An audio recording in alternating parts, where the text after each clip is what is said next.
Recorded Books and One-Click Digital present Make Me Love You by Johanna Lindsay.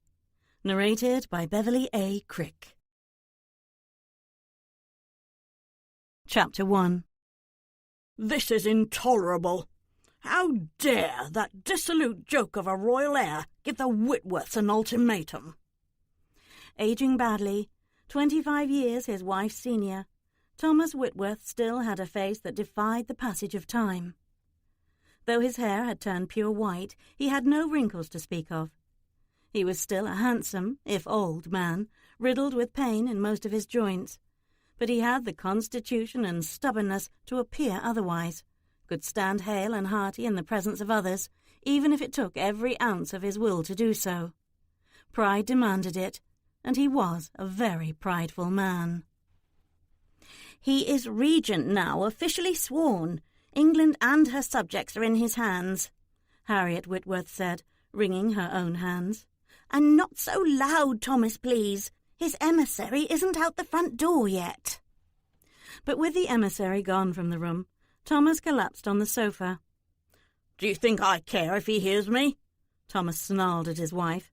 "He's lucky I'm not adding my boot to his arse to help him out the damned door." Harriet hurried over to the parlour door and closed it, just in case, before she turned back to her husband and whispered, "Even so, we don't want our opinions of the Prince Regent carried straight to his ear."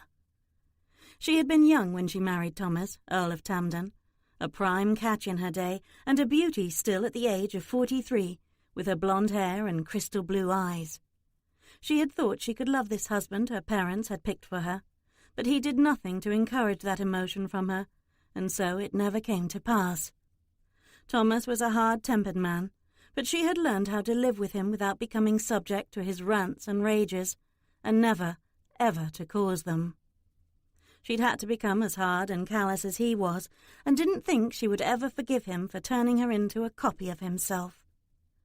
But at least he didn't scoff at her opinions. Even he heeded her suggestions occasionally. That said a lot for a man such as Thomas, so maybe he did care for her a little, even if he never showed it otherwise. Not that she wanted affection from him any more. Frankly, she wished he would just die already, so she could be herself again. If there was even anything of herself left. But Thomas Whitworth was too stubborn to even do that in a timely manner. She brought him a lap robe and tried to tuck it around his legs, but he pushed her hands aside to do it himself. Summer was upon them, and yet he easily took chill while others sweated. He hated his infirmities and aching joints.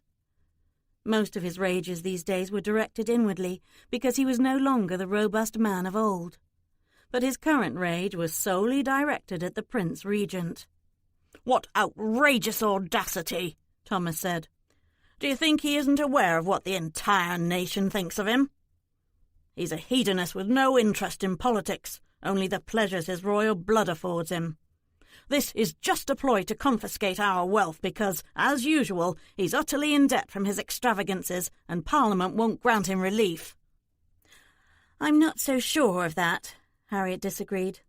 "One jewel could be ignored, despite that old ban on them that the emissary was keen to mention. 2 jewels would raise eyebrows, but could still be ignored, since no one has yet died. But the last duel Robert had with that northern wolf was too public, and has become a scandal because of it. This is our son's fault. He could have declined." "And be branded a coward? Of course he couldn't decline. At least he nearly killed Dominic Wolfe this time. The bastard may still die of his wound, and we can be done with this vicious vendetta of his, and the Regent's bold ploy to take advantage of it." "You think Prince George is bluffing? That he will do nothing if we don't form this alliance with Lord Wolfe that he's demanding? I fear he isn't. 1 jewel is for honour, but 3 is simply attempted murder, and there have been far too many public outcries against duelling from sectors that will fully support the Regent in this case. I say we end it this way. Or do you want to see our son forced to risk his life yet again? Need I remind you that he's already been thrice wounded himself in those duels?" "I don't need reminding of that, wife, but the Prince Regent is as insane as his father if he thinks a marriage between our families will end Dominic's vendetta. The wolf is as likely to murder your daughter as he is to take her to his bed if we give her to him." Harriet pursed her lips. It infuriated her that her husband never referred to his daughter as his, only as hers. But it had been that way since the day Brooke was born. Thomas had taken one look at the beautiful daughter she'd given him and turned away with a snarl. Sons he'd wanted, and lots of them, not mewling females. But Harriet had only given him 2 children, not by choice. 5 other pregnancies hadn't come to term. But now she said what she knew he would want to hear, and just as callously as he would state it. "Better her than Robert. Robert is your heir. Brooke is just another mouth to feed in this house." The Whitworth heir chose that moment to open the parlour doors and join them. He had obviously heard the last remarks. In a bored tone, Robert said, "Send her immediately. The wolf won't accept her. He'll be the one to lose his lands and title while we comply with the regent's underhanded suggestion of an alliance." Harriet expected no less from her son, who bore no love for his sister. No taller than his father at 5 feet 10 inches, and every bit as handsome and strapping as Thomas had once been, Robert had his faults, but she loved him in spite of them. Both of her children took after Thomas with his once black hair and pale green eyes. Brooke was even taller than Harriet by several inches. But Robert was just as much a hedonist as the Prince Regent was, and at 23 had already racked up quite a few mistresses at home in Leicestershire and in London. But then he could be charming, when he wanted something. Otherwise he was much like his father, disdainful of peers and servants alike. Thomas was too furious over the entire matter to let Robert shrug it off with his usual disregard. "If you've gotten yourself into another situation like the one we had to deal with last year, if you've broken your word—" "I haven't," Robert was quick to cut in. "You called these jewels trifling, but this man's determination to gain satisfaction smacks of a dispute that is anything but trifling. What the devil did you do to him?" "Nothing. I've run into him only a few times in London. Whatever his real reason is for wanting me dead, he's not fessing up to it. I imagine it's jealousy, or some slight I dealt him that is so ridiculous he's ashamed to admit it." "Then you had good reason to decline those jewels." "Do you think I didn't try? He called me a liar. I couldn't very well ignore that, now could I?" Harriet knew her son. He was inclined to be less than candid when the truth did not serve him well. But Thomas believed him. Of course he did. He would not want to punish his precious son. Less volatile now and more to the matter at hand, Thomas demanded, "You knew this outrageous demand was coming?" "I had warning George might try this, yes, which is why I've returned from London. He heeds foolish advice from his sycophant cronies, who bemoan that his purse strings have been tied yet again. He is hoping that we will ignore his ridiculous assertion that this silly alliance will result in a peaceful end to the violence, so he can carry through with his threat. I assume you will not please him in that regard?" "Then you don't think he's bluffing either?" "No, unfortunately. Napoleon is killing enough Englishmen on the continent. The Regent's councillors do not believe it is good for the nation's morale for the nobility to be killing each other at home, and the Prince is making the rounds to ensure that exact sentiment is shared by one and all. He'll have all the support he needs to wield the royal hammer against us if we defy him." Thomas sighed and glanced at his wife. "Where is the chit? I suppose she will have to be told she is to marry."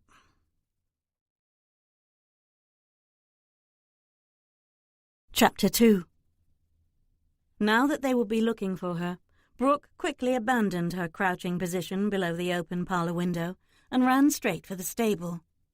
She'd heard it all, even what the emissary had said to her parents. She had been on the way to the stable when the man arrived in his fancy coach, and she'd been too curious not to stay and find out why he was there. Her parents rarely had visitors. They didn't socialise at home, only when they went to London, so they had few friends in the Shire, and they never told her anything, which was why eavesdropping had become a habit.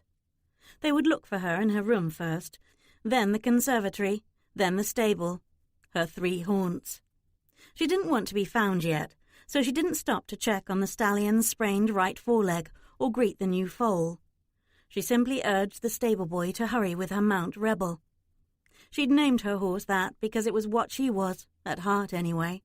She despised most everything about her life and wanted to change it. Of course, she was powerless to change anything and had finally accepted that. She didn't wait for the groom, who was off having his lunch. It wasn't mandatory that he accompany her, since she was only allowed to ride on Whitworth land. That land was extensive, though. Only a quarter of it was devoted to the large sheep farm that had made the Whitworths rich in the wool trade for decades.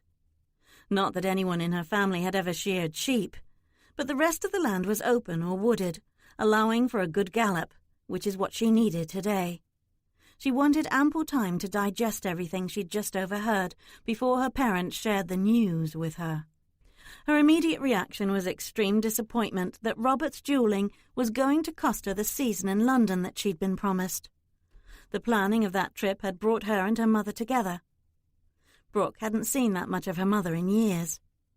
If Brooke didn't know better, she might have even thought Harriet had been excited about it. Brooke would have been packed and ready to leave for London soon. She already had the trunks and the new wardrobe to go in them.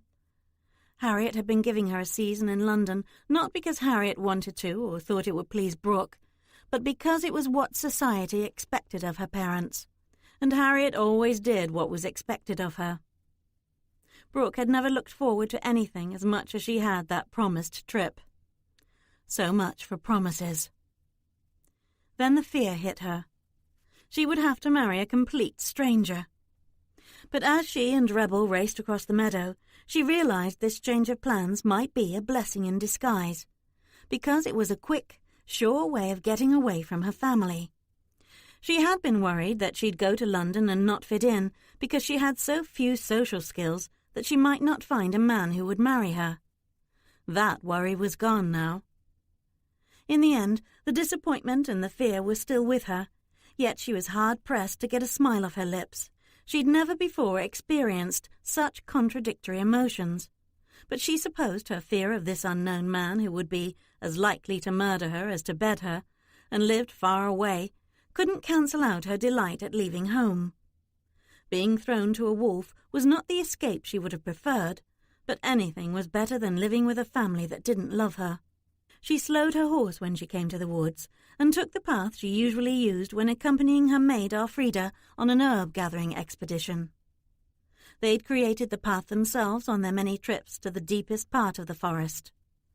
Alone there in a small clearing, flooded by sunlight, she dismounted and looked up at the sky and screamed her rage, then cried out her fear, and finally laughed with relief that she would be out from beneath the thumbs of the heartless people whose blood she shared. God, she would not miss this place, or these people. Well, except for the servants. Alice, the upstairs maid, had given her a box of hand-embroidered ribbons for her season.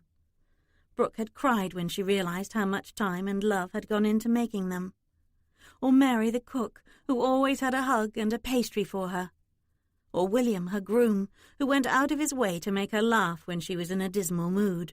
But she would be inconsolable if her maid couldn't go with her to Yorkshire. She would miss Elfrida Whichway too much. The maid had been with her since the week Brooke was born, when Harriet's milk had dried up, and Elfrida, having just lost her own baby, had been hired as a nursemaid. Then Elfrida had become her nanny, then finally her maid.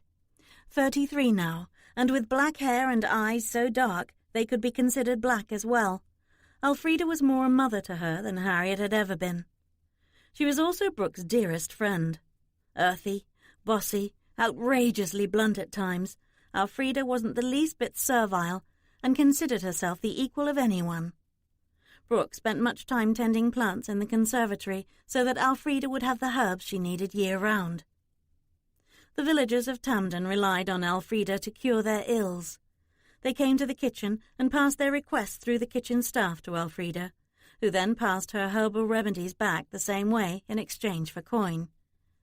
Elfrida had been helping people for so long that Brooke imagined she was rich by now. Even though people called her a witch instead of a healer, they still came begging for her potions. Elfrida wasn't a witch. She just had ancient knowledge of the medicinal properties of plants and herbs that had been passed down through generations of her family. Elfrida kept her healing skills a secret from Brooke's family out of concern that they would accuse her of witchcraft and cast her out of their household. "You usually have reason to rage and cry, but why are you laughing? What has pleased you, Poppet? The London trip?" Brooke ran toward Elfrida as the maid stepped out from behind a tree. "Not London, but a trip nonetheless. Come, I have somewhat good news to share." Elfrida laughed. "Somewhat? Have I not taught you the peril of contradictions?" "This one can't be helped. I am being given in marriage to an enemy of my brother's, not by choice, of course, but by the Prince Regent's request." Elfrida raised a brow. "Royals don't make requests, they make demands." "Exactly, and threaten dire consequences if their demands are not met." "You would refuse to comply?" "Not me, my parents. But they have decided not to see if the Regent is bluffing and will send me to this man instead. Robert thinks the man will refuse me, so I may not be forced to marry him after all." "You still haven't said what pleases you about this arrangement." "I will marry him willingly if it means I will be done with my family for good. And he has one thing in his favour. He's tried to kill my brother 3 times. For that, I am already inclined to like him." "The recent duels your parents spoke of?" "Yes." "Honour is usually satisfied with 1 duel. Did you ever find out why there were 3? Brooke smiled, because Elfrida knew of her proclivity for eavesdropping. "My mother asked Robert the last time he was home, but he fobbed her off, saying it was just a trifle, not worth mentioning. It was obviously more than that, but when my father asked him today what had incurred this northern lord's wrath, Robert claimed he didn't know. But you and I are well aware that he is a liar." Elfrida nodded. "At least you have common ground with this man they will give you to. That is a good start."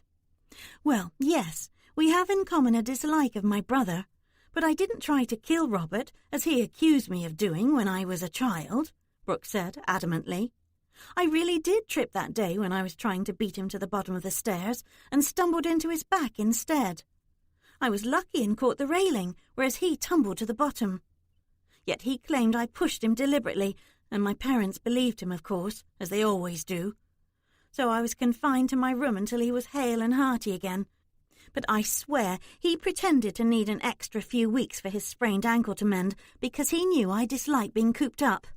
But I don't care what he thinks. He hated me long before then, as you well know." Elfrida put an arm around Brooke's shoulder and hugged her close. "It will be good for you not to see that hateful boy any more."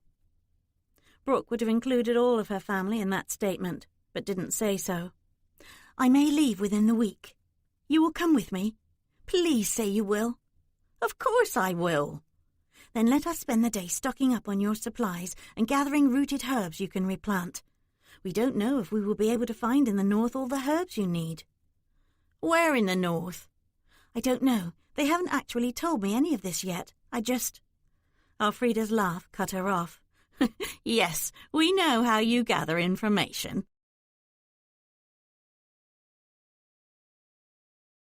Chapter 3. Having spent all afternoon helping Elfrida gather her favourite herbs, Brooke returned to the manor house at dusk. She intended to sneak up to her room, change out of her riding habit, and eat dinner before she made herself available to her family. If they had sent riders out to look for her, none had gone near the woods. But her parents didn't need to speak to her immediately. It was more likely that she would hear of the arranged marriage the very day she was to depart, and not sooner. That's how little consideration her parents afforded her. She hurried down the hall and past the dining room where her parents and her brother were likely seated at that hour. She never ate in that room. "He doesn't like to be reminded that you weren't another son, so we shan't remind him with your presence." She had a vague memory of her mother telling her that when she was old enough to leave the nursery. It was one of the few kindnesses she could recall her mother ever doing for her, because she would not have had an appetite if she'd had to eat with them. She liked taking her meals in the kitchen with the servants, where there was laughter and teasing and camaraderie. Some people in the house cared about her and would cry when she was gone. just not her family. As she started up the stairs, the third step creaked. With no one in the dining room talking at that moment, it was heard. "Go!" her father yelled.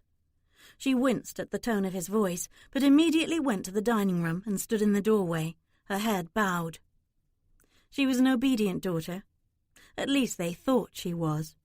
She never broke rules unless she knew with absolute certainty that she wouldn't be caught. She never argued, raised her voice, or defied an order, even though she wanted to. Her brother called her a timid mouse. Her father had made it clear she was to be seen, not heard, and preferably not seen at all. The few sparks of rebellion she'd had as a child had been met with slaps or harsh punishments. She'd learned quickly to appear docile, even when rage boiled within her. "Has it been so long since I've clapped eyes on you, sister? Or have you just grown up overnight? You certainly no longer look the mouse." She met Robert's gaze. Him she could look at squarely. He didn't deserve any deference from her, and would never get any. But it was so galling that this entire situation, and the part she was going to be forced to play in it now, was Robert's fault. He had done something horrid, she didn't doubt, to get the Northern Lord enraged enough to demand a duel not once, but thrice. "I don't recall seeing you for years either, so quite possibly you are correct that it has been that long," she replied, tonelessly. She kept her facial expression devoid of all emotion. It was easy to do when she had mastered the art of deception. Her unloving family never guessed how much pain they had caused her over the years. Although her father had called her into the room, he hadn't spoken yet. Perhaps he, too, was surprised that she was no longer the little girl he'd occasionally spotted in passing. She took pains to stay out of his sight. It was a big house and easy to do when she knew his routines. Like Robert, Thomas used to spend a lot of time in London until the last few years when his joints had started aching him. Her mother hadn't always gone to London with him. When she and her mother were alone in the house, Harriet had taken an interest in her and would talk to her as if they had a normal relationship. She had found her mother's behaviour confusing and assumed Harriet was just lonely when Thomas and Robert weren't around. Or maybe she was a bit loony, because as soon as Thomas or Robert returned, Harriet acted as if Brooke had ceased to exist again. Robert stood up and tossed his napkin down on his plate, saying to Brooke, "I will speak with you later.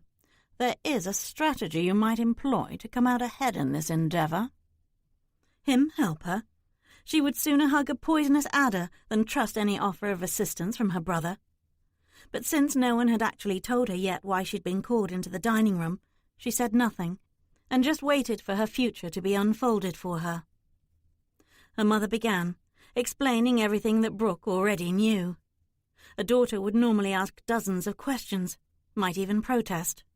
Not her. "Why did you not say she had reached the age to marry?" Thomas interrupted his wife at one point. "We could have arranged a betrothal to someone of our choosing. Then we wouldn't be in this preposterous dilemma now." Brooke smiled inwardly. Her mother had taken steps to prepare her for marriage because she didn't want Brooke to shame the family by being a complete imbecile. Although she wasn't included in her family's social activities in London, she'd had all sorts of teacher for riding, music, dance, language and art, as well as for rudimentary reading, writing and arithmetic. No one ever praised her for doing well, since she wasn't expected to excel at anything, but she did well nonetheless. "Since she will be 18 next month, she was going to have a season this summer in London," Harriet explained. "The offers would have poured in for her. I did tell you, Thomas. You have merely forgotten." He grunted in response. Brooke figured he probably forgot a lot of things at his age. He was old enough to be her grandfather. He winced whenever he moved. Elfrida could have eased his pain with an herbal remedy, but would probably have gotten dismissed for even offering. Brooke could have eased it too. With Elfrida as her constant companion, she'd learned about herbs and their wonderful uses. A kind, decent man could have been helped, even if done secretly, by adding beneficial herbs to his food or drink. Cold, heartless men deserved what nature dealt them. Harriet was staring pointedly at Brooke, waiting. She realised that Harriet might expect a response from her to the mention of the London trip. Although she already knew the disappointing answer to the question she was about to ask, she asked it anyway. "Then there won't be a season in London?" "No, this marriage is more important. The servants have already begun packing for you. You will depart in the morning at first light with an escort and chaperone." "You?" "No, your father is doing poorly, so I need to stay with him, and Robert is likely to get challenged or another duel if he accompanies you, so that is out of the question. Dominic Wolfe comes from an eminent family of means that has been based in Yorkshire for centuries. I know his mother socially, but not very well. I've never met her son. He bears the title Viscount Rothdale, but that's all I know about this belligerent man who seems to prefer the wilds of Yorkshire over London society. If he refuses you, all the better. The axe will then fall on his head, as it were, and you may then return home, and we will go on as before. But in no way can you refuse him. All Whitworths will comply with the Prince Regent's request, so he can find no fault with us." "A viscount is beneath us," Thomas grumbled. "But pay heed, girl. It would be madness for you to refuse to marry the Wolf. If you did so, I would have to have you locked away as a lunatic for the rest of your life." Brooke found it incredible that apparently she had held her family's future in her hands, but her father's threat made her shudder inwardly. She didn't doubt he'd do exactly that if his title and lands were lost because of her. But this was her escape from them. She wasn't about to refuse Lord Wolfe. She bowed and left the room, and only then could she breathe freely again. Tomorrow. She hadn't anticipated leaving this soon, but the sooner the better suited her just fine.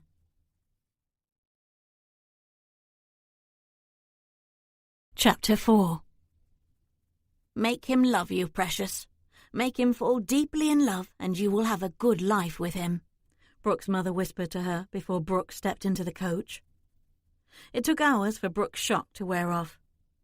Her mother had called her precious and given her advice. She had already been surprised that Harriet had come outside to see her off, when last night Harriet had sent the butler up to Brooke's room to give her money for the trip instead of coming herself. Those words, however, had almost sounded as if Harriet cared about her, but Brooke's entire life vouched otherwise.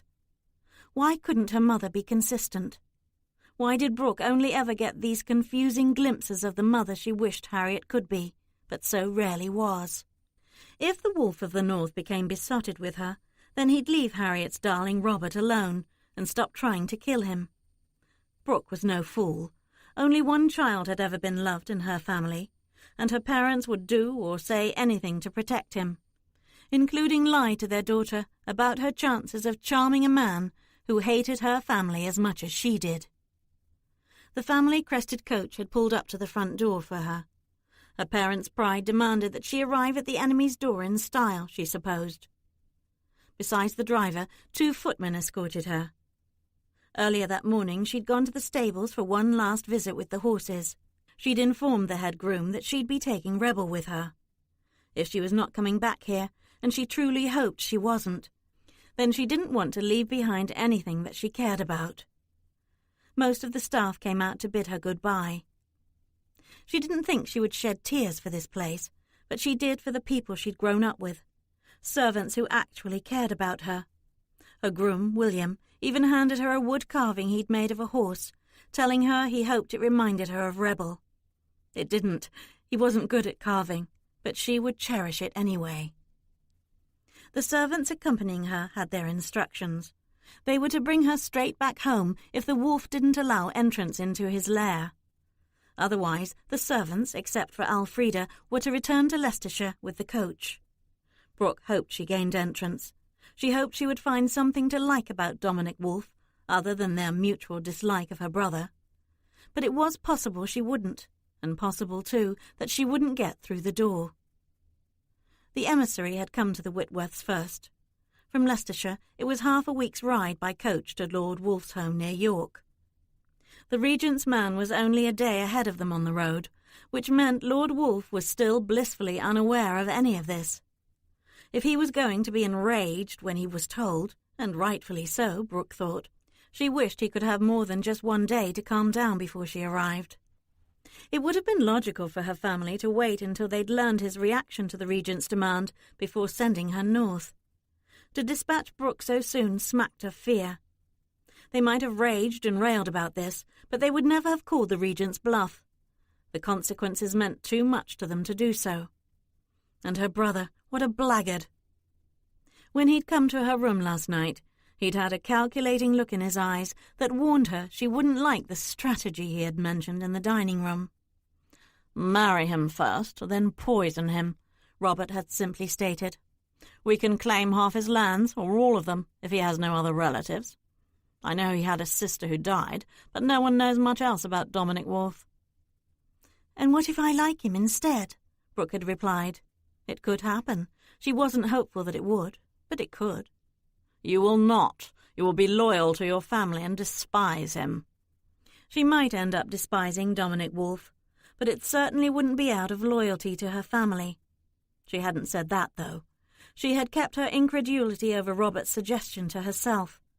She knew he was mean and spiteful, even cruel, but murderous too.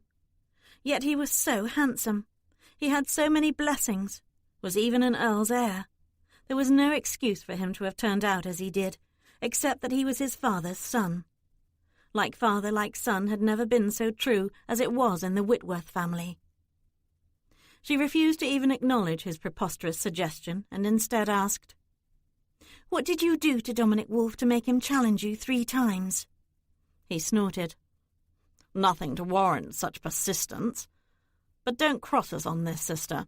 We don't want him as a relative through marriage. His death will remove any further demands the Prince Regent can make of us." She gestured to the door. He gave her such a vicious look for dismissing him that she thought he might use his fists on her to make his point. It wouldn't be the first time he'd done that. But he was still scheming, and in parting said, "As a widow you will have your freedom, more freedom than family or a husband will ever give you. Keep that in mind, sister." Her fondest wish, but not at the cost he was suggesting. Yet she'd lost her chance to learn something about the man they were sending her to. Robert knew him, could have told her something about him, but didn't.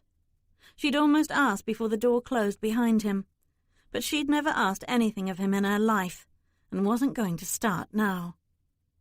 It was ludicrous that the only thing she knew about Lord Wolfe was that he wanted her brother dead.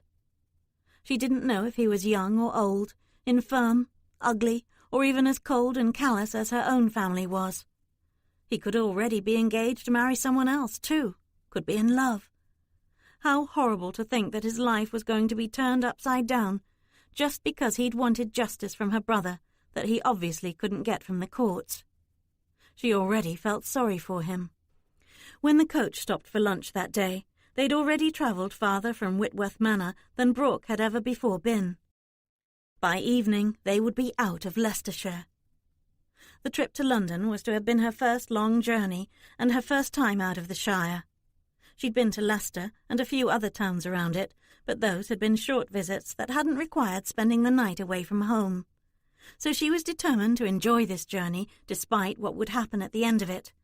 And she spent much of that first day staring out the window at countryside she'd never before seen. But she still couldn't stop her thoughts and anxieties from churning. By late afternoon she got around to telling Elfrida about Robert's nefarious suggestion. The maid merely raised a brow, not showing the least surprise. "Poison, eh? As cowardly as he's always been, that boy. He'd ask this of you, but wouldn't do it himself." "But he fought those duels," Brooke reminded her. "That took some bravery." Elfrida scoffed. "I'll warrant he fired his pistol before he should have. Ask your wolf when you meet him. I'm sure he'll confirm my guess." "He's not my wolf, and we probably shouldn't call him that just because my parents did," Brooke said, even though she'd been doing just that. "Well, you might want to." "Call him a wolf?" "No, poison him." Brooke gasped. "Bite your tongue. I would never." "No, I don't suppose you would. I will if necessary. I won't have you suffer at his hand, if he has a heavy one." Despite the subject, Brooke was comforted to know how far Elfrida would go to protect her from the stranger who was to become her husband.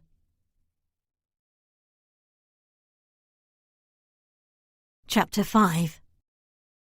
Having joined the ancient Great North Road that led all the way to Scotland, the Whitworth coach was making much better time the second day. Although the road was bumpy, Elfrida's pet cat, Raston, didn't seem to mind and purred on the seat between them. Raston had never been allowed in the house. He'd lived in the rafters of the Whitworth stable. Oddly, the horses had never been bothered by his presence. Elfrida had brought him food. The stable boys had given him more. Now Raston was fat and heavy to hold due to all those meals. "Your father told the damned driver to make haste," Elfrida grumbled when she was jostled on the seat for the third time that morning. "But this is too much. I don't think Lord Whitworth wanted you to arrive in York before the Prince Regent's emissary does. I will warn our driver to slow down when we stop for lunch today. They can go as fast as they like on the return trip." Brooke grinned. "But this is fun. I really don't mind a bouncy ride." "You will tonight when you feel the aches from it. But I'm glad to see you smiling. You know you can be yourself now. Laugh when you want, cry when you please, even lose your temper from time to time if you feel like it. Away from that house that choked the life out of you, you no longer need to keep your inner self contained, Poppet." Brooke raised a black brow. "You were suggesting I let this prince-picked groom see who I really am?" "You could. Why pretend with him?" Brooke laughed. "I'm not really sure who I am anymore."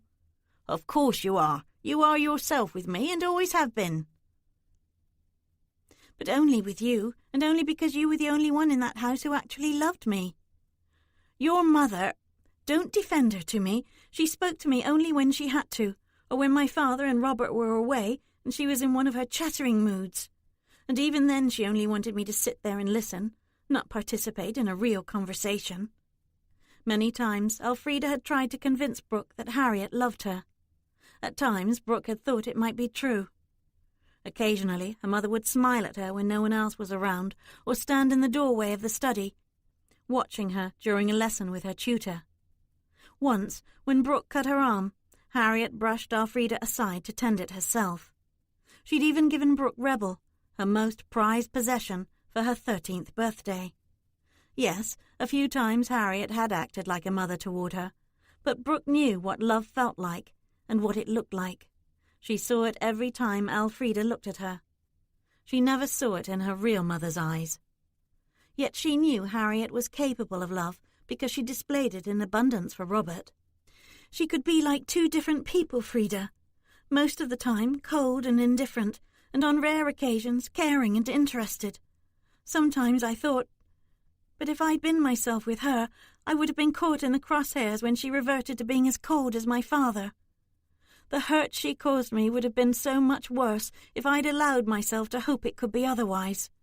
But you, I wish so many times that you, not Harriet, were my mother." "Not as many times as I wish you were my daughter, but you are the daughter of my heart, never doubt that." Then Elfrida cleared the emotion out of her throat and added more formally, "We know why you hid yourself from that unnatural family of yours. It was the only way to save yourself pain and abuse. Let us both hope those days are gone for good."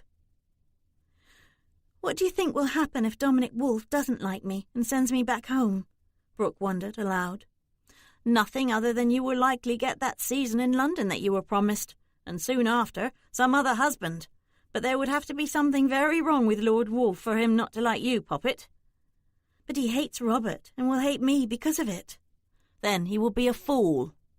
"He could be that anyway." Brooke sighed a little forlornly. "I knew I would marry eventually, but I expected a courtship." "As well you should have." "To at least know my husband well before we reach the altar." "We have passed beyond usual circumstances here. You could ask for a brief courtship, though. If your Wolfe is a good man, he might agree." "Or he could be as afraid of the royals as my family and drag me straight to the altar instead." Elfrida chuckled. "Which is it you want, to be turned away at the door or married straight away?" Brooke sighed again. "I won't know until I meet him. I wish none of this had happened." "Take heart, Poppet. This northern lord could be wonderful. The Prince Regent could be doing you a very big favour." "Or Robert could have done me the biggest unplanned ill yet." getting me stuck with a husband who could well repulse me." Elfrida tisked. "Then perhaps we shouldn't speculate." "Perhaps not." On the third day of their journey, when they stopped for lunch, no one at the inn knew who Dominic Wolfe was. But they found out that the Regent's emissary was travelling so swiftly that he was probably on his way back to London by now. Apparently, he was travelling day and night, merely changing horses when he could, and sleeping in his coach. That night, they were only a few hours away from Lord Wolfe's estate, but Elfrida refused to continue on in the dark. She wanted Brooke to be refreshed and looking her best when she faced the wolf for the first time. They took a room at an inn, and Elfrida went down to order a bath for Brooke and to have food delivered to their room. When she returned, she had information about the Wolfe family. "You aren't going to like this," Elfrida said with a dour look. "As if you already don't have enough worries on your plate. This family you've been ordered to join apparently has a curse hanging over their heads, so I think now we need to hope you get turned away at their door." "What sort of curse?" "The nasty sort, centuries old. A curse that has killed all the firstborns in each generation in their 25th year, unless illness or accident takes them sooner." Round-eyed with amazement, Brooke said, "You're joking, right?" "No, just repeating what the barmaid, then the cook, and then one of his own villagers who was visiting a relative near here had to say about Lord Wolfe's family." "But I don't believe in curses. Do you?" "Not really. The thing is, Poppet, many people do, including those who are supposedly cursed. If you are told you are going to die by a certain age, you might be more reckless with your life, so the harm invoked by the curse ends up happening anyway. But I doubt the Wolfe heirs just dropped dead for no reason. Ask yours to explain when you feel comfortable with him." "I will. There's obviously some simple explanation that the family just doesn't bother to share, thus the rumour never got quashed as it should have." "Undoubtedly." "And maybe they like having such a rumour floating around, for some reason." "You don't need to convince me, Poppet, but it's the centuries-old part that worries me. That means this rumour has been around for a long time and has been kept alive because firstborns have died, and at least a few of them in their 25th year. That's a lot of bad luck for one family to have, if it is only bad luck."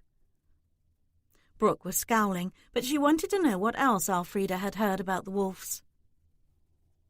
"Was anything said about Dominic in particular?" "He's young. No one gave an age, but obviously he's not 25 yet."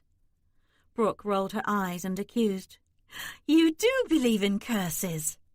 "No, just a little levity on my part that obviously failed abysmally." "Robert mentioned that Lord Wolfe had a sister who died. The Wolfe might not even be the firstborn of his generation." "Which might be good news if we believed in curses, but a death is never good news. He could have other siblings your brother doesn't know about." "Or be the last of his line and determined to get himself killed in a duel. I wish we knew more about him." "Well, there is another rumour, one even more absurd. They say he prowls the moors as a real wolf, and his howls are the proof of it." Brooke's mouth dropped open before she demanded, "Tell me that's more levity." Elfrida grinned. "No, but you know how rumours get embellished every time they are passed along. They end up being so far from the truth that they are no more than wise tales." "Well, that rumour is obviously superstitious nonsense. A wolf man? Maybe they have an ogre living in a tower too." Elfrida chuckled. "I don't think anything would surprise me at this point. But there must be something unusual about the Wolfe family for these rumours to have started in the first place." "And aren't wolves extinct in England now?" "Indeed." "But they weren't centuries ago when superstitious people started these ridiculous rumours," Brooke said, with a nod, making her point. "I'm not arguing with you, Poppet. However, because wolves are extinct, no one will believe they hear a real wolf, only an unnatural one. But if people really have heard howling, it's no doubt just the cries of a long-snouted dog." Brooke huffed. "Well, you found out more about the wolves than I wanted to know. I think I will be most disagreeable when I arrive, so I do get turned away at his door."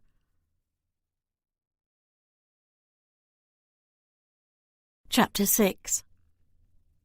Dominic stood at the window in his bedroom, watching the coach moving along the winding road in the distance. Sweat beaded his brow and dampened his hair. His whole body ached, so it was hard to distinguish if his wound did. He'd been informed last night that a Whitworth had stopped at an inn only hours away. The message had passed through 4 people before it reached him, so which Whitworth it was didn't survive the repeating. He hoped it was Robert Whitworth, come to finish this, but he doubted it. The man Prince George had sent had assured him that the Whitworths would comply with the regent's suggestion. Suggestion! His blood still boiled at the manner in which that suggestion had been relayed, and the blatant threats that had followed it. Yet the regent's emissary had been so disinterested. He didn't seem to care how his words were received, or what disastrous outcome would follow them. He was only doing his duty. Gabriel Biscayne stood beside him, not watching the coach approach, but frowning at Dominic instead. Not quite as tall as Dominic's 6 feet, Gabriel, blonde and blue-eyed, was more than a servant, and often took advantage of his status. The Viscount and the butler's son had grown up together in this house. They were the same age and enjoyed the same things. No one was surprised that they became friends before their disparate social stations prevented it from happening. Dominic's father might have broken up that friendship if he had lived beyond Dominic's 5th year. His mother didn't care, and Gabriel's father didn't care, so Dominic and Gabriel now had a unique relationship that defied class distinctions. "You need to get back in bed," Gabriel was bold enough to mention. "You need to stop giving me orders because you think I am presently weak. Did you send that letter off to my mother? I'd prefer that she hear about the regent's abominable demand from me, and not the gossips, should word of it leak out." "Of course, this very morning, my lord." Gabriel was supposed to be the valet, yet he had audaciously hired another valet for Dominic, leaving himself underfoot with no specific duties. Dominic had offered his friend other jobs that he might prefer, but Gabriel had done none of those either. Gabriel finally said he would be a jack of all trades, a servant of none. He didn't actually give his current job a name, but he promised to be available for anything Dominic needed and expected a wage for that, and got one. Though Dominic had fired Gabe a number of times, Dominic knew he would have missed him if his friend had actually taken him seriously and left. Gabriel shook his head. "I give good advice, not orders, so it wouldn't hurt you to pay heed from time to time. Just don't expect me to get your naked body back to bed if you collapse. I'll fetch footmen to do it." "I'm not so weak I can't cuff you." Gabriel sidestepped before he replied. "You are, but I won't say another word, so don't feel you need to prove otherwise, though, truly, when you can't get your own pants on." Sometimes it was just easier to ignore his friend, Dominic decided. Gabriel usually kept him in top form with verbal and physical sparring, and Dominic usually welcomed both, just not since he'd come home with this particular wound. The last one had been a scratch. This one was going from bad to worse. He didn't need a doctor to tell him that. He knew very well he wasn't healing as he should be. He had just regained some strength after losing a lot of blood when the fever started and was steadily sapping it again. He had been a fool to come home to Yorkshire this time. He should have stayed at his London townhouse to recover after the last duel with Robert Whitworth. But he hadn't wanted his mother to know how seriously wounded he was, or for word to spread of how close Robert had come to killing him. He didn't want Whitworth to know. He'd rather die than give him that satisfaction. Which could still happen. He still felt half dead, but only because of the damned fever that he couldn't shake off. The anger wasn't helping. Having to deal with the regent's threat and the enemies showing up at his door when he wasn't at his best just infuriated him more. Dominic told his friend, "Put her in one of the towers when she gets here until I decide what to do with her." "I believe the decree given you was marry her," Gabriel said dryly. "Like hell I will." Gabriel lifted a golden brow. "So you're going to refuse her?" "I won't have to. She will go running back to her family post-haste. The Whitworths can deal with the consequences of her doing that." "And how are you going to make that happen?" "There are ways to scare off virgins," Dominic assured him with a dark look. Gabriel raised a brow. "Very well, but do I need to remind you that you only have one tower left that is even remotely habitable?" "Then you won't have trouble finding it, will you?" Dominic managed, just as dryly. Gabriel started to walk away, but swung back around to say in earnest this time, "I must point out that your war is not with this girl, but with her brother. Treating her ill will serve no purpose." "Actually, it serves a very important purpose. It will cause Robert Whitworth and his family to lose their lands and title." Gabriel's eyes flared. "I'm reassured that there is method to your madness. Pardon me, I meant logic." "This is not a good time to test my patience, Gabe," Dominic warned, then yelled for his valet. "Andrew, bring my riding clothes. I'm not going to be in this house when the enemy knocks." Gabriel sighed in exasperation. "Dr. Bates ordered bed rest. I'll rest when I get back from riding off this rage. You will need Bates again if you persist in doing that. Damn it, don't be reasonable. You'll rip out your stitches if you ride. Royal won't like the smell of blood." "My horse doesn't like a lot of things, you included. How he will react to blood remains to be seen. Now, enough dire predictions. For once, just do as you are told." Gabriel made a sound of pure frustration before he grumbled, "I'll fetch Bates back here, then deal with your bride." Dominic started walking slowly toward his dressing room to meet Andrew halfway. "She's not going to be my bride." Already heading to the door, Gabriel didn't look back as he promised. "I will put her in the most inhospitable room you have." "The tower," Dominic stressed. "Certainly, even though it doesn't have a bed. She can sleep on the bloody floor." The door closed on that order.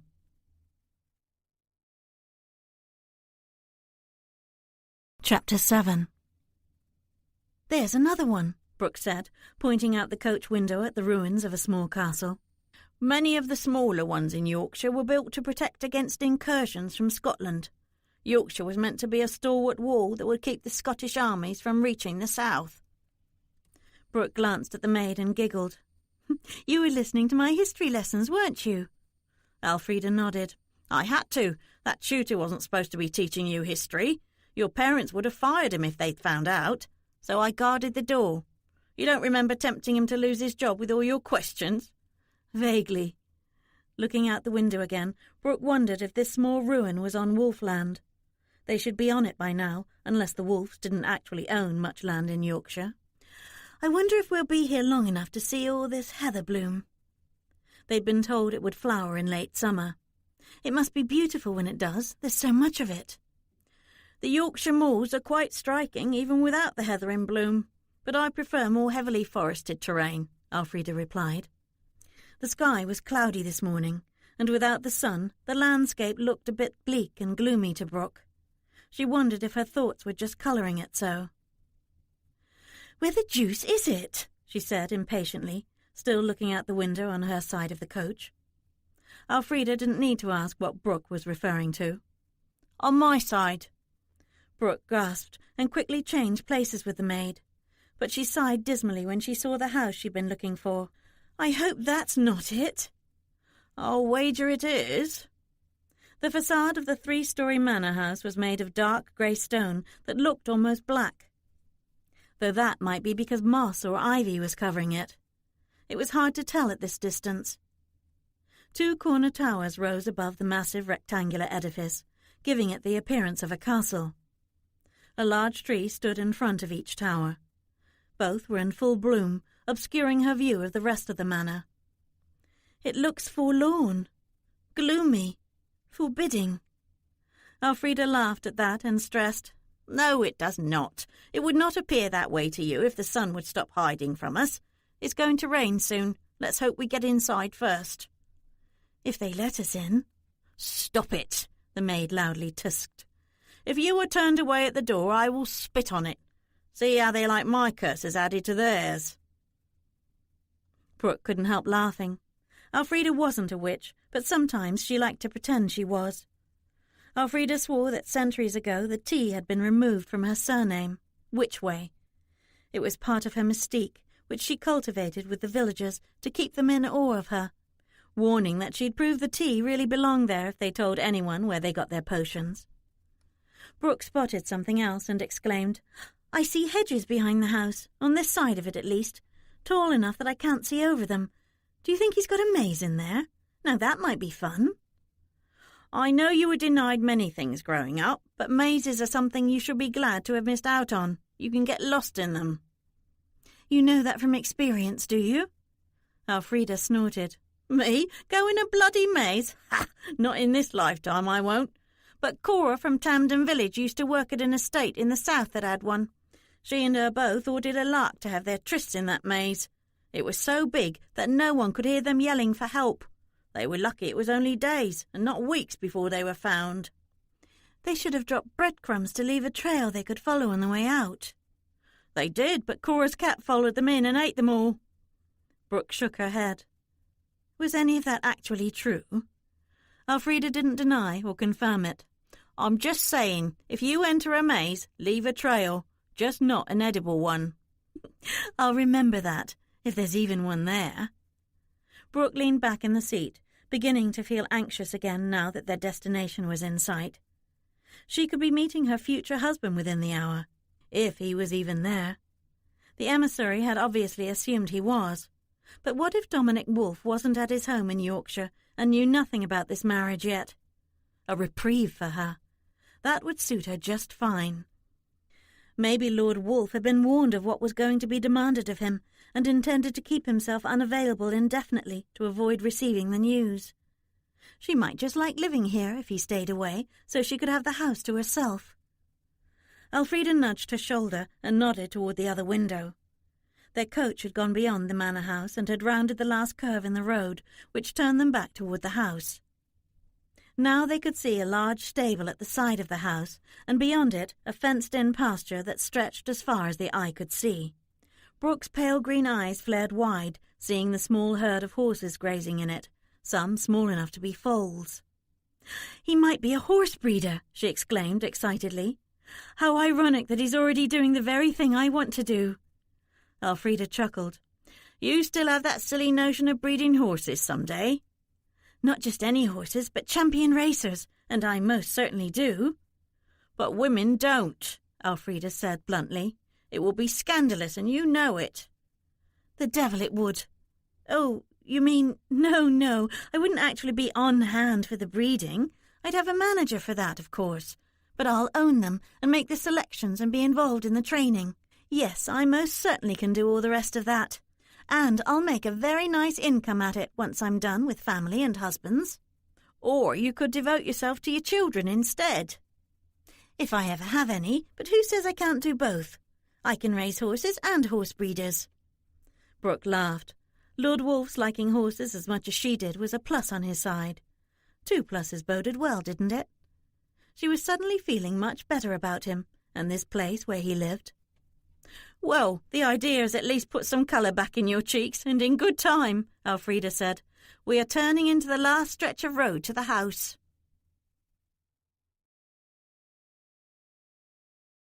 Chapter 8. Trees lined the drive, but not evenly, so perhaps they hadn't been planted there by design. Ivy did indeed cover the manor house's dark grey stone exterior walls, but it had been trimmed back from the front windows. Brooke saw a large circular stained glass window centred above the front entrance, but couldn't tell from the outside if the coloured glass formed a picture. Manicured shrubs hugged the walls on either side of the double doors. Eavesdropping below the windows here wouldn't be easy. One of the Whitworth footmen assisted Brooke out of the coach. She straightened her lilac police coat, which fell to her knees, and looked down to make sure the hem of her pink dress reached her shoes. She decided not to put on her feathered bonnet, which she had removed during the drive, and just carried it in her hand.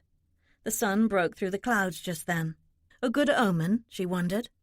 Probably not. Just no rain, after all.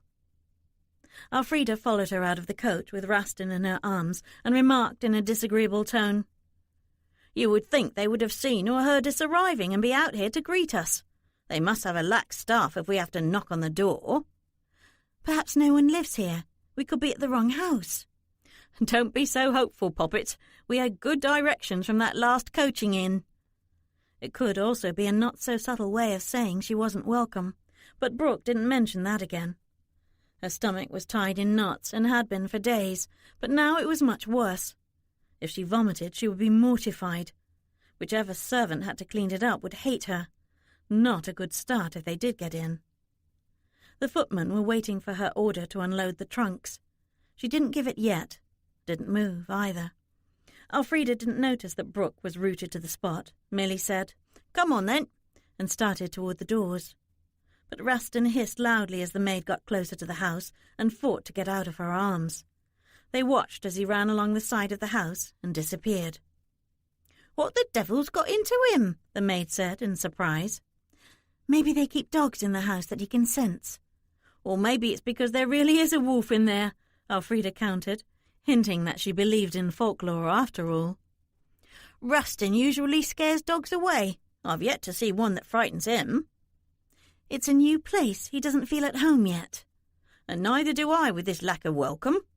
"Let's go after him." "No, let's get you settled first. Rustin won't go far. He'll likely head straight for the stable. It's what he's used to." "Let's wait," Brooke said. "If that door doesn't open, we'll have good reason to leave." "I know you're nervous, but—" "Really, let's wait. The sun is out now. I'd like to enjoy." Brooke fell silent before she started babbling. She was nervous. So much hinged on what happened today. Elfrida, peering closely at her expression, quickly nodded. Did she look that afraid? She took a few deep breaths, which didn't help. 10 minutes passed, possibly more. It really did seem as if no one was in residence today. Or maybe the Wolfes didn't have servants. No, her mother had said they were an eminent family of means. This was a rebuff. The Wolf was going to tell her to be gone if she came face to face with him. This was his way of avoiding that. She almost breathed easier, until she realized she had too much hanging over her own head to just make assumptions like that. Brooke finally straightened her shoulders and nodded at Elfrida, who took the last few steps and raised her fist to the door, and almost lost her balance when one of the 2 doors finally opened, and she hit air instead. Elfrida glared at the man standing there. Brooke said nothing. She had taken one glance at him and lowered her eyes as she was accustomed to doing with strangers. But in that glance she'd seen a tall man with short blonde hair, cut in the current fashion that her brother favoured, and light blue eyes. A handsome man, dressed nattily in buff breeches, a neatly tailored coat and a thick cravat. It was not how a servant would dress. If this was Lord Wolfe, she'd be pleased. Indeed she would. Her stomach stopped feeling quite so knotted. But then she heard him say, "I was in a quandary of sorts, so I was not going to open the door until you knocked." "Do you realise how long we've been waiting out here?" Elfrida demanded. "No longer than I've been standing in here waiting for you to knock." Brooke was incredulous. Logic like that boggled the mind. Elfrida swore, then, sounding exasperated, asked, "What was your quandary that you chose to ignore us?" "I would never do that. You are immeasurably unignorable. Indeed you are. I just wanted to make sure the halls were cleared before I invited you in." "Cleared of what?" "Furious encounters," Brooke thought she heard the man say, but he'd spoken so softly she wasn't sure. Then he added, "Do, please come inside." Elfrida complained. "If you're the butler, I'll see that you're fired." "I'm not, and you won't," the man said cheekily. "You'll warm toward me before long. You'll love me." "In your dreams, puppy. Show us to your lord." "No, but I'll show you to your rooms." So he wasn't Lord Wolfe. How disappointing. But Brooke glanced up at him again, only to find him staring at her now as if he'd only just looked her way, and continued to stare for a long time. Elfrida cleared her throat loudly at his rudeness. He heard it, but didn't blush. He did grin and say to Brooke, "If he doesn't love you, I will. You already have my heart. Indeed you do. At your service, my Lady Whitworth. I am Gabriel Biscayne, and so very pleased to meet you." The light-hearted, silly remarks brought a brief, courteous smile to her lips. She wasn't used to meeting young men of any sort, and had certainly never experienced this reaction from any of them. "So you were expecting us?" Brooke said. "Not this soon, but you and your mother should come inside." Elfrida growled. I'm not old enough to be her mother. Well, I am, but I'm not. And if I catch you staring at her again like you just did, you'll think I'm your mother, I'll box your ears so hard." Elfrida was definitely annoyed by the welcome they were receiving from Gabriel Biscayne, but he wasn't the least bit cowed by her. With a wink, he said to Elfrida, "See, you already love me." He stepped back from the doorway so they could enter the house. "Come along, then. I will show you to your room. Though, in my opinion, it's not a room. Very well, you might not think it a room either. Oh, bloody hell, it's a tower." Brooke didn't like the sound of that and reiterated Elfrida's previous request. "Perhaps you should take me to Lord Wolfe?" "I can't do that. When he's ready to see you, he will request your presence." "Today?"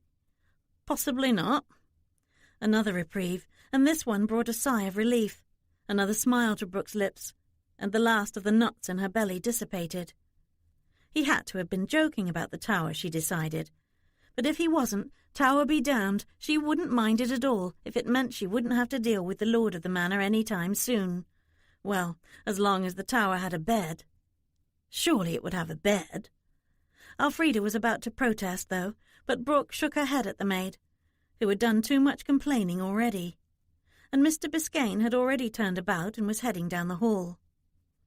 As they walked past 2 Grecian columns that bordered the foyer, they entered a grey marble-floored hallway that was 2 stories high. Oil paintings lined the white walls above the dark wood wainscoting. Brooke saw that they were portraits of men and women, a few of whom were wearing clothes that dated to the 16th and 17th centuries. She assumed they were the Viscount's ancestors.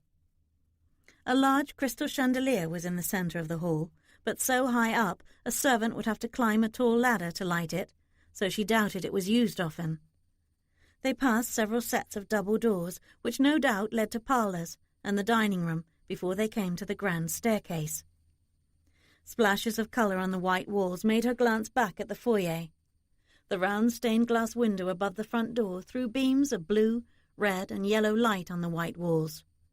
The window did indeed have a design, the head of a wolf baring its teeth. Brooke assumed the emblem was part of the family crest, the wolf's head, because of their name. But why had they chosen the image of a ferocious wolf? Perhaps the current Lord Wolfe had a sense of humour and had had the window made as a way of poking fun at the fanciful rumours. But on second thought, she figured he probably didn't like the rumour that he howled on the moors any more than he liked the one about his being cursed and doomed to die young.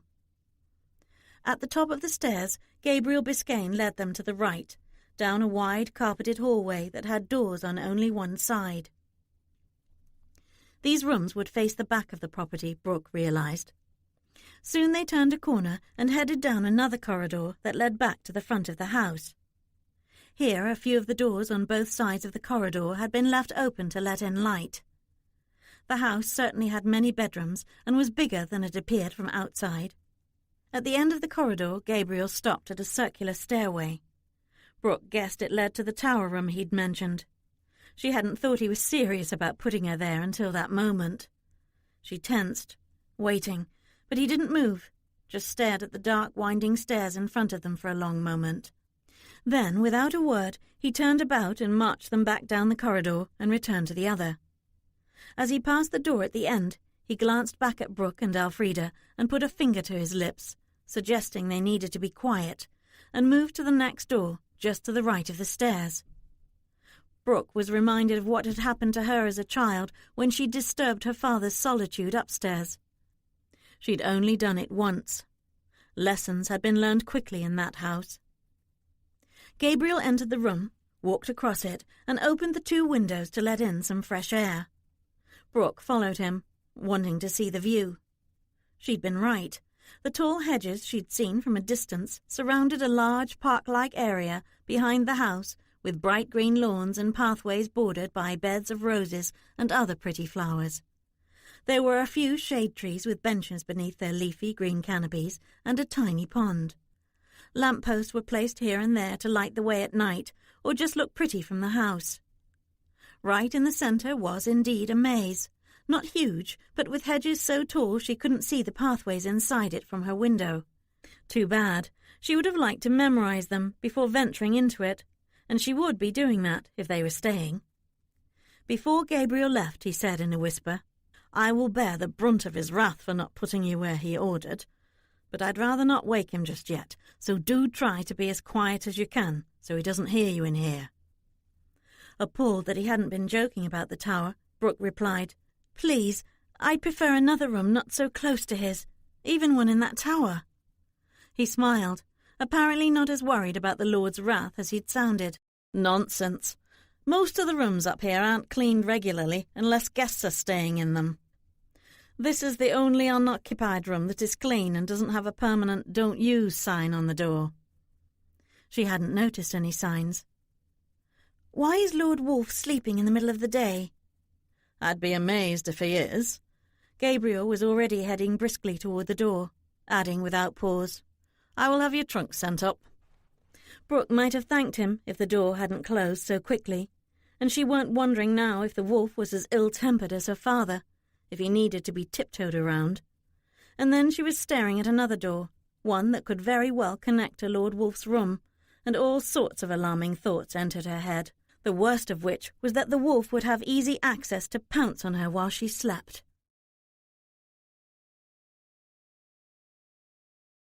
Chapter 9. Gabriel arrived just as Dr. Bates was leaving. Bates paused to give him the same instructions he'd given everyone else in the room.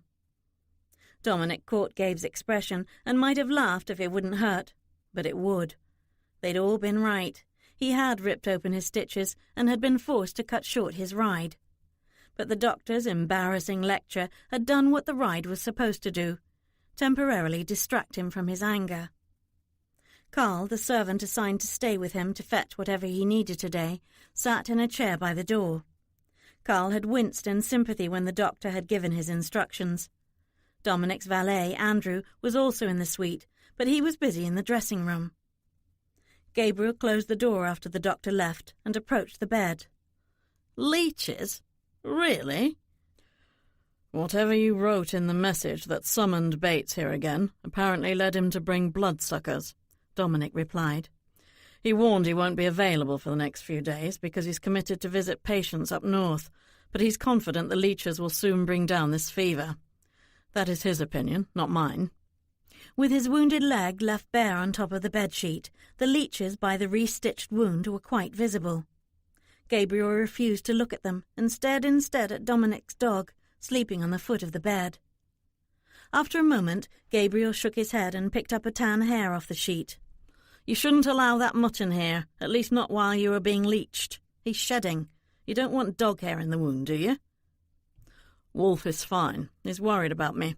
He refused to leave when Carl tried to get him out. You can take a horsebrush to him later if you're worried about him shedding." Then, turning to the matter uppermost on his mind, Dominic asked, "Was it the Whitworth's daughter in that coach?" "Indeed." "How did she like the tower?" Gabriel glanced back to nod at Carl to leave the room before he met Dominic's eyes. We didn't find out." "She's already left?" No, actually, Lady Whitworth is probably quite happy with her room." Dominic immediately frowned. "Where did you put her, Gabriel?" The reply was mumbled so low Dominic didn't hear it. He was too drained to repeat himself, so he waited, staring pointedly at his friend. Gabriel finally sighed and said in a louder tone, "Next door." "Gabe," Dominic said, warningly. "Well, Ella's room is locked and will always be locked, and your old room can't be used because you left most of your childhood mementos in it." "There are numerous bedrooms on this floor. How dare you presume to put my enemy's sister—" "Wait, don't bite my head off until you're stronger. And I really didn't have a choice. None of the guest rooms are kept readied because anyone who wants to visit you and stay for a time gives you prior warning so that rooms can be prepared for them. Those were your mother's instructions, which you never bothered to change. So only these family rooms at the back of the house are kept spotless at all times. As for that particular room next to yours, your grandmother had that door installed and moved into that room when she could no longer sleep because of your grandfather's snoring. If she hadn't done that, it wouldn't even be part of your suite of rooms." "You know very well I consider that room my mother's, and always will. She moved into it after Father died and lived in it until she left after Eloise's funeral and swore she would never return. You've never found a use for it other than to keep it available for her, just in case she changes her mind and comes back." "She won't," Dominic said tonelessly. "She was raised in London and prefers London. Here she grieves too much. There she's distracted from it." "But if Lady Anna did return, she wouldn't want that particular room again anyway, and would insist on another. She would want you to have the entire Lord's suite. Besides, this arrangement is nothing more than temporary. But, if you must know, I thought it rather appropriate putting Lady Whitworth there, since now she won't have to be moved after the marriage." Dominic could not care less how logical all of that sounded, except the marriage part. There wasn't going to be a wedding if he could help it, but there was no point in being angry at Gabriel when it wouldn't last. It never did, and at the moment he simply didn't have the strength to maintain it for even a little while. But he still growled, "Lock that bloody door." Of course. Gabriel rushed to the now offensive door and turned the latch, even tested the knob to make sure it wouldn't open. He came back, saying jauntily, "Besides, it's not as if you'll be roaming the halls for a while, where you might run into her more often than not. Are the leeches working?"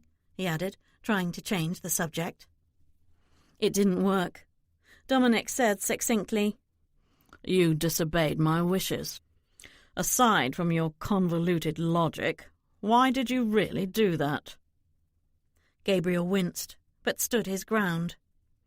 "You can move her to the tower when you're well. I simply didn't have the heart to do it." Dominic sighed and closed his eyes. Gabriel guessed. "I've worn you out. I'll leave." "No, you won't." "Which member of her family came with her?" Gabriel sat down in the chair that had been moved next to the bed. "None, which seemed rather odd. However, she was well escorted by servants, though only her maid is staying with her. Charming woman, that one. Full of fire and dire threats. You'd think she was the lady, but obviously she's very protective of hers." "And the lady?" "She didn't treat me like a gnat under her boot, like you know who did. That last mistress of yours. Well, I won't repeat myself, but some ladies are just... Yes, I know your sentiments in regard to snobby bitches. You still haven't answered my question." "The lady seemed a bit cowed, if you ask me, like she's not used to strangers, or she wasn't expecting to be invited in. Or she's just very demure. Yes, that's probably all it was, considering her young age." "She's not too young, is she?" Dominic demanded sharply, his eyes open again and narrowed. "If they sent me a child—" Gabriel interrupted with a laugh. "Do you really think the Prince Regent would have made his demands without first finding out if there was a Whitworth daughter of marriageable age? No, she's at least old enough for that. Would you like me to read more of—" "No." Dominic waited. But Gabriel merely put the book he'd just picked up back on the nightstand and got comfortable in the stuffed chair to take a nap as soon as Dominic nodded off for one. As if there weren't more to tell of his meeting with the Whitworth chit. As if Dominic weren't the least bit curious about the girl who was being forced on him. He wasn't. She wouldn't be staying. He'd even supply a coach for her return trip when she refused to marry him. But when Gabriel still said nothing else, Dominic finally snapped, "Bloody hell, what's she look like?" "I was hoping you wouldn't ask, but since you did..."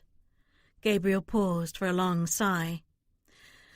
"She's got a wart on the left side of her jaw, and another one by her nose. I didn't stare at them too long, I promise. Red, florid cheeks more suited to a farm wench. Big, owlish eyes. But if you can overlook all that, and her weight..." "She's fat, too?" "A little." Gabriel shook his head. "Very well, a lot. But a good diet and exercise could surely fix that. I can start a regimen for her if you..." "No, and do not befriend her. I want her to hate this place and leave on her own." "So her chubbiness is a problem?" "Don't be obtuse, Gabe. I could not care less what she looks like." "Then why did you ask?" Because I would prefer not to be surprised one way or the other, and truth be told, I feared she might be a beauty sent here to tempt me, since her brother is a handsome fellow, despite his black soul. I'm glad, at least, that she's not comely, because my course was determined the moment that royal toady threatened me with the consequences of not following his master's wishes. Justice will be served if Robert Whitworth loses everything that he cares about because of his sister. So she has to refuse to marry me, and we are going to assure that she does. Are we clear on that? Crystal? Then fetch her to me. You don't care if she's repulsed by what the doctor left on you? I don't care if she faints. Bring her and some smelling salts with you.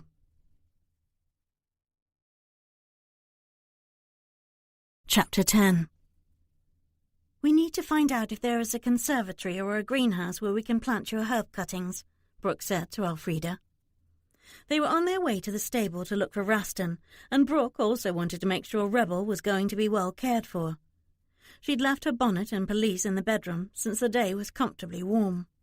Her Empire-style pink dress had short-capped sleeves and, for modesty during daytime, a matching chemisette that was tucked into the deeply scooped neckline.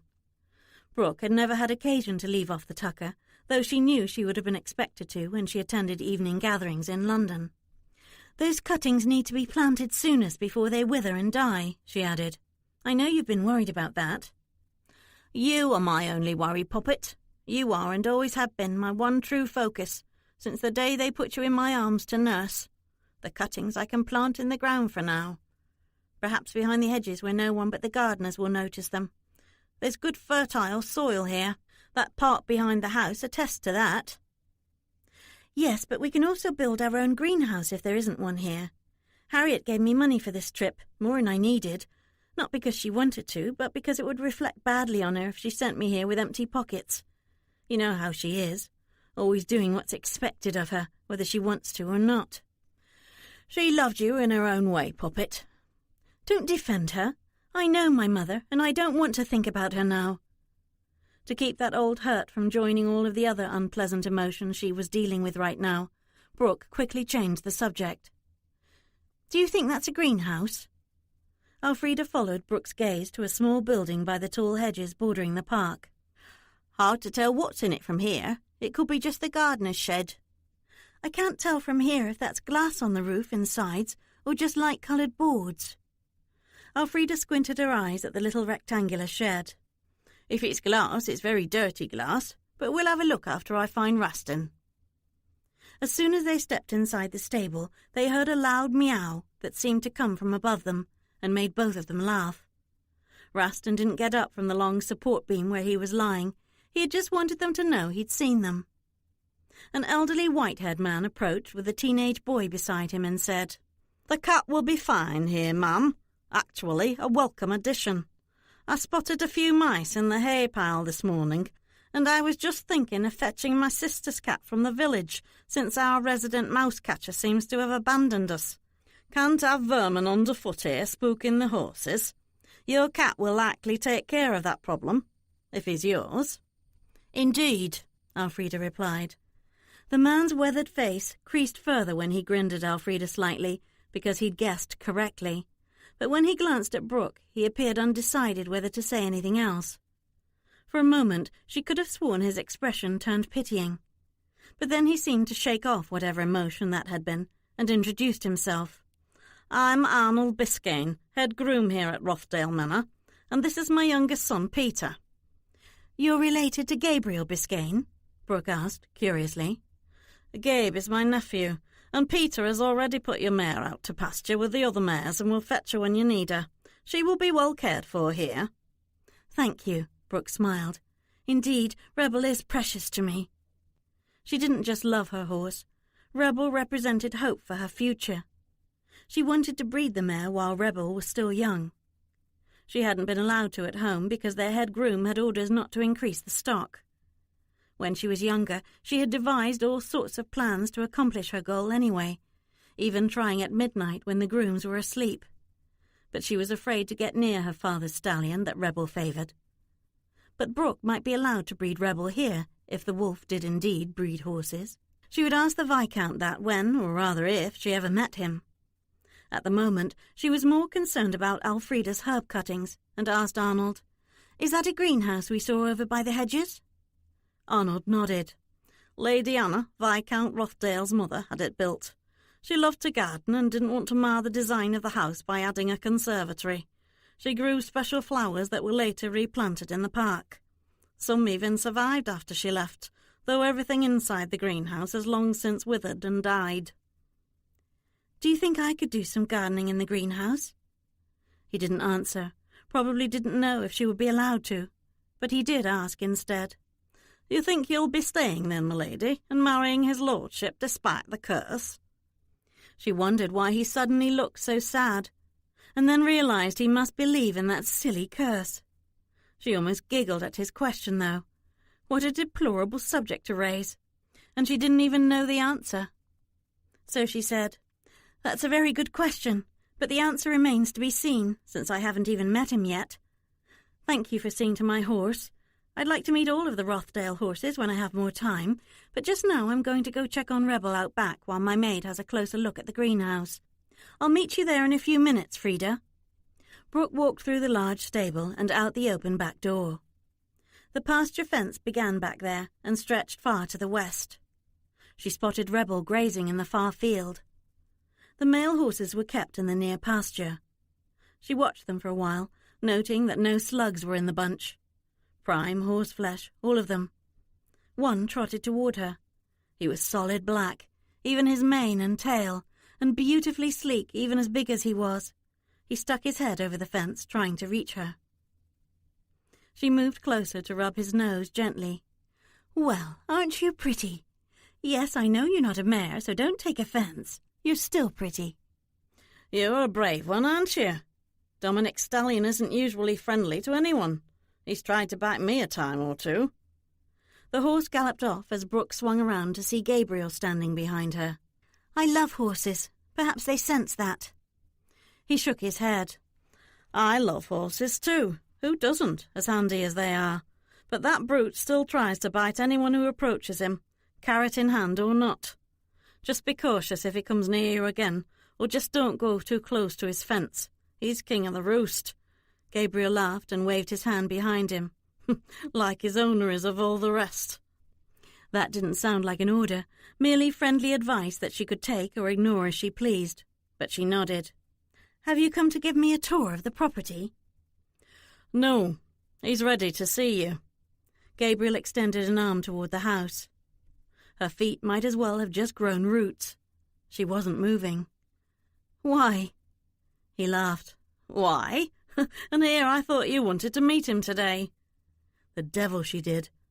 That sick feeling was back, churning in her belly. Dread. She ought to be used to it when she had lived most of her life with it for one reason or another. She still couldn't seem to move, and distracted him from noticing by asking, "What exactly is your post here?" "I'm a jack of all trades," he grinned. "I do whatever Dom wants done."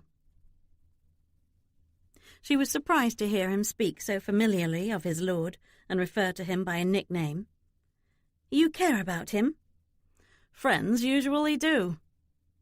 If she hadn't just met other Biscaynes who had claimed Gabriel as a relative, she might have thought he was a minor gentry who had latched on to a benefactor.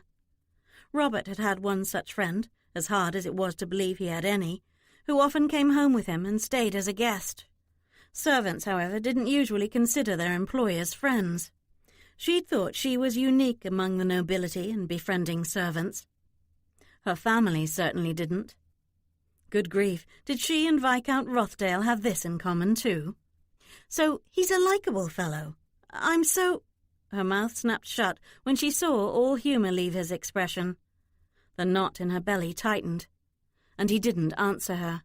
"I don't mean to rush you, Lady Whitworth, but he doesn't like to be kept waiting." "I'm not moving a step without hearing your answer first." Gabriel sighed. "You must know the reason why you were at Rothdale Manor. The hatred for your brother runs deep here." "You share it?" "Yes, I do." "Why?" "You don't know?" "Robert and I don't speak." I don't even think my parents know what he did to cause your lord to challenge him to so many duels. Actually, I think Robert fobbed them off by calling it a trifle." Gabriel looked angry when he muttered, "Despicable blackguard." She wholeheartedly agreed, but she wasn't going to share that with a servant. Maybe he would tell her what had made the Viscount challenge her brother. "What did he do?" "That isn't for me to say. I'm sure Dominic will tell you if you ask. Actually, you might not want to broach that subject with him, at least not today." "So I'm to be tarred with the same feather as my brother?" she demanded. "Is that what I can expect from this meeting with Lord Wolfe?" "I honestly don't know what you can expect, but if he sends someone else to find you, neither of us will like the results. Do start walking toward the house, please." She did get her feet moving, though slowly, and tried not to dwell on what was about to happen in that house. She turned to Gabriel for distraction. "You have a lot of family that work here." "Not a lot. A few cousins, an uncle, my mother. The Cotterells and the Jakemans have more. Our ancestors lived in and around Rothdale village. You can see it from the West Tower, or could, before the tower almost burned down. No one goes in there now. My father was the butler here before he died. He wanted me to take over his position, tried to groom me for it when I was a child, but I was too busy having fun with Dominic to want to spend time doing that. So a new butler was hired after my father died." "What caused the fire?" He followed her gaze up to the tower and said solemnly, "Dominic did." "Quite the nasty accident. What was he doing up there?" "Setting the fire." She gasped. "Deliberately?" "Yes. It was his sister's favourite playroom when she was a child. The year she died, she took to going up there again, but not to play. She would just stand in front of the window for hours at a time. She died that fall." "I'm sorry." "We all are. Everyone here loved her." "Does Lord Wolfe have any other family?" "His mother and a few distant female cousins. But he's the last Wolfe to carry the name, and wants to keep it that way."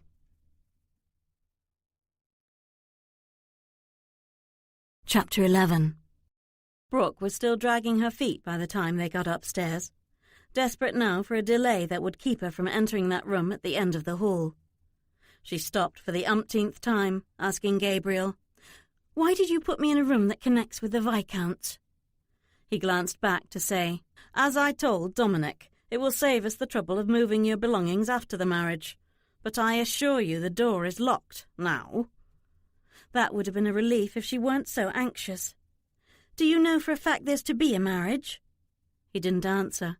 All he said was, "One of these family rooms was his sister's. It is locked and will always be so. One is his old room." She interrupted hopefully. "Instead of telling me, why don't you show me?" "Perhaps another time. He is waiting." He marched ahead of her and opened the dreaded door. She glanced at the one to her room and wondered if she could barricade herself in there. But did she really want to appear cowardly? She was cowardly. No, she wasn't, she reminded herself. It took courage to live with her family, and cunning, and masterful avoidance and deception skills. But at home she knew all the variables and exactly what she had to deal with. This was different. This was unknown. Her behaviour now might affect the rest of her life. First impressions were important. She didn't want to be labelled a coward here, if she would be staying. It was time to find that out. She stepped into the room, her head bowed respectfully. A movement to her left drew her eyes to a fellow in a chair, wiping sleep from his eyes. He quickly stood up and bowed to her, muttering, "M'lady." In a movement to her right, yet another man, this one middle-aged and dressed more formally like a butler, came around a corner on the east side of the suite. He bowed too, and offered a respectful, "M'lady," before a third voice said commandingly, "Leave us." She got out of the way of the exodus, stepping farther into the room, closer to the alcove, and winced when she heard the door close behind her.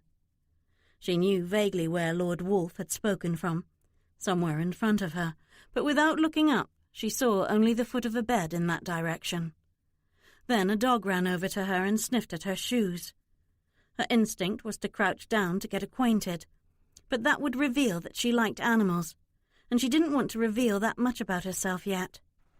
The dog stood almost 3 feet high and had a long snout and a short coat of brown and grey hair with light cream on the neck and underbelly.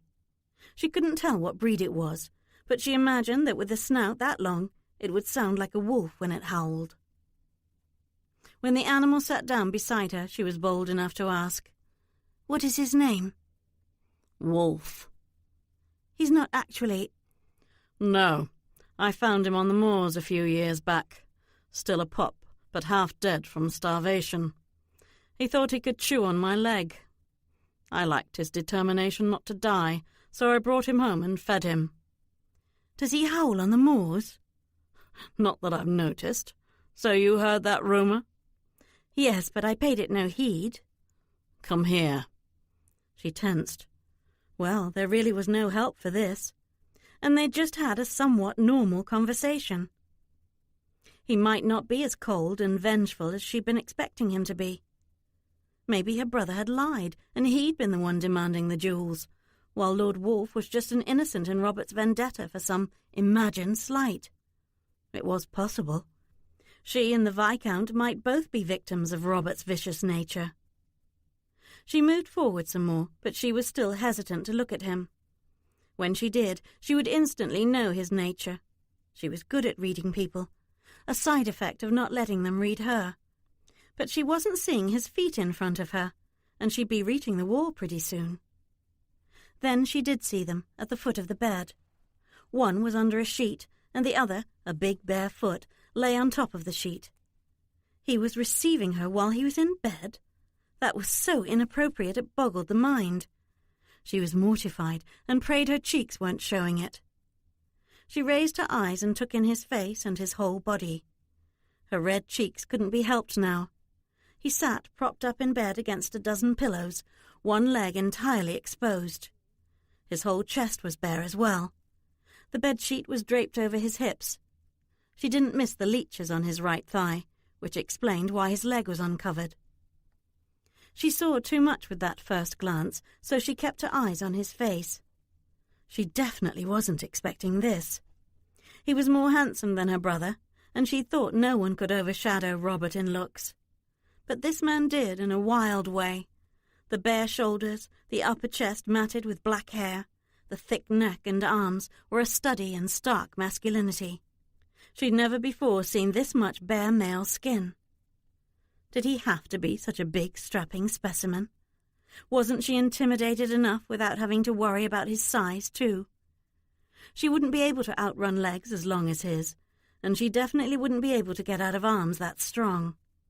And why was a confrontation with him the only thing that came to mind at the sight of so much brawn and muscle? Because he really did look wild. It was the hair, long, black, very, very unkempt. And the feral eyes. They were light brown with many golden flecks. Amber eyes, like those a wolf might have. She had to bite back a hysterical giggle. But who could blame her for being fanciful, fraught by shredded nerves, fears, rumours of wolfmen and curses? Of course her imagination was going to run rampant. "Brooke Whitworth?" She banished the wolf from the bed and focused on the man. "Why aren't you sure?" "You don't have warts?" "No, none that I've ever noticed." "Gabe alluded." "Did he? Shame on him. Does he often tease you like that?" "Unfortunately, yes." She smiled, but only to herself. "You must not mind if he still has his job." "Unfortunately, we've been friends since childhood, so he takes advantage of that." "That is an odd way to describe a long-time friend. As unfortunate." "He is likely the only one who will cry when I'm gone. I regret that." What a sad thing to say, as if he might want her sympathy. Or was he just testing her to see if she had any? When his expression hardened, she decided it was neither. He probably hadn't intended to reveal something like that to her, so she quickly said, "You have a wound?" "A gift from your brother that refuses to heal." He said brother, as if speaking of the most reviled thing imaginable. They really did have something in common, but she didn't want to talk about her feelings for Robert. Instead, she glanced at the leeches on his thigh and said, "He wasn't aiming for your heart, was he?"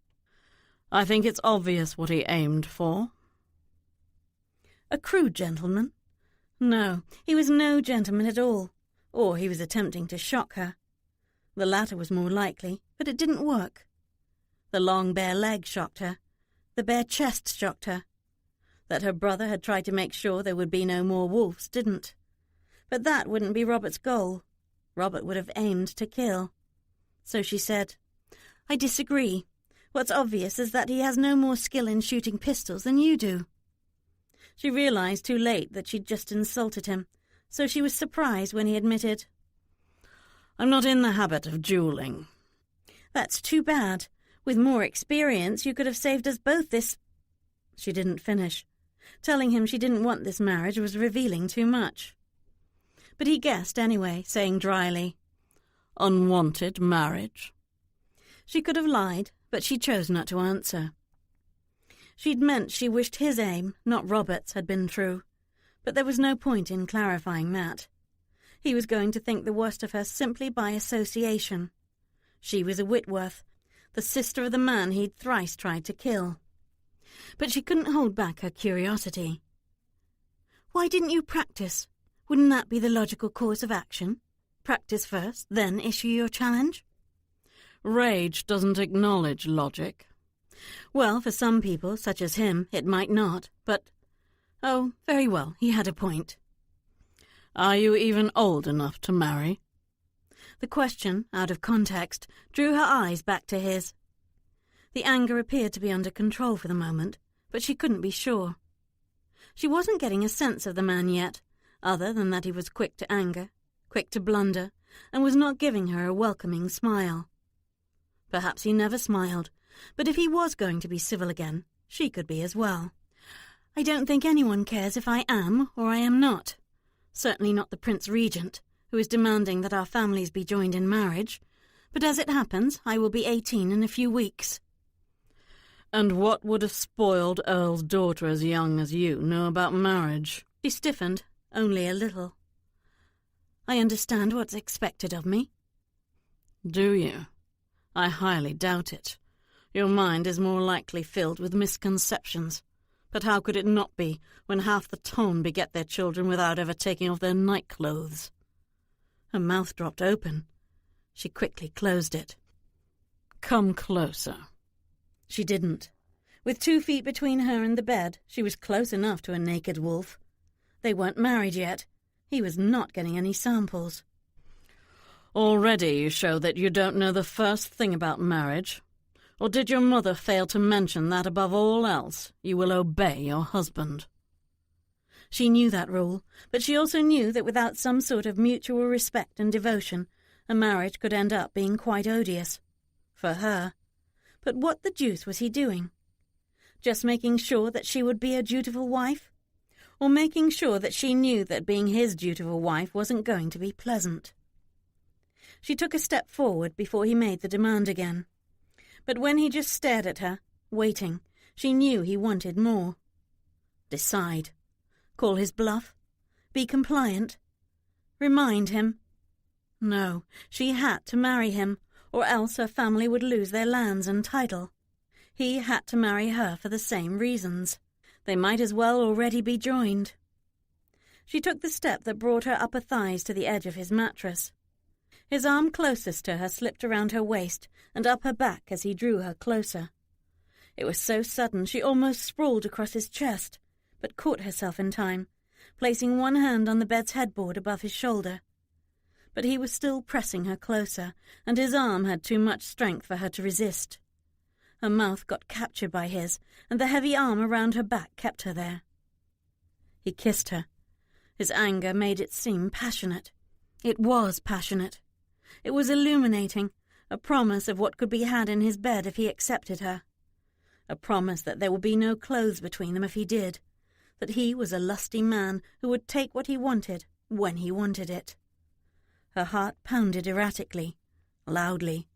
Her senses were assailed with the rasp of a persistent tongue, the scrape of stubble on his upper lip against her skin, fingers at the back of her neck that caused her to shiver, the smell of whiskey on his breath. She was in no way repulsed. Rather, she was lured to the forbidden. But she quickly stepped back when his arm left her back. His tongue left her mouth. She imagined he'd just gotten bored with the lesson, and she didn't doubt that was all it was. He verified that when he said, "That's what you can expect." She wanted to bolt from the room, but she stood her ground. She knew what her father would do to her if she refused to marry Lord Wolfe. Tucking an errant wisp of hair back into her coiffure, as she took a deep breath to calm herself, she noticed the glass and the bottle of Scotch whisky on his bedside table. The wolf drank during the day. That didn't bode well. Or was he taking the whisky as medicine for his wound? "Are you in pain?" "Why are you still here?" he grumbled. His golden brown eyes narrowed on her. "Does it matter?" "If you are a drunkard, then yes, it would." "Then yes, I am a drunkard." She tisked. Was no part of this meeting going to go well? They'd almost had a normal conversation when he'd asked her age. She tried to get back to that. "I told you when my birthday is. When is yours?" "It was last week." "So, you just turned 25 and expect to die at some point during the next 12 months? "Or, thanks to your brother, in the next few days from this wound. But how do you know of the curse?" "Last night at the inn near here we heard more than one rumour." "And that didn't scare you off?" "I don't believe in such things, so it wouldn't." "Too bad." She stiffened. "I beg your pardon?" "You are sister to the man responsible for my sister's death. You will never find welcome here." Good God, what had Robert done? It took a moment for her to absorb how much this man hated her. Of course he did, if Robert had harmed his sister. What did he do? Don't pretend you don't know. Brooke wasn't sure what to do in the face of such rage. If she wasn't going to be welcome here, did that mean he had no intention of marrying her? So why had he agreed to see her? And why had he tried to shock her with that kiss? "Should I leave Rothdale?"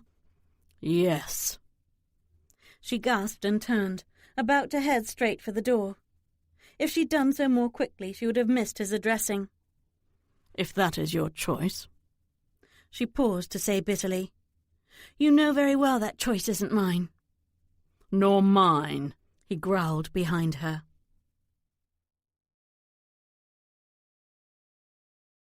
Chapter 12. In the upstairs hallway, Elfrida was drawn to the far end of it, where Gabriel stood with his ear pressed to Lord Wolfe's door. She approached to do the same, but he stepped back, saying in an urgent whisper, "Wait, I think she's about to burst out the door." "It's not gone well," Elfrida said with a frown. "Indeed not." After a few moments, when the door hadn't opened, they both pressed their ears to it. Facing each other, Elfrida saw Gabriel grinning, as if he did this sort of thing often. Elfrida was only concerned for Brooke, and would enter the room without permission if she thought Brooke needed help. Gabriel's amusement annoyed her. She didn't like sharing an intrigue of any sort, even one so minor as eavesdropping with such an impertinent fellow. Halfway between the bed and the door, Brooke was having trouble dealing with her own anger. She understood Lord Wolfe's rage. Her father had been just as furious after the Regent's emissary had left. Men who commanded everything around them naturally balked when they had to accept commands from someone more powerful than they were. But she shouldn't be on the receiving end of that rage when she'd played no part in causing it. Robert had caused it. "You are sister to the man responsible for killing mine." Brooke didn't doubt that her brother was capable of any perfidy, but murder? Responsible could mean all sorts of things. But she couldn't ask the wolf again for an explanation, no matter how rampant her curiosity now was, not after the way he'd reacted to the subject. He might get out of that bed to demand an eye for an eye by killing her. She didn't know him and what he was capable of, and he obviously wasn't going to let her find out. She didn't leave the room. She was still angry enough at him for refusing even to pretend to be civil any more, to march right back to the side of his bed. He'd no doubt thought he'd just chased her out of his house. Too bad for him. But he didn't look disappointed, though his single raised brow spoke volumes. Was he waiting for a fight? Hoping for one? Or just curious about why she hadn't fled? As she gazed at the half-naked Viscount who lay before her, she thought it was a good thing that she'd been raised by down-to-earth Elfrida rather than a proper lady. Otherwise she would be more embarrassed by Lord Wolf's undress. She noticed the sweat on his brow. It was early summer, but the room wasn't warm enough to cause it. He must be running a fever. She stepped closer to the bed and looked at the wound on his right thigh to see if it was inflamed. Watching her, he asked, "The sight of leeches doesn't bother you?" "I'm not repulsed by something that helps to heal." Brooke knew some herbs that could draw out the poisons in his wound more effectively than leeches, but she didn't say so. Instead, she said, "May I?" Without waiting for his answer, she gently pressed a finger to his flesh near his stitches to see if yellow liquid would drain from the wound. It didn't occur to her, at least not immediately, that she shouldn't be touching him at all, that she was breaking a clear rule of etiquette. She felt her cheeks warming, but she willed away the blush, reminding herself that he'd broken a couple of more important rules by insisting she enter a room where he lay less than half covered by a sheet, and by kissing her. "These stitches look fresh." "How would you know?" Now he sounded a bit testy. He obviously didn't want her to help for any reason. Yet she did have a reason. But she wasn't going to explain to him that hating her brother as much as she did, it would give her perverse pleasure to heal his mortal enemy. The wolf's dying wasn't going to help her, unless he did it after they were married. Damn Robert for putting that thought in her head. Keeping her eyes on his wound, she answered, "There is fresh bleeding around your stitches, and not because of the leeches. I think you haven't been following your doctor's orders." "You are the reason the wound needed to be restitched today." Truly, he was going to blame her for that, too, because he was too stubborn not to stay in bed and give his leg time to heal. She still wouldn't meet his eyes, afraid she'd get mesmerized by them again, or frightened into backing off. But she said, "Good. Reopening the wound drained it, which will heal the wound faster than those leeches will." "How do you know?" How to answer that without revealing too much of herself? Evasively.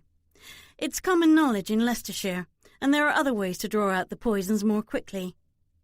"A woman doctor. I'm impressed that you found a school to teach you." She heard the sarcasm, but he was right. No school would teach her. But Elfrida had. It wasn't in her to let his condition worsen if she could prevent it, no matter if she might suffer for it afterward. "Do you realize you are in danger of losing your leg if the poisons spread? Your leeches aren't even close enough to the wound to do any good, and they will draw more good blood than bad." He snorted at her. "Your prognosis is not a trained one, so don't expect me to believe you know what you are talking about. Dr. Bates would have warned me if my condition were as dire as you are suggesting. In a few days the doctor will return and prove you wrong." She supposed Dominic's reasoning was sound from his perspective. Well, from any male's perspective. Like most men, he was absolutely certain that a woman could not possibly know more about any subject than a man did. So she moved back away from him with a shrug.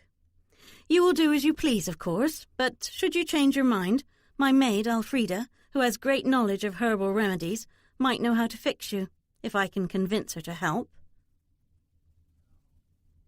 "Convince?" he scoffed. "She's a maid. You give her the order."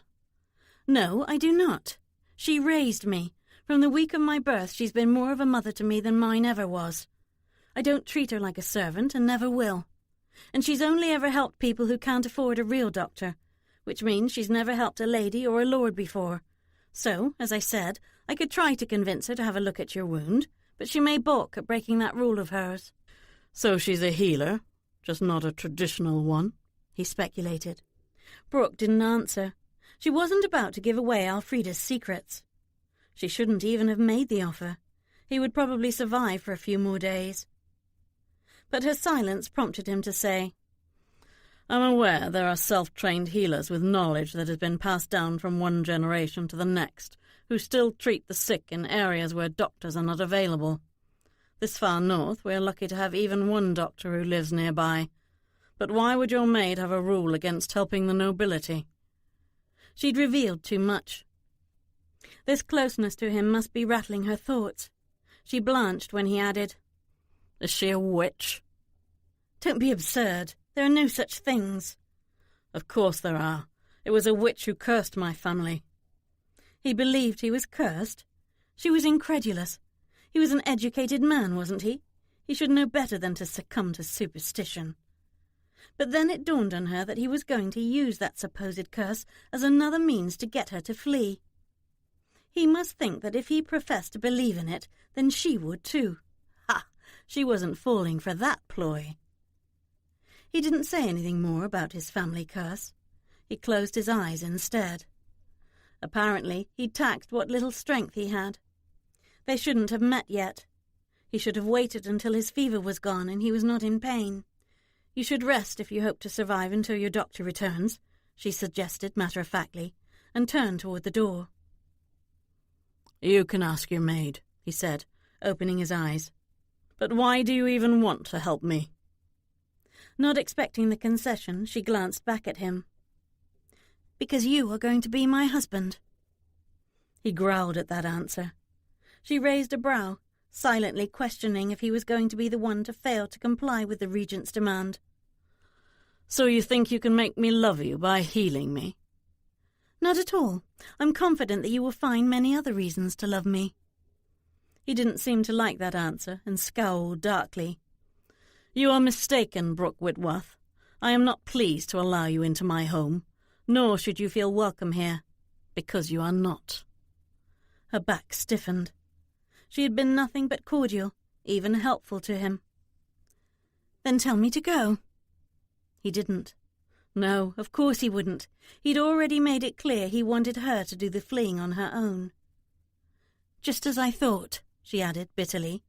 You are as stuck with me as I am with you, no matter how much we both hate it.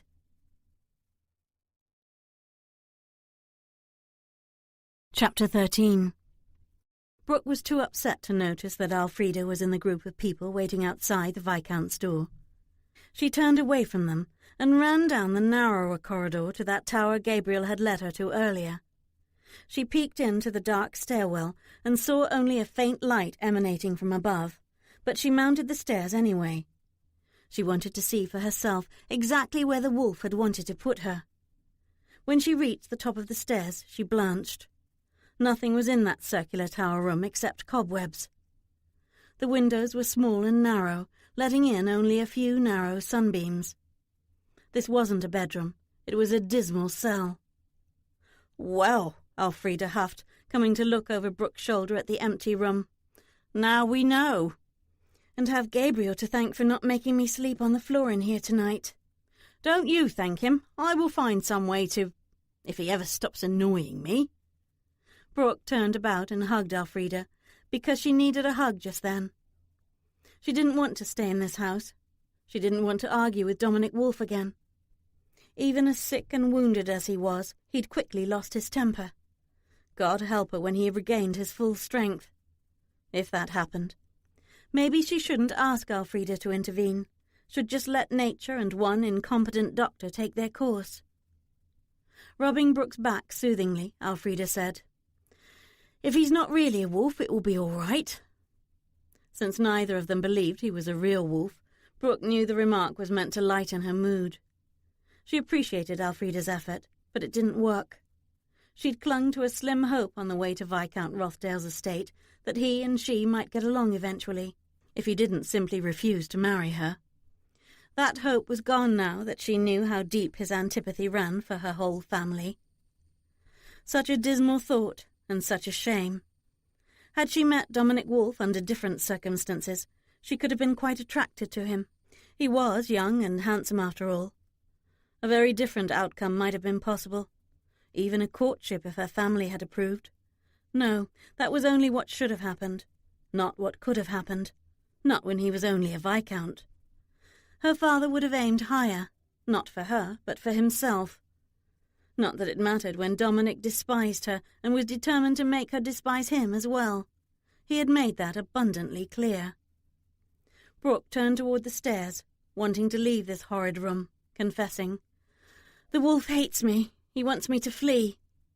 "We anticipated this outcome." "I know. It was illogical to hope that he might like me and not immediately hate me because I'm Robert's sister." "No, just optimistic. But it won't be pleasant for you at home if you do flee." "My parents won't have a home if I do." "Well then, we need to consider that there are ways to have a marriage that is not really a marriage." "To pretend?" Elfrida paused at the bottom of the stairwell to clarify. "It's probably too soon to consider this, but what I refer to is a mutual agreement not to live together intimately. You'll be surprised how often such arrangements have been made over the centuries, when families, especially noble ones, joined for reasons that had nothing to do with love and esteem, and everything to do with land, power, or wealth. An heir is usually needed first, but once that has been accomplished, the husband and wife go about their own interests, even living in different households, if they can agree to such an arrangement." Brooke thought that sounded incredibly promising. "Is any of that actually true, or are you just trying to make me feel better?" "Did it work?" "So it's not true?" "It is.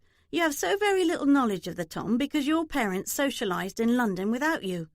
But my mother worked in London before I came along and she moved back to the country. She was privy to a good deal of gossip in that big town and used to amuse me with tales of the inner workings of the nobility's households." "So, if such couples do hate each other, why wouldn't they agree to such an arrangement?" "Because the husband will do as he pleases anyway, and might not care about his wife's feelings, unless he is afraid of her family." Well, that was a brief hope, wasn't it? It didn't even last 1 minute. Brooke sighed. "The wolf doesn't fear my family, just the opposite. I wouldn't be surprised if he wants to kill us all because of what my brother did." "Do we know yet what he did?" "All I learned is that he blames Robert for the death of his sister. He got too angry for me to want to press for more information about it." "That's a good reason for a duel. But it's an even better reason to get your brother imprisoned or hung. I wonder why Lord Wolf didn't pursue that course of action." "Because he wants to be the one to kill Robert. 3 duels definitely suggest that." "Possibly," Elfrida conceded. "We can find out what really happened from the servants here." "I asked Gabriel, but he just said I should ask Dominic about it. I have the feeling no one here wants to talk about it." "To you, maybe, but servants will talk to other servants. Let me give it a try. So, did you decide to be yourself with him?" "I wasn't going to, but he got me so angry. I'm afraid I couldn't hide my true feelings." "He must have provoked you." "Deliberately?" "Yes, but that wouldn't tell him much about you, Poppet, now would it? It wouldn't reveal that you're as quick to laugh, that you aren't vindictive and wouldn't seek revenge even if warranted, that you have a good, pure heart despite the family you come from." Brooke sighed. "Suggesting a pretend marriage would probably just make him laugh because he would be the husband who would do as he pleases with no care at all for my feelings. Besides, he doesn't want any marriage to me. He made that perfectly clear. All he wants is for me to leave, which I can't do." "Would you like a love potion instead?" Brooke blinked in surprise and choked back a laugh. "There's no such thing." "Yep, there are herbs, and I do have a tiny supply left that will stimulate. Well, the villagers call the tonic I made from these herbs a love potion because it stimulates desire, and some people equate that with love. But if the wolf suddenly wants to bed you, then he will look more favourably on the marriage, and everything can go uphill from there." "He already kissed me." "Did he?" "But it was just a ploy to frighten me off. He got quite angry when it didn't work." Elfrida raised a brow. "Did you like the way he kissed?" "I didn't mind it. It was quite surprising." Elfrida looked pleased. "That's an excellent start, Poppet." "For me, not for him. He's certainly not repulsive. I wouldn't mind at all having him for my husband, if he didn't hate me." "You've only just met him. We've only been here a few hours. In time, he won't hate you." "That's not a certainty, Frida." And no, don't give him one of those potions you mentioned. He's got far too much rage in him right now for me to want him to want me. It could turn out much too unpleasantly. Well, just keep it in mind as a last resort, then. Elfrida winked. Brooke rolled her eyes before she broached Dominic's condition. Speaking of your herbs, would you be willing to have a look at the wound Robert gave him? It's not healing, and his fever appears high. Elfrida snorted. Just because you take pity on every sick dog you come across doesn't mean you need to feel sorry for a wolf. Pity is the last thing I feel for him right now. Then why do we want to help him? Because then he might be inclined to deal with me more reasonably and not see Robert whenever he looks at me. Well, we're going to have lunch first to give him a bit of time to take in his first glimpse of you and realise the remarkable favour the Prince Regent has done him. Elfrida put her arm around Brooke's waist to lead them back up the corridor.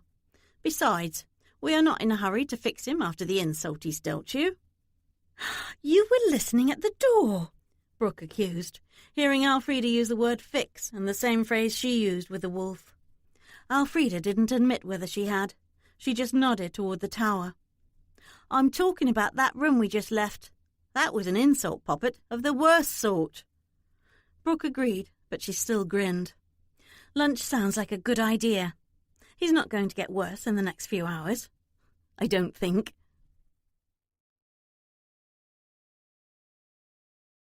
Chapter 14.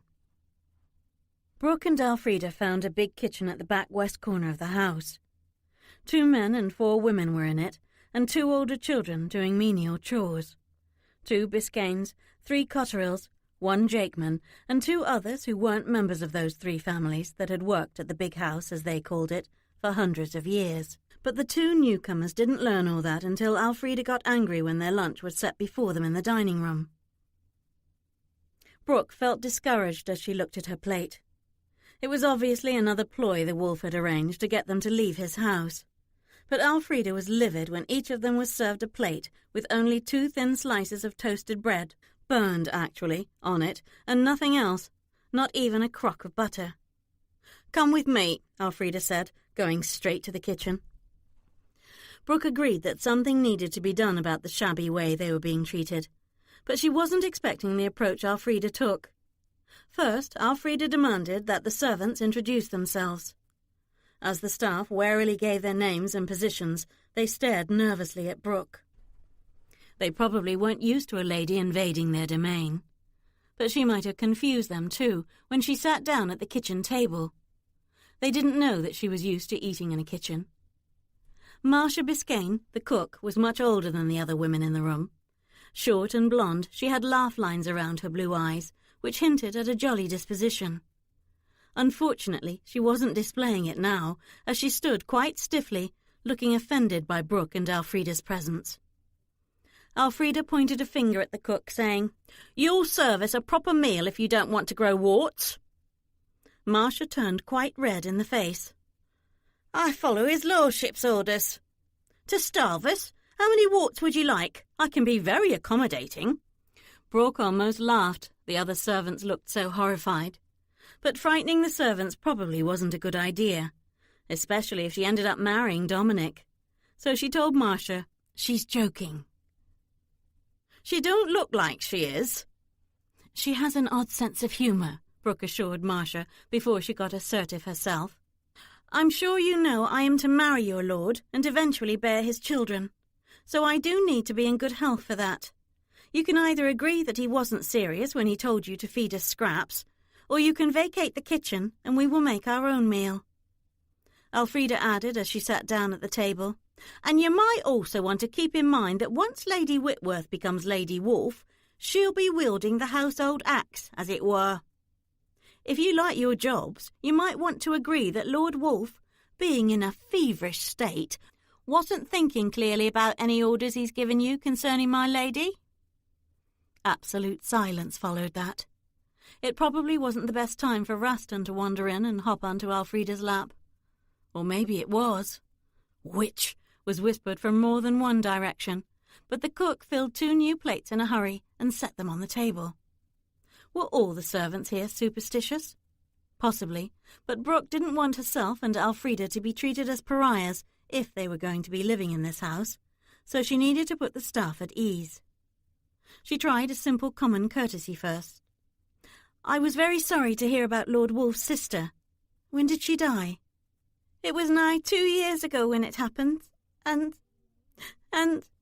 The girl named Janey wiped a tear from her eye before insisting, almost angrily, "We don't speak of Lady Eloise's death. You'll need to ask his lordship about that sad matter." Brooke wondered why no one would talk about Eloise's death, but she didn't press.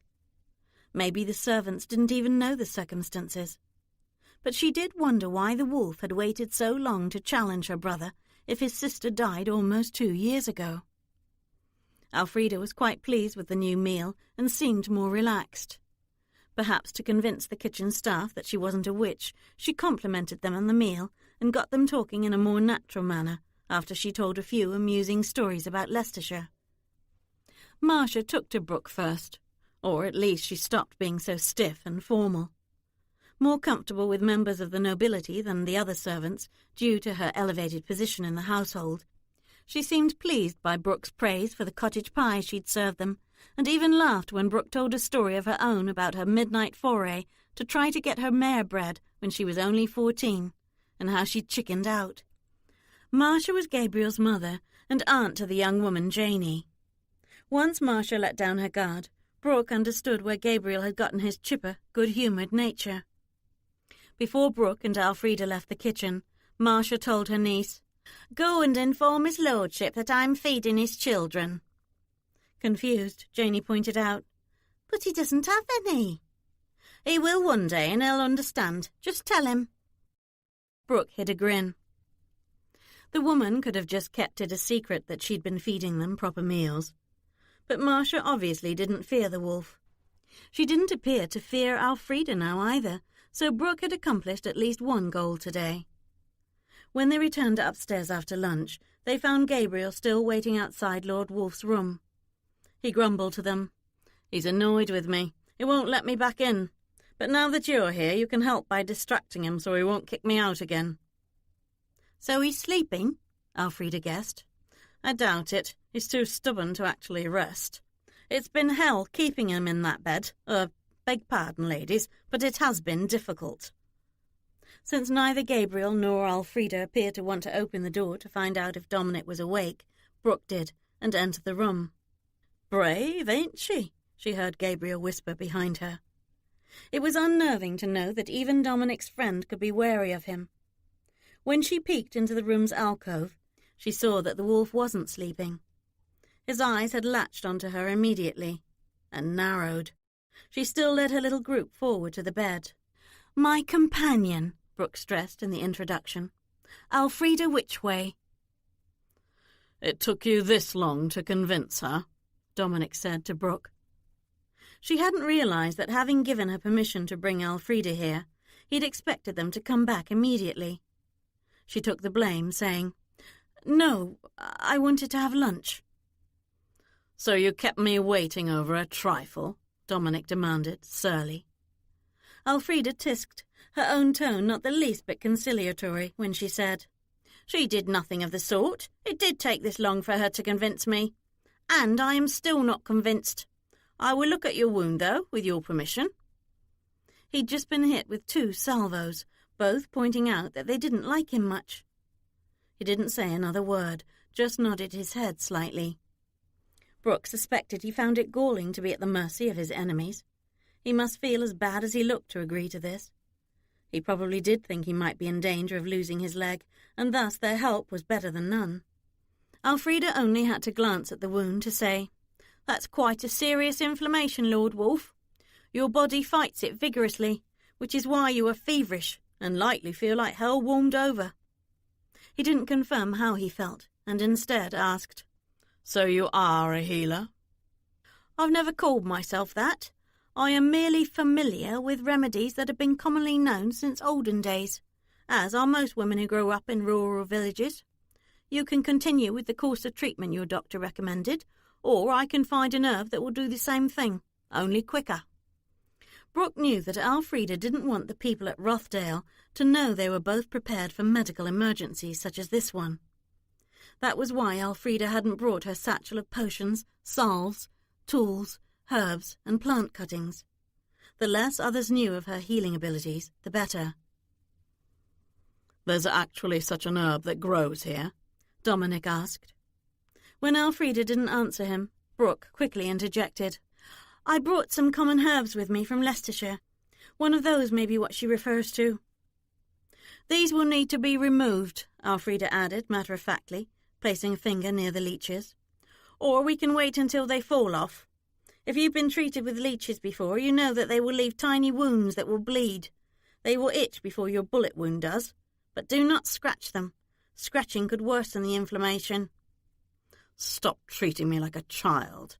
He swiped a hand over his thigh to remove the leeches himself. Brooke's eyes flared at that display of impatience. Elfrida's hand was knocked away from him as well as the leeches, which were now squirming on the bed beside him. "That, my lord, was very detrimental.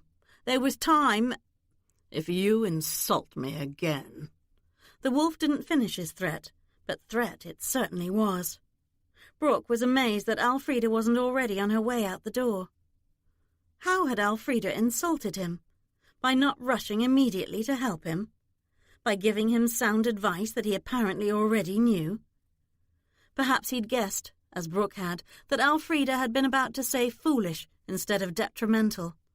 Or maybe he was feverishly imagining some other slight. That was possible. In fact, all of his churlishness thus far could have been induced by his fever and his discomfort, but that might just be wishful thinking on her part. If anyone had been insulted, it was Elfrida. Brooke thought about leading her maid out of there and leaving the wolf to his fate. If only she could.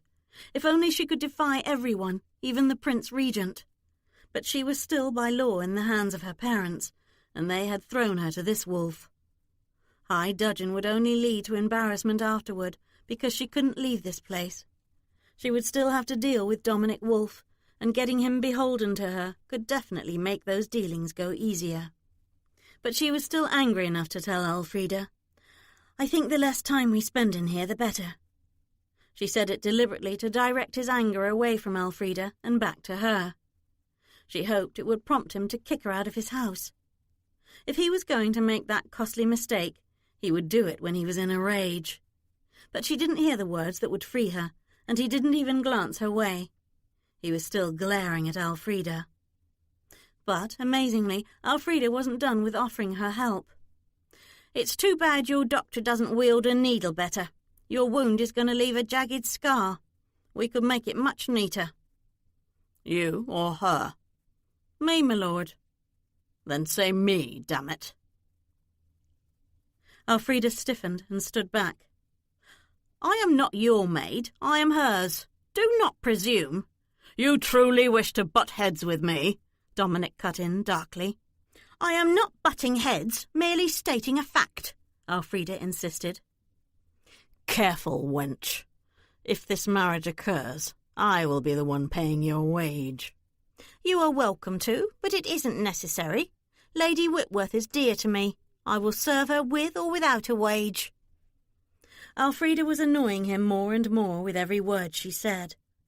Brooke could tell from his increasingly feral expression. Finally he growled, "I think you should stay out of my sight." Elfrida was quick to make that happen. Brooke was speechless as she watched her dearest friend leave the room. When Brooke looked back at the ungrateful wretch in the bed, her light green eyes blazed with anger. "That was very ungracious of you, Lord Wolfe, considering she was only here to help you at my request." "Do I look miraculously healed by either of you?" he shot back. "You look like a beast determined to be a nasty churl. She can fix you. You would mend quicker, more's the pity." Brooke marched out of the room, slamming the door behind her. The satisfying sound did nothing to quiet her rage.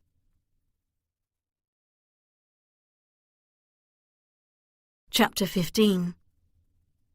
Out of sight, out of mind. How Brooke wished that were true. But Dominic Wolfe had used a single word that had eased some of her rage before she got to her room. If. He'd said, if, this marriage occurs? Was there still a possibility that he might do something to keep it from happening? She found Elfrida collapsed in one of the reading chairs. The maid looked tired. She wasn't any more used to nasty confrontations such as that than Brooke was. Collapsing under the bed herself, leaving her lower legs to dangle over the side, she said, "He's intolerable. We need to consider other options." "I wasn't expecting him to be so handsome," Elfrida remarked. "What's that got to do with anything?" "Well, it does sort of make him tolerable, I would think, at least in your eyes." Brooke snorted. "Oh, not? But we don't know what he is really like yet. A man in pain is never at his best." Brooke was good at reading people, but the only thing she got out of the wolf was that he was despicable. "He's not going to have a best." "Then you should wait to make sure of that. And what other options have we?" Brooke was precariously close to tears. "I don't know. There must be something other than poisoning him, as my brother wants me to do." "If we leave here, we won't be able to go home." "I know." "They will just drag you back here." "I know." And probably beat her, too. She wasn't old enough for her no to matter at the altar if her parents were saying yes. A long moment passed before Elfrida said determinedly, "Then we go somewhere else." Brooke latched on to that kernel of hope. "I speak fluent French." "We're at war with those people. We can't go there. They'll think we are spies and hang us." "Scotland isn't far from here." "Exactly. It's too close. We'd be found easily there." "We can catch a ship then.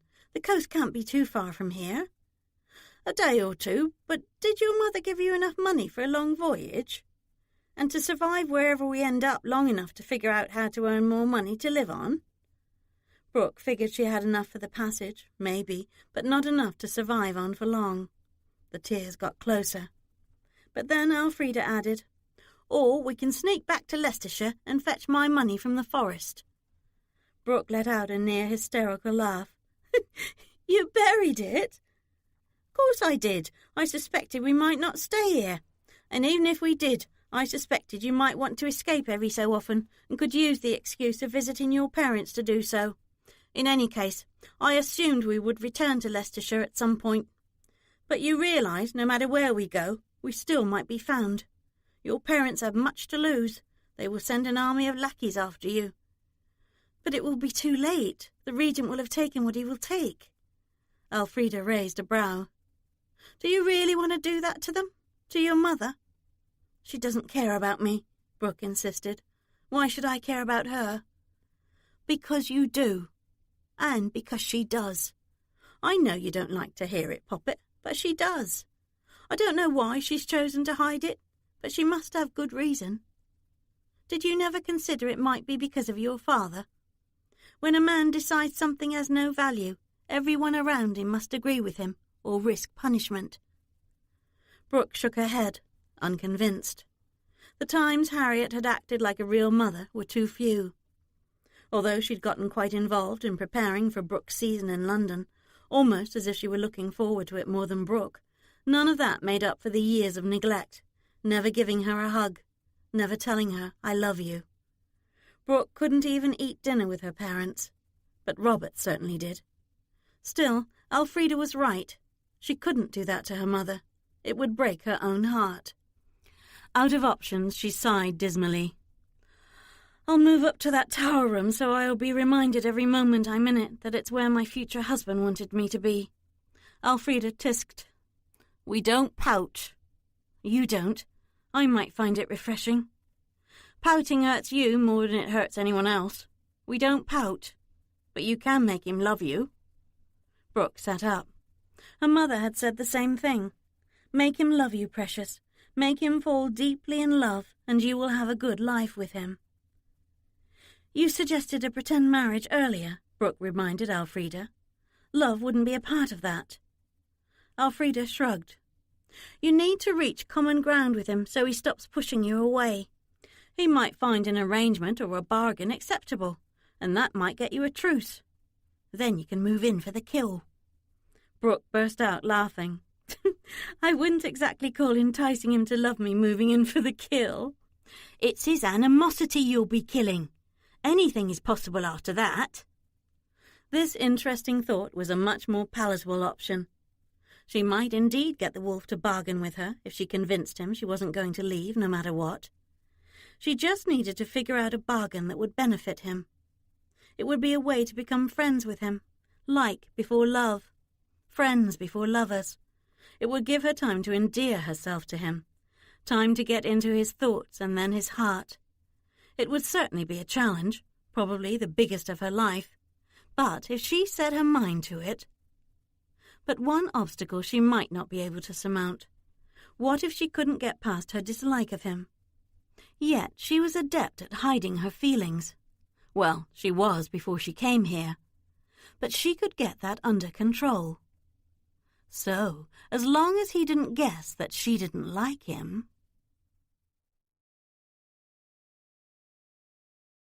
Chapter 16.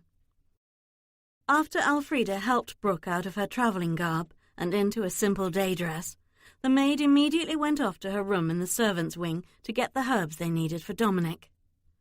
Brooke hadn't expected her first day at Rothdale to be so trying and fraught with unpleasantness, surprises, and anger. She supposed there were a few bright spots, though. The greenhouse was not being used, so she and Elfrida could cultivate their herb garden there. She had a pretty bedroom, and no one had yet come to tell her to get out of it. She walked over to a window. She found the views of the lovely park and the 2 horse pastures soothing. Oh, and she'd gotten in the wolf's door.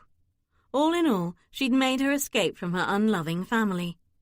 She really ought to keep that in mind and do everything possible to get along with Dominic Wolfe, at least until he and she could come to some sort of special marriage arrangement. She turned away from the window when Elfrida returned and handed Brooke 2 coloured pouches and a small potion bottle. The herbs in the red pouch will draw out the poisons that are causing the inflammation. Mix them with water and make a paste, and apply it to the wound 3 times a day until the redness is gone. Then use the herbs in the blue pouch. They will make the wound close more quickly and form a scab. The potion will help him to sleep more soundly, which will also aid the healing. But you might want to explain that to him before you offer it. Then Elfrida added, stubbornly, I'm never going back in that room. I don't care if he's taken his last few breaths.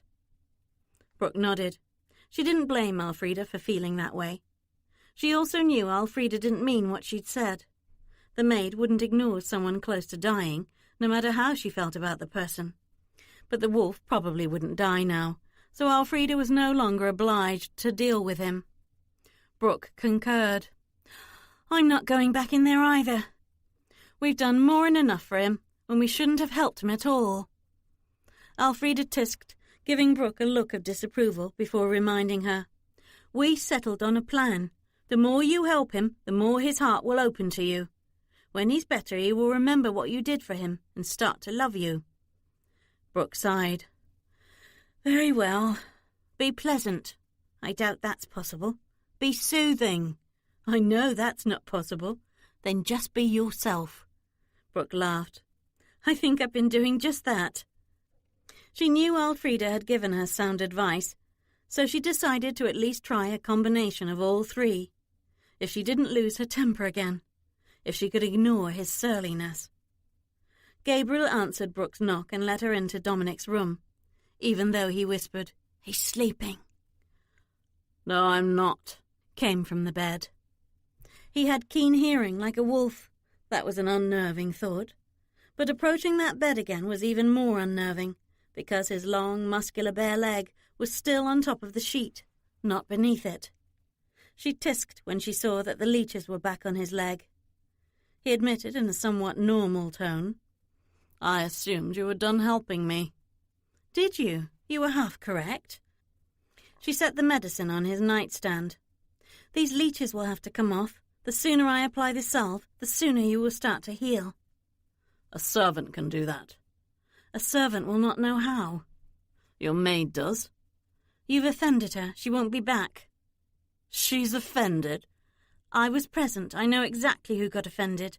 But as your soon-to-be wife, it's my duty to assist you, and it is your duty to be grateful for it. He stared at her incredulously. You overstep. And you aren't even correct. I have no duty to you. Well, I will still honour my duty to you. She removed the leeches carefully, picked up the red pouch, and went to find water. She walked through the sitting room, which contained a few reading chairs that matched the one next to the wolf's bed, and a small dining table, to the 2 other rooms in the suite, which she'd caught a glimpse of when she'd stormed out of here earlier. She saw the valet in one of them folding clothes. She guessed the other was the bathing room. She was surprised to find a second fireplace inside the bathing room. It wasn't as grand and ornamental as the one that heated the main room of the Viscount's suite, but it certainly was useful for warming up the room in cold weather and for heating water for baths. A metal bucket of water currently hung over a low fire. And what a tub! A long porcelain tub that had to have been specially made for his size dominated the room. The wolf certainly liked his luxuries. She went over to a large cabinet with glass doors that contained stacks of towels and an assortment of items, including a supply of clean shaving cups. She grabbed one and poured water from a pitcher in it, just a tiny bit, then sprinkled some of the powdered herbs in to make the paste. She stirred it with a clean spoon she found in the cabinet and washed her hands. When she returned to the main room, the wolf was eyeing her and the cup in her hands suspiciously. "This will only sting for a moment, then you won't notice it." She dipped her finger in the paste so she could dab it on his wound. He grabbed her wrist when she leaned toward him, demanding, "Only sting? If it does worse, you may not like the consequences." "How much more unpleasant can you be?" she countered, then reprimanded herself. She had to stop reacting to his surliness. "You were shot. Nothing I do will equal the pain of that." He let go of her wrist without further comment. Without the leeches on his thigh distracting her, she was suddenly too aware of his body. All of it, and how close she was to such a big, strapping, handsome man, fully naked under that sheet. And his wound was so close to his...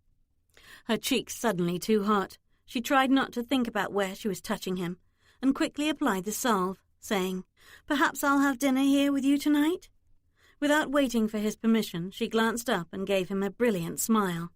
"Yes, that's a splendid idea, since I will need to apply the salve again come evening.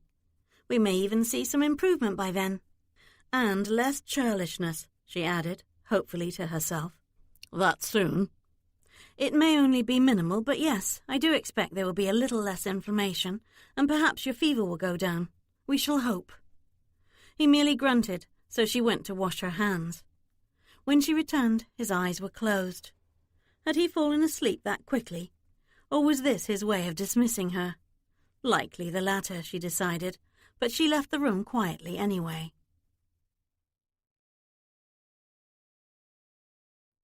Chapter 17. "You're still here?" Janey asked when Brooke entered the kitchen. Brooke was taken aback. Janey wasn't exceptionally pretty, though she did have lovely red hair and bright green eyes to keep her from looking plain. The girl was glaring at Brooke accusingly, and here she'd thought she'd charmed the kitchen staff over lunch. "Why wouldn't I be?" "Because he was so angry when I gave him my aunt's message about her feeding his children." "Ah, that." Brooke managed not to grin. No, indeed, he wouldn't have liked hearing that. But the cook swung around from the counter where she was chopping meat. Knife still in hand, Marcia said angrily, "That's all you have to say? We're lucky he didn't send us all back to the village. We serve him, milady, not you. Yet." "I understand where your loyalty lies, but you need to understand that no matter how hard he tries to push me out the door, I'm not leaving. You also might want to take into account that he's feverish and in pain, so he probably won't even remember that you took my side in this matter after I finish healing him." "You're healing him?" "Yes. With my maid's help, we'll have him back on his feet much sooner than his doctor can manage. So please, have 2 dinner trays delivered to the Viscount's room at precisely 7 o'clock this evening. I will be dining with him." Both women appeared startled by the news that Brooke would be spending time with their lord. She could even hear them whispering about it behind her back as she left the house through the kitchen door. She hoped they would now stop taking sides, at least in the battle for decent food. With the rest of the day free, she would have liked a tour of the house, but since Gabriel wasn't around, she decided to treat herself to a pleasant ride with Rebel instead. While her mount was brought in from the pasture, Arnold Biscayne gave her the lay of the land. The village of Rothdale was to the west, within walking distance, with hills and dales beyond it. The sea-coast was 2 days' normal ride to the east, as she'd guessed, but the distance could be traversed quicker with a heavy hand. Of the northern route, Arnold said, "If you come to woods, you'll know you've gone too far." "The woods aren't on Wolfland?" "Only partially, my lady." He also cautioned her to always keep a landmark or a road within sight so she wouldn't get lost. She kept her grin to herself. Some men just had to treat women like children. She didn't mind Gabriel's uncle's advice. She was sure he meant well, and she was too excited that woods was somewhat nearby and went in that direction. Elfrida, who loved forest and woodlands, would be pleased. On the way back, she spotted a church halfway between the manor house and the village and wondered if Dominic and she would be married there. A graveyard was behind it. She decided to stop to see if Eloise was buried there. The inscription on her marker might even indicate how she died. Brooke was curious about that, since no one would say. But only the villagers were buried in the churchyard. The Wolfes had a crypt at the back of the graveyard, but the door to it was locked. So much for that. Brooke was late getting back, so she stopped by the kitchen again and told the servants to delay the dinner she'd requested by 3/4 of an hour so she could take a bath, and requested that water be heated and sent up to her room. At least there were no objections this time. Elfrida arrived with the servants carrying the water buckets. She stayed to help Brooke undress, then laid out a frock that didn't smell of horses while she bathed. Brooke wanted something a little more fancy and said so. "We're going to tempt tonight?" "No, just hopefully look pretty."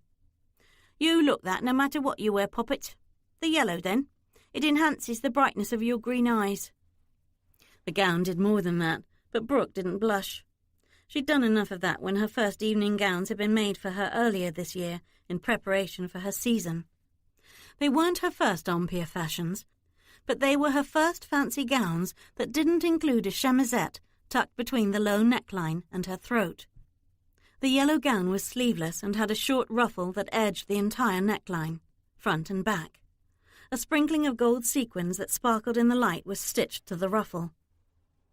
Apart from the embarrassment she felt at her unaccustomed exposing of so much skin, Brooke found the current fashions quite comfortable. The thin, soft muslin was pulled tight beneath her breasts and flowed loosely down to her ankles. Beneath the gown she wore flesh-coloured pantaloons. Brooke had laughed at the notion, but Harriet's seamstress had explained that all fashionable women were wearing this undergarment because the Empire-style gowns should appear as if nothing were worn underneath them. To fill in the bare expanse of skin above the gown's low neckline, Brooke put on the necklace Elfrida had given her, an ivory cameo on a silver chain. A jewellery box had been delivered with her new wardrobe, but nothing in it was as precious to her as the cameo. It was mostly filled with inexpensive baubles of every colour that matched the new gowns that Harriet had picked out for her. The only expensive items were an emerald set Brooke was to have worn to her first ball. With her hair yet to be styled more elegantly for the evening, with a lot of short ringlets around her brow and temples, Brooke said anxiously, "Hurry with my hair, please. I'm really running late for dinner with the Wolf." "Nonsense," Elfrida replied. "You're going to look so beautiful he will find you worth waiting for. So stay calm and remember your plan to make him love you." Easier said than done, Brooke thought. But he probably wasn't going to wait for her, had most likely sent someone to fetch his food. She hoped he'd done that. A hungry wolf wouldn't make for a pleasant wolf. And whom was she kidding? He was never going to be pleasant with her. Not growling was the best she could hope for. On her way out the door, she told Elfrida to hurry to the kitchen to have the food for her dinner with Dominic sent up immediately, if he didn't already have his. She then knocked softly on his door, but didn't wait for permission to enter, since he was expecting her. It was beyond the dinner hour, but not dark yet, with the sun setting so late in June, so no lamps were yet lit. Dominic appeared to be alone in the room this time. He was still in bed, still propped up on his many pillows. But at least he was wearing a white nightshirt, though it was mostly open down his chest. And he'd combed his hair. He hadn't been shaved, though. The stubble on the lower half of his face was darker now. But perhaps he was feeling somewhat better. "Why the devil are you dressed like that?" he growled as she approached the bed. Brooke was embarrassed by the way his eyes focused above the décolletage, but she didn't pause. She might love how comfortable the current fashions were, but she would never get used to these low necklines that were so popular in London. "I always dress like this for dinner," she lied. "Not with me, you won't." She was so pleased to hear that, she smiled. "As you wish. I can be very accommodating." He snorted. Since he already sounded like a beast, she added, "I suppose I don't need to ask how you are this evening? No better at all?" "Hungry, that's how I am. Twice I've been given excuses for why my dinner doesn't sit before me. How have you managed to charm my cook?" "I haven't," she replied pleasantly. "In fact, it's very obvious your staff doesn't like me at all." "Then why are they listening to you instead of me?" he yelled.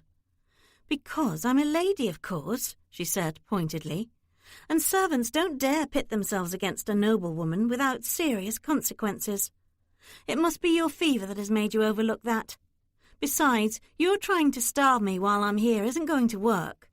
At least wait until you're well enough to guard your kitchen yourself, because in the meantime I'll chase your cook out with a broom and prepare my own meals if I have to. So you might want to reconsider that nasty plan. Burned bread and nothing else? Really?" His face just got redder.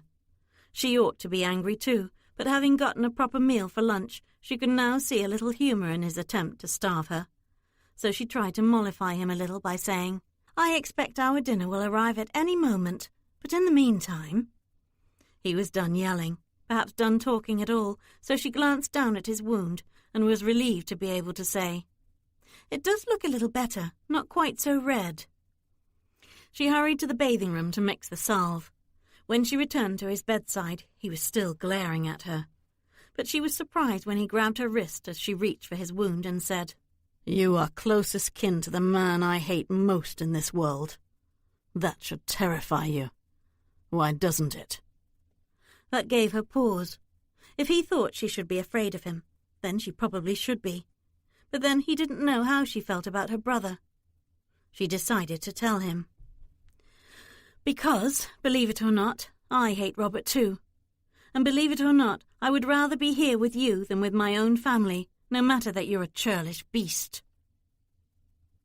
"You might want to stop calling me names." "You might want to give me a reason to." She had kept her tone pleasant thus far. She'd even smiled at him, which was obviously confounding him. Good. It was a start. Make him curious.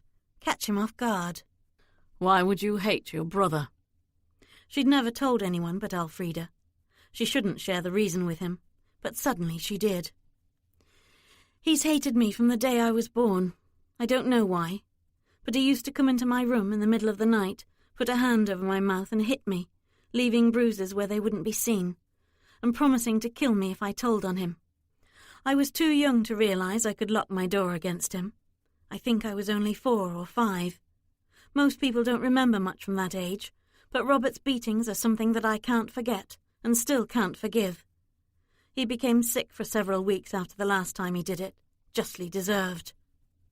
That had been after Elfrida had found out what Robert had been doing, and began sleeping on a cot in Brooke's room, and locking the door to prevent any more middle-of-the-night visits. Elfrida did that for nearly 2 years, although Robert stopped trying to get in the room when he started finding the door always locked to him. "You wished him ill?" She laughed. "Do you think I can make wishes come true?" "Can you?" "I didn't take you for superstitious. Well, actually you must be if you can believe you were cursed. But if I had such a talent, I wouldn't be here, would I? I'd be having my season in London as I was promised." "That's all? You wouldn't wish for something more grand than that?"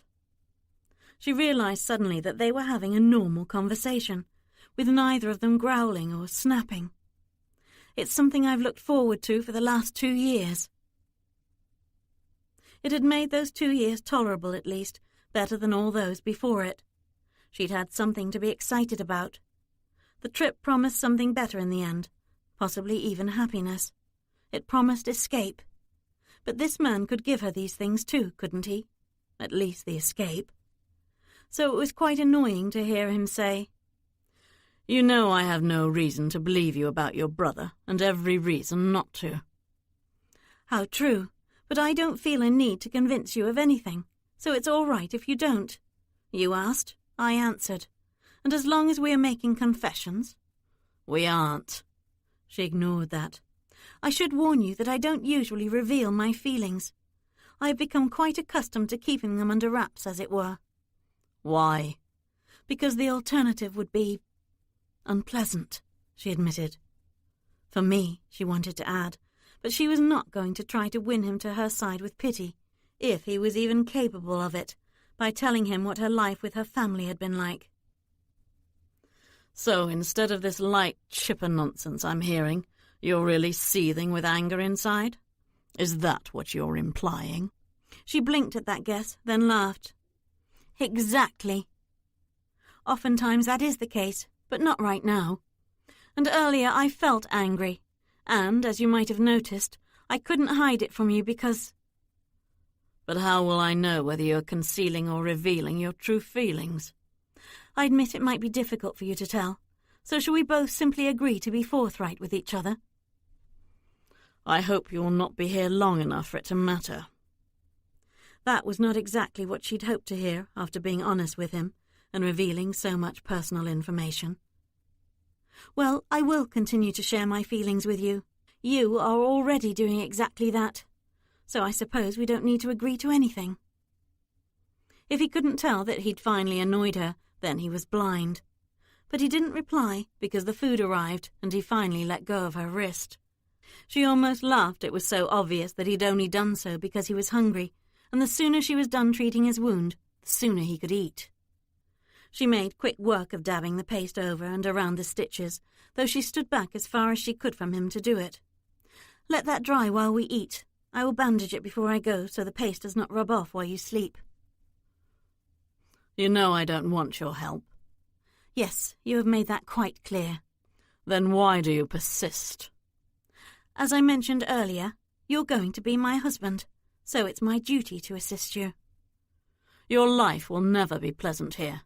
You need to think about that very carefully and figure out that you only have one option." She raised a brow at him. "To leave? That is actually the only option I don't have. So maybe you need to do some thinking instead and give in graciously, if you know how to do that." "Get out!" She almost said, "make me," but she bit the words back. She had to stop succumbing so quickly to anger. Where had this willingness to fight with him come from? If he weren't bedridden, she wouldn't dare, and Elfrida's herbs were likely to get him out of that bed sooner. More fool her for helping to that end.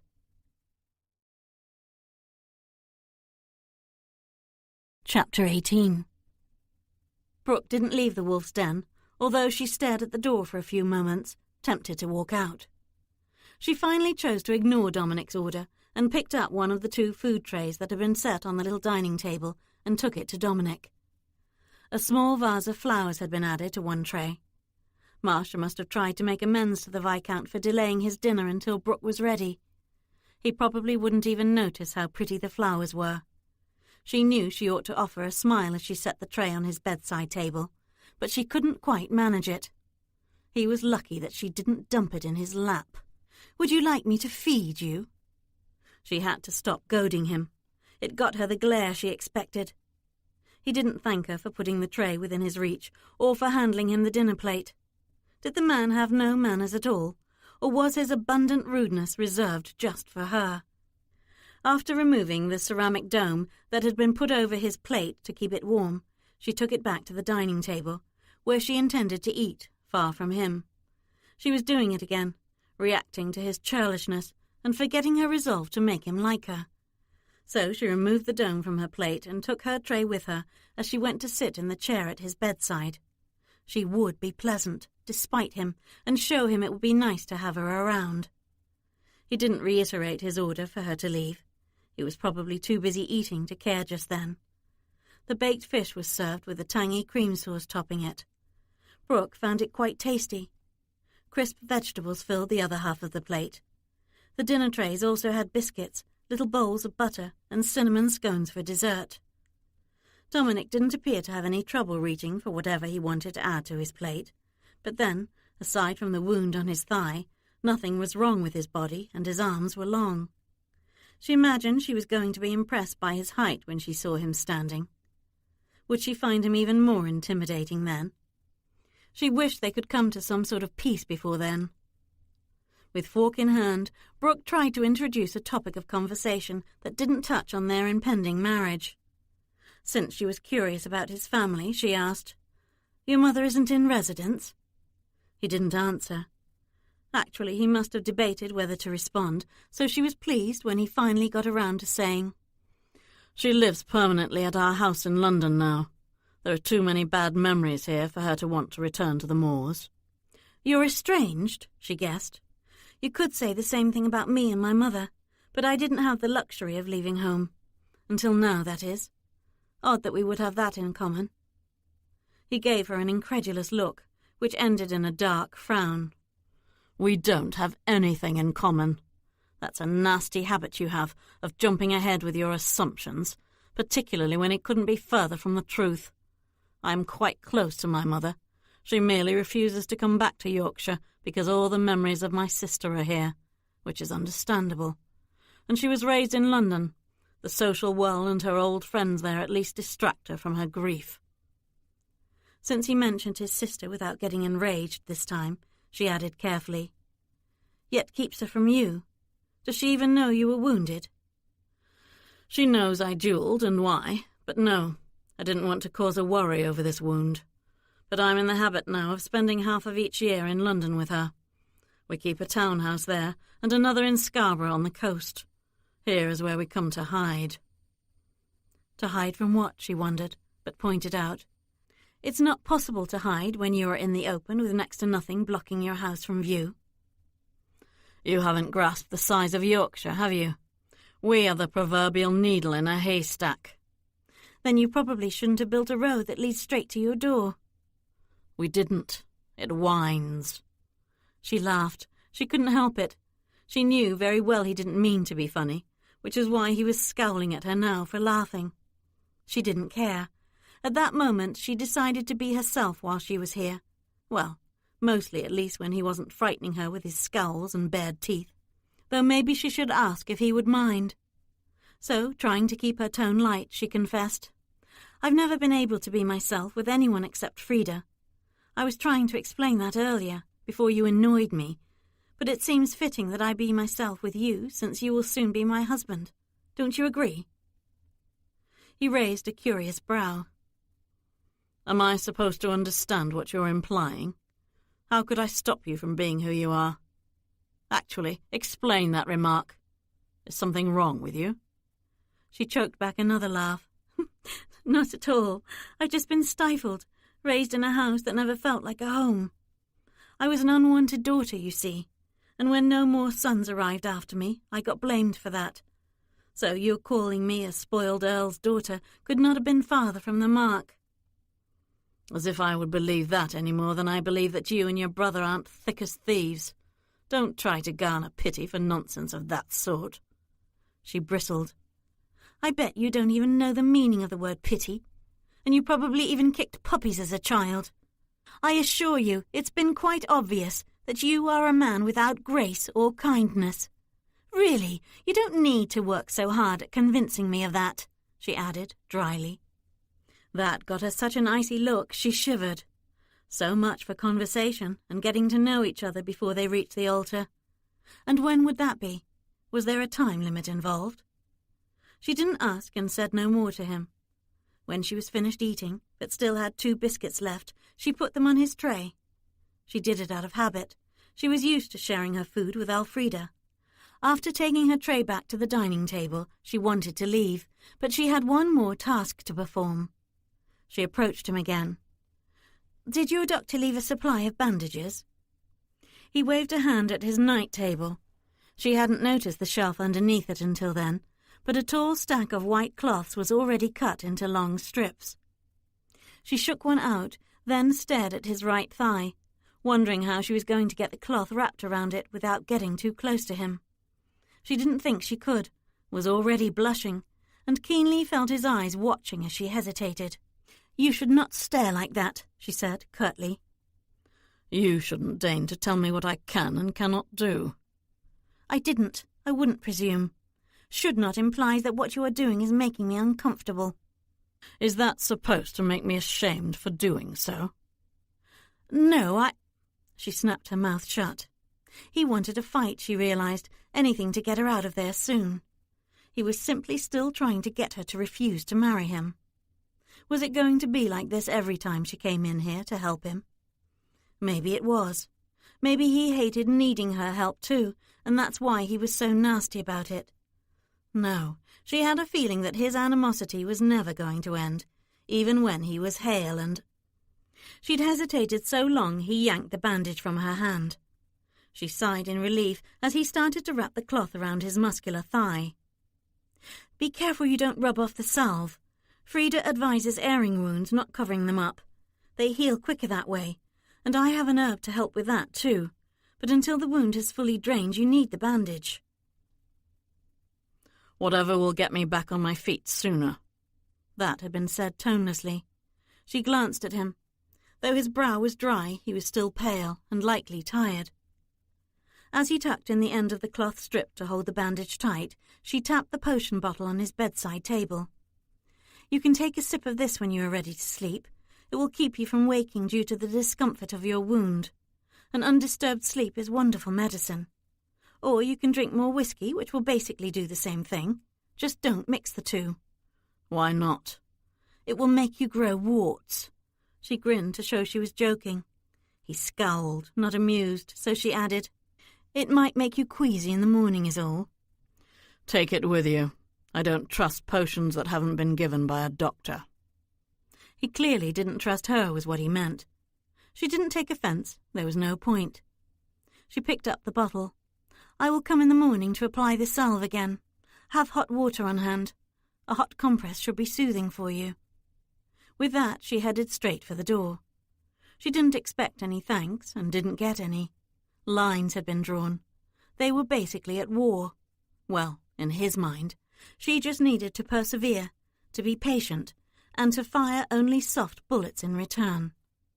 So she forced herself to say, "Sweet dreams," before she closed the door on whatever nasty rejoinder he would have for that.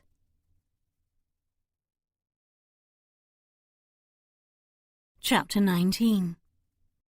When Brooke opened her eyes in the large, darkened room, she didn't know where she was.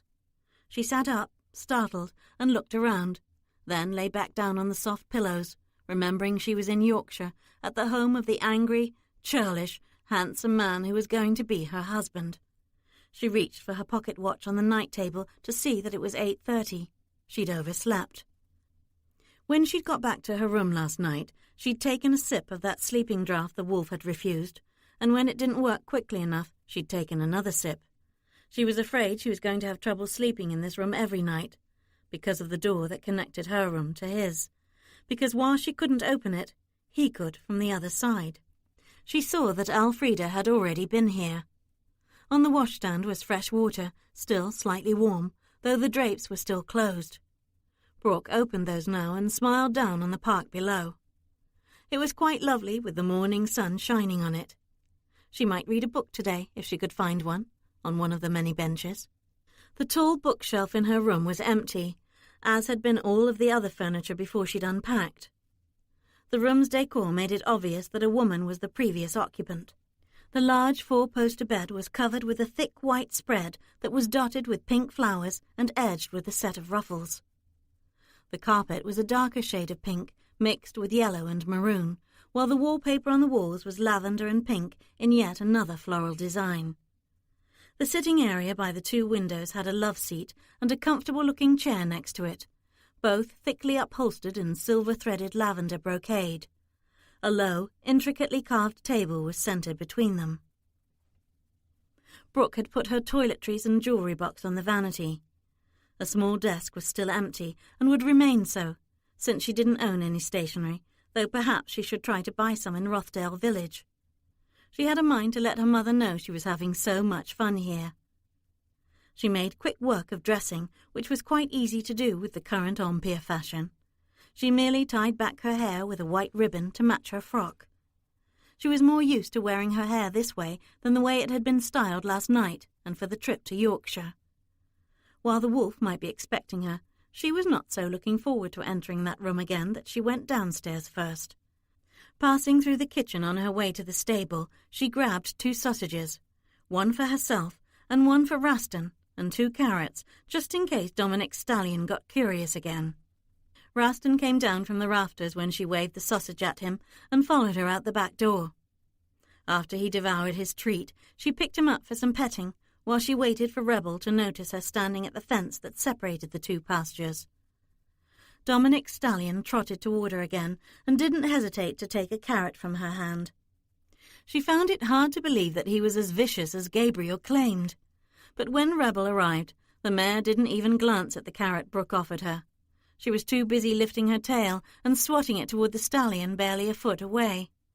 Oh dear, Brooke thought. Rebel was definitely making her preference in stallions known. While Brooke would love to have her bred while they were at Rothdale, she had a feeling Dominic would object to his horse being the stud, just as he was objecting to everything else she suggested. Besides, it was much too delicate a subject to broach with him before they were married. But afterward, if there was going to be an afterward. There might not be. He might still give in to his rage and kick her out of his house. But it would have to happen in a moment of blind rage. He wouldn't give up everything that mattered to him just to be rid of her when he was rational. That was why he was so angry and was doing his best to force her to leave. How much time did he have to win their battle? Was there a time limit on when they had to marry or forfeit? Her family had certainly wasted no time in sending her here. She ought to ask him. And maybe she shouldn't keep him waiting when he was expecting her. With that thought, she hurried back to the house and straight upstairs. Dominic's dog was sitting outside his door, waiting to get back in. She was surprised no scratch marks were on the door, if he wasn't always allowed immediate access. The animal apparently had more patience than she did. She knocked smartly on the door. The dog growled at her. She glanced down and saw him sniffing near her hand and grinned. "Smell Raston, do you? You might want to get used to his scent if you and I are going to keep running into each other." The door opened, Gabriel holding it wide and giving her a quick grin. "Might I say you look divine today, Lady Whitworth?" She didn't answer. The effusive compliment embarrassed her, because she wasn't used to receiving compliments of any sort. The room was crowded again, with Dominic's servants. Even the valet poked his head around the corner to bid her a cheery morning. She offered her own smile as she neared the bed. Dominic was still wearing a nightshirt, and at least both his legs were under the sheet this time. "Do you always have such an entourage in here?" His golden eyes had been on her from the second she appeared, and he was already frowning. Yet he deigned to answer. "One is here to assist and fetch, one won't leave my clothes alone, and one has arrived to be a bloody annoyance." Her cheerful smile disappeared, though her resolve remained. "If you mean me—" "I mean Gabriel, but you can definitely be added as an annoyance." "Some things don't require repeating. I'm quite aware of your feelings, as you are of mine. A truce might be in order." "Promise me you'll leave before the wedding and you'll have a quick truce." She wondered if she should pretend to agree to that, just to see what he was like when he wasn't growling and scowling.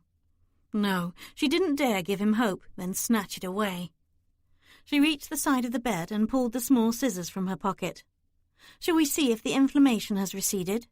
"I feel better," he mumbled. "Do you? But the salve still needs to be applied. Unless you've miraculously healed." Throwing back at him those words he'd used yesterday to chase her away wasn't the wisest thing she could have done.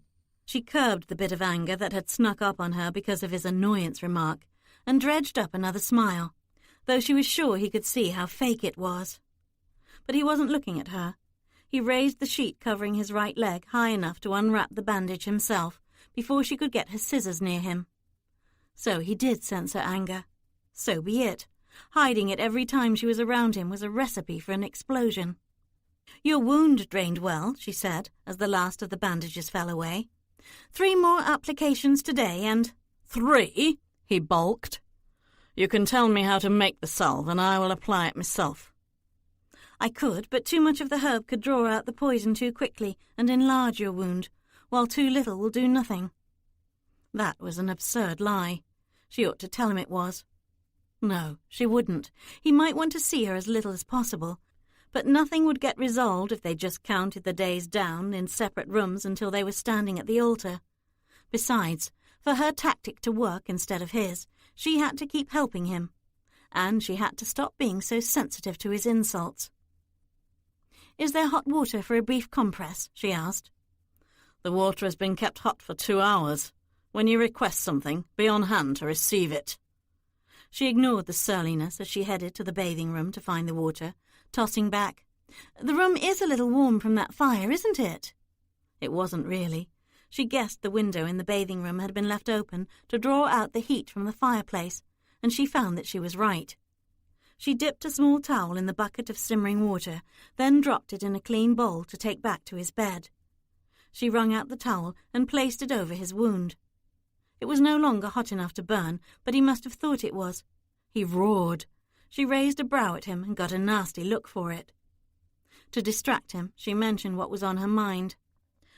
"How soon do we need to marry?" "Too soon." "Would an engagement do instead?" "No. The prince is fickle. He has a tendency to change his mind, so he sets specific time limits on important matters he wants to see done.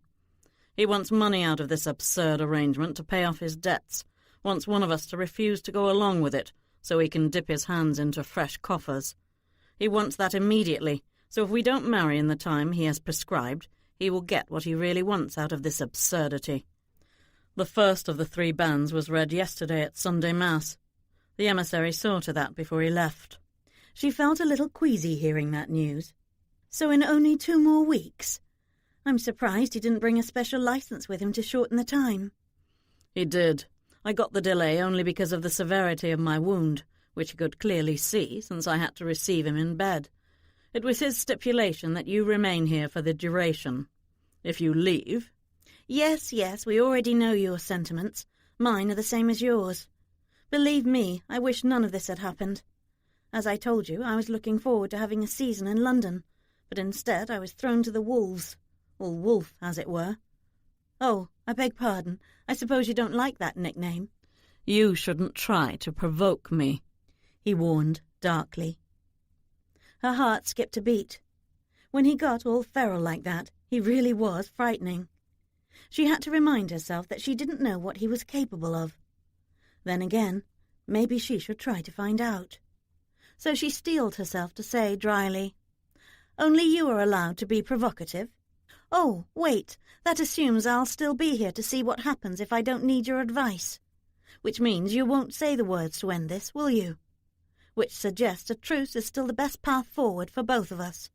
She grabbed the herb pouch and headed back to the bathing room to mix another batch of salve. She was surprised he didn't retaliate with another resounding no. When she was back at his bedside, she risked raising his ire once more by asking, "Will we marry here or in London?" "I refuse to plan for an event I don't believe will happen," he said darkly. His ire didn't rise because it hadn't subsided, so she quickly spread the salve around his stitches, then handed him a fresh bandage, saying, "I will return again after lunch. Take heart that I won't suggest we share all 3 meals each day, but I will be back to have dinner with you again." "Be precisely on time, Vixen, or I will fire my cook." Her eyes flared. Her mouth opened to revile him for that threat, but she slapped it shut. She didn't doubt he would do exactly that, even though his cook was his friend's mother. How despicable. In answer, she wriggled her nose. "You stink. The fever has made you sweat quite heavily. You can't take a bath yet, but that doesn't mean your manservant can't bathe you." "You dare!" "An unclean body can affect—" "If you're not out of my sight in 2 seconds, I will share this unclean body with you." She hurried out of the room, trying to suppress a grin. She hadn't really insulted him. He did stink, and probably knew it. He just didn't like being told about it.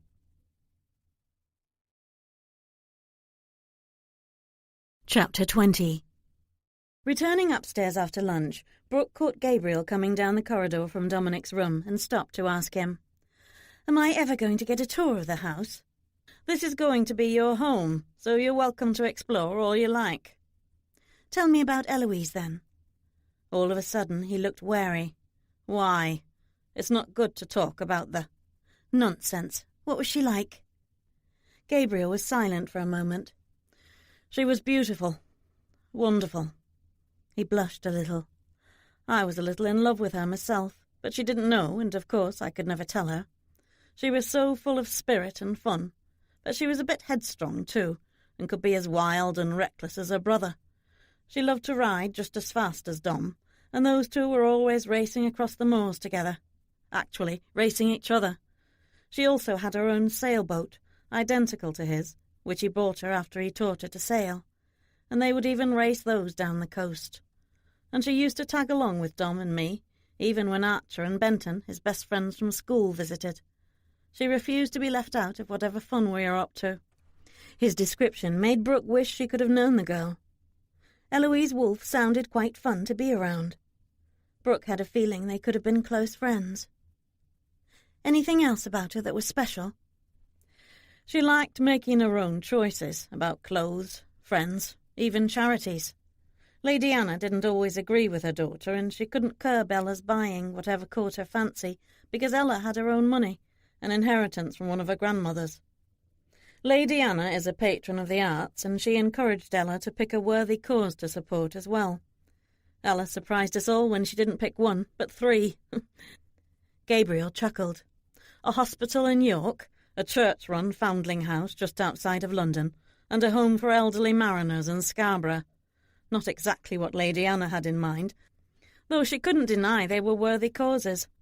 And to honour her daughter, Lady Anna continues to support them now. Generous, this family, at least the women in it. Ella had been so lucky to be able to make her own choices. Brooke couldn't imagine what having that sort of freedom would have been like. I do admit I was a bit jealous when Ella and her mother returned from London at the end of that summer, and Lady Anna declared her daughter's first season a success. Why? Because it obviously was. A couple of besotted young lords followed Ella home to continue the courtship they started in London. I suspected marriage proposals would soon follow, if Ella hadn't already been asked. But then Ella accompanied her mother to Scarborough before the weather turned too nippy. I'll never forget how touched I was when she told me before she left that day with her mother that she loved me, because I was such a good and true friend to her brother. Dom was closer to Archer Hamilton and Benton Seamans, the lords he went to school with, yet she seemed to think I was the better friend. It was the last thing she ever said to me. She never returned from Scarborough. When his expression turned sad, she asked gently, "How did she die, Gabriel?" She didn't need to hear the words. She could tell what he was going to say from the wary expression that returned to his face. "You'll need to ask Dominic if you want to know about that." She sighed, as if that subject were ever going to be safe with the wolf. But she glanced behind her at the locked room he'd mentioned yesterday, trying a new tack. "What about that room?" "Ella's? I told you it's kept locked." "You also said I could see her room another time. Now's a good time." "Why do you even want to?" "So I can understand a little better the people responsible for my being here. Dominic, Robert, and Ella." Gabriel hesitated before he nodded and moved past her to unlock the door. "Please don't tell Dom I allowed this," he whispered. She held out her hand for the key.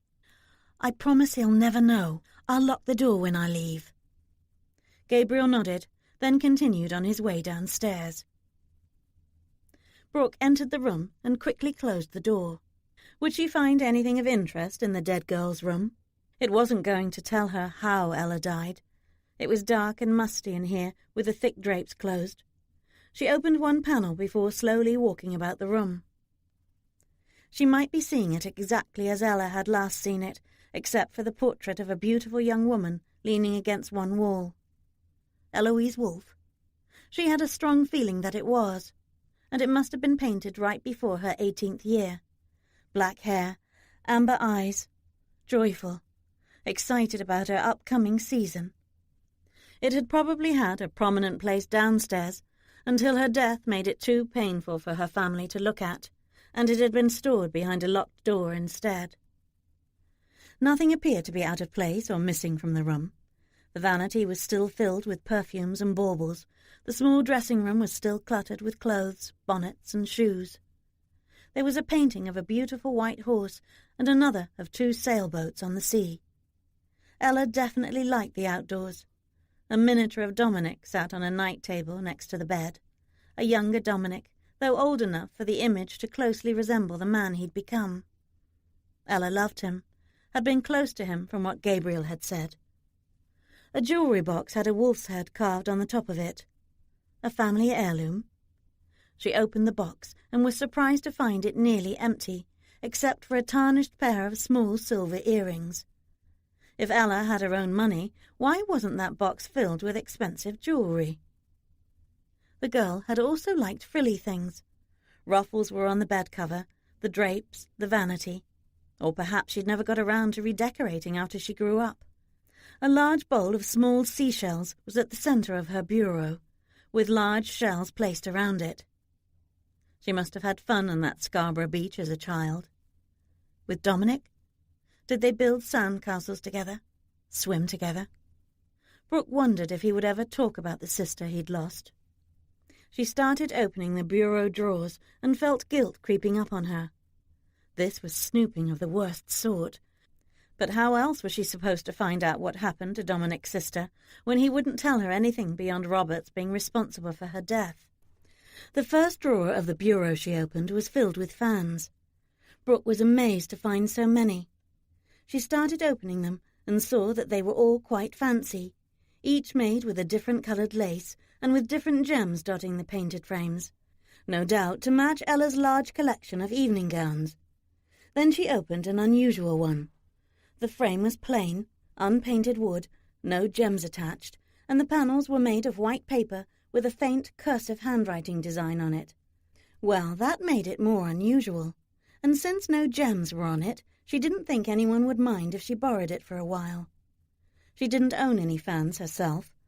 Harriet had completely overlooked that accessory, or they hadn't been delivered to Leicestershire before Brooke had been sent here.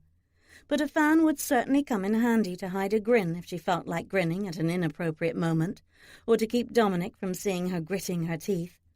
She stuck the fan in her pocket before opening more drawers. She found nothing else of interest, and the only other thing to open and look inside was the chest at the foot of Ella's bed. As she'd suspected, it only contained bedding. But just to be thorough, she reached inside and ran her palm across the bottom of the chest and touched a piece of hard leather. She pulled out a large book, but it had no title on the cover. Opening it, she read, "Stay Out," which was written in a childish scrawl. She was incredulous when she realized she was holding Eloise Wolfe's childhood diary. She quickly flipped through the pages and saw that the handwriting changed, becoming more formal and mature. Her eye caught phrases about fittings and gowns and house parties. It wasn't just a childhood diary, but one that Ella had kept later in her life. Maybe she had written about Robert. Maybe the diary contained clues about Ella's death. Brooke wanted to read the entire thing, so she left the room with the diary, locked the door, and hurried to her own room. She spent the rest of the day as well as the next 2 days combing over 7 years of Ella's life, from the day the 11-year-old girl started the diary to her 18th year.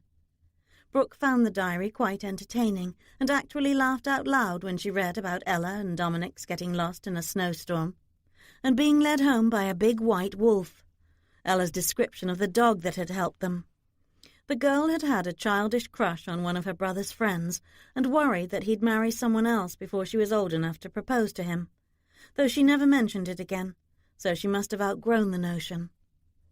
The diary contained so many amusing anecdotes.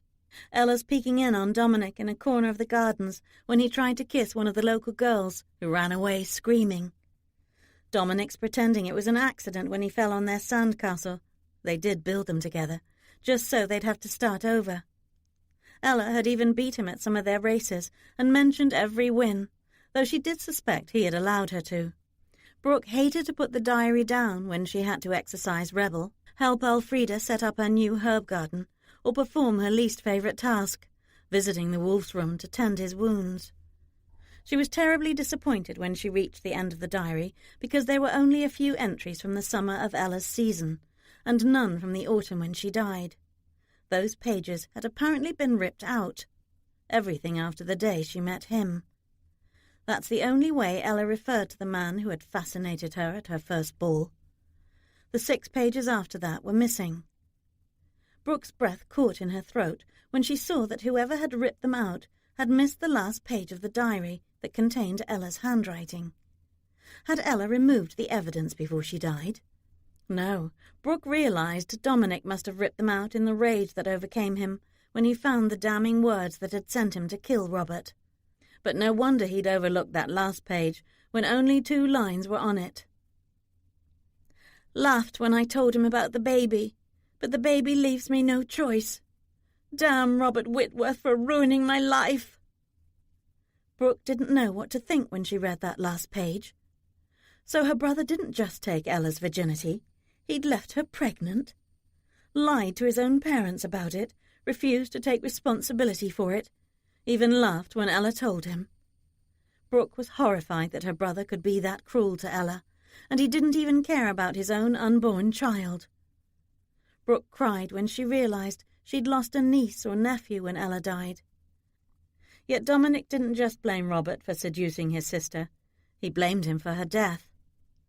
Did Dominic think she took her own life because of Robert?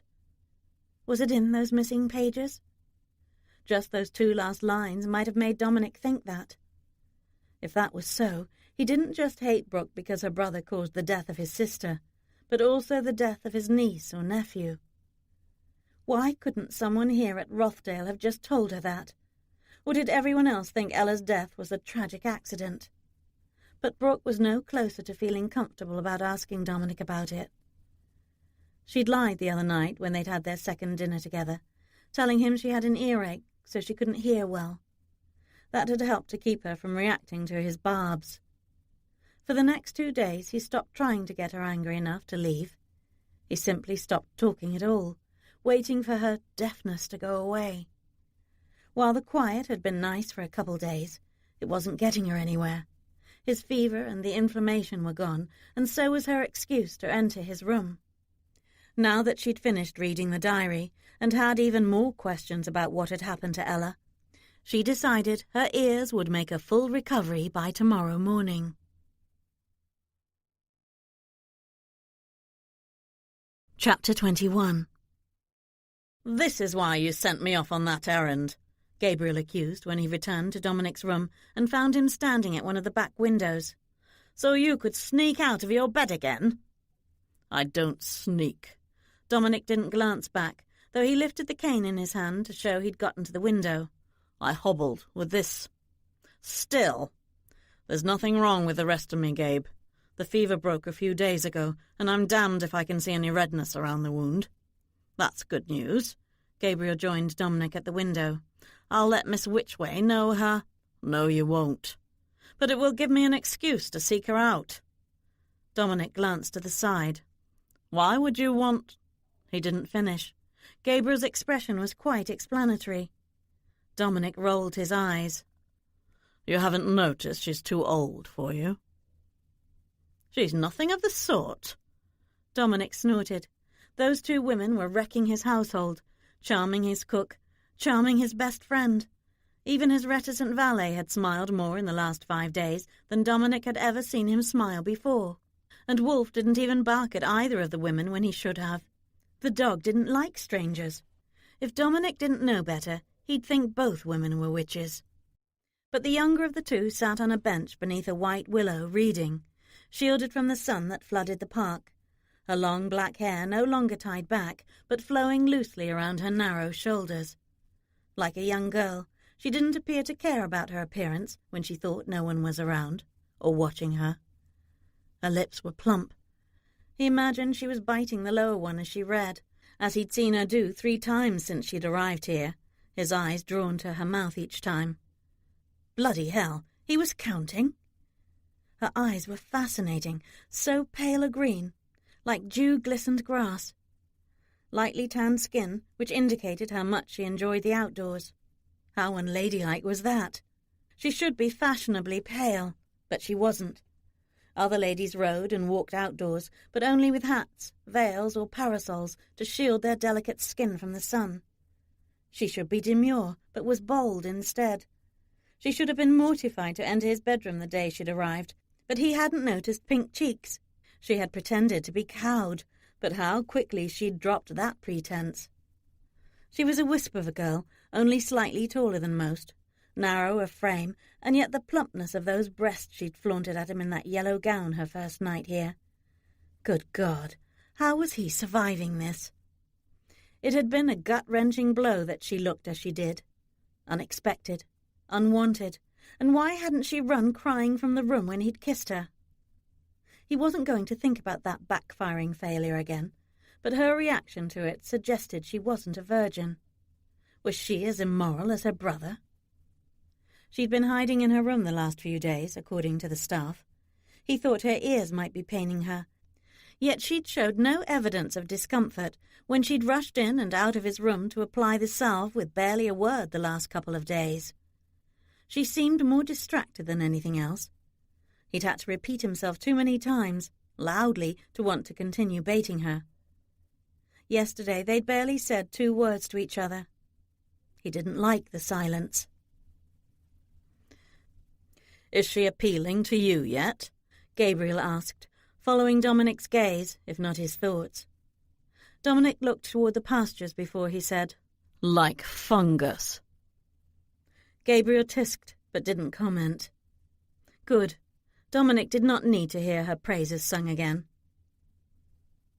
"My guess is George didn't know what he was sending me, or he would have added her to his own tally. Our prince has led a life of dissipation, wild extravagance, escapades, and has had too many mistresses to count. Yet he can raise a brow over a few jewels. Someone put this scheme in his ear. I would like to know who to thank for it." "You mean who you can challenge to a duel next?" Dominic didn't answer. He felt an urge to look down at the park again, so this time he focused his attention on the pasture. "Royal needs exercise." "Don't look at me. You know my uncle is afraid of him too." "Do I need to hire a rider? Find someone willing." "He gets exercise. Any time anyone enters that pasture, he gallops around in a threatening manner." Dominic chuckled. "Does he?" "And he's been prancing a lot, showing off for the new mare." "What new mare?" "Lady Whitworth's." She actually brought a horse with her. She did plan to stay. She'd come here with no idea what she would find, yet she came prepared to stay and marry no matter what, or long enough to kill him. He'd thought that, at least the first day when she'd offered to help him.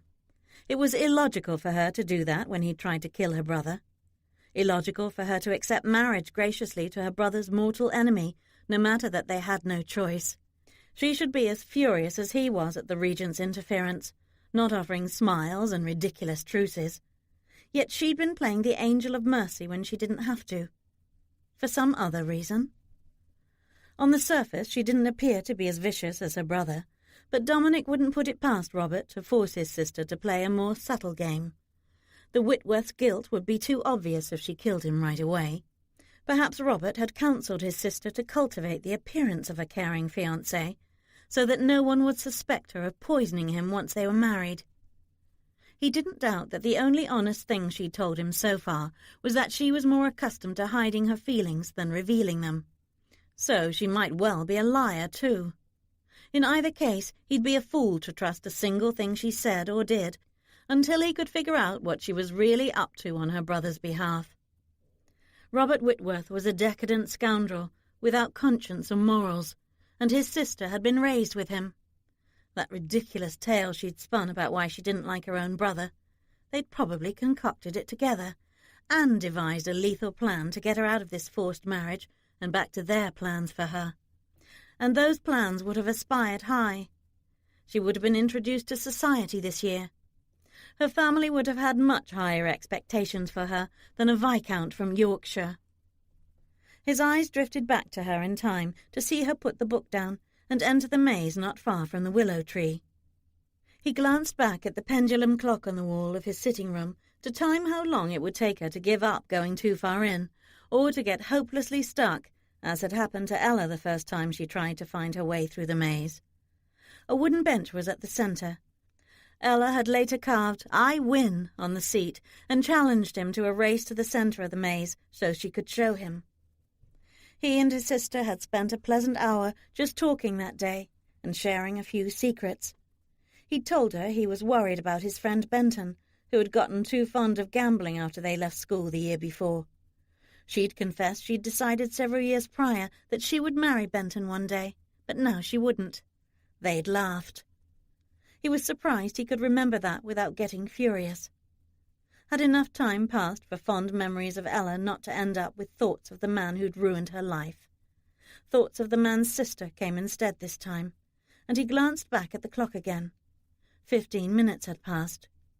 He was about to tell Gabe to go rescue the Whitworth chit when she walked out of the maze, returned to the bench, and began reading again. He was annoyed and realized it was because she'd gotten in and out of the maze much faster than he had his first time in. He snorted at himself.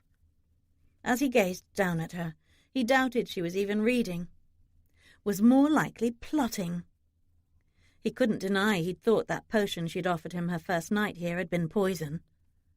Poison was a woman's weapon, and so hard to detect if administered correctly. But he had to concede now that his suspicion had been wrong. Nonetheless, as he looked out on her reading in the park, appearing so beautiful and innocent, he would have to remind himself frequently that appearances could be deceiving, and he should have made her drink that potion just to see if she would. Disgruntled by hindsight, Dominic forgot to favour his wound when he walked back toward his bed. When he realised it barely hurt, even that annoyed him, because she'd obviously succeeded in hurrying the healing along, and he'd be damned if he would thank her for it. He yelled in the direction of the dressing room. "Are you not done yet, Andrew?" The valet quickly appeared around the corner of the room with a shirt, a cravat, and stockings draped over his arm as he held up a pair of Dominic's butchered trousers for his inspection. "The hem still needs hemming, sir." Indeed, one leg of the trousers had been cut off. "Never mind the hem. I'm not going to town in them. Just get me dressed." Gabriel raised a brow.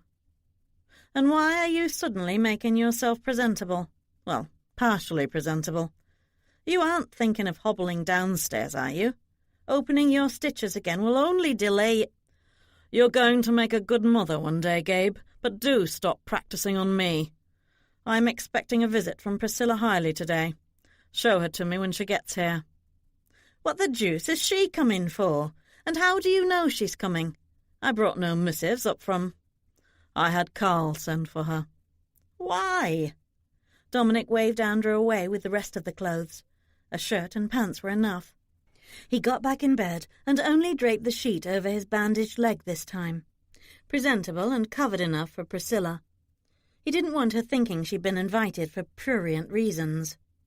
But Gabriel was still waiting for an answer, so Dominic said, "Why not? Lady Whitworth needs to know what she can expect from a marriage to me." "That you won't be faithful, or that you'll flaunt your mistresses in front of her?"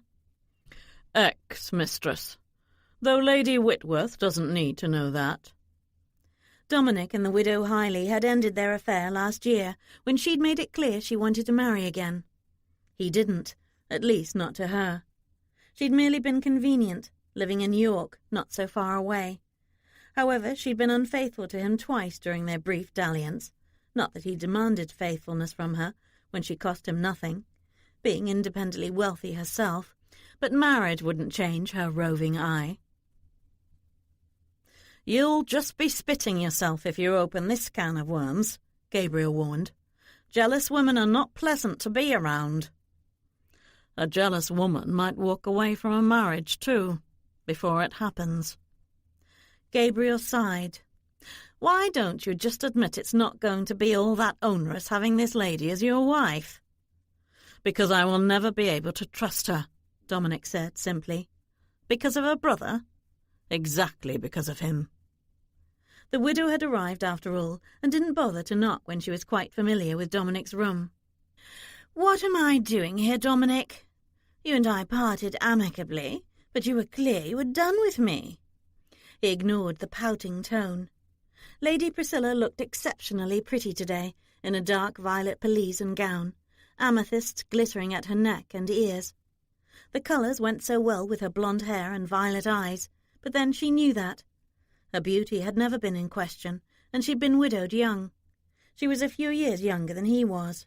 And rich. It's too bad he'd only been attracted and not quite smitten by her. He offered Priscilla a smile and patted the side of his bed to beckon her forward. "You're looking splendid as usual, Scylla." She grinned slightly. "Yes, and just for you, though I don't know why I bother."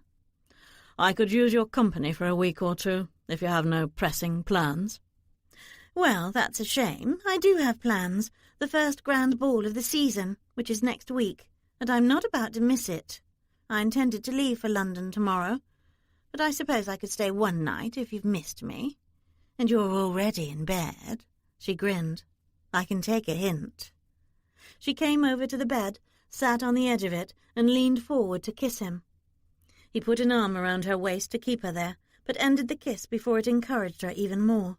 "Didn't hear of my last duel with Robert Whitworth?" "London gossip takes a while to reach York." Priscilla leaned back. "You refer to the second duel?" "There was a third." "Goodness! What did he do to warrant so many?" "He thinks you're unhinged, you know. At least that's what he's telling anyone who asks. He says that you imagine he committed some slight. No one really believes that." "What do they believe?" "That it's some woman, of course, that you two are fighting over. Who is she?" "Let's not discuss that, but rather the results of the duel." "Fine," she pouted. "That's such a bad habit you have of never giving me anything juicy to pass along. What results?" "I was wounded. It was serious, but I'm already on the mend. However, because of it, I've been ordered to marry into that despicable family by the Crown Prince, to end the animosity, as it were. And the only way to make it not happen is if Whitworth's sister refuses me and leaves." "Leaves? She's here?" "Right here," Brooke said from the open doorway.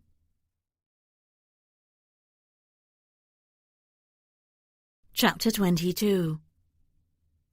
Brooke should have had lunch first. She should have refrained from finding out why Dominic's door had been left open. That reason was eyeing her curiously. The young woman sitting on the edge of Dominic's bed with his arm around her was beautiful, elegant, and had a worldly air. Brooke felt as if she were fresh out of the schoolroom, and in fact she was, and out of her depth. "You must be Brooke Whitworth," the young woman said. "I'd heard Robert had a sister who would be enjoying her first season in London this year, but this is a far cry from London, isn't it?" "You know my brother?" "Who doesn't know your brother? Such a handsome young man. Quite dashing, though he's considered a bit of a rake, Hal." Brooke was surprised to hear that, but not by Dominic's scowl when he corrected the lady. "A blackguard is all he is." Yes, your sentiments are well known." The woman patted his cheek. "But the mystery is why? Why do you harbour such virulent antipathy toward Robert Whitworth?" She glanced at Brooke again. "Do you know why?" Brooke didn't know the full story, but even if she did, she wouldn't reveal it to this young woman. And Brooke's expression must have confirmed that, because the lady sighed before offering Brooke a bright smile. "But how forgetful of me. I'm Lady Priscilla Hyley of York. We would have met in London if you had gotten that far, but you've come here instead. What a marvellous titbit to share when I reach—" "Must you, Scylla?" Dominic cut in. "Oh, indeed I must, darling." "I would as soon not be gossiped about," Brooke said coldly, as she crossed the room to grab the herb pouch. "And unless you would like to tend his wound instead." She gestured toward the door, not caring how rude she was being. Dominic could wait until after he was healed before he romped with his mistress. She almost said so. Almost. Goodness, no, Priscilla laughed, then whispered to Dominic as Brooke marched to the bathing room.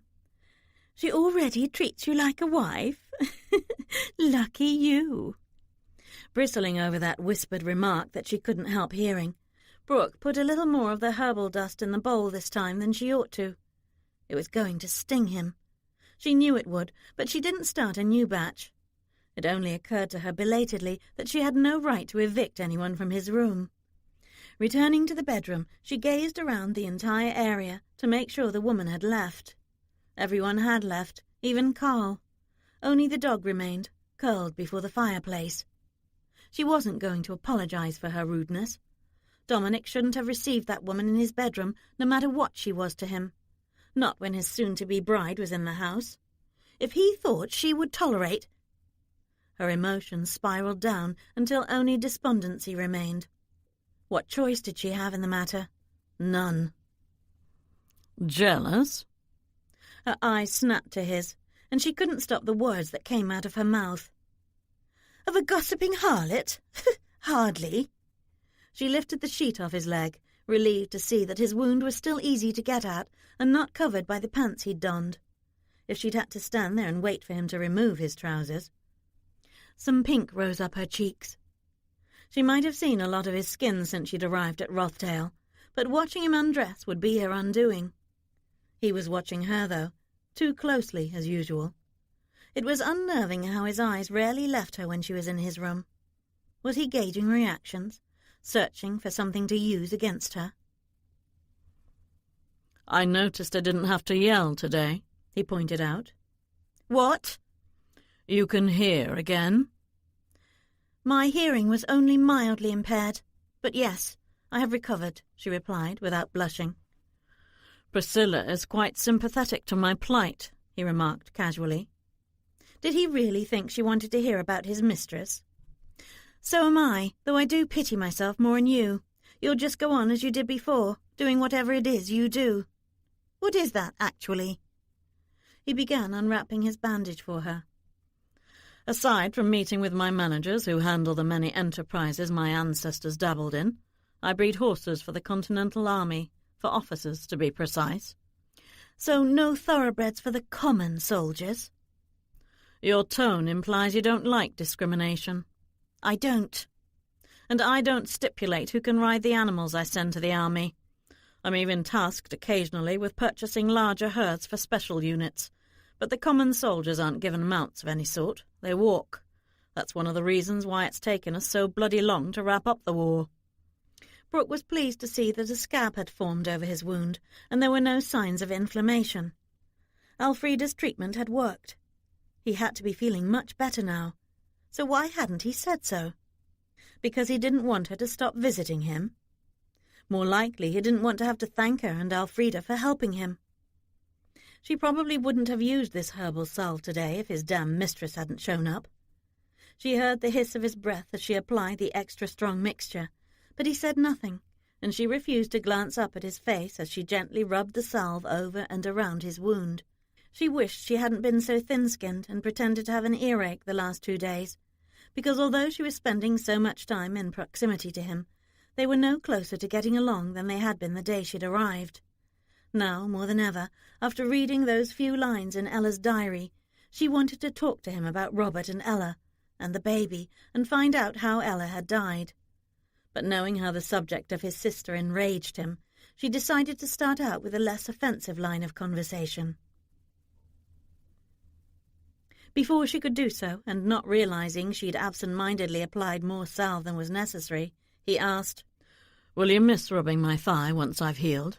You seem to be enjoying it today." Brooke snatched her hand away. "My mind was wandering for a moment." "Thinking of other parts of my body you'd like to soothe?" Brooke gritted her teeth, forcing herself not to take the bait and get angry. "I was wondering about what sorts of family enterprises you were referring to earlier." "Of course you were," he scoffed, but he deigned to answer her. "Coal mines, but after my grandfather expanded those, competition got rather fierce, so he built a fleet of ships, which enabled him to sell the coal abroad. The shipping business turned out to be quite profitable, and now transports other commodities besides coal. And then there are tenant issues that I usually handle personally. No sheep farms? She asked, curious. I saw so many sheep as we travelled through Yorkshire. I bet sheep love the heather, which grows here so abundantly, and wool is probably just as profitable as coal. How would you know about sheep? I don't know much about them. My father owns sheep farms, but he certainly doesn't run them. I don't want to hear about your family. She sighed to herself before she handed him the new bandage and went to wash the salve off her fingers. She had intended to offer to read to him today, after discovering a wonderful collection of books in the library, but he would probably rather spend time with his harlot while she was here. Then Brooke blanched when it occurred to her that the woman might have been his fiancée instead of his mistress, in which case Brooke's behaviour went beyond the pale. "Were you otherwise engaged?" she blurted out as she came back to his bedside. Engaged in what? To marry someone else. Is that why you're so dead set against us? There is no us. If he prevaricated once more, she might growl in frustration. Being absolutely direct this time, she said, "Were you engaged to marry Lady Highley?" No, Priscilla likes London society too much to be a good wife for me. She's just one of my many mistresses. Many? How many do you keep at one time? He shrugged offhandedly. However many it takes to satisfy me. Usually 2 or 3.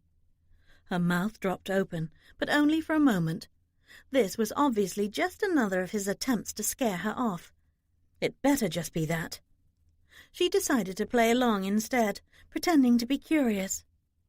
"One at a time or all at once?" He looked surprised, and also as if he might laugh, but didn't. That's an interesting notion. But as to your original question, I wasn't committed. But once I put your brother in the ground, I intended to begin courting my neighbour, Elspeth Shaw. The sound of truth in that statement made Brooke feel horrible.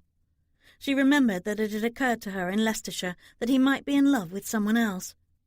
Yet she remembered Gabriel's telling her, too, that Dominic was the last wolf to carry the name, and wanted to keep it that way. Which didn't mean he wouldn't marry, only that he didn't want to sire children. But if that was so, she had a right to know, didn't she? Especially since she did want children eventually. "So you intended to marry, but never to touch your wife?" His brows snapped together. "Where the devil do you get such ideas?" Her cheeks went a little pink. Had Gabriel lied to her? But she shouldn't have asked. It implied that the thought of their never sharing a bed might worry her, for reasons other than children. She quickly explained. "It was a logical question. Gabriel told me that you wanted to be the last of your line." Dominic snorted. "That was a notion I shared with him one night long ago, when I was deep in my cups. I wasn't aware he thought I was serious." "Then you weren't?" "I was, but for barely a week. It was a silly notion, wrought from—" She wondered why he didn't finish, but guessed. "Because of the curse?" He gave her a calculating look for a moment. "No, because of the ridicule those rumours generated after they reached London. The young bucks in that town found it amusing to howl like wolves whenever they passed me on the street. Didn't know what you were actually marrying into, did you?" He seemed pleased to be able to add that. She felt like snorting. One day she would laugh at the way he was drawing every card from the deck to push her away. She didn't doubt he'd just told her an absurd whopper, and decided to call him on it. "No one would dare to do that to you, as feral as you look when you're angry. They'd be terrified you'd kill them on the spot. So what really made you want to end your line, even if you only felt that way for a mere week?" He stared at her for a long moment. She did just call him a liar, she realized belatedly. Maybe she should be running from the room. But then he admitted, "Because my sister had just died and I was full of despair, with no hope for the future. But now revenge against your brother brightens my future." Now that she could believe. She waited for him to ask her to leave again, because that would complete his revenge, stripping her family of everything. Or would only Robert's death satisfy him?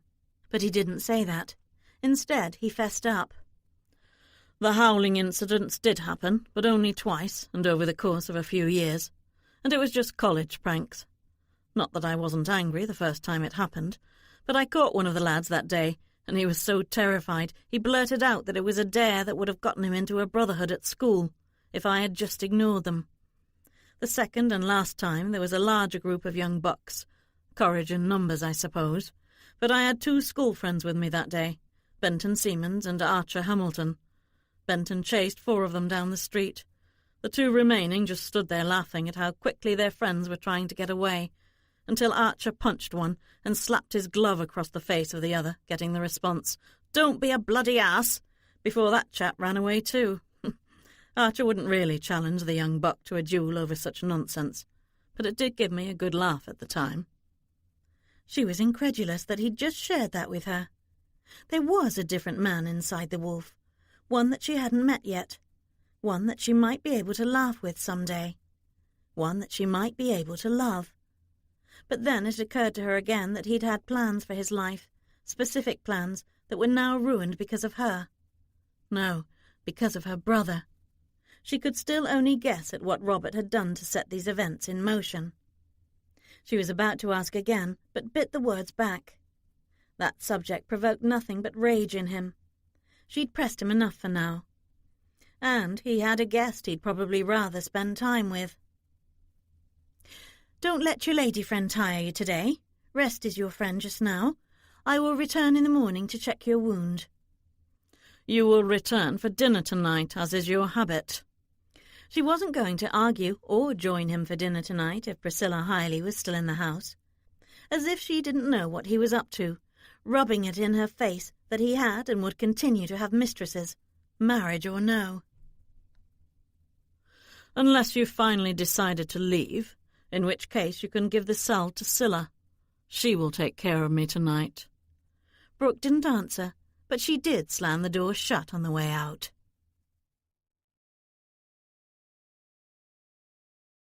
Chapter 23. Lady Hyley was spending the afternoon in Dominic's room. Brooke was spending the afternoon in hers, pacing close to the wall that separated her room from his, trying to hear what they were saying. After taking care of Dominic all week, it annoyed her that he could so quickly turn his attentions to another woman. Now she understood why her brother had told her parents in that conversation she'd eavesdropped on that the wolf won't accept her. It was because Dominic was used to being with beautiful, sophisticated women. She was neither beautiful nor sophisticated, just a constant, blatant reminder of his sister's death, and always would be. It was still possible that he would fail to comply with the regent's demand and simply tell her to get out. He could probably do so and manage to hold on to at least one of the family enterprises he'd mentioned. The coal mines or the shipping business alone would still make him a rich man. Maybe he'd already sent off a missive to the prince to suggest it, or that harlot might put the idea in his head today. Brooke glanced down at her fingernails and pictured what she'd like to do with them right now. Then she pressed her ear to the wall again. Still no sounds in his room. They might as well be whispering, or doing something that didn't require words. That thought sent her out for a good gallop before the dinner hour. When she got to the stable, she found that Wolf had finally got around to searching for the cat he'd smelled on her. He was standing in front of the door barking, his hair bristled straight up, while Raston sat just inside, calmly grooming a paw, or sharpening his nails. Arnold's approach shooed the cat back up to the rafters. The dog charged in, trying to give chase, but that wasn't going to happen. Brooke said a few commiserating words as she stopped beside the dog and tried to rub him behind his ears, but he wasn't interested. "He'll give up shortly, so don't be worrying about the cat," Arnold said. Brooke grinned slightly. "I'm more worried about Wolf. Raston can be nasty in a fight." "I'll send for Gabe to take the dog back to the house." Then Arnold surprised her with a request. "Royal fancies your rebel, my lady, but no one fancies giving that brute the exercise he needs while his lordship recovers. Royal barely tolerates me grooming and saddling him, and lets no one on his back except Lord Dominic. Would you mind if Peter rides your mare along the fence between the pastures? We're hoping Royal will give chase, or at least keep pace." "I could try to ride him." The elderly groom looked so appalled, she quickly amended. "Never mind. Go ahead and give it a try when I get back from my ride today. Don't be gone too long, m'lady. My wife saw 2 rings around the moon last night, which foretells the coming of a wicked storm. It was just such a stormy day some 100 years ago that the eldest wolf daughter met her death. Whether it was the curse or just an accident that her carriage slid off an embankment in a rainstorm, no one knows. She stared at Arnold. Was he that superstitious? Were all the villagers? That would explain why rumours of that silly curse had persisted for hundreds of years, and why the Wolfman rumour had started too. Brooke smiled politely, though she was sceptical that it would rain today, since the sun was shining and the clouds weren't at all dark. Elfrida also often predicted rain that never came. But having just spoken of the 2 horses that obviously wanted to breed with each other, Brooke thought it was a good time to mention one of her goals. I wouldn't mind if you pastured Rebel and Royal together for a spell. Arnold's face reddened. I would, but Royal is a champion racer. His get is worth thousands of pounds. He's actually not been bred since his lordship began breeding stock for the army. But you might discuss that with him after you marry. Everyone else assumed there was going to be a marriage. Only the bride and groom were still holding out hope that there wouldn't be. Reminded that Dominic was at that moment working on his latest tactic to get her to leave, she didn't set off at a trot when Rebel was saddled for her. She raced away at a full gallop. She rode northwest this time, away from the roads. She passed several ploughed fields where crops were already growing. Farms dotted the area north and south of the village. There was even a cultivated orchard with fruit trees lined up in rows. She passed only one sheep farm, though. Dominic had said he had tenants, so he owned the land but let the people who lived on it do what they wanted with it.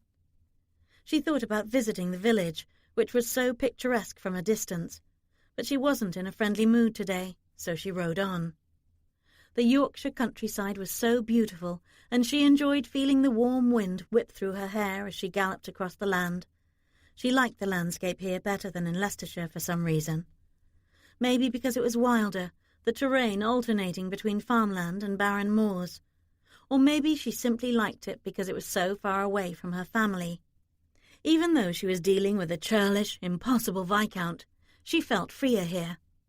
But what if Dominic had his way and she would have to leave soon? She decided to take this opportunity to ride farther than she'd intended, to see more of Yorkshire while she still could. She was surprised to come upon a herd of cattle, one of the long-haired Scottish breeds mixed with some stout Angus stock. The people here were so self-sufficient, growing or breeding everything needed for the pantry. She crossed a creek, but farther north it widened considerably, becoming a river. She paused to watch the rushing water and wondered if the fish she'd had for dinner the other night came from this river. She continued on, then veered toward a lone sheep she spotted in the distance. When she got closer, she realized it was a dog. A rather big dog. She reined in, but was curious enough to trot forward a little more. No dwelling was nearby from which the dog might have wandered away. Nothing habitable this far north in any direction that she could see. Just the ruins of another of those small castles to the north, this one with only a few walls left standing, so not worth investigating. She wondered if the dog was lost. Rebel refused to get any closer to the animal, so Brooke dismounted and hobbled the mare's legs so she wouldn't run off. The dog didn't shy away as she approached. It just sat next to a large grassy mound watching her. It resembled Dominic's dog, but was bigger and mostly white with a few streaks of grey on its back, which was why from a distance she thought it was a lost sheep. It was beautiful, with an all-white face except for black fur around the eyes, which were so pale they looked white as well. 4 feet away from it, she held out a hand so the dog could sniff it, but it didn't approach her, and she didn't go any closer to it either. Trying to make friends with a dog this big might not be her brightest idea. But someone owned this animal. It didn't seem feral. It was too calm, too curious. Then it raised its nose as if sniffing the air. Had it caught the scent of Dominic's dog on her hand? The dog suddenly let loose a mournful howl. Brooke shivered and nervously stepped back, then stepped back again when the dog stood up. Well, you probably know—" She paused when it whined and flicked its ears. She had the incredible thought that it had never heard a human voice before. That was highly unlikely, so she started talking again. "You probably know how to find your way home better than I do. Or you could follow me. As pretty as you are, someone at Rothdale likely knows who you belong to." She turned about and rushed back to Rebel. Mounted again, she felt much safer and glanced back at the dog. If it was a dog, it was certainly big enough to be a wolf. But she quickly dismissed that notion, not only because wolves were extinct in England, but because this animal wasn't the least bit wild or threatening as a wolf would surely be. The dog sat down again and was still watching her. She wished she had something on her to feed it, but all she had was the one carrot she'd brought for Royal, who hadn't come to the fence to get the treat. She dug it out of her pocket and tossed it halfway to the dog. She had no idea if it would eat a carrot. Maybe she should try giving one to Dominic's dog later to find out. Riding away, she glanced back over her shoulder one last time. The animal still hadn't moved, but it did howl again. She shook off a shiver and urged Rebel to a fast gallop.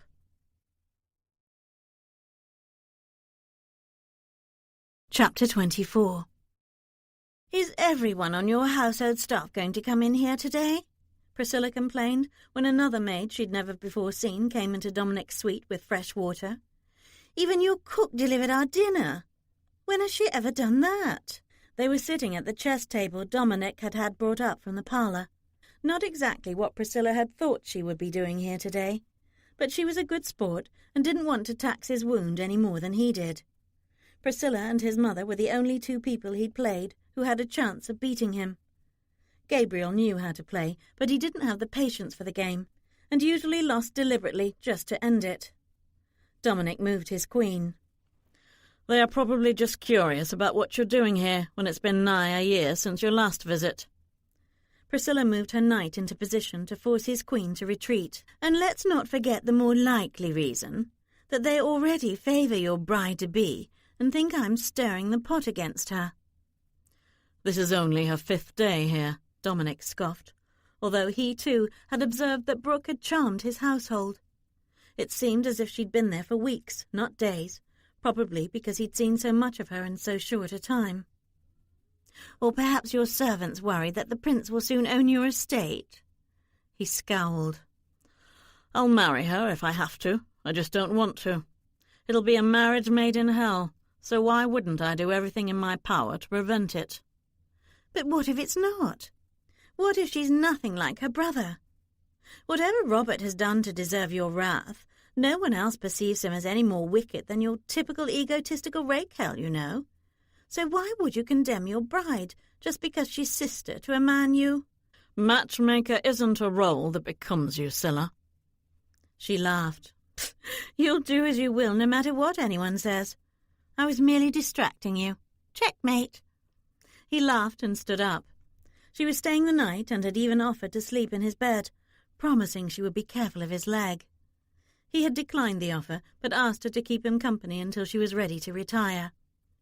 He had hoped Brooke would join them for the meal they'd had a few hours ago. Priscilla had been lying beside him in bed, and he'd had his arm around her while they talked. He'd timed it just right, too. The food arrived, but Brooke didn't. He went to the north window overlooking the park to watch the sunset.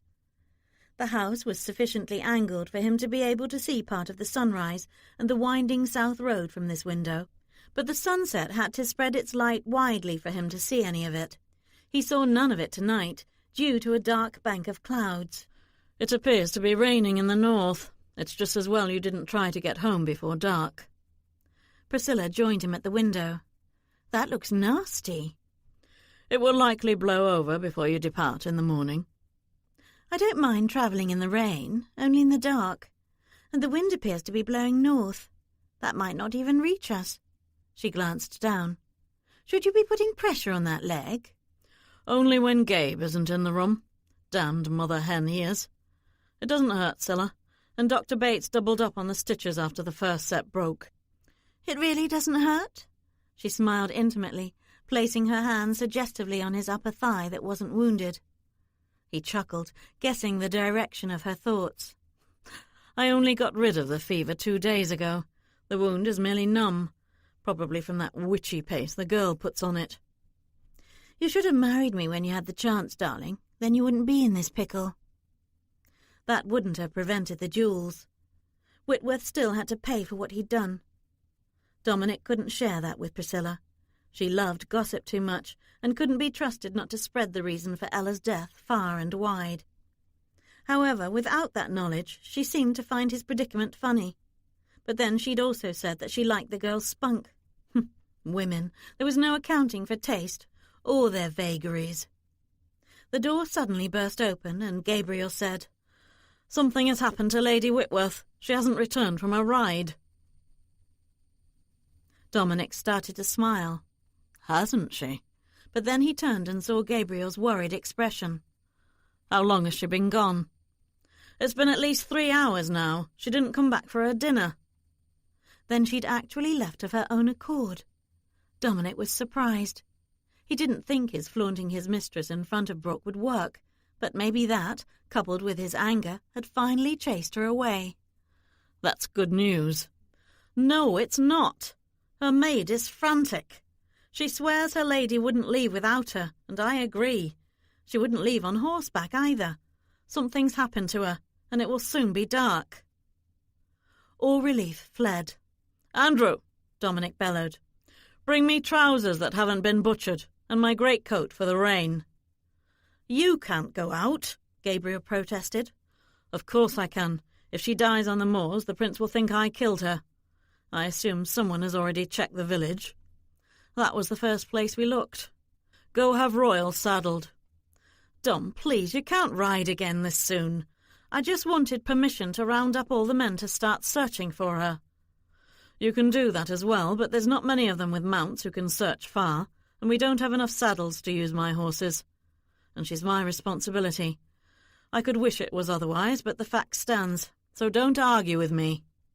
As soon as Gabriel rushed out of the room, Priscilla said dryly, "I suppose I'll find a bottle of brandy to take to bed with me." "You aren't worried about her?" "Why would I be? I'm sure you'll find her. She probably just rode into the rain and has found shelter from it." "Possibly." Wolfe followed him out of the room. Dominic entered Brooke's room first to grab something of hers for the dog to smell. Her room was nearly Spartan, though, as if she hadn't unpacked. Or she'd taken what she wanted with her today. It was still possible that she wasn't lost, but fleeing. It would be much more difficult to find someone who didn't want to be found. Downstairs his cook was waiting for him and thrust a sack of food at him. "She hasn't eaten," was all she said. Martha's worry was evident. So was Arnold's. At the stable, the elderly groom thrust another sack of supplies at him and attached 2 lanterns to Royal's saddle before he handed off the reins to Dominic. He heard someone yelling and glanced toward the house. Brooke's maid was running toward him, and Gabriel was trying to stop her. But she shook her arm loose from Gabe and ran forward to demand of Dominic, "What did you do to upset her today? She never takes long rides unless she's upset."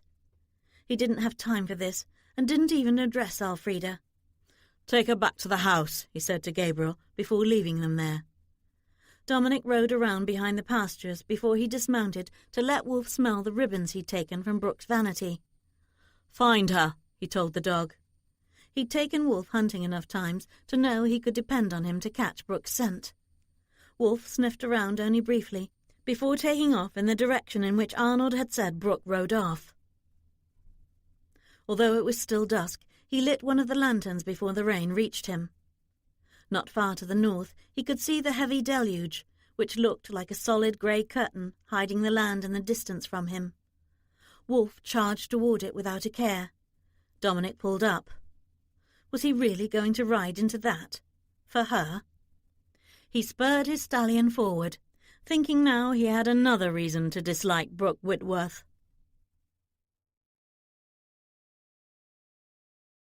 Chapter 25. The wind was howling through the castle ruins, blowing so hard that moonlight appeared occasionally, but the rain was still so heavy Brooke could barely make out in the eerie light the lone tree, bent by the wind. Lightning was in the distance, but the thunder was loud enough to seem much closer. Brooke might have considered this something of an adventure if she weren't so cold, hungry, and uncomfortable in her soaked clothes, as she sat huddled in a closet with just 3 stone walls still standing around her. Did castles even have closets? She wondered.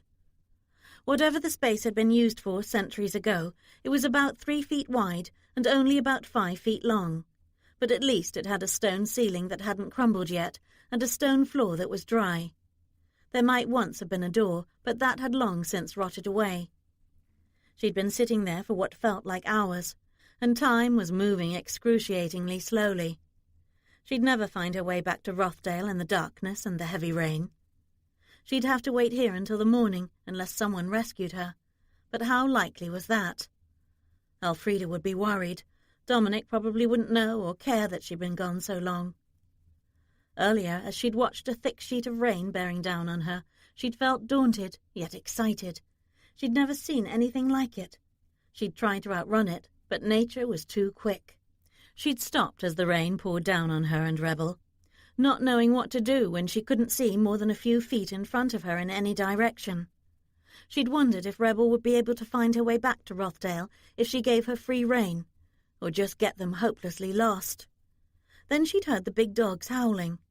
At least, she'd hoped it was the dog, and not something else. It was those darned rumours about Dominic, and his pet that was big enough to be part wolf. The dog she'd run into today was even bigger, but it hadn't threatened her. Both dogs must simply be a breed peculiar to this area that she'd never seen in Leicestershire.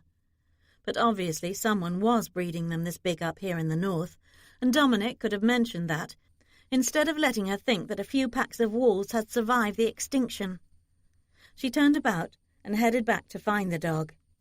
In a fanciful moment, she wondered if the animal was calling to her. It might be trying to lead her to its home, people, a warm fire. She'd settle for anything that got her out of the rain. But she certainly hadn't counted on an animal den. The big mound the dog had been sitting next to had a hole on the other side of it, and Brooke saw the animal disappear inside it when she got there. She dismounted and tried to peer into the hole, but it was too dark inside for her to see anything.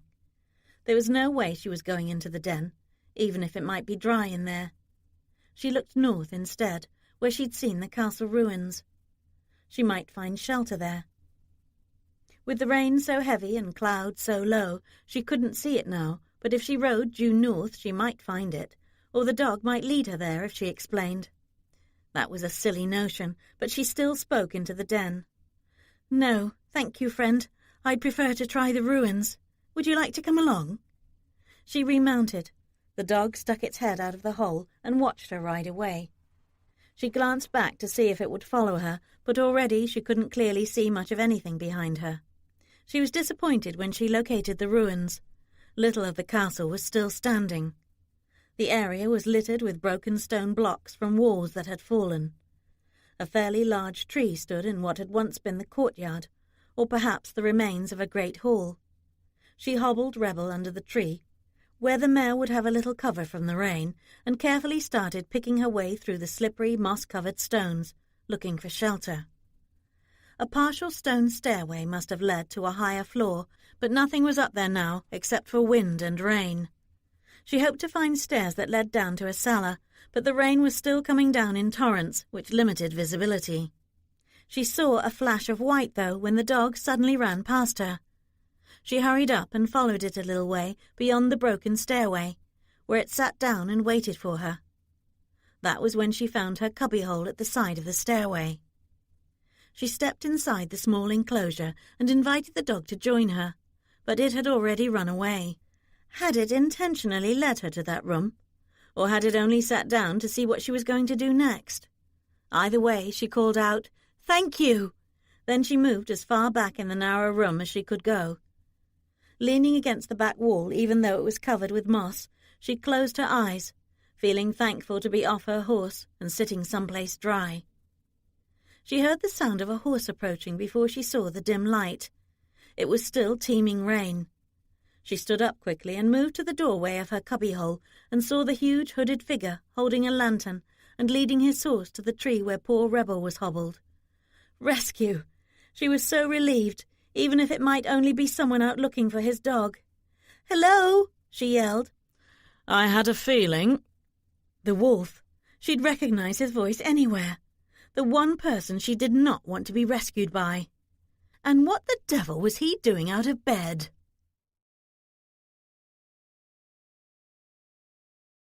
Chapter 26. Brooke dreaded getting drenched again, but imagined that Dominic wouldn't want to stay here any longer than he had to. So she offered, "If you tell me you can find your way back to Rothdale in the dark, I'll come out." He didn't answer, which prompted her to change her mind about giving him conditions. She was reluctant to step back into that downpour until she had to. But when he came toward her and handed her his lantern before returning to the horses, she realized they might not be going back to the manor house right away, so she set the lantern in the far back corner of the cubbyhole, out of the way. She returned to the doorway, but it was so dark she couldn't see him or the horses. Was he looking for a bigger room that was still intact? No, he'd need the lantern for that. She supposed he could just be unsaddling the horses, but he should have examined the room first. It simply wasn't big enough for the two of them. When he loomed in the doorway again, she moved to the back wall to get out of his way. He had to duck down to enter the cubbyhole. Her head almost reached the ceiling, so he definitely couldn't stand straight in here. He tossed her 2 leather sacks before he set down a second unlit lantern by the entrance and shrugged out of his greatcoat, which he left outside the enclosure since it was dripping wet. She saw that it had kept his clothes and hair, which was pulled back in a queue, from getting soaked like hers. "Aren't you going to lead us home tonight? You do know the way, don't you?" "Yes, but it's not safe. The ground is muddy. The river has overflowed its banks, and there are deep pools of water out there. I'm not willing to take that risk." Brooke recalled what Arnold Biscayne had told her about one of Dominic's ancestors dying in a carriage accident during a rainstorm like this. It was sweet that Dominic cared so much for her safety to wait until morning to lead them home. But then he added, "I'm not willing to risk Royal's safety when he could slip and break a leg. I'm lucky we got this far without that happening." Of course, he wasn't thinking about her at all. She gritted her teeth, hoping he'd stay at the opposite end of the small space. The room was far too narrow for them to maneuver around in it. "Spread out the blankets before you take out the food." There was food. She quickly shook out 2 blankets, laid them on the stone floor, and sat down in the back quarter of the room before she reached for the other sack. She found a small meat pie and began eating. He could have sat in front of her, but instead he stretched out on the blankets and curled on his side next to her, resting on an elbow, his head nearly touching the back wall, his legs taking up far too much space now. She quickly scooted around to face him before complaining, "There's not enough room in here for both of us if you're going to lie down." "There's plenty. You can lie down too. Just curl up next to me. I've even brought you a pillow." He meant his arm, she guessed, though he was still leaning on it just then. He didn't sound pleased to have made the offer either. He was cramped, stuck in a small space with his enemy. Of course he wouldn't be pleased. And his leg. She glanced at his right thigh, concerned. "Does your leg pain you? You haven't reopened the stitches, have you?" "Would you like me to remove my trousers so you can take a look?" She must have looked so surprised by that suggestion, he amended. "The wound is securely bandaged and no longer pains me very much, due to your ministrations." Was that a thank you? She was incredulous until he added, "You can consider this rescue payment for healing me. Now that we're even, you can go home." He meant her home, not his, but the food was taking the edge off her hunger, so she tried not to let that comment darken her mood. "How did you find me?" "Wolf led me this way." "Where is he?" He snorted. "Probably still barking at the foxhole just south of here. I rode up here because I took shelter in these ruins myself one summer during a sudden storm. It's the only shelter in these parts, so I figured you might have found the castle's last intact room."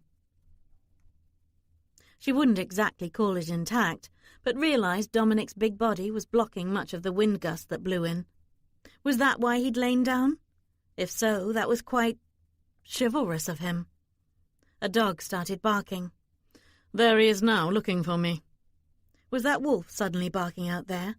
Or was the white dog still in the ruins, disturbed by the sound of Dominic's voice and sensing a threat? But Dominic obviously assumed it was Wolf and called to his pet, repeatedly. If it was Wolf, he'd probably caught the scent of the other dog, because he was now howling mournfully, as if calling to it. Dominic finally shouted, "Get in here!"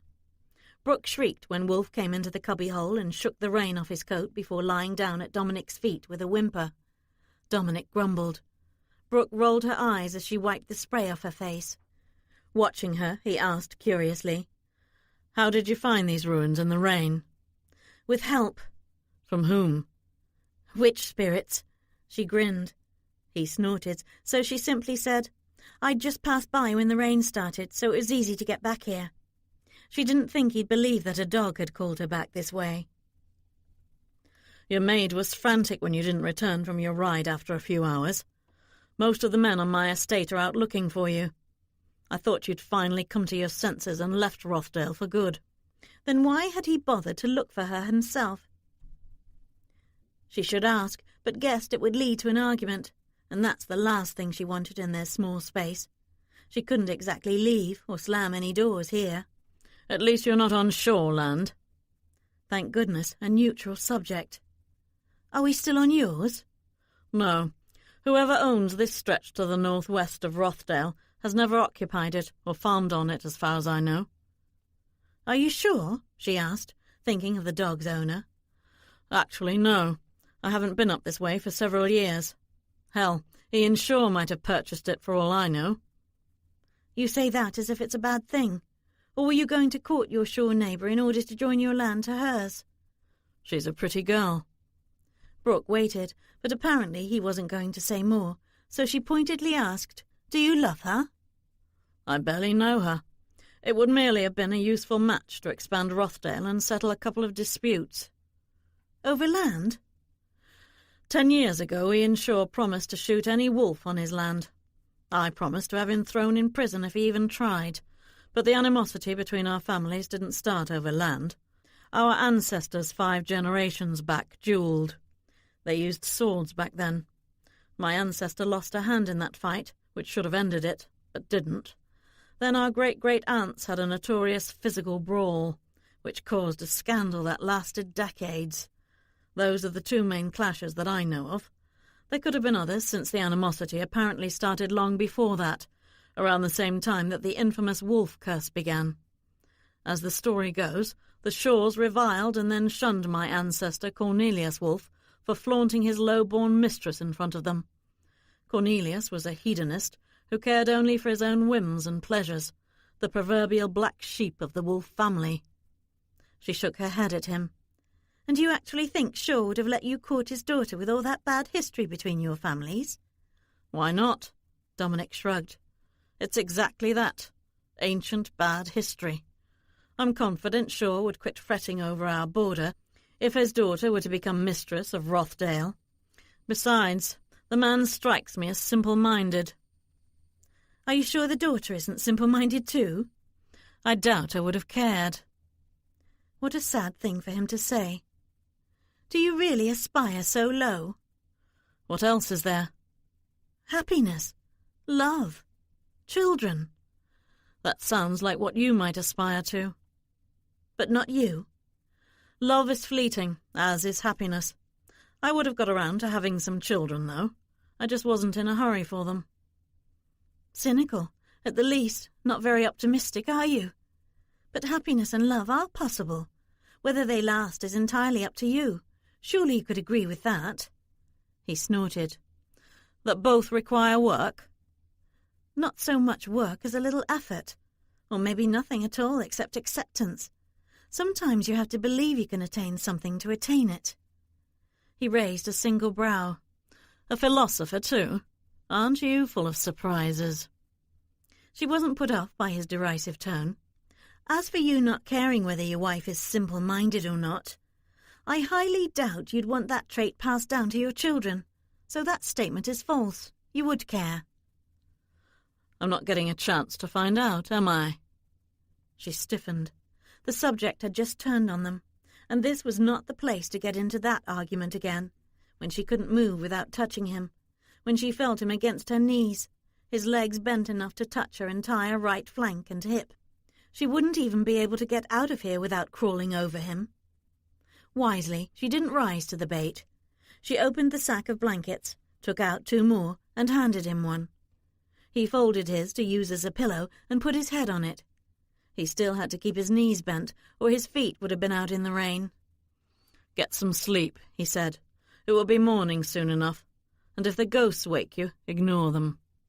She stared. "What ghosts?" "Some of these old castle and guard tower ruins are reputed to be haunted. I never believed it myself, but you never know." "Is this one reputed to be haunted?" "I don't know, but in any case, ghosts are harmless, so no screaming. I don't wake well to screaming." She rolled her eyes. If he hadn't added that, she might have thought he was serious. She couldn't guess what he was up to tonight, teasing, telling obvious whoppers, almost as if he'd grown comfortable with her, even as he still tried to push her away. But she did not want to lie down next to him, even though he'd closed his eyes, letting her know he was done talking. And she didn't think she could sleep sitting up, much as she would like to. No longer the least bit cold, a little too warm, in fact, with the thought of sleeping beside him. She draped the other blanket over her anyway and lay down carefully on her side, facing away from him. She had to bend her knees, too, because his legs were blocking her from doing anything else. But she didn't have enough room on her side to bend her legs without leaving her backside pressed against him. She was mortified. She hoped he was asleep and didn't notice that she was touching him again and wriggling around as she tried to get comfortable and couldn't. "If you're not still in the next second, we're not going to be sleeping tonight." She wasn't exactly sure what he meant by that, but she immediately stopped moving. Her last thought before she drifted off was that it was pleasant to feel his warmth all around her, as the wind howled and the rain continued to pour down outside their ancient shelter.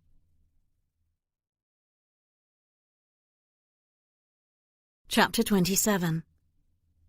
Brooke awoke to find herself twisted all around Dominic, but he was likewise twisted around her. How the deuce had they slept like this? Brooke realized she must have turned toward him in her sleep, because her head was tucked between his arm and his chest.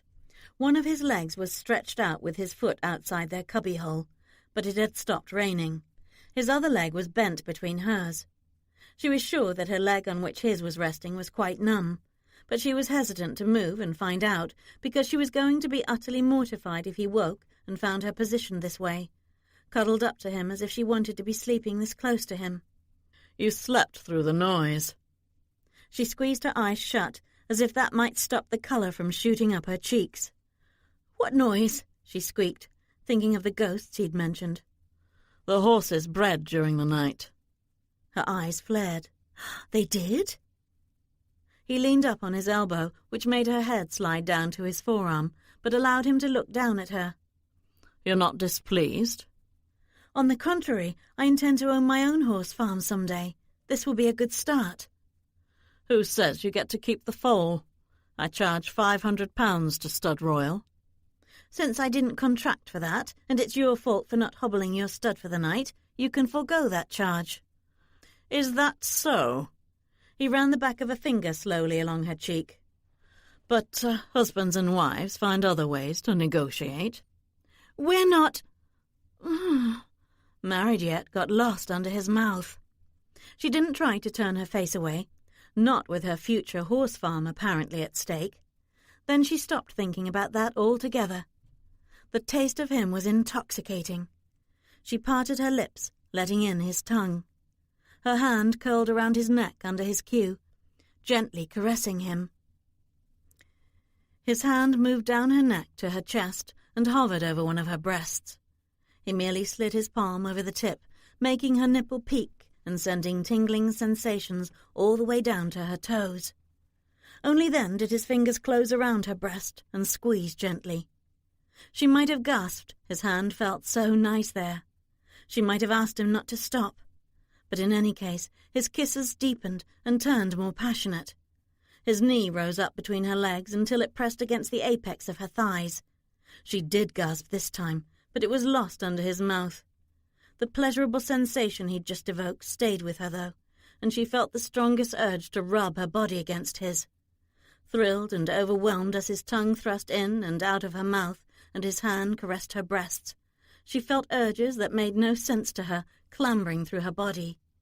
Yet they were so confined in this narrow space, with no room to maneuver, no room to get at what she wanted. She was trapped with him leaning over her, but he could actually... Suddenly the kissing stopped. "No. As much as you might want me to, I'm not going to make love to you. If I do, you'll never leave Rothdale." It took her a moment to realize that he was boasting about his sexual prowess. He'd even smiled when he said it. She raised a brow. "You think you're that good in bed?" "In bed, so I've been told. In this decidedly primitive place?" He shrugged, but still said, "Probably." She felt like laughing or hitting him with something. Was he serious or just teasing her again? The smile suggested the latter, and she thought again that he must be feeling more comfortable with her. Might even be starting to like her a little. But it was a brief thought. Considering everything said and done, she had to doubt it. Then she gasped. Had he just accused her of lusting after him? "What makes you think I want—" He put his fingers to her lips to silence her. "There's no point in protesting when it's in your eyes, in your soft touch. But if you think that will magically make me love you, you're wrong." He sat up, apparently ready to leave. Angry that such amazing kissing could end like this, she said, "You're not going to blame me for what just happened?" "I don't. I blame your horse. It's been a long time since I listened to horses breeding. It's quite primal." He gazed into her eyes when he said that in such a way that she was a bit entranced by him. The feral gleam she sometimes saw in his eyes wasn't dangerous now. It was quite passionate. For a moment she thought he desired her, but then she dismissed that thought too. He smiled again, though this time it seemed mocking when he added, "Obviously I'm not going to mind having you in my bed, but I give you fair warning. You'll never be trusted out of it.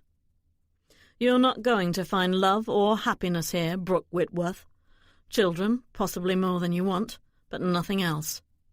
You still have time to flee." Yes, of course she did. At least he thought she did. Maybe she should tell him about her father's threat to consign her to a lunatic asylum. Or maybe she should poison Dominic as her brother wanted. She was definitely in a mood to poison him right now. She stood up as he went out to saddle the horses. She stuffed the blankets back in the empty sack, then grabbed the other. She paused, though, and emptied the sack of food for the white dog in case it was still around or came back to the ruins after they left. She wasn't hungry. She hoped Dominic was. She'd already seen that the sun was shining, but it felt wonderful to step out into it. What a difference the sun made. The landscape had looked so daunting last night. Now it looked fresh and beautiful, although a few big puddles were in the courtyard. She looked around, but she didn't see the white dog anywhere, though Wolf was running around sniffing everywhere. "I'm glad I found you." Did she really just hear that? With Dominic's back to her while he tightened cinches on the saddle, she couldn't be sure. It implied something quite different from what he'd said inside the cubbyhole. "Why?" she said breathlessly. "Because your demise on the moors would have gotten the prince exactly what he wants. A reason to strip me of all tangibles and toss me in prison, or hang me." What an unromantic subject to raise. She should have known better than to attribute meanings to his words that couldn't possibly be true. But as to what he'd actually meant, she said, "I doubt that. The prince currently stands on the moral high ground and is being supported for trying to save lives. He wouldn't accuse you and imprison you for something you didn't do." Dominic laughed derisively. "Royals through the ages resort to any means." "And by the by, why didn't you give up looking for me last night?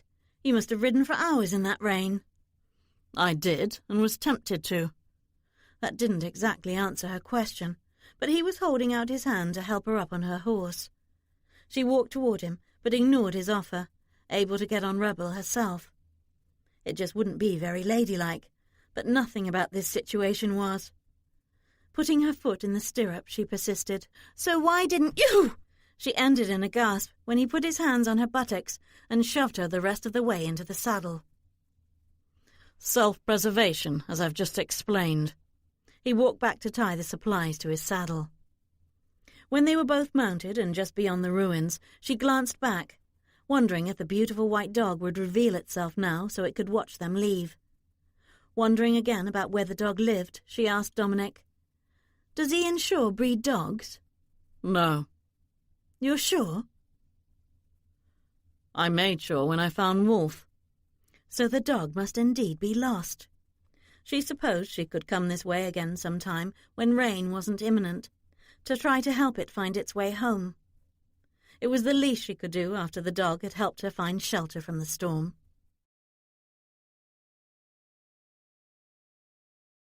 Chapter 28. "Don't you ever scare me like that again," Elfrida cried as she ran toward Brooke, who was standing at the entrance to the stable. "I'm fine. I had some unusual help. I'll tell you about it later." "At least Lord Wolf found you. I'm inclined to think more kindly of him now." Brooke snorted. "Don't. The only reason he went to look for me was because he was afraid the prince would hang him if I died on the moors." Wolf had followed her out of the stables as if he were still tracking her, but this was the first time he'd gotten close to her since he and Dominic had found her, and she glanced down to see him sniffing her shoes once again and whining. "Really?" She tisked. "You need to make up your mind, Wolf, whether we're going to be friends or not. At least stop being so wishy-washy about it." Glancing at Elfrida again, Brooke sighed. "The other wolf is still determined to push me out the door." "But are you still determined to change his mind about you?" "I'm running out of ways to do that. Not one thank you have we gotten for helping with his wound, though he did acknowledge that he's better because of it. Even so, he doesn't trust my motives. It's almost as if he overheard that last conversation I had with my brother." "What conversation?" Brooke looked over her shoulder and saw that Dominic had come up behind them. She felt like groaning, but realized he probably hadn't heard that much of what she'd been saying. "It was nothing. My brother was being his usual nasty self. Sort of like you," she added, and marched ahead, pulling Elfrida with her. Thinking of a hot bath and carrots, Brooke passed through the kitchen to order hot water and grab a carrot to take upstairs for the next time she saw the household pet. She supposed she should check on Dominic's wound before she got too comfortable in her tub. If he was going to go to his room. He might be going to someone else's room. He seemed quite hale and hearty, thanks to her. If he was favouring his wounded leg at all, she hadn't noticed. She washed her face, hands and arms, and quickly changed clothes. But one question was on her mind that she needed to ask before she did anything else. "Did she leave?" "The ex-mistress? At dawn," Elfrida replied. "Ex? According to the staff." A bit too friendly for exes, Brooke huffed to herself. But when she put on a new pair of shoes, Elfrida protested that Brooke wasn't waiting for the bath water. "I'm just going to make sure the wolf didn't make his injury worse by rescuing me." "Definitely more kindly." "Stop!" Brooke rolled her eyes. "I could have survived the night and found my own way home this morning." "Intentions speak for themselves. He made sure you got home safely." And might have injured himself doing it, so Brooke wasn't going to argue about it. Elfrida didn't need to know what else had happened in that ruined castle cubbyhole. If she were more optimistic, she might think Dominic's kisses were a promising sign, a step toward breaking down his defences and animosity, but not after the excuse he'd used. Yet one thing she'd been trying not to think about was seeing him unclothed in his bed again, and touching him in an intimate way, even if only to treat his wound after they'd practically slept in each other's arms last night, and he'd given her those ardent kisses this morning. She flushed, thinking of it anyway, and turned away so Elfrida wouldn't notice. Seeing the carrot on the bed, she put it in her pocket. Elfrida noticed that. "Your breakfast will arrive with the bath water. Are you too hungry to wait?" "This is for his dog." The maid snorted. "That mutt will laugh at you. Dogs only like meat." Brooke made a face as she left the room. Likely an accurate statement, but she hoped not. She'd feel bad if she'd left the white dog a carrot it didn't want. The sack she'd emptied for it hadn't held much meat. Maybe she could take some meat to the dog the next time she rode out. She owed it something for helping her last night. A different footman opened Dominic's door when she knocked, but he was on his way out and closed it behind her. As usual, Dominic's eyes were on her before she glanced his way. He was sitting on the edge of his bed, unbuttoning his shirt. He'd already put on those altered trousers again, though it didn't look as if he'd unwrapped the wound yet to check it. "Don't worry," she moved toward his bed. "I know you've already seen quite enough of me for one day. And night. I just want to check—" "You prattle too much, doctor," he said sarcastically. "Do what you will, then go." She grit her teeth until she realized he was probably in pain again. Pain and testiness seemed to go hand in hand for him. "If you wouldn't mind," she said neutrally, indicating his bandage. "You may." He'd always unwrapped the bandage himself, until now. Contrariness just got added to the mix. And he was pretty much sitting on the bandage. How was she supposed to unwrap it? That question was answered when he stood up on his left foot, putting no weight on his injured leg. She quickly bent down and unwrapped the cloth before he changed his mind and made the task more difficult for her. The bandage only stuck a tiny bit to the wound before the last strip fell away. After examining the wound and the stitches, she was pleased. "Good. There's no redness or swelling. It appears that last night's adventure didn't hurt you." "That's debatable. My shoulder is extremely sore from sleeping on the stone floor." Brooke ignored that. "Unless you're going to dress again, you can leave the bandage off. The air will allow the scab to harden." She stood and picked up the red pouch of herbs she'd left on his night table and put it in her pocket. He no longer needed it. Then she picked up the blue pouch. "I advise you to still rest your wounded leg a few hours each day." She handed him the blue pouch. "And you can sprinkle these ground herbs over the scab when you do. They will help you mend more quickly. If you're going to dress in your normal trousers, though, you should bandage the area first. And don't submerge your wound in bathwater just yet. Partial baths will do." "You're implying I stink again?" He didn't. She knew because she spent the night beside him. To avoid an argument, she decided not to say another word. She turned, about to leave. "You can do it." She glanced back to see him sitting on the edge of the bed again and shrugging out of his shirt. "Do what?" "Bathe me." She turned around slowly. Colour was already brightening her cheeks, but she managed to say, "No, I'm afraid my benevolence doesn't extend that far. Unless, of course, you are prepared to marry me today." She thought that would settle the matter nicely until he replied, "You have wormed your way into my bedroom repeatedly with the excuse that it's already your duty to assist me, so you can't quibble over what sort of assistance your duty entails." She could, but she had a feeling it wouldn't matter. He was making another of his points, showing her how much she would dislike living with him, reminding her that he'd always make some sort of unpleasant demand designed to embarrass her. He took it for granted that she would comply, telling Carl, "Bring me a basin of water and a washing cloth." Brooke's mind raced as she tried to think of a way to put off an uncomfortable situation. "You don't want the water heated?" "Not necessary. Carl always keeps a small pail of water warming in the fireplace in the bathing room, so I don't have to wait for hot water." Well then, how difficult would it be to rub a wet cloth over him? Very difficult. She groaned inwardly, but she needed to show him that his tactics were not going to work. So be pleasant, as a wife would be, she told herself. When Carl walked away after setting the bowl of water on the night table, she wrung out the cloth.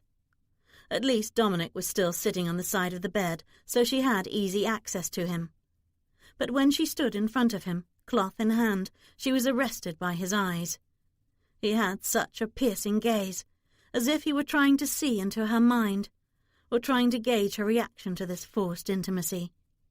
He'd tried so many different ways to make her go. Did he really think she would find this chore so odious if she were his wife? She had a feeling that she wouldn't mind it, and that made her blush. She wasn't his wife yet. She ran the cloth over his face first. slowly, carefully. She tried to ignore how incredibly handsome he was, but couldn't. He had such strong features, chin, nose, the wide brow. 2 locks of hair fell on either side of it, too short for his cue. It was like touching strands of silk when she lifted them out of the way. When she felt the thick morning stubble on his cheeks, she realized the cloth might be too thin. Trying to clean his ears wasn't a good idea, though, because she saw the goose flesh on his neck. She quickly switched to his shoulder. "That's the one that aches from sleeping on that hard floor last night," he added softly. "Massage it for me." She stopped moving her hand. She stopped breathing. Her heart was pounding. If she looked into his eyes, she was sure she would melt on the spot. Yet she had to massage him before he brought up her duty again. The only way she managed it was to imagine it wasn't his shoulder she was kneading with her fingers, so she looked over his shoulder at the bedroom wall.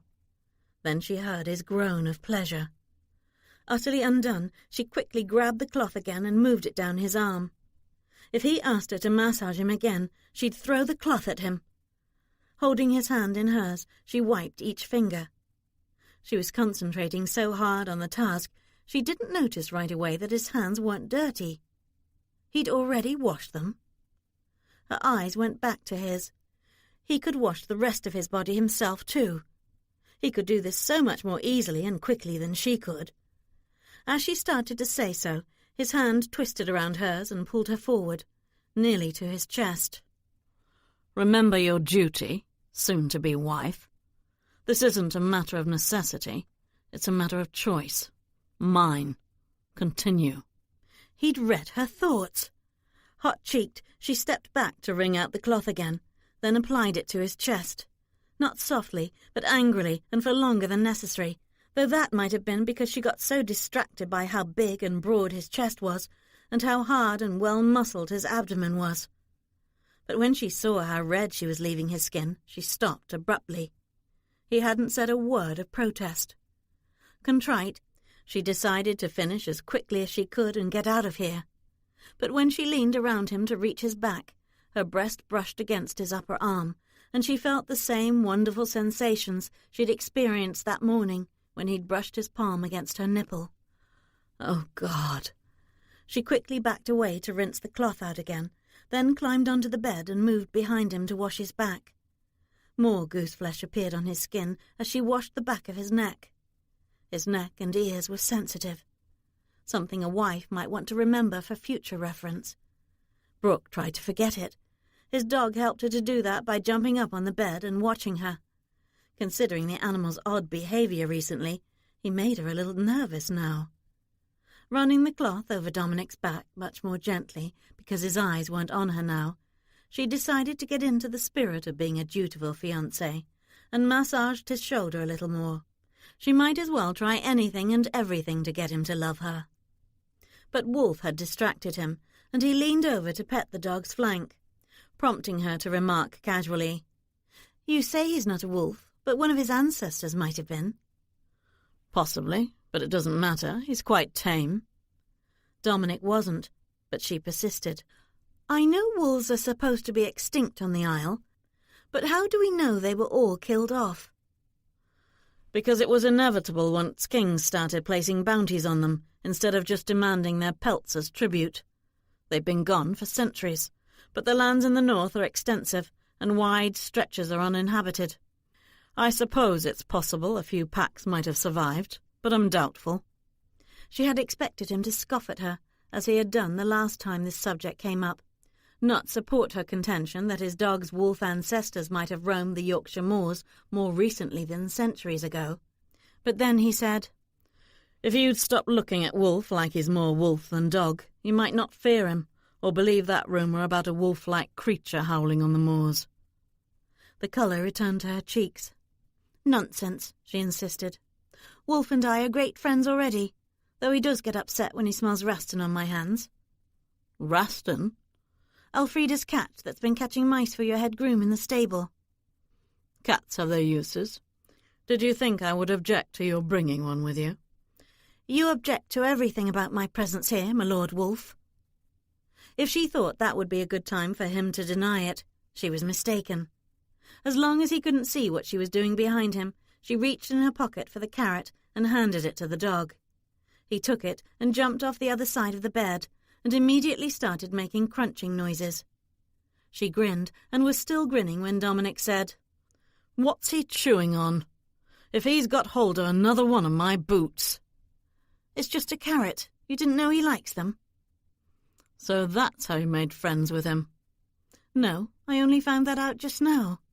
"And why did you have a carrot to give him? For your horse? You're not riding off on your own again. You'll take a groom with you henceforth." "Certainly, and I wasn't—" She paused when she heard the door to his room open and 2 servants came in carrying buckets of water. She threw the cloth in her hand at Dominic's back before she shot off the bed and straight for the door. "Do not get your wound wet when you take the bath you ordered," she hissed on the way out the door. She heard a laugh behind her. He actually laughed. Beyond despicable. He was positively wicked.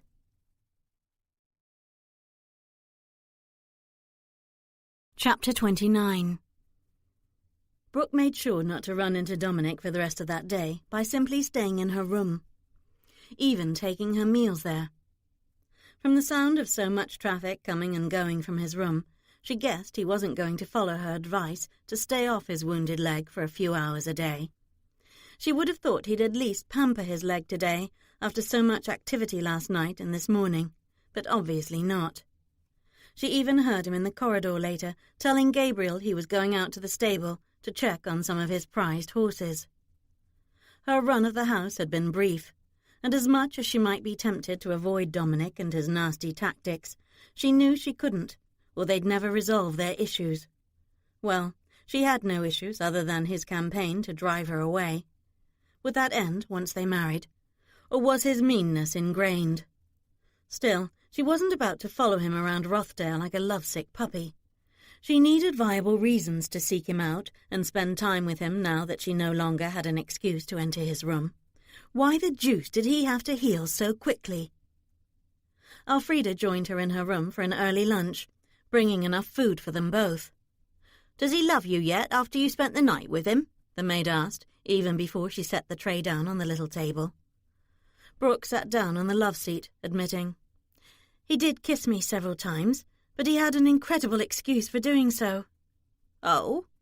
Brooke snorted. "He heard our horses breeding during the night. It apparently stirred his own lust." "And you didn't take advantage of that?" "I tried to," Brooke mumbled, then growled. He stopped, claiming I'd never leave Rothdale if he made love to me. Elfrida laughed, earning a glare from Brooke across the table. Having coughed her humour away, the maid pointed out, "That was a whopper, and you should have recognised it as one." "Then what was his real reason?" "I was willing. He even guessed I was."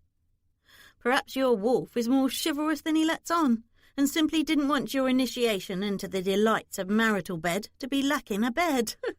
And since he's still hoping you'll go home, he wouldn't admit to that now, would he?" "Maybe." Brooke remembered her own thought last night that it had been chivalrous of him to try to block the wind from her. "So now that he's healed enough to ride through a storm and back for you, which was a magnificently heroic, do not ascribe to him motives he didn't have. It was self-interest and nothing else that impelled him to find me."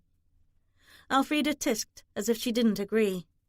"In either case, you need to figure out new ways to spend time with him. Your plank will be working and he just won't own up to it yet. I saw him go out to the stable, perhaps joining there after you eat. Does he even know how much you love horses?"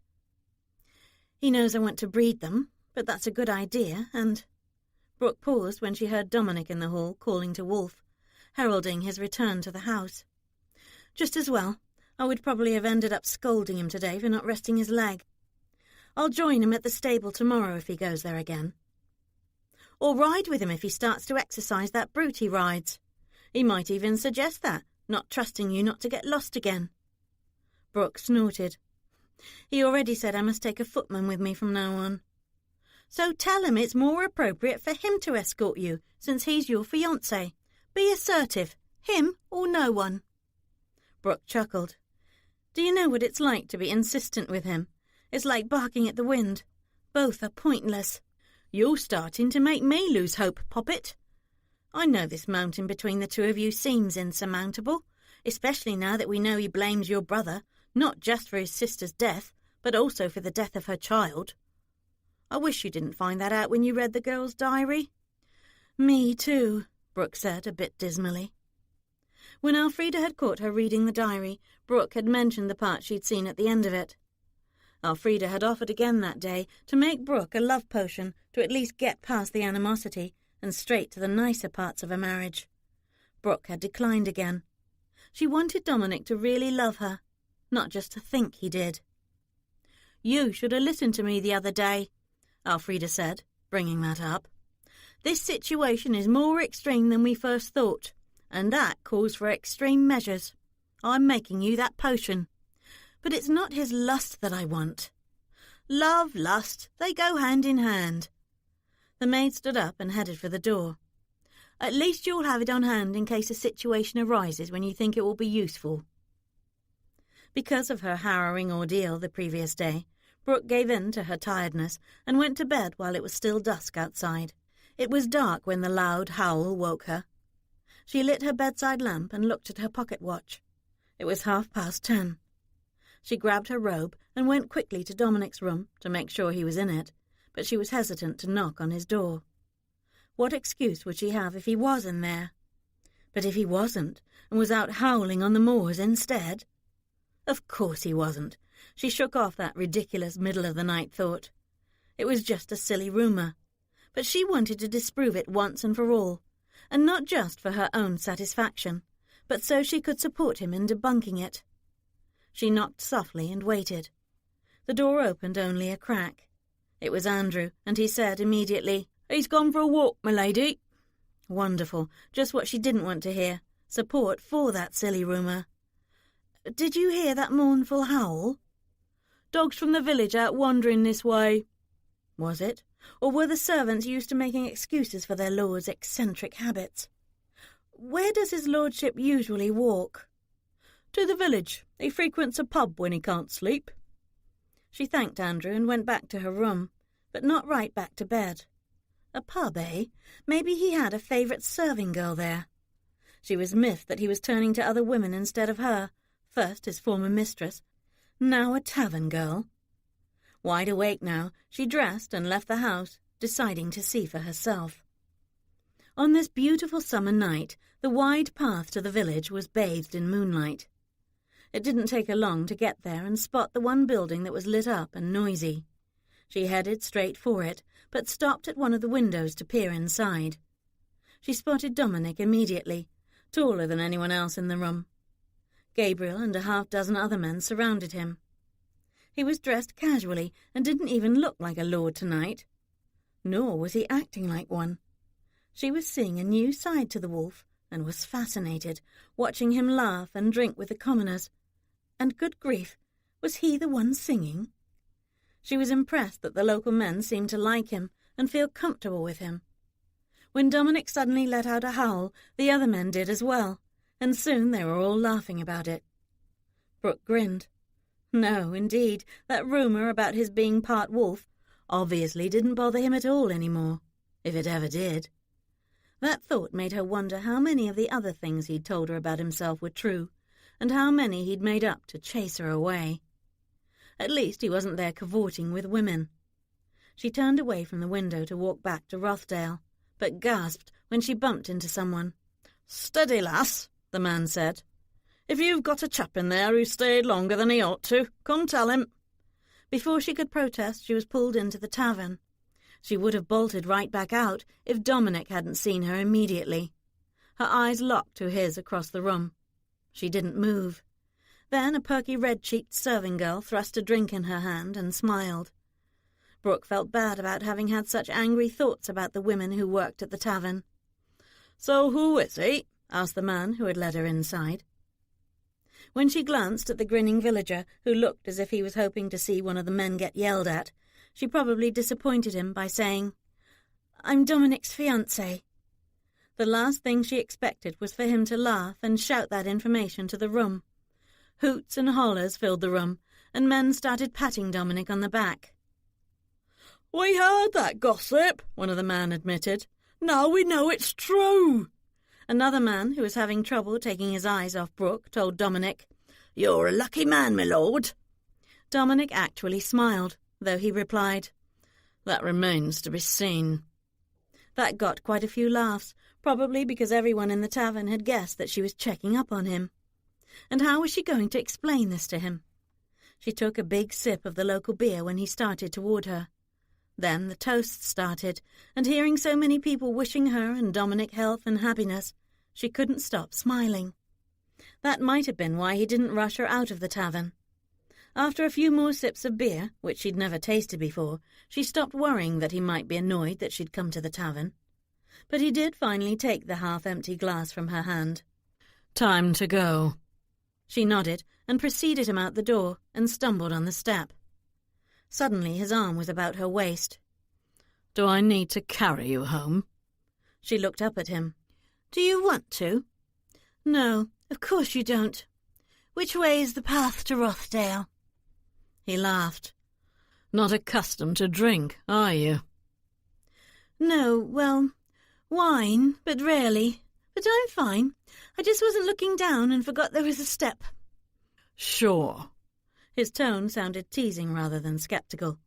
She should stop hearing what she wanted to hear and remember that he had no reason to be nice to her. Yet. When they reached the path, he let go of her waist. She was disappointed. She liked the way she felt when his arm was around her. So secure, as if she belonged to someone. She wondered if he'd made the protective gesture because his tenants might have been watching them leave the village. Glancing at him, she realized that the man she'd seen in the tavern wasn't the one she knew. No jacket, no cravat of any sort, dressed no differently from the other village men. And they didn't treat him like their landlord. They appeared to like him. She wanted to learn more about the real Dominic Wolfe. "What was it like growing up at Rothdale?" He glanced down at her, seeming surprised by her question. "Wonderful. Idyllic. Peaceful. At least while my family was here with me." She shouldn't say another word. Did everything have to lead back to his sister's death? But that little bit of beer she'd drunk had made her bold. "When did you know you wanted to breed horses?" "The day I set loose my father's herd." She grinned. "You didn't." "Indeed I did. It was a dare, but I still wanted to see what would happen other than my getting punished for it. Gabe helped me pull down a long strip of fence at the back of the pasture, so there would be a mass exodus. And there was. We couldn't stop laughing as we watched Arnold's father, who'd been head groom at the time, trying to chase down the horses on foot. Well worth the week I had to spend confined to my room. I was only 9 at the time." "So your father raced horses too?" "And my grandfather before him. I wasn't sure I wanted to follow in their footsteps until I pulled that prank. It might have been funny when I did it, but I soon regretted it and worried they wouldn't all be caught. In particular my father's prize stallion, who I wanted to get from for my own mount." "And did you get one?" "Of course. Royals, sire." "I'm glad." She smiled, enjoying the genial conversation with Dominic as they walked through the starry night. "Those people in the tavern weren't nervous around you. They remind me of the servants at our house in Leicestershire. They're the people I had the most fun with while I was growing up." "Your parents allowed you to consort with them?" "They didn't know," she giggled. "Those servants were my real family." They'd reached the house. He opened the front door for her, but didn't follow her in. She turned. "You're not coming to bed?" You might want to rephrase that." She didn't know what he meant. Then she did, and started blushing. I wasn't suggesting—" "No, heaven forbid you do that. But I'm not nearly drunk enough yet to find my bed. Do you think it's easy, sleeping in the room next to yours?" She drew in her breath sharply, but he didn't hear it. He'd already closed the door to head back to the tavern.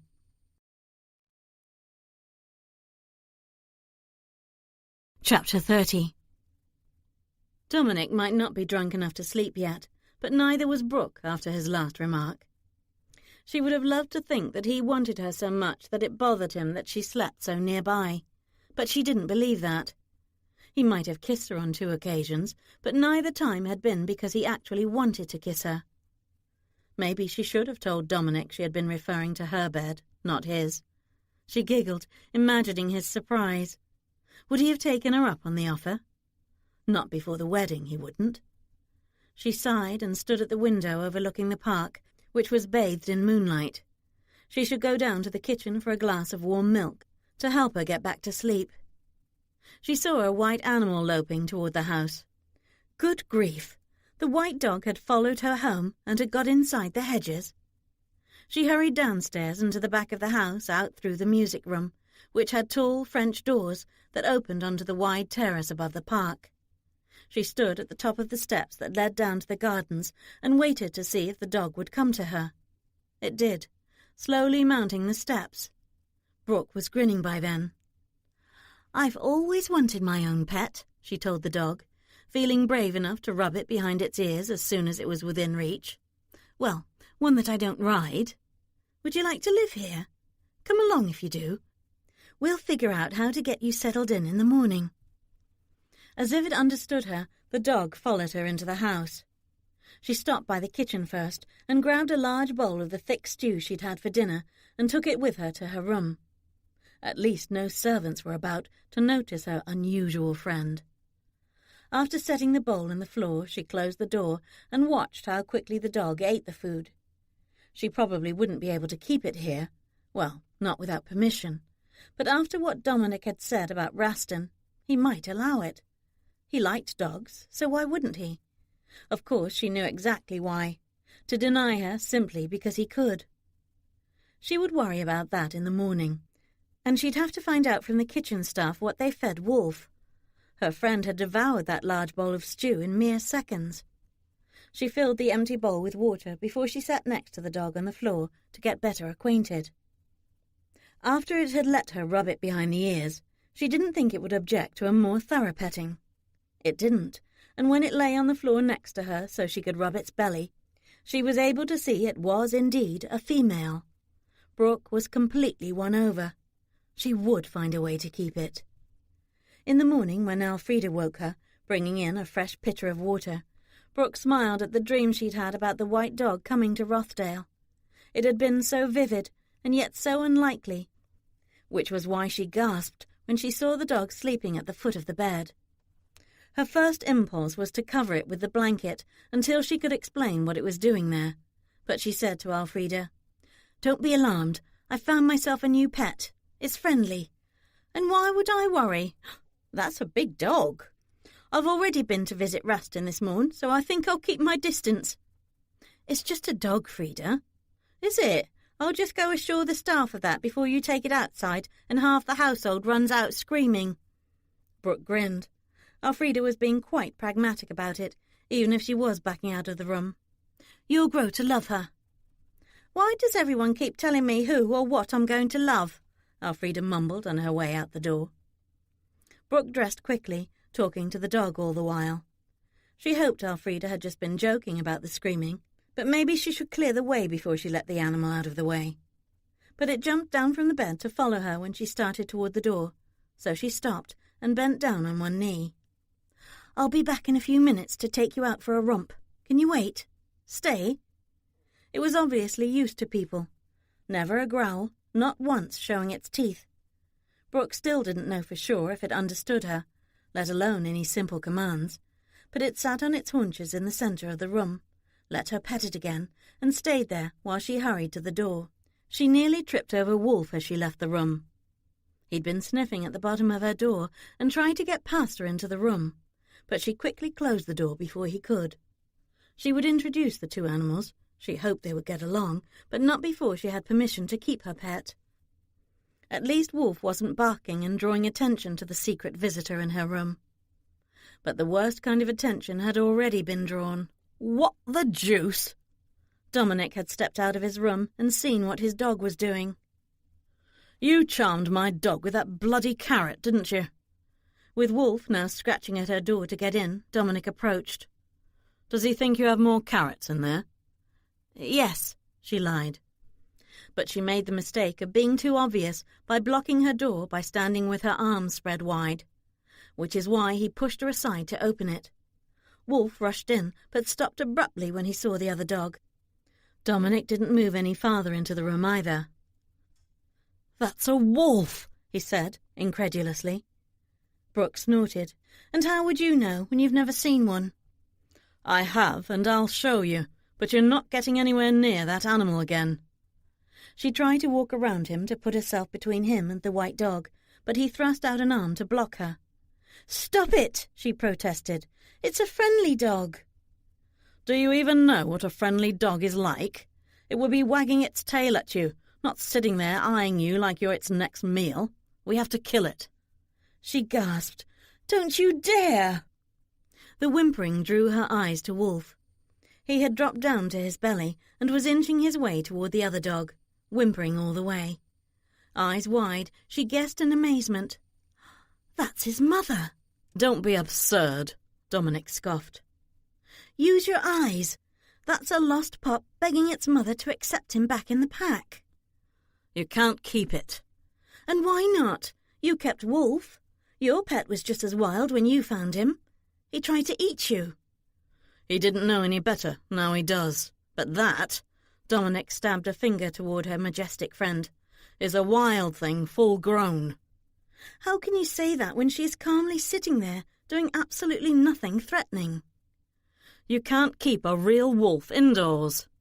"I disagree that it's a wolf." He glanced at her sharply.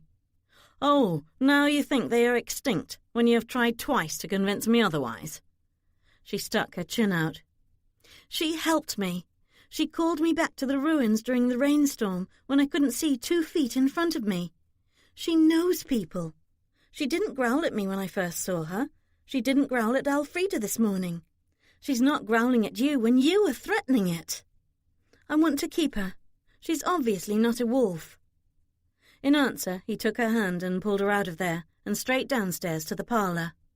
"What are you—" The question was answered when he dug a key out of his pocket and moved to the southeast corner of the large room where the tower wall curved into the house. She'd tried to get into the tower room while exploring the house on her own, but she'd found it locked. She tensed when Dominic unlocked the door, thinking he intended to lock her up in the tower while he killed her pet. She was ready to fight him tooth and nail. But she was arrested by what she saw inside that room.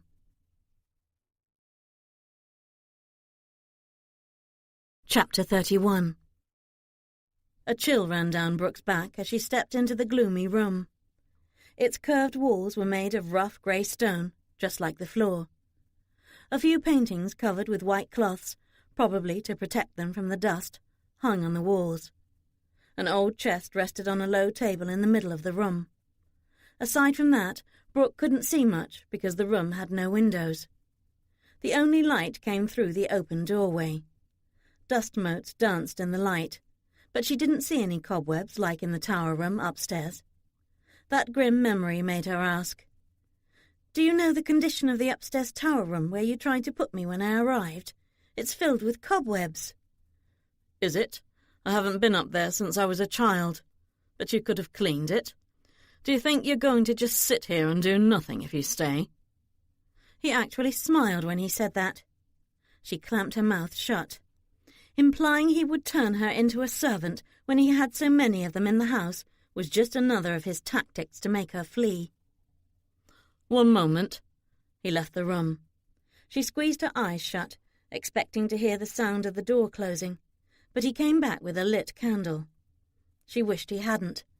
His eyes glowed in the candlelight, like a wolf's. It was no wonder the rumours about him flourished. "What's in the chest?" she asked, when he set the candle down next to it. "Trinkets, jewellery, favourite knickknacks, and journals that belonged to my ancestors." Journals? She wondered if the missing page from Ella's diary were locked in that chest. Did she dare to ask to see them? "Each one left behind at least one item that is worth keeping. Some are too big to fit in the chest, like this painting. It's 200 years old." He took the cover off one of the paintings. She drew in her breath sharply. 2 wolves, one pure white, the other solid grey. The animals were lean and predatory-looking, with a ferocious gleam in their eyes. Apart from that, it was uncanny how closely the white one resembled the dog she'd snuck into the house. No wonder Dominic had brought her here to see it. And this one is even older. He unveiled another painting, but she couldn't take her eyes off the first one. One of the wolves sat as if ready to pounce. The other lay in front of it, looking satisfied, as if it had just devoured a large meal. Who painted this? Cornelius Wolfe's daughter, Cornelia. She was able to get this close to the wolves? Brooke asked, incredulously. No, she recorded in her journal that she used a spyglass to observe them. There are a dozen more of her paintings in the attic, all of wolves. They obviously fascinated her, and while they might have been considered extinct in other parts of the Isle, they still lingered in the North Country in her day. Is there now going to be another wolf fascinated by real wolves? Brooke was taken aback. Had he just acknowledged they were getting married? She was sure he was just teasing her, so she asked, "Why do you keep this one down here locked away?" It's the only one that depicts the wolves close up. It's a beautiful painting. I used to keep it in my bedroom, but when I turned 18, I considered it a bit childish and took it down. And if the servants saw it in your room, no wonder that rumour about your being part wolf started. He raised a brow at her guess. It's a silly rumour that more likely started when I was a young boy and used to howl at school for fun, to frighten the younger boys. But Cornelius's daughter nearly died finishing this one. Her other paintings are more distant views, but for this one she was determined to paint them as if they were right in front of her. It took her months to finish it, to find them in the same pose, even though this pair were mates and often side by side. How do you know all that? She kept a journal. Many of my ancestors did. They wrote about the family curse and their opinions of it. Some were foolish enough to believe it, but they all blamed these two for it. She finally glanced at the other painting he'd unveiled. It depicted a nobleman of the Elizabethan era, dressed in full regalia, and standing with his hand on the shoulder of a seated woman who was dressed just as grandly. The pose was typical for a married couple. Who were they? That's Cornelius Wolfe, the black sheep I told you about. He was newly titled when this was painted, Master of Rothdale, and full of himself. She was his mistress. Some think she was the illegitimate daughter of a nobleman in York, but most think she was one of the Rothdale villagers. But Cornelius raised her status, dressed her like a grand lady, treated her like one, even introduced her to his friends as one, because it amused him to do so.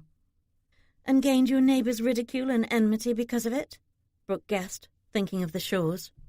Yes, but Cornelius didn't care, Dominic said, disapprovingly. As I said, he was a hedonist, entirely devoted to his own amusements. That's all she was to him.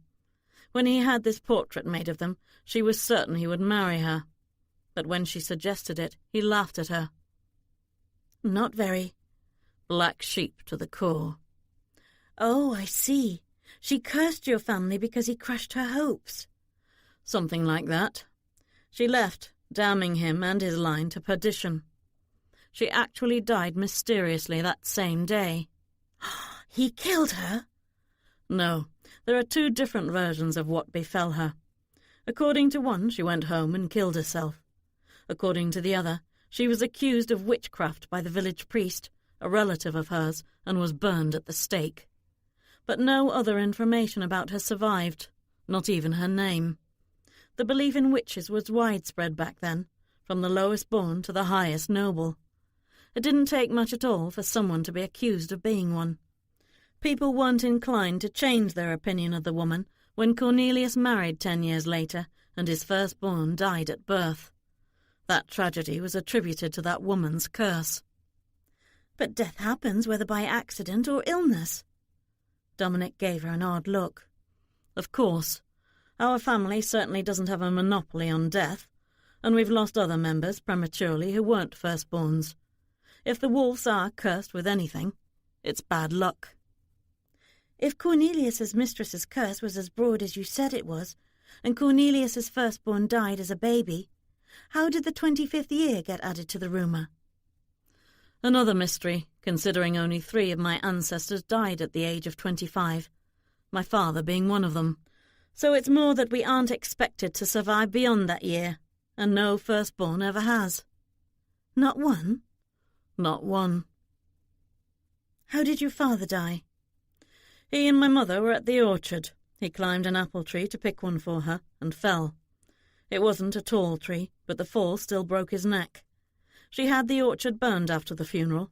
It wasn't replanted until after her mourning period. I'm sorry. As you said, accidents happen. Have you read all the journals? No. One is written in Latin, a few in French. I was too impatient to learn those languages. I know French. I could teach you, or read the French journals to you. You think you will be here to do that? She made a face. He didn't notice because he was putting the covers back over the paintings. She stepped out of the room ahead of him. She still had to convince him to let her new friend stay, but had to prepare herself for failure. He'd shown her that painting of the 2 wolves to convince her that keeping a pet like that was foolhardy, and maybe it was, despite how tame that beautiful animal seemed. She was surprised Dominic had even made the effort to convince her the animal was a wolf when he didn't have to. So she was incredulous when he stepped out of the tower, locked the door and said, I will have an abode built for her behind the hedges on the east lawn, away from the horses. But if she spooks the herd, or if a single animal dies, she will have to go. I do this against my better judgment. It will not take much for me to change my mind. She wanted to thank him effusively, but if he knew just how grateful she was, he might change his mind. So she just nodded and hurried back upstairs to make sure Wolf had survived the meeting with his mother, if indeed she'd guessed correctly about their relationship. It could merely be that Wolf recognized a more formidable opponent and had acted accordingly, which was sort of what she'd been doing with the wolf she was to marry.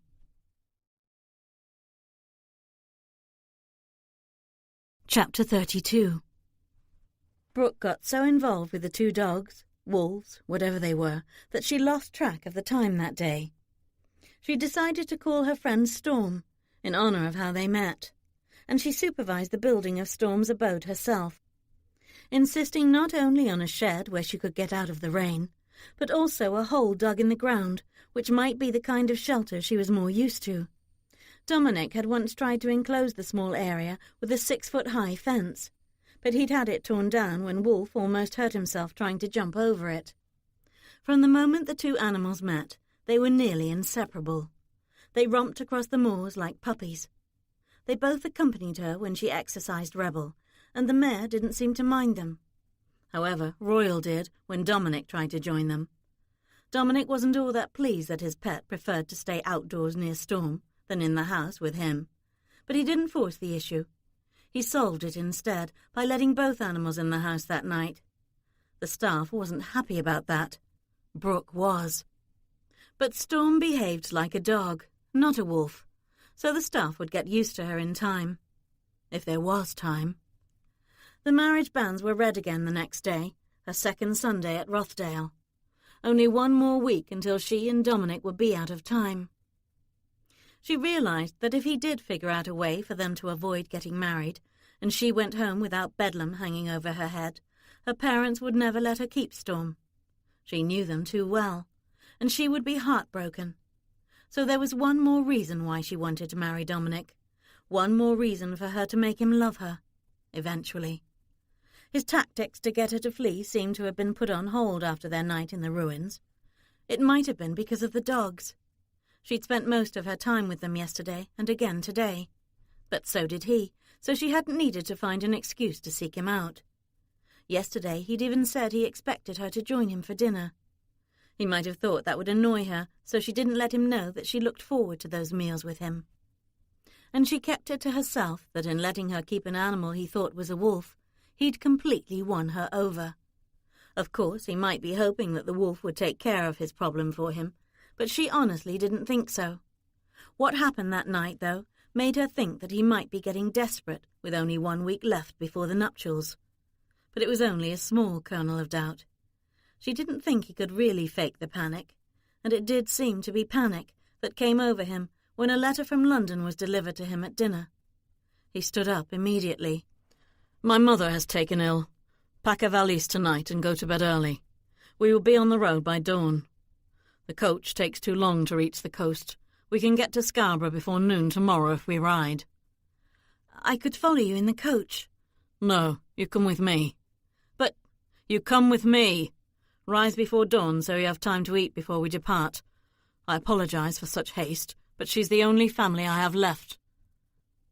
He gave her further instructions before he left the dining room. She hurried upstairs to tell Elfrida. The maid wasn't happy with Dominic's plan for getting to London in the fastest way possible, especially since it didn't include her. "It's not safe to ride that fast to the coast," Elfrida warned. "You'll be tired if you're getting up that early. You could bloody well fall asleep in the saddle." Brooke grinned. "I don't think that's even possible. And he has a small sailboat that he keeps in Scarborough. It will get us to his mother's side much faster than a coach. Besides, I've never been on a boat before. This could be fun." "Or you could get becalmed. Sailboats require one specific thing to move them, and it might not be blowing." There was that, but Dominic obviously didn't think that would stop them, or he would have said they would ride to London instead. Considering how fast those boats can be, an hour or two becalmed won't make that much difference. "Or you may never reach London. Have you even considered that?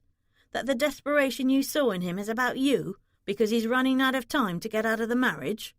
"Stop it!" Brooke hurriedly changed out of her clothes into a nightgown, but she thought of the one thing that might ease Frida's mind. "Do you like it here?" "Yes." Did Frida just blush with that reply? Brooke rolled her eyes. Gabriel, of course. Maybe he'd been right in predicting Frida would love him. So do I. More than I thought I would. I want to stay. I want him to love me so I can. Going off with him alone could be a good thing. "Then take this with you." Elfrida put a small vial in Brooke's hand. "The right moment might arise in your journey, and now that you are certain that you want Lord Wolf, you should use it." Brooke didn't give the love potion back to the maid, but pointed out, "We're going to be on a sailboat, but I'll keep it in mind after we get to London. You're to pack up the rest of my things and take them to London, since we won't return here before the wedding. Gabriel is to ride with you." "Is he?" "I hope you won't kill him before you get there," Brooke teased. The maid huffed. "As worried as I'll be about you on a tiny sailboat, I'll make no promises." Chapter 33. The wind coming off the water threatened to blow Brooke's bonnet off her head. She was glad she'd tied the ribbons tightly beneath her chin. "You have no cabin?" she said to Dominic as he helped her onto his boat. "It's a sailboat." "But—" "It's designed for short trips along the coast, though I've taken her to London more than a few times, sailing by the stars." She had hoped the boat would have a cabin where she could get out of the wind for a while, or maybe take another nap, since she didn't get much sleep last night, as excited as she'd been. She dozed off on a sofa at Dominic's house in Scarborough for about an hour, just long enough for him to get the boat cleaned, arrange for the horses to be taken back to Rothdale, and have bedding and food prepared for their trip. She supposed she could sleep on a sailboat if she'd slept on the floor of a castle ruins. He had a full staff in the Scarborough house, which was lovely. The sitting room had large windows that overlooked the North Sea. It had been her first sight of a huge body of water. She'd be thrilled by this impromptu journey to London if she weren't so concerned about Dominic's preoccupied mood. He was worried about his mother, but Brooke didn't know what exactly was wrong with his mother, aside from her running a high fever, so she couldn't reassure him. The sailboat was at least 20 feet long, so Elfrida had been wrong in assuming it would be tiny. It had only one mainsail and one smaller sail at the front, both attached to a tall single pole. The floor space was ample, and benches were built into the sides of the boat. She sat down as they left the harbour. It was quite windy. She marvelled at the speed they got up to as the boat cut through the blue-green water that sparkled with sunlight. The coast was receding behind them, and she began to feel uneasy. She'd never been in a boat before, and had never been so far away from land. She wished she knew how to swim, but then she laughed when a gust caught her bonnet and tossed it into the sea behind the boat. She didn't mention it to Dominic, who was adjusting the mainsail. She braided her hair instead, though it was quite a challenge in that strong wind.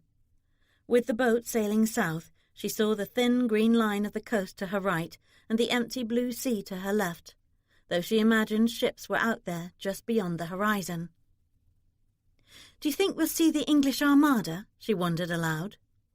"It controls these waters. We've already passed several English patrol ships." He tossed her his spyglass, but when she looked through it, she still saw nothing but sea and sky. "Are they fighting battles out there?"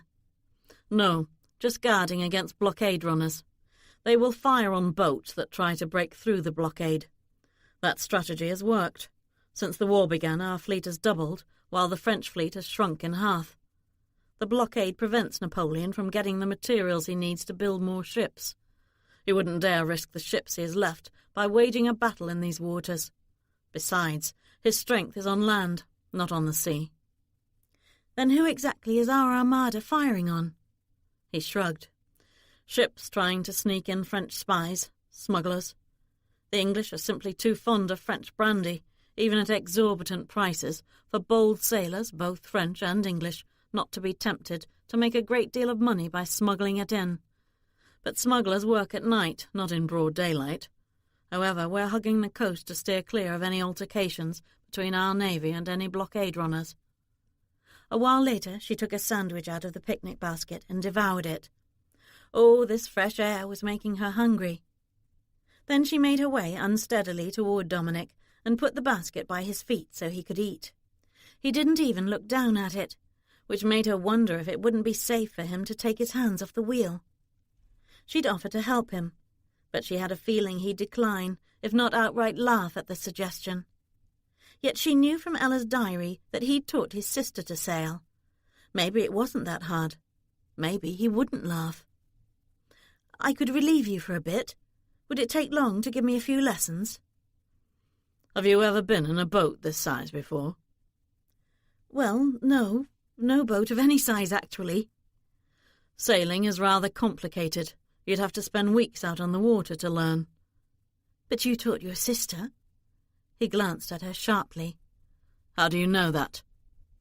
She wasn't about to get Gabriel in trouble for letting her into Ella's locked room, so she said defensively, "You wouldn't tell me anything about her, not even how she died, so I asked the servants. They didn't want to talk about her either, but someone mentioned that she loved to sail by herself after you taught her how." He was no longer looking at Brooke. His gaze was directed straight ahead. She didn't think he was going to reply. But then she heard, "She was only 18 when she died nearly 2 years ago. She'd had a thrilling first season in London, but hadn't accepted a proposal.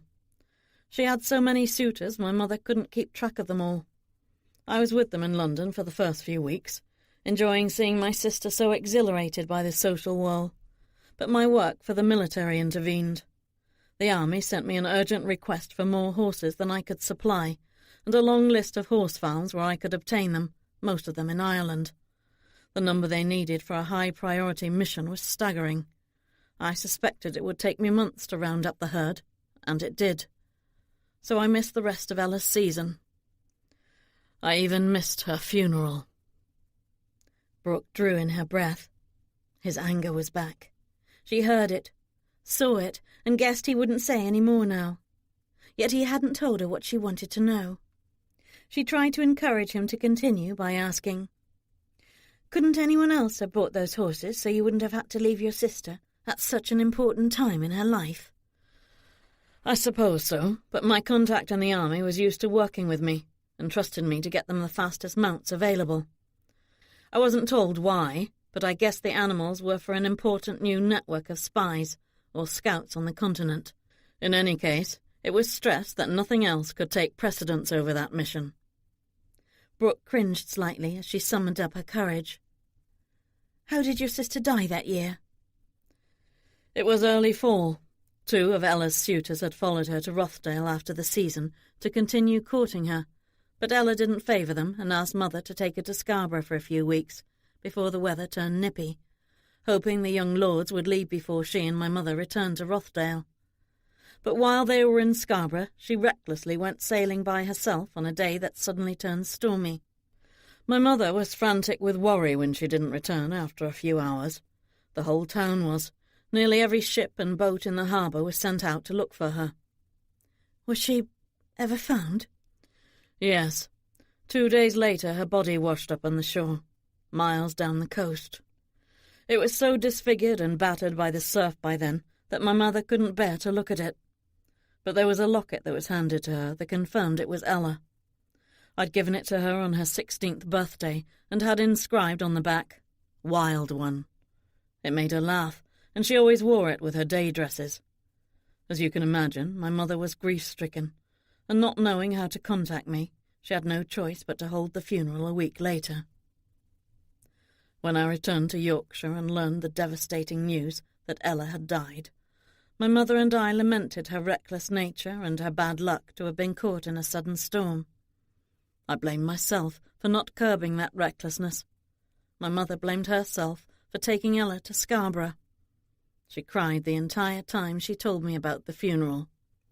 Some of Ella's girlfriends were there and mentioned they were looking forward to seeing Ella before Christmas at a house party Ella said she planned to attend. A few of her suitors were there and appeared heartbroken. All of the servants from both households were present. Everyone loved Ella. The only odd occurrence on the day Ella died at sea was the hasty departure of her personal maid from the Scarborough house. Later, my mother discovered that most of Ella's jewellery was missing. Mother believed the young maid had taken advantage of the worried, distracted atmosphere in the house when Ella didn't return after the storm started to steal a king's ransom of jewellery.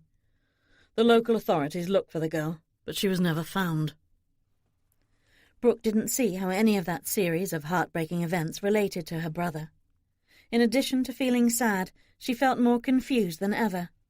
She didn't dare mention the diary she had secretly read or the damning words she'd found on the last page. But she could say what she felt in her heart. "I'm sorry your sister didn't make it out of that storm." "She could have," he said tonelessly. "She didn't want to. But I didn't know that right away. It wasn't until 6 months after the year-long mourning period that I thought one night that I could enter her favourite place, her old playroom in the West Tower, without dwelling on her death. I picked up her old diary. It was filled with her childhood experiences, some of which included me. But I was stunned to find more recent entries that dated from her season in London and her return to Yorkshire afterward. Brooke wondered if the missing pages had still been in the diary when he read it, or just those last 2 lines. But those were damning enough. He probably wouldn't have needed any more than that to want to kill her brother. And no wonder he burned that tower. His rage must have started that very night. Brooke had moved quietly to a bench in front of him. She didn't need to ask what he'd read that night. She didn't want to question him, but he might think it odd if she didn't. "What was in those more recent entries?" He didn't glance at her. She wrote about the wonderful man she fell in love with during her season. He promised they would marry after he convinced his parents he would have no one but her. She met him secretly so they could be alone, together away from her mother's watchful eye. During one of their trysts, he seduced her. Ella was stunned and horrified when he told her he wouldn't marry her, that he'd never intended to. It wasn't so much the shame of getting pregnant, but the pain of her broken heart and the young man's betrayal that made her seek peace and solace in the sea. She actually wrote that was her intention, that she had no other choice. She even kept his name secret until the final page, when she damned him for ruining her life. No, Ella didn't try to outrun that storm that day. She let it take her life. "I'm so sorry," he continued as if he hadn't heard Brooke. I'd never felt rage like that before. I threw the lantern I'd brought up to that room on the floor and ripped out those damning pages and tossed them into the flames. I almost left the diary there, to burn too, but there were good memories left in that.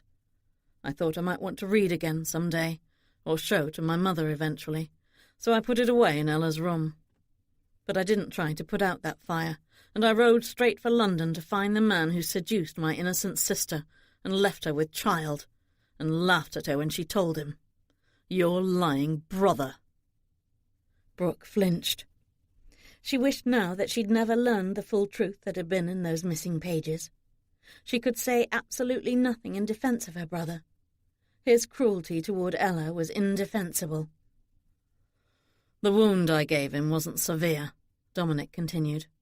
I thought it would be enough, but it wasn't. It ate at me that justice hadn't been served. It didn't satisfy the debt he owed, not just for her life, but also for the life of her child. 2 months later, I challenged him again and missed completely, as did he. My rage wouldn't go away. He refused to meet me for this last duel, so I waited a few more months, then sent another challenge, which he simply ignored. So I dragged both our seconds with me and tracked him down in London. He couldn't refuse me in front of witnesses. Dominic finally glanced at her and added icily, Our circumstances are an annoyance. That your brother still lives is an abomination. I agree that he's mean, despicable, even vicious, she replied carefully. No one knows that better than me, and he doesn't care about anyone except himself. Not family, not friends. Someone is going to end up killing him. It's inevitable. But it can't be you. Another attempt will land you in prison if not get you hung. Particularly if it becomes family. The conversation had just turned dangerous. Although it had been emotionally charged from his first words about Ella's death, but seeing how furious he looked right now reminded her just how alone she was with him on the sailboat. She'd be panicking soon if she couldn't diffuse his rage. You know families don't always get along. Some fight amongst themselves, even brutally. I doubt anyone would raise a brow if you beat my brother senseless from time to time. I know I would if I had the strength for it. And there's not much the Regent could say about it, since it would be a family matter. Dominic gave her a sceptical look. You're actually suggesting I beat your brother to a pulp? If he's family, most definitely, as long as it doesn't kill him so you don't get punished for it. Dominic looked away. At least the rage left his visage, so she began to breathe easier, giving him an option to look forward to. Bloody hell! She blinked and followed his gaze to the large ship heading their way at top speed. Alarmed, she asked, Is it going to be able to slow down, or will it ram into us? It doesn't need to get close to kill us. She didn't know what he meant, but suddenly he was steering madly in the wrong direction, straight for shore. But no dock was there.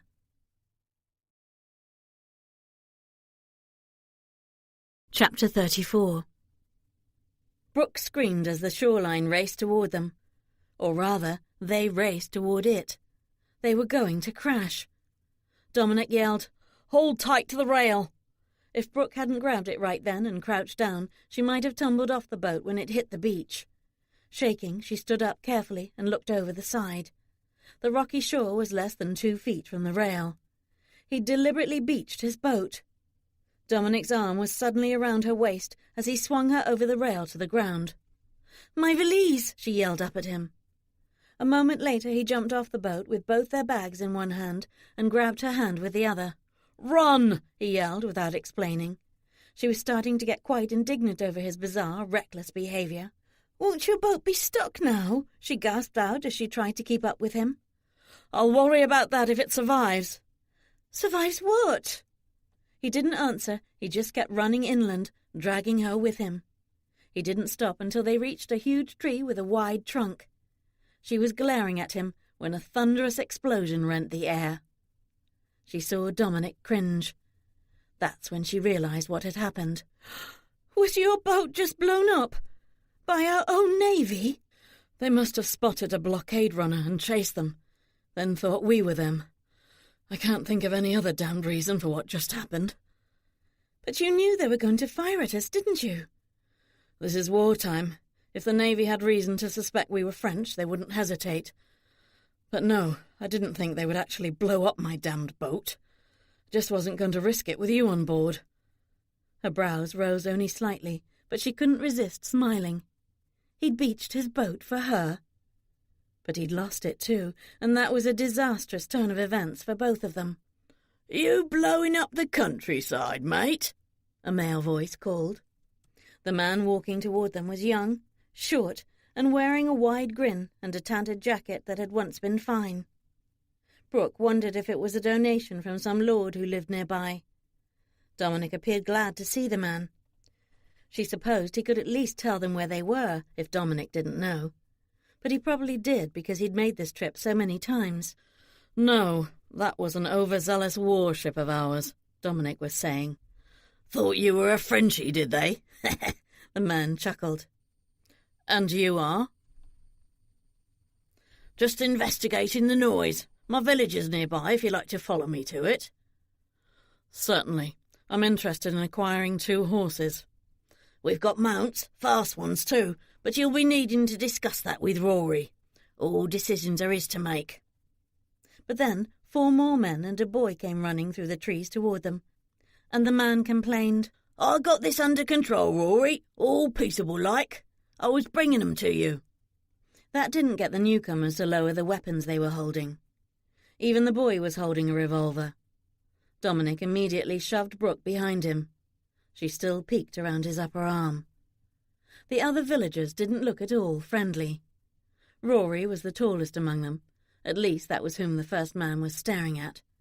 He was ferocious-looking, possibly because one of his thick black brows was split right in half by an ugly scar. Another long scar ran across one of his cheeks. He might have been handsome before someone took a blade to his face. Then she noticed another scar, a wide one that circled his neck. It looked like a rope scar from a noose. He must have been nearly hanged. That frightened Brooke the most. Only serious crimes warranted a noose. "What was that noise?" he demanded. "His lordship's boat got blown out of the water." Rory's brow rose, the good one, as he looked Dominic over with light grey eyes. They were nearly the same height. Dominic was more muscular, but the man who'd somehow escaped a death sentence was heavier and barrel-chested. But to be the head of the villagers, or whoever they were, he wasn't that old, maybe nearing 30. "Are you titled or just a fancy dresser?" he asked Dominic. "Titled. Not that it's relevant to the situation." "Oh, but it is." Brooke felt the muscles in Dominic's arm flex against her cheek. In fact, his whole body tensed. She had a feeling his eyes had just gone feral, too. He was preparing for battle, and that terrified her, considering that 5 weapons were still pointed right at him. But she was amazed by his temperate tone when he said, "I would suggest you lower your weapons. We mean you no harm." Rory shrugged. "Can't say the same. It's too bad about the boat, though. It would have fetched a pretty price. But come along. You'll get to have your say before I decide whether you live or die." Dominic didn't budge. "I'd like to hear more about your village before I decide whether to accept your invitation." That caused a few snickers, but Rory had already walked off, assuming they would follow. Someone called after him. "He ain't moving, Rory." Rory glanced back. "Shoot the female in the foot if they aren't walking in front of you in 2 seconds." "Do you really want to die today?" Dominic said, in a quiet, malevolent tone. "Ooh-hoo!" Rory laughed. "And now I have my leverage, the woman. Good of you to volunteer that, mate. But do come along. We'll have a drink and talk before anyone gets hurt, and we'll see if you have something to bargain with." Dominic put an arm around Brooke and held her tightly to his side before he started walking. "They're some sort of criminals, aren't they?" she whispered. "This close to shore? Maybe smugglers?"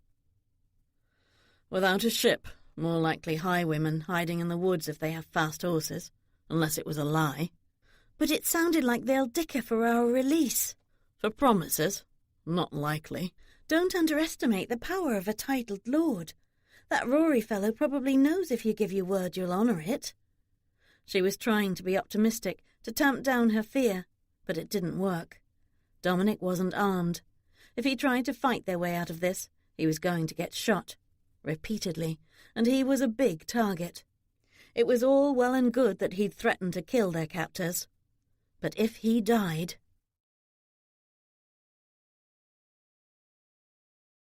Chapter 35.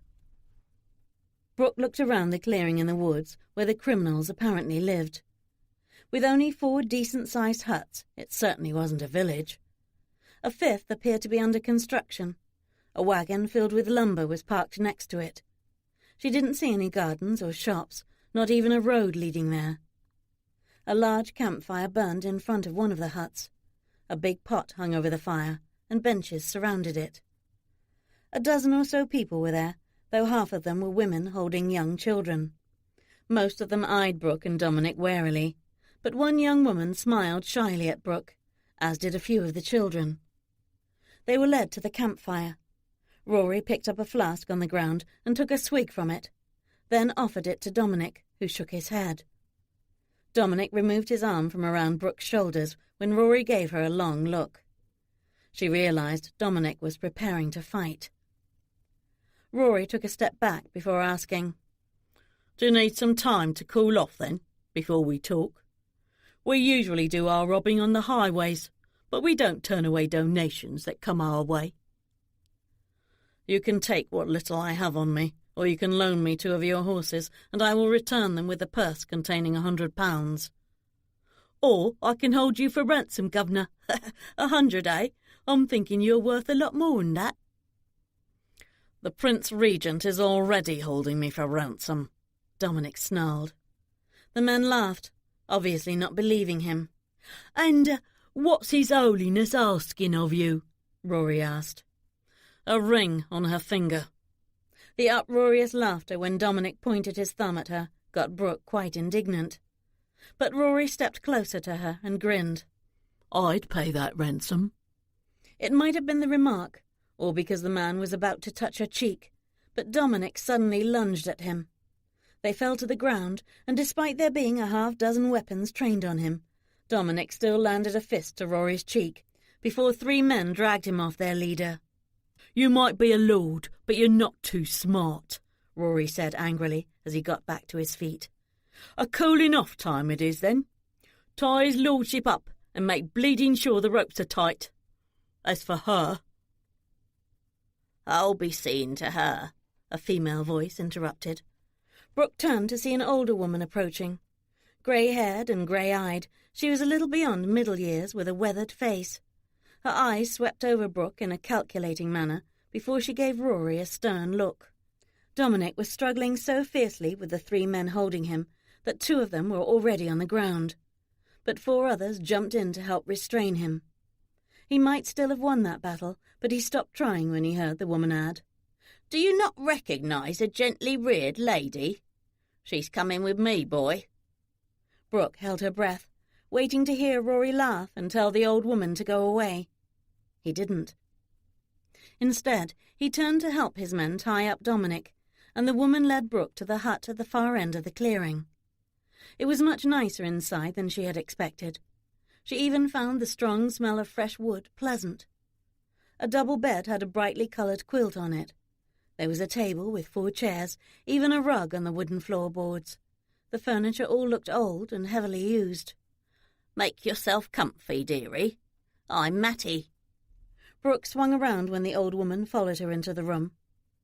"Please, what are they going to do to my fiancé?" She shook her head. "My boy is mercurial, especially when he sees an opportunity to make us rich. He's sunk his teeth into that idea, now that he knows your man is a lord, so there's no telling what he'll do if it don't happen." Brooke paled a little more.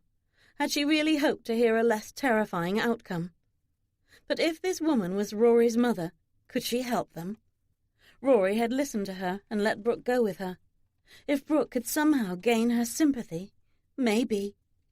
"Rory is your son?" "Indeed. Rory's a good boy who abides by his own code of honour, usually." Brooke wondered what that meant, but decided not to ask. The woman sat down at the table and indicated Brooke should join her. "You have a nice home. How long have you lived in these woods?" "Less than a month. We pick a new highway to work every year. With prices on our men's heads, we can't stay in one area too long. So we build a new each year, far from the roads, but not so far that a well-travelled new highway can't be reached in a few hours. How long have you and your man been affianced?" "I've only known him a week." It seemed much longer. The woman looked surprised. "And you're so concerned about him already?" "He's a good man, a concerned son. His mother has taken ill. We were on our way to London in a tearing hurry because he's so worried about her." "But you want the marriage?" "I do, but he doesn't." Brooke sighed. Mattie pointed at her emphatically. "I always tell a girl who believes she's found herself a fine fellow, seduce him if you want him to love you. And you're dealing with a proper lord who wouldn't fail to marry you after he's bedded you." Brooke had started blushing at the word seduce. Elfrida had had the same idea, which is why she'd given Brooke the potion that she had in her valise. But even if she wanted to, how could she now, when they might not even be alive come morning? The woman tisked. "Rory is too unpredictable. It will be a shame if you was to die without knowing what it's like to lie in the arms of such a handsome, virile man as your fiancé. Maybe I can get Rory to agree to let you talk some sense into the lord, convince him to pay Rory his due. Don't worry, dearie. At least I can arrange for you to spend your last night with him." Manny turned to leave. "I'll need my valise," Brooke called out, in case the woman really could do as she'd just said. But as hours passed, Brooke began to suspect Mattie had only given her false hope. Dusk came. She'd been standing at one of the 2 windows that faced the campfire, and she hadn't caught a glimpse of either Rory or Dominic the entire time. But she could see 2 guards keeping their eyes on her hut. Was Dominic coming to terms with Rory in one of the other huts? Or was he being beaten now that he was restrained? She was terrified by what might be happening to him, and what might happen to her soon. But what if the mother did have enough sway to bring Dominic to her during the night? Hungry, tired, she still stood vigil at the window, too afraid not to. Chapter 36. "He wants the moon," Dominic said angrily. "I offered him several alternatives, even sanctuary in Rothdale village for him and his friends, against my better judgment." Brooke had leaped at Dominic the second he walked through the door, and was still hugging his waist fiercely. "Did he agree?" "He still wants the moon, and if he keeps us here too long waiting for it, I won't have anything left to offer him. The regent will have taken it all." Embarrassment overtook her when she realized what she was doing, though Dominic was so frustrated he probably didn't even notice.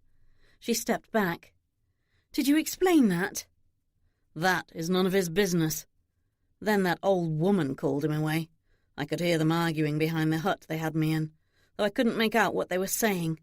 But then I was untied and escorted here to you. Do you know why?" "She's his mother. I think she wants me to convince you to give Rory what he's demanding.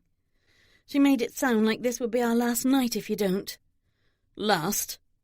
"She seems to think the matter will be settled one way or another in the morning." "Then we need to escape tonight." "How? The door and the windows face the campfire where there are guards watching this hut." "I'll break the boards in the back once most of this camp is asleep." The hut was newly built. She didn't think he could break any freshly cut boards without making a lot of noise that would alert the guards. She didn't see any way out of this if Dominic couldn't come to terms with Rory. But he was here with her now. Rory's mother did come through on that. And Brooke had dug the potion out of her valise as soon as it had been brought to her. But it wasn't going to do her any good if Dominic didn't have a drink she could surreptitiously pour it into. She could make the suggestion, but she didn't think he would be open to an early wedding night when he was still so determined that there would never be a wedding. But the man excited her in myriad ways, and being alone with him in this small room with a bed nearby was affecting her. God, she wished he weren't so handsome. She wished she could be indifferent to him. She wished she could figure out some way to bargain with him, so this marriage could be more palatable for him, but all she wanted to do was kiss him again. How shameful, but that was certainly his fault for being so adept at it. Yet there wouldn't be a marriage if they couldn't get out of this camp of criminals alive. So this might indeed be her last and only opportunity to find out what it would be like to go beyond the kissing with him.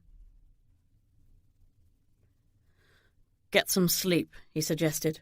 "I'll wake you when it's time." "I'm too hungry to sleep." The door opened again. A guard stood in the doorway while Mattie came in with a tray of food, a lantern, and a bottle of wine. She set the tray on the table and said to Brooke, "Here you are, dearie. This might be your last meal, so—" Mattie cast a quick glance at Dominic. "Enjoy every bite." Then she walked over to Dominic and wheedled him with compliments and pleas to take pity on those less fortunate, great generous lord that he was. Brooke wondered what the woman was up to now, when she hadn't been a bit supplicatory earlier. She supposed Mattie might be too afraid of Dominic to threaten him with dire consequences, but then he had taken on a really menacing aura from the moment the weapons had been pointed at them. Brooke quickly took advantage of the momentary distraction to pour herself and Dominic glasses of wine and slip the love potion into his, and not a moment too soon. Mattie came back to collect her tray, setting the dishes on the table. She seemed to be in a hurry to get out of there. The guard who was escorting Rory's mother looked even more wary and quickly closed the door again as soon as she was back outside. Brooke sat down at the table with Dominic and was delighted to see him drink a good amount of his wine, so she did the same. Not knowing what to expect from him now that he'd imbibed the love potion, and a little nervous because of it, she talked about a dozen different things that were unrelated to their dangerous predicament: the dogs, the horses, his mother's illness, and the advice Elfrida had given her about how to deal with a variety of serious maladies. "It's a good thing I still have all those herbs in my valise, and as soon as we're done eating, I can nap blissfully unconcerned, confident that you'll keep us from any harm tonight. You are quite a big man, you know, much bigger than anyone here." "You sound like a babbling brook," she gasped. "Don't you dare pun on my name." "I believe I will dare anything I like." He grinned. "I have a dagger in my boot. I'm amazed they didn't search me for a weapon. But I never leave home without it, just in case I run into your brother when no one else is around." She rolled her eyes at him as she shrugged out of her valise and wondered why he hadn't noticed how warm the room had become. She couldn't seem to get her eyes off his mouth either, and that led to some vivid thoughts, as she remembered how it had felt the last time he kissed her. When she looked at his hands, she imagined how they would feel caressing her breasts. He must be thinking the same thing by now. Why wasn't he carrying her to the bed? Instead, he continued, "And you have reminded me that I am quite capable of taking on a dozen ruffians. We will be fine. If we get caught escaping, I'll dispose of them quietly." She giggled, then gasped that she'd done that, and jumped up. "Oh, I'm so tired."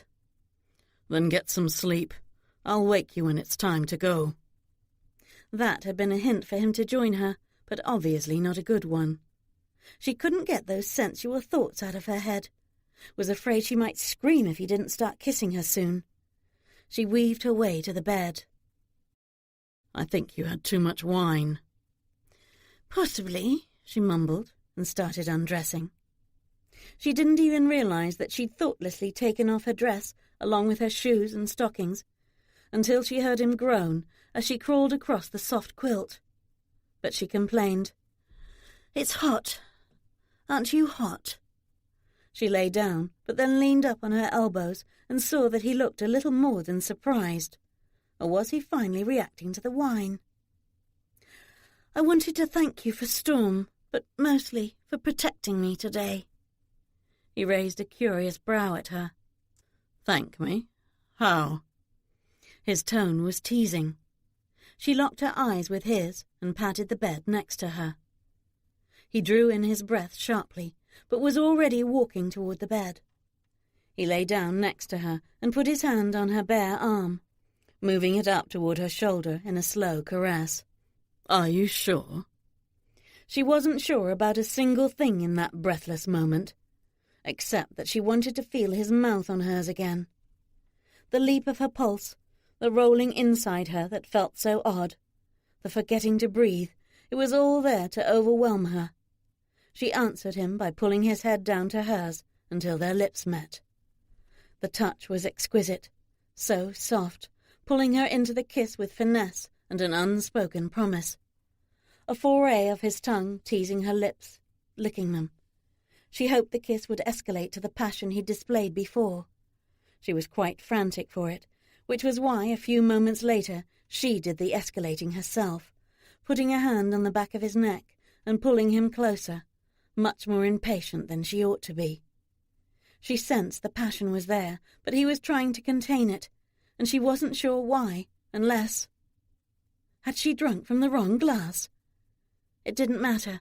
Nothing mattered except the urgency racing through her, which was heightened by his every touch. The scrape of his teeth on her neck, followed by the softest kiss to the same spot. One deep, swift kiss, followed by the gentle touch of fingers, moving over every part of her face.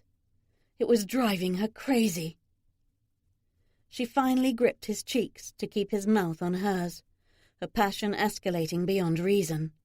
But he countered that by flipping her over to her stomach, leaning against her back to keep her there, his breath hot on the back of her ear when he said, "Slowly, we have hours." No, they didn't. They could be interrupted again, the opportunity gone, possibly forever. They weren't exactly behind locked doors just then. Well, they were, but they couldn't get out, and other people could come in. But she didn't say all that. She was too arrested by what Dominic was doing to her. Goosebumps spread down her back from the brief kisses he was giving her there.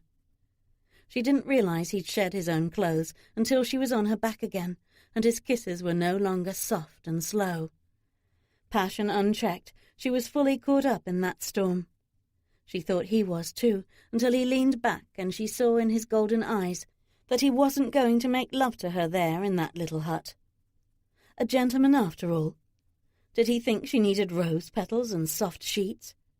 She'd been reared by a woman of nature to appreciate nature and enjoy the simple things in life. A swift horse under her, the sun on her face, the wind in her hair, the scent of crushed herbs, and she could add now the gentle touch of a man. This man. She put a hand to his cheek, and with the boldness that had overcome her, said, "If you think we aren't going to be interrupted, I would like to feel you on top of me, inside me. Please don't stop, not when we're both caught up in this primal storm." He drew in his breath sharply, yet again, before a smile slowly curved his lips. Good God, how did that smile make him even more handsome? She didn't care if she'd just shocked him. She just wanted to feel his weight on her, taste his skin, know the joy of making him hers. She slid her hands over his bare shoulders, dragged her nails gently up his back.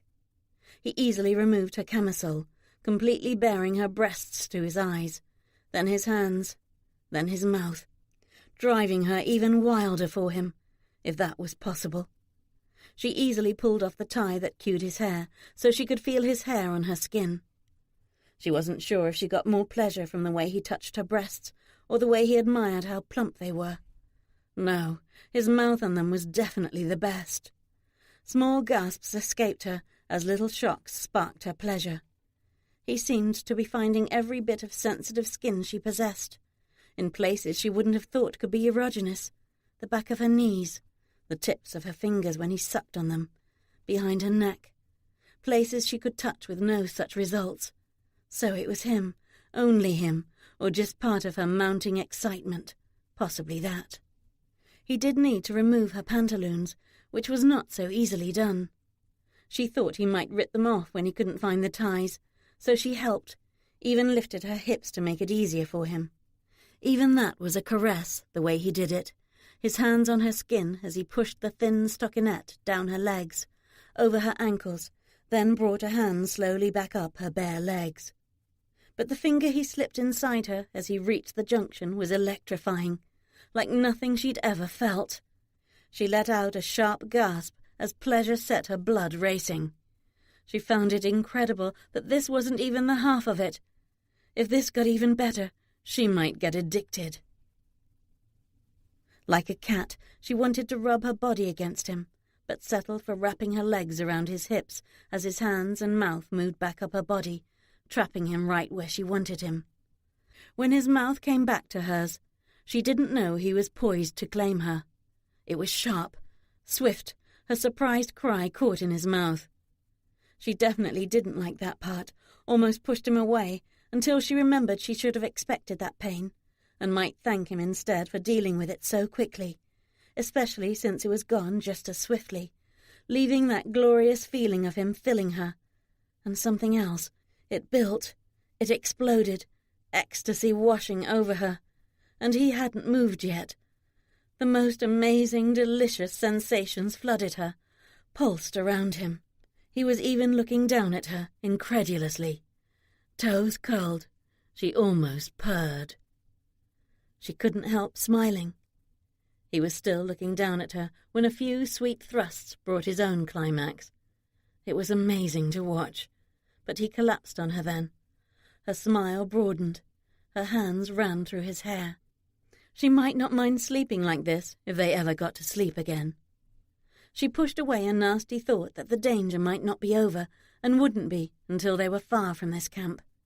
But for the moment she was in a different sort of heaven, and wanted to savour every second of it. He seemed to be too. At least he didn't get off the bed. She was much too languorous to remind him about the vigil he'd intended to keep before she distracted him with her invitation. She didn't even blush about that. Just drifted blissfully off to sleep.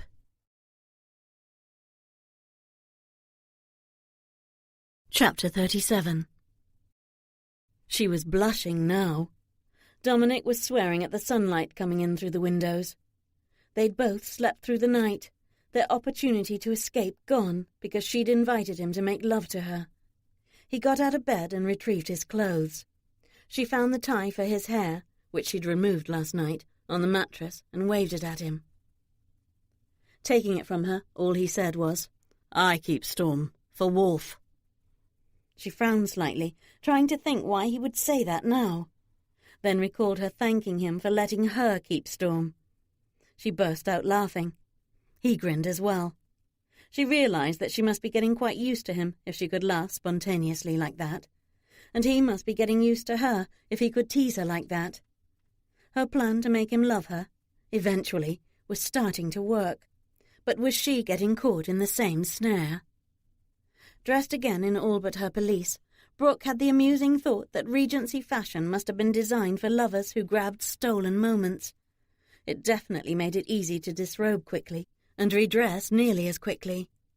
She thought about sharing the thought with Dominic, but he was looking quite serious again, because they would soon find out if they would be back on their way to London today, or never reach it.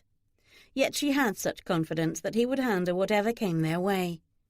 She hadn't been joking about that. His sighs, his quick responses, the way he was preparing ahead for any possibility. It was reassuring, even if it didn't remove all of her worry. But that left her mind free to worry over what they'd done instead, or what she'd done. If he mentioned it, she would likely go up in flames. Now that the effects of the love potion had worn off, she was feeling utterly shy about it. She didn't expect Dominic's attitude toward her to change, but she did expect him to stop trying to push her out the door. They weren't suddenly happy young lovers, eager to get their hands on each other. Then she had the most horrid thought, that his payback for what Robert had done could be tit for tat, to get her pregnant and not marry her. Well, that would be justice served in her mind, but probably not his, so it was a ridiculous thought. But he would marry her now. That doubt was completely gone. As he'd said before, he wouldn't mind her in his bed, which was proven last night. His attitude toward her out of bed was still in question, though. Would his animosity miraculously go away, or did she still have to whittle away at it? She wouldn't have that answer until after their vows were spoken next Sunday. She just didn't have much hope that the marriage would make that much difference, at least not any time soon. and he did warn her the other night when they'd been kissing in that ruins that making love with her wasn't going to magically make him love her. So it could still take years to develop closeness with this man, if it was even possible. She reminded herself that friends before happy spouses was still a good plan for her to work on. She still hadn't figured out how she was going to accomplish that, other than that she needed to offer him something that would please him, something he wasn't expecting, and not her body, which he could have any time he wanted. Something else that could form a bond between them. A mystery to unravel, if she could find one. A mutual goal, such as horse breeding. No, that was to her benefit, not his. It had to be something he would want, and she might not like, so he'd know that she was willing to sacrifice for him. She supposed she could offer to poison her brother. She almost laughed aloud, aware that he would probably jump on that offer, but she'd never make it. She wasn't poisoning anyone, even her despicable brother. And all of which depended on whether they would leave this highwayman's camp today, alive. The single rap on the door was startling, it was so loud. Now they were knocking. But Dominic was in no hurry to open the door. He picked up Brooke's pelisse first to help her put it on. The door still didn't open. Maybe that was a good sign. Courtesy. But Dominic moved to open it now. Rory was out there, and he looked a bit abashed before he waved an arm in a flourish, indicating Dominic and Brooke should leave the hut. Most of the highwaymen and their families were standing nearby to witness this exchange. "I've decided to accept your last offer," Rory said, though he didn't look at all that pleased about it. Dominic replied, £100? 200, wasn't it? Perhaps I recall 150. Done, Rory quickly said, grinning now. But I'll be taking your coat to seal the bargain. When Dominic just stared at him, Rory added, It's my only bleeding incentive, my lord, so hand it over. Mum might think you'll honour our deal, but I ain't so trusting. Brooke was incredulous. Dominic shrugged out of his coat and handed it over. It appeared that Mattie had had a hand in gaining their release. She'd thought the argument Dominic had overheard yesterday between Rory and his mother had been over Mattie's getting Rory to bring Dominic to Brooke's hut. But maybe it had been about this instead. She saw Mattie and went over to her and gave her a brief but heartfelt hug. Thank you. My fiancé will honour the bargain. You can count on us. My boy thinks I'm an old softy, but I'm just fond of young lovers. Reminds me of my younger years. She gave Brooke a sharp look. And I'm a good judge of character. Rory called out, Do I get one of those hugs? Are we having another row? Dominic said succinctly, but that just got quite a few laughs. At the roped horse pen, 3 mounts were already saddled and waiting. You'll need to put these on. Rory handed Dominic and Brooke each a blindfold. Axel will take your reins and lead you out of the woods. We really don't want to build another camp this year, so you understand we don't want you finding your way back to this one. And here's my cousin's address. Rory gave Dominic a slip of paper. Deliver the horses and the blunt to her. She don't know where to find us, so don't bother asking. Mum didn't want her involved in our business. Dominic accepted all that with a nod and helped Brooke tie her blindfold and mount one of the horses before mounting the other and tying his own blindfold.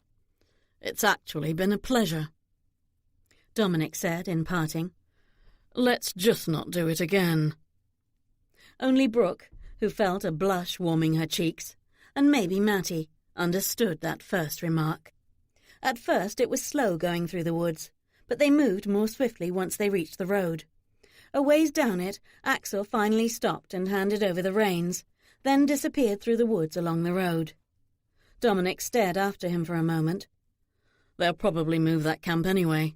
That lout was no more trusting than I am, and really does think all he's getting out of this is my damned coat. Brooke kept the grin to herself, inordinately pleased that they were free. But his mother trusts me, and I told her she could trust you. Was I right? She asked, as he started them down the deserted road at a fast clip. I gave him my word, he grumbled. Once their pace picked up to a gallop, she heard him snort, quite derisively. They call these fast horses.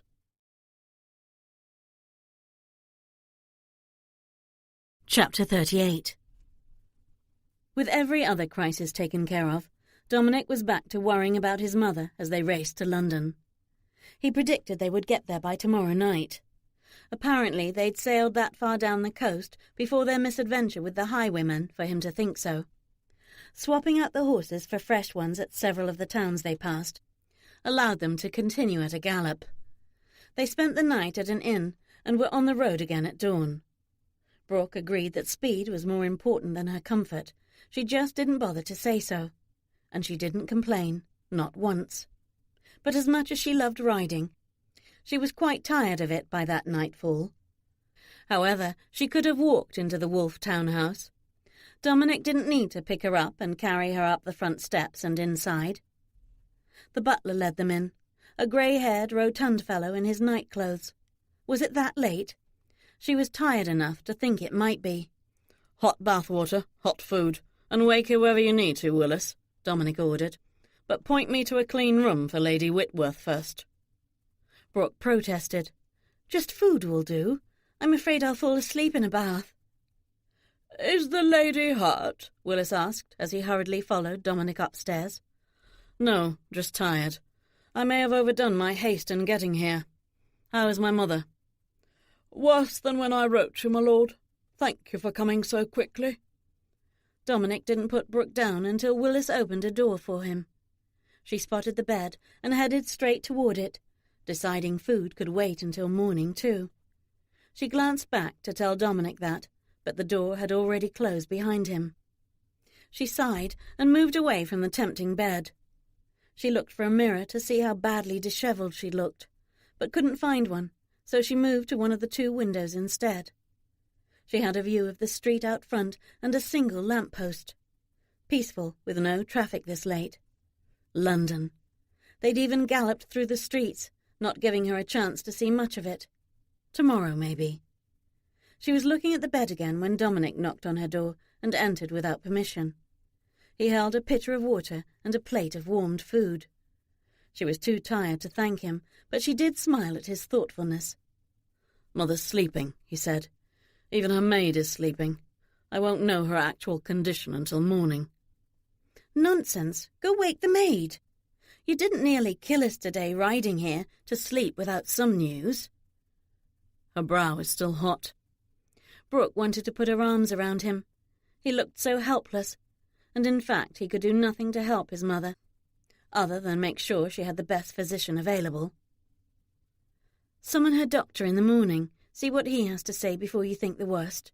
And keep in mind, fever does rise at night." Still looking worried, he nodded and left Brooke. She did no more than wash her face and hands, eat half the food on the plate, and collapse on top of the bed cover. Removing her clothes required too much effort, and she was sore from being on a horse all day. She was half asleep when it occurred to her that she should have invited Dominic to spend the night with her. She could have offered him more comfort than the little reassurance she'd given. A maid woke her in the morning with fresh water, fresh towels, and a chipper attitude, claiming a guest was exciting news for the staff, because they rarely had guests that stayed over other than her ladyship's son. Bathwater as well as breakfast were apparently already on the way up. The room she'd been given was quite utilitarian, with less furniture in it than some of the inn-rooms she'd stayed at on the way to Rothdale. The bed was soft, but only one night-table with a lamp was beside it. The room had a narrow standing wardrobe, a washstand, and a small tin tub without a screen, and a single reading chair.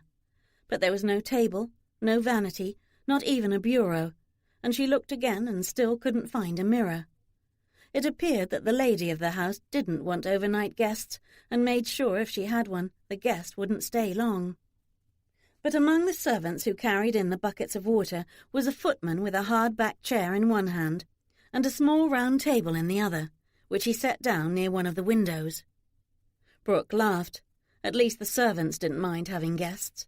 As Brooke helped herself to a sausage biscuit, one of the maids promised her a more substantial breakfast when she came downstairs. If she could manage those stairs today, Brooke thought. Good God, she was sore from all that galloping. She had only felt it minimally last night. As Brooke stepped into the tub, she hoped the hot water would ease the ache in her legs. It might have helped if she were bathing in a normal tub, but in the little round one she could barely sit down, having to scrunch up her legs. It was more designed to just stand in, get soaked, get rinsed, get out. But she didn't have a maid to help with that, and it would be another couple of days before Elfrida arrived with... Brooke gasped with the belated realization that her valise hadn't been brought to her room yet. She balked at the thought of wearing the dress she'd worn yesterday before it was cleaned. Then, for the second time, Dominic entered her room without permission, with just a single rap on the door to announce that he was coming in. Brooke squeaked and tried to sink lower in the little tub, but that was impossible, so she hugged the side facing him, using it as a shield. "I'm afraid I forgot about this last night, and the footman who saw to the horses merely set it in the foyer." Dominic set her valise on the bed before he approached the tub and put a hand to her cheek. "Good morning." She was speechless, confused, and definitely hot-cheeked. He had to know how inappropriate this was. They weren't married yet, or had he finally accepted that they would be? His attitude had changed since they'd made love, not overtly, but in little ways.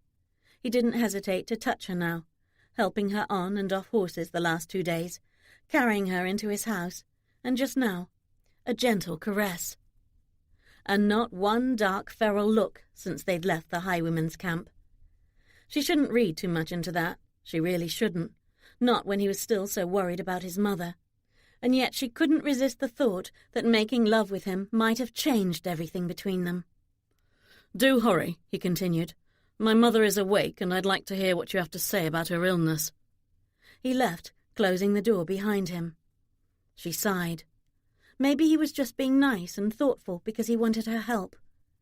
She finished her bath, even managed to wash her hair since the servants had left her 2 extra buckets of water, though she couldn't be sure that she'd gotten all the soap out.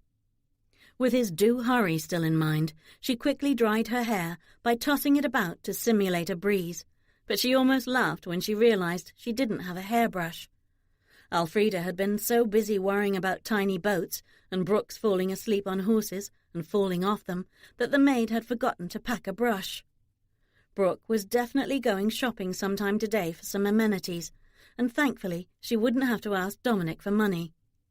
She had only brought 1/4 of her funds with her, leaving the rest with Elfrida, but she had kept the money in her pocket rather than her valise, where the highwayman might have found it. With her hair tied back so it wasn't so obvious it hadn't been brushed, and wearing a pale apricot-coloured day dress, she stepped into the corridor and didn't even need to ask directions to Lady Anna's room. It was the only room upstairs with the door open. She approached the bed where Dominic was standing, holding his mother's hand, even though she appeared to be sleeping again. A single glance told Brooke the woman might be dying. She didn't need to see Dominic's expression to know that. Anna Wolfe looked so haggard it was hard to tell what she might look like when she wasn't sick. The black hair under her nightcap was matted. She was pale as white parchment, and even the skin of her lips was cracking. She didn't even have the strength left to open her eyes fully, and it sounded as if she was having trouble breathing. Brooke immediately filled the glass on the table next to the bed with water and told Dominic to rouse his mother and make her drink it. He tenderly helped his mother to sit up, but she did no more than take a few sips, barely opening her eyes before she had to lie down again. Dominic pulled Brooke out into the corridor. "Her doctor just left," he whispered. "Pneumonia," he said. "It's usually fatal. And my mother is upset with me for bringing you here. Our talk has debilitated her even more." "So you explained?" "She already knew. I sent her a missive from Rothdale right after the Regent's emissary left. Her doctor congratulated her earlier in the week on our forthcoming marriage." Brooke winced. "So it's become common knowledge?" "It's definitely making the rounds if even her doctor heard about it. Pliny apparently didn't consider it a secret, but Mother is now worried that it will become more than curious gossip and speculation. We don't want anyone to know about Ella." "No, of course not." Can you fix her as you did me?" Brooke had a feeling this was the only reason he'd insisted she come with him to London, especially since she could have arrived before Sunday by coach. A high fever was all he'd said about Anna's illness before they left Rothdale, so Elfrida had given Brooke herbs to treat a normal cold. But pneumonia was a serious illness. Brow furrowed, Brooke told him, "Elfrida gave me 2 herbs that might help your mother, but I'm going to need a lot more of both of them, so I need to visit an apothecary today. I also need to talk with your cook to see if your kitchen has the ingredients I need for a broth your mother should drink once a day." "I have a hack waiting." He took her hand to lead her downstairs and outside. He'd try to second-guess her, or just cover all contingencies. She was impressed. She was able to find exactly what she needed for the teas, pleurisy root and fenugreek seeds. She would have stopped at another shop to buy a brush, too, if Dominic weren't in such a hurry. She mentioned it, though, when they got back to his house before she headed to the kitchen, so she hoped a brush would be waiting in her room before the end of the day, if he was going to maintain this new, considerate attitude. She supposed he might just be making amends for their harrowing trip, or bribing her with kindness to help his mother. She hadn't exactly seen this side of him before their adventure at the highwaymen's camp, to know if he was usually like this when he wasn't fighting against a marriage he didn't want. But time would tell.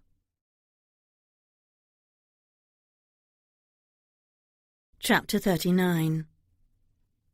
"What the deuce did you put in my water?" Brooke flinched at Anna Wolfe's tone. Dominic came forward in concern to take the glass from his mother's hand, giving Brooke a questioning look. Had she really thought this would be a simple matter? Obviously, the mother was going to be a complaining patient, just like her son. With a sigh, Brooke said, "A little cayenne and lemon. It's going to help you breathe easier, if you drink it. And the tea I just poured for you will start clearing your lungs of congestion. And, well, frankly, it's going to make you sweat." "I don't sweat," came the reply ladies tended to make. "Today you will want to, so be glad when you do. Sweating is a faster means of removing harmful things from your body, which will help you to feel better sooner." Since Dominic hadn't bothered to introduce Brooke, and Anna had already been told she was there to help, she said, "I'm Brooke, in case you were wondering." "I know exactly who you are," Anna said, disparagingly. "His sister." Brooke stiffened and glanced at Dominic. He pulled her aside for a moment. "She's known about what your brother did and what it caused Ella to do for as long as I have. That was something I couldn't keep from her. I apologize in advance. Treating her may not be pleasant." May not be? Brooke felt a hysterical laugh coming on. Did he think she would refuse to help if she knew his mother despised her as much as he? But he didn't despise her any longer. He couldn't, not when he trusted her to help his mother. She nodded and moved back to the bed. Like mother, like son. They even glared the same way. With a sigh, she told Anna, "I'm sorry about my brother, but I'm nothing like him." "You still aren't welcome in my house," Dominic began. "Mother, she's not and never will be. I told you not to bring this viper in here." The older woman might be making her feelings quite clear, but her words were slowly uttered. Some even wheezed. She'd been helped to sit up halfway in bed. Her eyes were fully open now. Amber eyes, like Dominic's. Brooke thought she ought to leave. Her presence was upsetting the older woman. She started to, but Dominic put a hand on her arm to keep her there before he said to his mother, "She's here to help you at my behest. I already told you this, and how quickly she was able to mend me with her knowledge of herbal remedies. Her brother might be despicable, but she can be trusted. However, when you are well, we will both leave if that is still what you want." "She put pepper in my water," Anna said accusingly. "Or did you not know that's what cayenne is?" "It does sound odd, but maybe you should see if it does what she claims before you refuse it." He handed the glass to his mother with a quelling look. She took it, but didn't put it to her lips. Brooke hoped she would when she was done complaining, but she wasn't done yet. Anna told him in a half-beseeching, half-commanding tone, "You can't marry her, Dom. She's a blatant reminder of what we lost." You no longer make my decisions, Mother. That burden is on me. And you have gotten worse, not better, according to your doctor. He has given up on you. I will not. So you will follow Brooke's instructions, and you will cease your complaints about it. Or do you not want to survive this malady? To see you leg shackled to her? No, I would rather not live for that. He swore, quite foully, and stalked out of the room, telling Brooke to come with him. But she didn't move right away, having noticed the tears that came to Anna's eyes when he walked to the door. She understood Anna's point of view. The woman wanted the best for her son. In her eyes, Brooke was the worst. Dominic was waiting for her at the door. As soon as he closed it, she said, "My presence upsets her too much, when she needs peace and quiet to recover. She won't get that if I go in there again." So you're not going to help her? Of course I am. The nice thing about the regimen to combat pneumonia is that I'm not needed to deliver it, merely to do the mixing and steeping. You can make sure she drinks every drop, or her maid can. Thank you. I will leave you to it then, and return shortly. I need to dispatch that money to those miscreants we spent the night with. The look he gave her clearly told her that he was remembering what they had done that night. It left her blushing.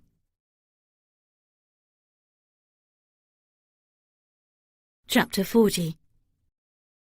And not even a note to say you're back in London? Dominic swung around, surprised to see his two closest friends outside the bank. But he had to chuckle at Archer's aggrieved expression. I rode in late last night.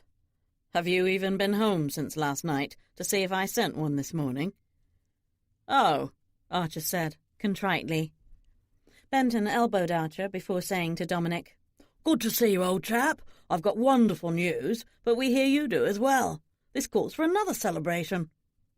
Dominic raised a brow. Is that what you two have been doing? I don't know about him, Archer elbowed Benton back, but I'm sober by now. Only because we slept with our heads on the table, Benton insisted. I would never, Archer said, aghast, but I did watch you sleep. Quite boring. I surely would have left you there to snore it off if the serving wench hadn't kept me entertained. But this does call for another round, shall we? Each taking a separate arm of Dominic's, they steered him across the street to one of their favourite taverns. He knew from experience that there was no point in protesting. Besides, he'd missed these two friends, had known them most of his life, having attended school with them. Archer was the tallest of the three by a few inches.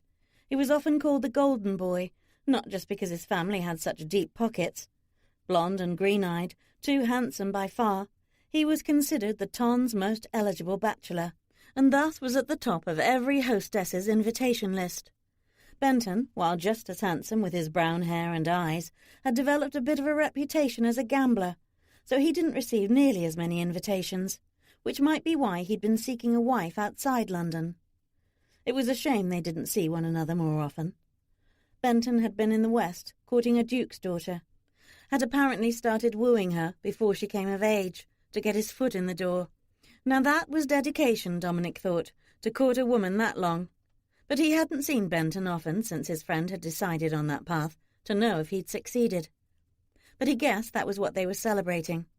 Archer visited Rothdale occasionally, so Dominic got to see him more often. Getting a table, Archer ordered drinks.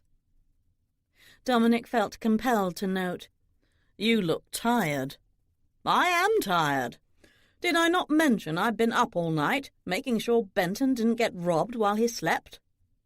You could have taken us home, Benton pointed out. I would have appreciated a bed instead of a table. But where's the fun in that, eh? Then Archer turned to Dominic.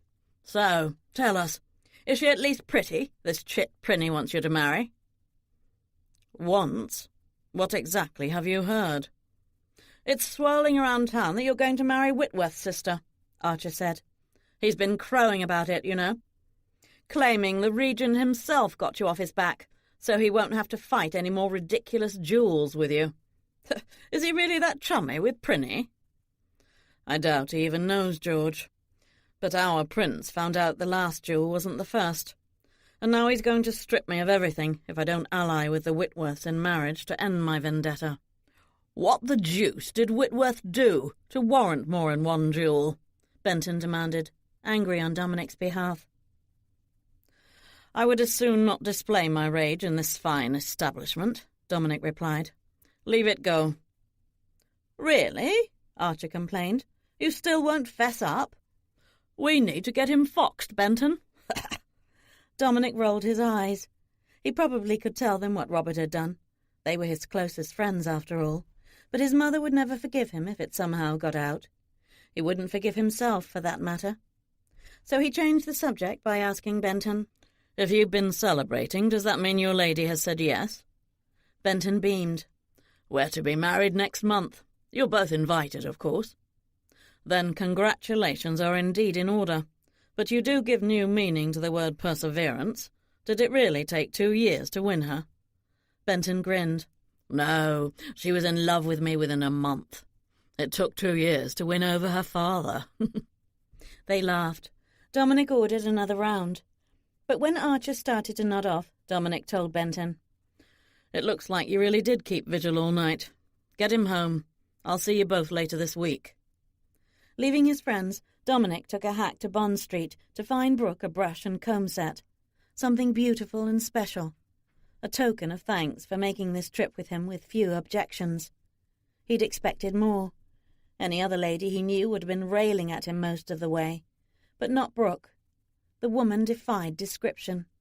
She'd faced his animosity with smiles and a stubborn resolve. She was too logical, too pragmatic, too accepting. And too hopeful. Did she really want this marriage? Or was she just more afraid of what would happen if she refused it? Maybe a little of both. He thought about everything that had happened since she'd arrived at his door, and was surprised he had so many memories of her already, and that he recalled every one, even smiled at a few. She was amazing, bold, intelligent, beautiful, and fearless, or mostly so. The woman had met a wolf in the wild and hadn't run from it. Or perhaps she just hid her fears well. She did have a temper, not a harsh one, not one that lasted long. An interesting temper. She was also sensual and bold for a virgin, yet she'd been just that, and she wanted him. That thought was never far away. She'd wanted him. He found her the brush set in one of the first shops he passed, then recalled that she was having a birthday around the day they were to marry. He stopped in a few more shops that offered mostly jewellery, but nothing caught his eye until he saw the gold-etched cameo, surrounded by tiny light green peridots that nearly matched the colour of her eyes. He bought it, only to find out it was actually a locket. Presenting her with an empty locket seemed like only half a gift, so he went in search of an art gallery and found one after he crossed into Old Bond Street. Shopping done, he headed north again, keeping an eye out for a hack to get him home sooner. So he wasn't looking at the line of shops he passed, and didn't see the man who'd just stepped out of one of them. He didn't hear the hail either, but he definitely couldn't miss Robert Whitworth suddenly stepping in front of him, blocking his way. Or the similarities between the two siblings, which were made more remarkable with the man standing this close to him.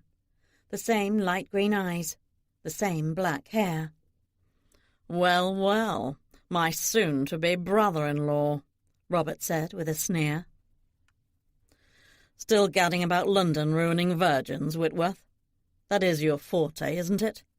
I'm surprised someone else hasn't disposed of you for me by now. And I'm surprised my dear sister hasn't poisoned you yet.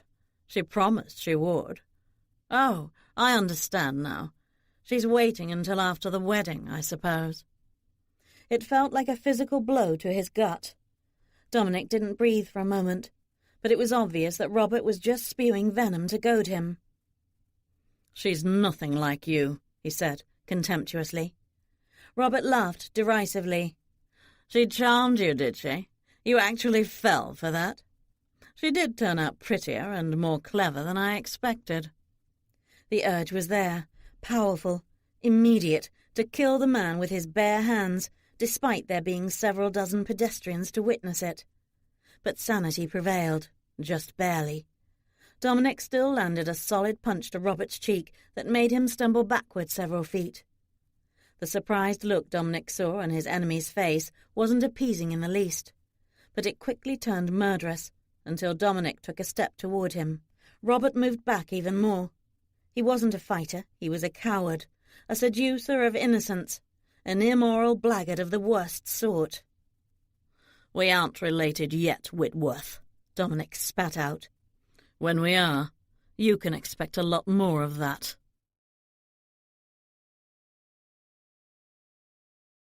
Chapter 41. "You have to understand, miss, that Lady Anna has quite a temper, and often says things she doesn't mean," Mr. Hibbert said, as he collected Brooke's empty lunch plate from the kitchen work table. "Why, just last month our lady got so annoyed at the staff that she fired all of us, then spent 2 days tracking us down to rehire us, and warned us never to take her mass firing seriously again." Brooke laughed, realizing the cook was trying to cheer her up. The short, corpulent fellow was quite different from the Rothdale cook, whom she hadn't fully won over yet. This one was quite talkative, but the remark also made her guess that the whole staff must already have heard about her unpleasant first visit to Lady Anna's room. She had heard some of them whispering while she was making the broth for Anna. When Mary, Anna's personal maid, had come in to fetch her lady's lunch tray, and Brooke had added the bowl of broth to it, Mary had insisted that Brooke taste the broth first.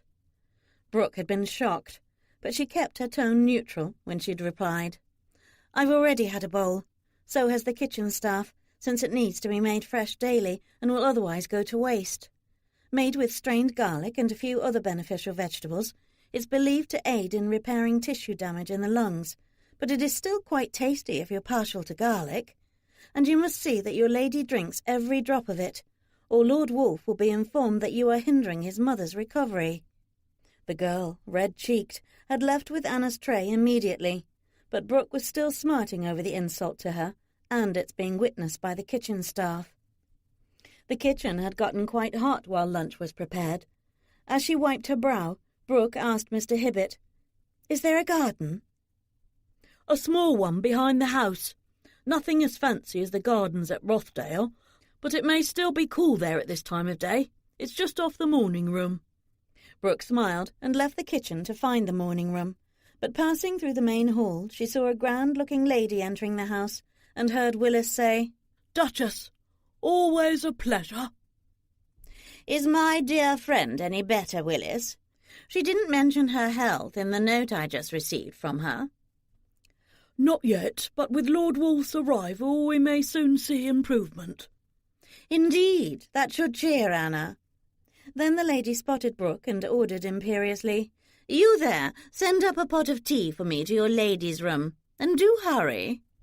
Brooke might be dishevelled from the hours she'd spent in the kitchen, but to be mistaken for a servant was one too many insults in one day. She replied stiffly, "I'm not a servant. I'm Lady Brooke Whitworth." "Harriet and Thomas's girl." The lady marched toward the stairs. Brooke swung about and headed to the back of the house, trying not to grit her teeth. Stepping out into the garden a few moments later, she took a deep breath to calm herself. The small area was filled with summer blooms that offered quite a few different scents, and several short fruit trees for a bit of shade. Stone statues of different sizes were set throughout the garden, with even an ornate fountain at the centre. She could hear horses beyond the back fence, and went up on tiptoe to see a long stretch of mews where horses and carriages were kept, likely shared by the block. Heading to the fountain to sit down, she bent over to pick a rosebud. So she was quite startled when she heard Dominic say behind her, "Looking for poisonous plants?" She straightened slowly, but her frown was immediate. "Why would you say that to me? You know I only use herbs to heal people."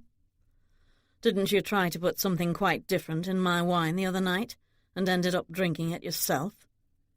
She sucked in her breath. He was guessing. He had to be guessing. But her sudden red cheeks were probably why he added with a sensual smile, "The results were quite memorable." She had been far too embarrassed to say anything about the love potion, and hoped he hadn't noticed any difference in her behaviour that night, so she wouldn't have to. but he didn't appear to be displeased by what he'd guessed. Quite the opposite. She still couldn't bear to own up to it, when it smacked of desperation on her part. So she admitted part of the truth. Rory's mother suggested I seduce you, since it might well have been our last night, ever. He laughed. And here I thought you actually had a potion that would send you running to my bed. Too bad. Was he really amused? There seemed to be some underlying tension. And he did just mention poison. In any case, you must know... No, I'd have to be a bloody idiot to believe that you would kill me before or right after the wedding. That would implicate a Whitworth. Or does he not care if you're the one who gets hanged for it? She was confused. What are you... She paused with a gasp, guessing. You saw Robert. The devil is whom I saw, he snarled. What maggot did he put in your head? That you promised him you would poison me. She sucked in her breath before she slammed both of her palms against his chest. And you believed him? Why would I? I aided you. You might also recall that I told you several times I don't like him any more than you do. He did suggest that I poison you after we are married, but it was too preposterous to even merit an answer from me, much less a promise. And truthfully, I didn't really think he was serious. Though he also warned me not to like you, said it would be disloyal to my family if I did. She snorted. I have no loyalty to them. So don't you dare accuse me again of something I haven't done or would ever do. I help people. I don't kill them. And if you are not willing to be logical about this, then I have nothing more to say to you. She started to walk past him in high dudgeon, but he grabbed her arm. I didn't believe him, but he did warn me that you turned out more beautiful and clever than he expected, and shouldn't be trusted.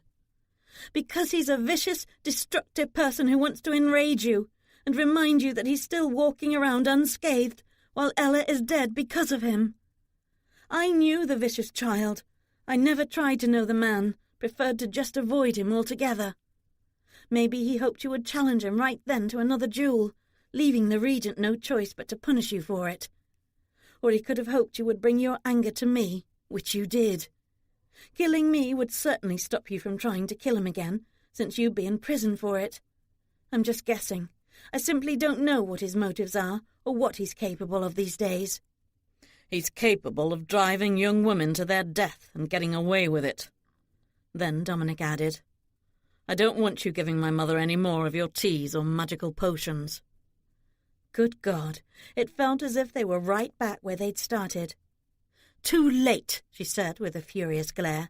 She's already had a full pot of my tea, and the broth today.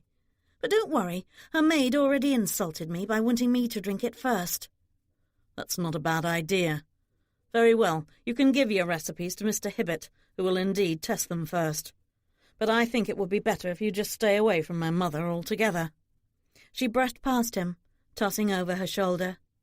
I think it would be better if I just stayed away from you.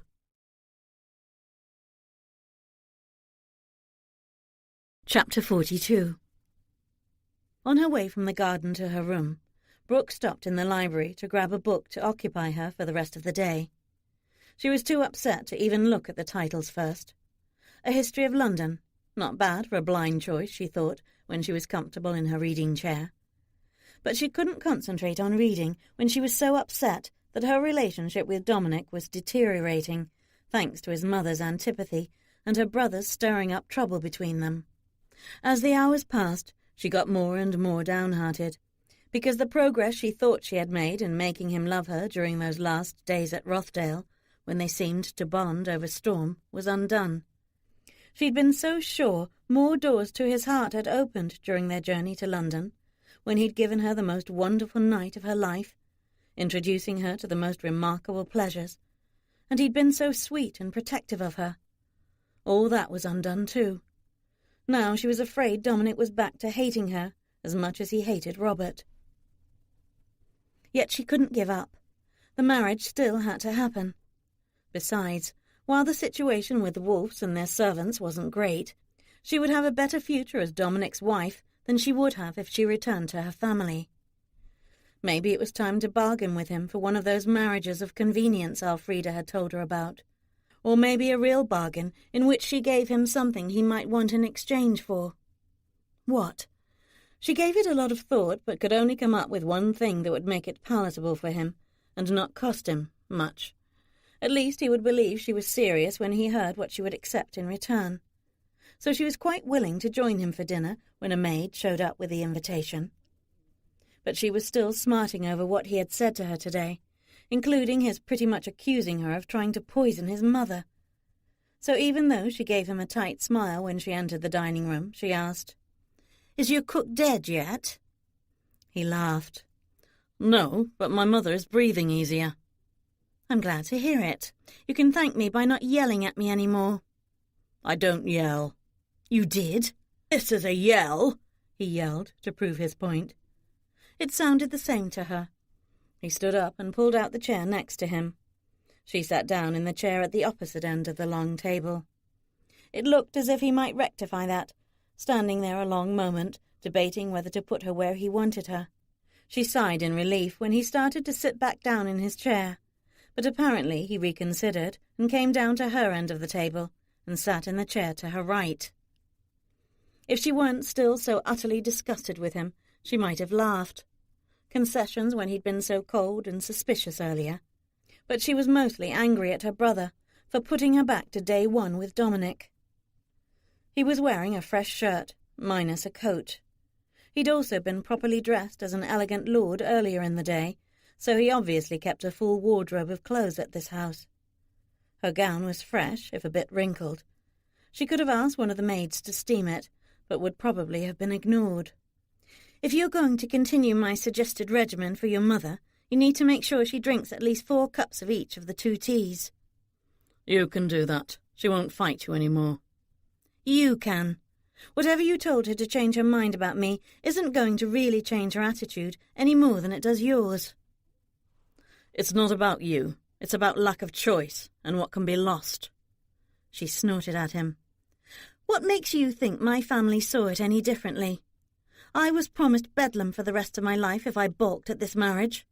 We could have seen it differently, you and I, but you decided I can't be trusted. So be it. Why don't we put that on the table and agree we will never trust each other?" "You have no reason not to trust me, while I—" "Ha! When you listened to my brother's lies about me?" "I'll concede I listened when he said you turned out more beautiful and clever than he expected." She stared at him incredulously. He said that so calmly, almost as if he were teasing, but he couldn't be, not about this subject, so she clamped her mouth shut. The food started arriving. She ignored it for the moment. So did he. He seemed to be waiting for a rejoinder. Did he want a fight? She decided not to give him the satisfaction. She took a deep, calming breath. "Obviously you are never going to like this marriage, and you're going to make sure that I don't like it either, but I'm not leaving. I would prefer to be here with an ogre than back with my family. But tell me, has it even occurred to you that we actually have common ground?" "What do you mean?" "We aren't even married yet, and you and I still have many things in common. A remarkable number, considering we are enemies." "Such as?" She had to grit her teeth for a moment. A perfect opportunity for him to claim they weren't really enemies, and he didn't take it. "Such as, we both hate my brother. We both love horses, and we even both want to breed more of them. And we both hate our futures being dictated by others. Oh, and we both love dogs. We have even both befriended servants, quite uncommon for the nobility to do. So we marry to force the regent to look elsewhere for a way to pay off his debts, but that doesn't mean we need to see it as a real marriage if you don't want to. We could probably become friends instead. So, let me propose a bargain. We could—" "Are you trying to make me laugh?" Her brows snapped together. "Not at all." "We'll never be friends." It did sound preposterous from where they stood now, but she still insisted. "Stranger things have happened, and you haven't heard my bargain yet." "By all means." "We can marry in name only. You won't even need to see me. I'm used to avoiding family, and I will encourage you to take mistresses. You can even bring them home." She said it all fast, before she lost her nerve, but she hadn't yet added the seal for this bargain. "If you will buy me a thoroughbred for each one, I will be quite pleased. So do have lots of mistresses. I want my own horse farm when your curse catches up with you." "So now you believe in curses?" The curve of his lower lip was telling. She had not meant to amuse him, but obviously she had. "No. What I think is, you are entirely too reckless with your life. Jewels, sailing right through blockades that are shooting at every boat they see, and who knows what other risks you are used to taking. It's no wonder they say your family is cursed, if the men in it were so cavalier about danger as you are. Besides, if you somehow managed to survive your 25th year, I would merely add my horses to your stock, as long as I have a say in their breeding program." "What about our breeding program for my heirs? Do you think you'll get a say in that, too?" Her cheeks lit up hotly. "Is that your way of saying you don't want a marriage in name only?" "I believe I've made it quite clear that the one thing I won't mind about this marriage is you in my bed. And based on past experience, I got the impression you won't mind lying with me in that bed." Brooke blushed. "You're assuming too much." Dominic smiled sensually. "Am I?" Her blush got deeper. "In any case, it doesn't mean you won't still take mistresses. I'm encouraging you to do so." "You're making a bargain for me to do so?" "Yes, exactly. I will even make suggestions if you like. Help you pick them out, as it were. One reason why I thought we might reach a sort of friendship eventually." "And what is my incentive to agree?" "To protect them," she said without inflection. He raised a brow. "Was that actually a threat?" She shrugged. "I have sharp nails." "You've given this a lot of thought?" No, damn it, she hadn't. The idea had just come to her an hour ago, and spur-of-the-moment proposals rarely went well, at least not without regrets. Had she just backed herself into an unpleasant corner? But he didn't wait for an answer. "If I'm going to die young by your logic, why not just wait until all my horses are yours?" "I don't expect you to leave me anything. I expect your estate to go to your mother." "Your family would make sure that doesn't happen."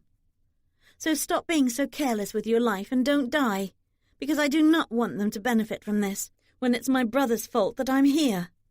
In fact, if you don't have a will, you should make one and be specific in excluding Whitworths from benefiting. And if I'm not of age yet, name your mother as my guardian, so they have no further control over me." "Thank you. You've given me back my appetite." She frowned as he started eating the food that had been set before him. "You don't think I'm serious?" "We shall see."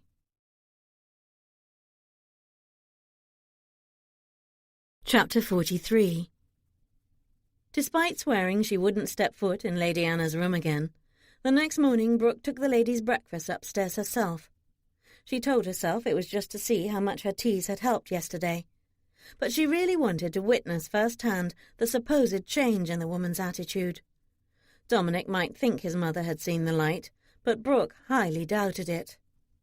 But the lady was sleeping and had apparently only just nodded off, according to the maid at her bedside, so Brooke didn't wake her and had the servant return the tray to the kitchen to keep it warm. Sleep was more important than food for Anna's recovery, as long as she was eating when she was awake. She didn't know where Dominic was in the big house and would just as soon not find out.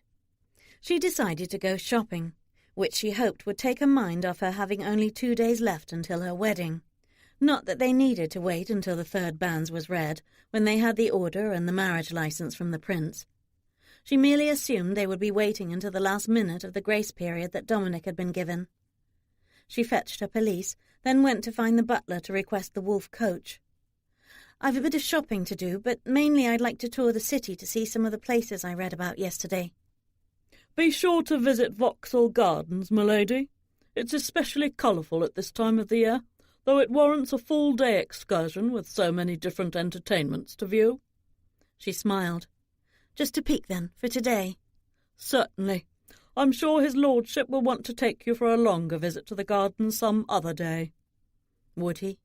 She'd been in 3 of his houses now, and he hadn't given her a tour of one of them. And he knew this was her first visit to London. He should have made the offer to show her more of the city he was familiar with. The Wolf's town driver wasn't happy about the tour she wanted, to go by his sour expression. Or maybe that was his usual demeanour. The 2 accompanying footmen were reserved, and neither looked her in the eye. She didn't know these town servants, and might not get a chance to, if they weren't going to stay in London. She didn't know what Dominic planned to do when, or if, his mother recovered either. He had mentioned that he usually spent at least half of the year in town with Anna, but would he still want to do that when he had a wife?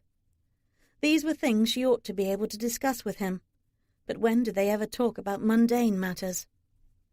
She hadn't seen much of London yesterday on the way to the apothecary, not with Dominic in the hack with her, and the seat being so narrow their shoulders touched. She hadn't thought of anything but him during that brief ride. For her first trip to this old town, she ought to be more excited. She would have been, if she had come with her mother for the promised season. Such an odd thought, considering her feelings for Harriet, or the lack of them. Was Elfrida right? Had Brooke repressed those feelings for so long they had really gone? Or were they just buried too deep to affect her any more? She didn't exactly like crying, and had done far too much of it when she was younger. The driver wouldn't go any farther south, but he took her close enough to the London docks to see the Thames and all the ships sitting out in the river. There were so many of them, which made her think again that maybe she should book passage on one, and just disappear somewhere in the world. But Elfrida wasn't there to advise her or agree to go along, so it was just a brief thought. Her friend would probably attribute her revisiting an option they'd already dismissed to wedding nerves. But Brooke wanted the wedding, had wanted it from the moment she'd clapped eyes on the Wolf. However, she was nervous now about their wedding night. After what Dominic had said last night at dinner, she definitely expected to be in his bed for it. In a nice room this time, with wine, and maybe some sweets, and... would it be as amazing as the first time? Or horrible? With his feeling trapped by her, listening to his mother disparage her character, and having just been reminded by her brother that he ought not to trust her. It could be the latter. She did get to see Vauxhall, but declined to leave the carriage to enter it. Willis was right. There would be too much to see in there, and she'd rather not go in alone.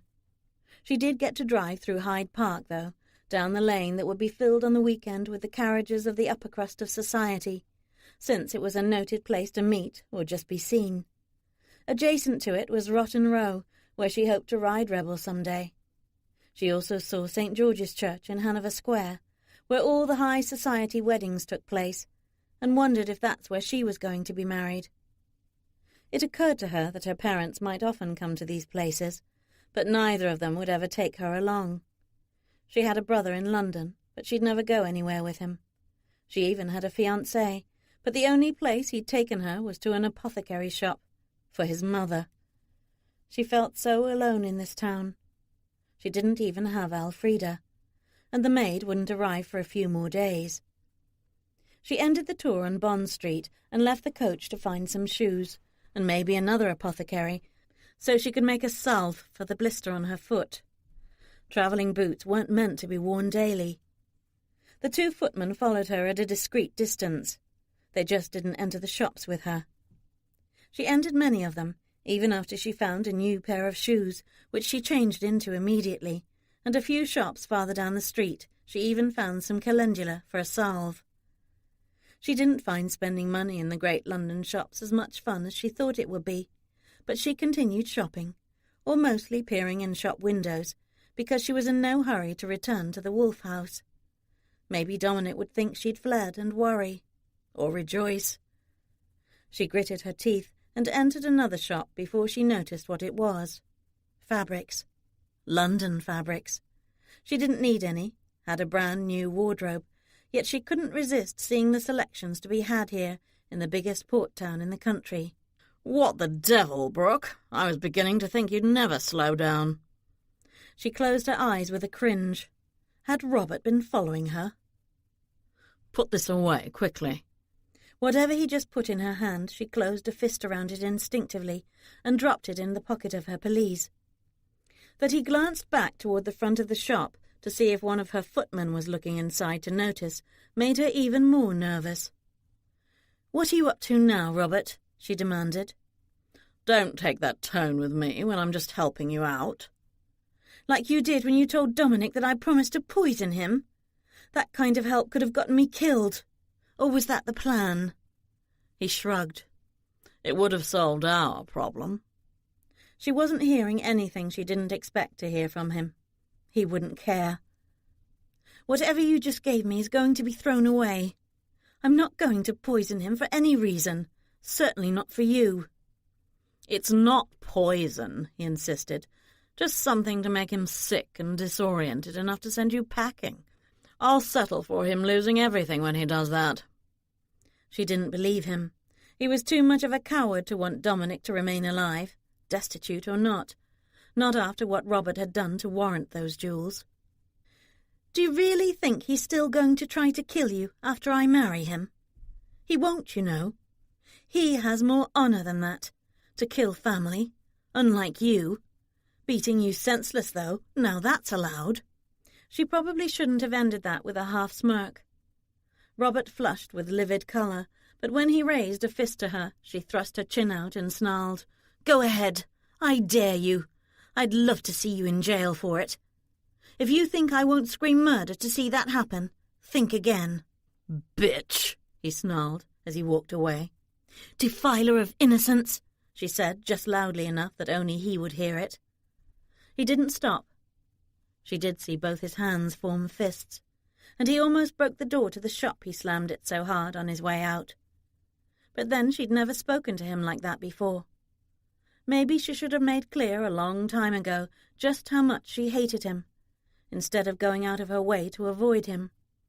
Did he think she had forgiven or forgotten the pain he'd caused her when she was too young to know how to prevent it? She didn't need to sniff what was in the vial he'd given her before she threw it in a rubbish bin. She didn't doubt it was poison of one kind or another, despite Robert's denial. He wasn't going to stop trying to get rid of Dominic for one simple reason, because he wouldn't feel safe until he did.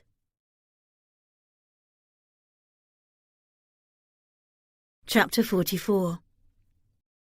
When Brooke returned to the townhouse that afternoon, she soon heard about the extra horse his lordship had come home with. But it didn't occur to her until she was resting in her room that Dominic's coming home with a new horse could mean only one thing. He either already had a mistress, or he'd found one that quickly today, or maybe even last night after dinner. Either way, she guessed the horse was for Brooke, to seal their bargain. She ought to go have a look at it. If she could stop crying, maybe she would. "Is that bad, is it?" "Frida!" Brooke leaped off the bed with a laugh. "You're early!"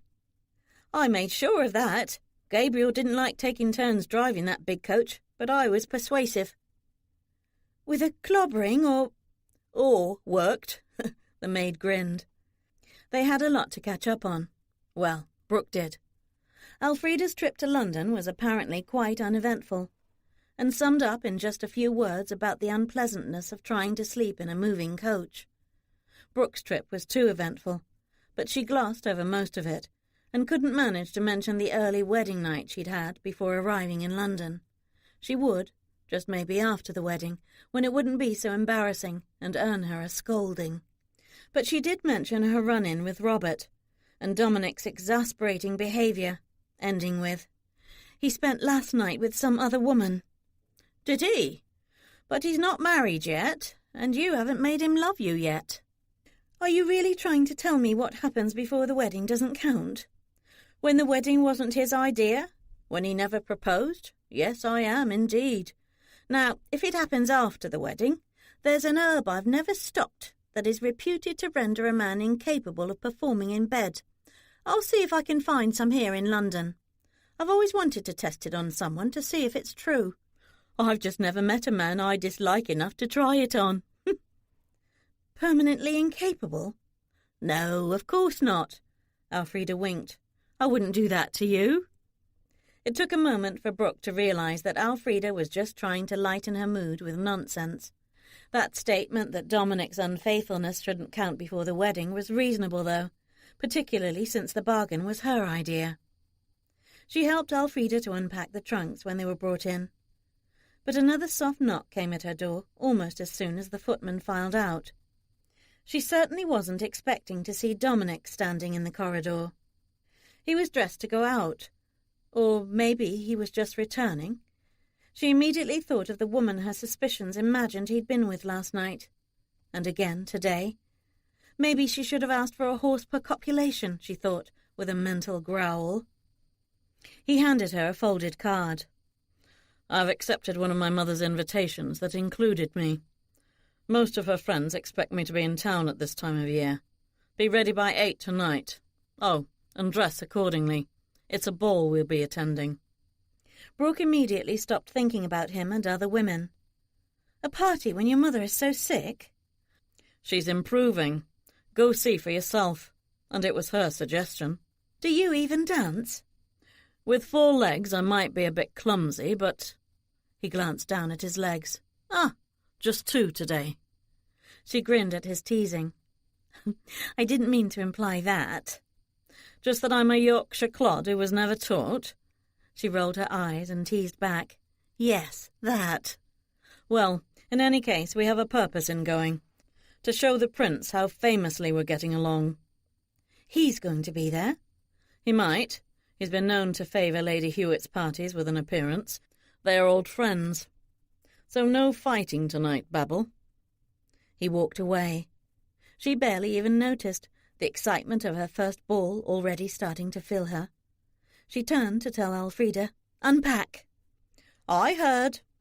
I thought you said his mother was ill enough to warrant your rushing to London with him. She was, but your recipes appear to be helping. I haven't been back to see for myself. My presence quite upset her, so I've stayed away.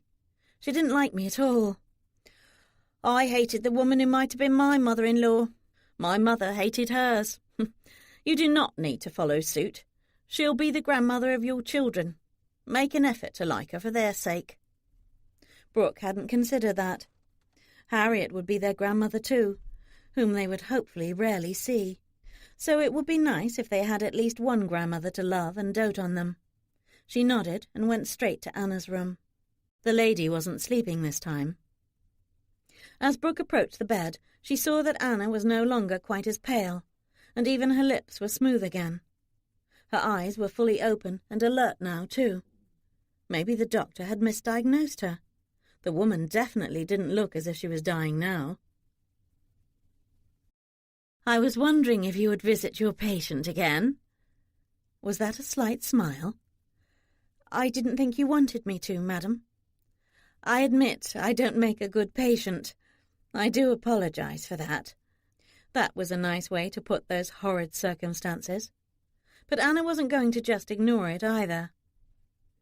I hadn't realized how preposterous the threat was hanging over our heads, yours included, that the Regent would take everything we own, the title, the houses, the coal mines, Dom's ships. He would leave us paupers, giving us no choice in the matter. I believe he saw this as an opportunity for himself. For that to backfire on him, he would need to think he's done us a favour instead. Anna grinned. I like the way you think, girl. The same thing occurred to me. Indeed, that would stick in his craw, wouldn't it? Brooke blushed only slightly when she admitted, I can't take credit for it. It's your son's idea, for us to put on a good performance tonight at the ball he's taking me to, if the prince is there, to give the impression we are pleased with the match. Anna cleared her throat. I'm not going to pussyfoot around the subject, my dear. I'm sure you know that Dom did hope you would refuse him. He can, unfortunately, be excessively blunt. But you haven't run home. So be it. I accept that neither of you really has a choice in this. So we must make the best of it. All of us. A kernel of doubt was in Brooke's mind that those words were sincere, until Anna added, And thank you for healing his leg, and me. I realise you didn't have to do either, but you've helped us anyway. You have a good heart, Brooke Whitworth. Amazing, considering the stock you come from. Brooke laughed, couldn't help it. a compliment and a backhanded slur. But considering her own feelings weren't far off the same mark, she said, "We don't get to choose our stock, more's the pity. I just want my boy to be happy." "Do you think you can do that?" "If he'll stop blaming me for the sins of others, yes, I do think that's possible." "Then, as Dominic said, the burden is on him."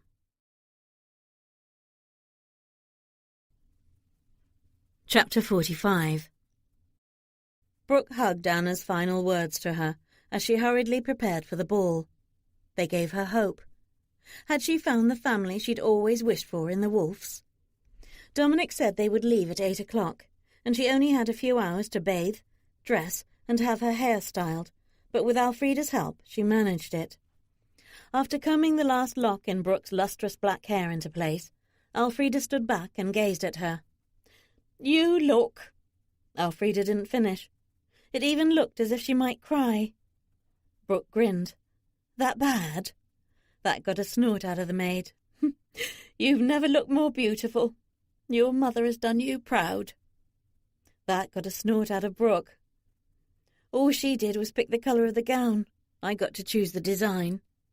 "I wish she could see you tonight," was said in a mumble.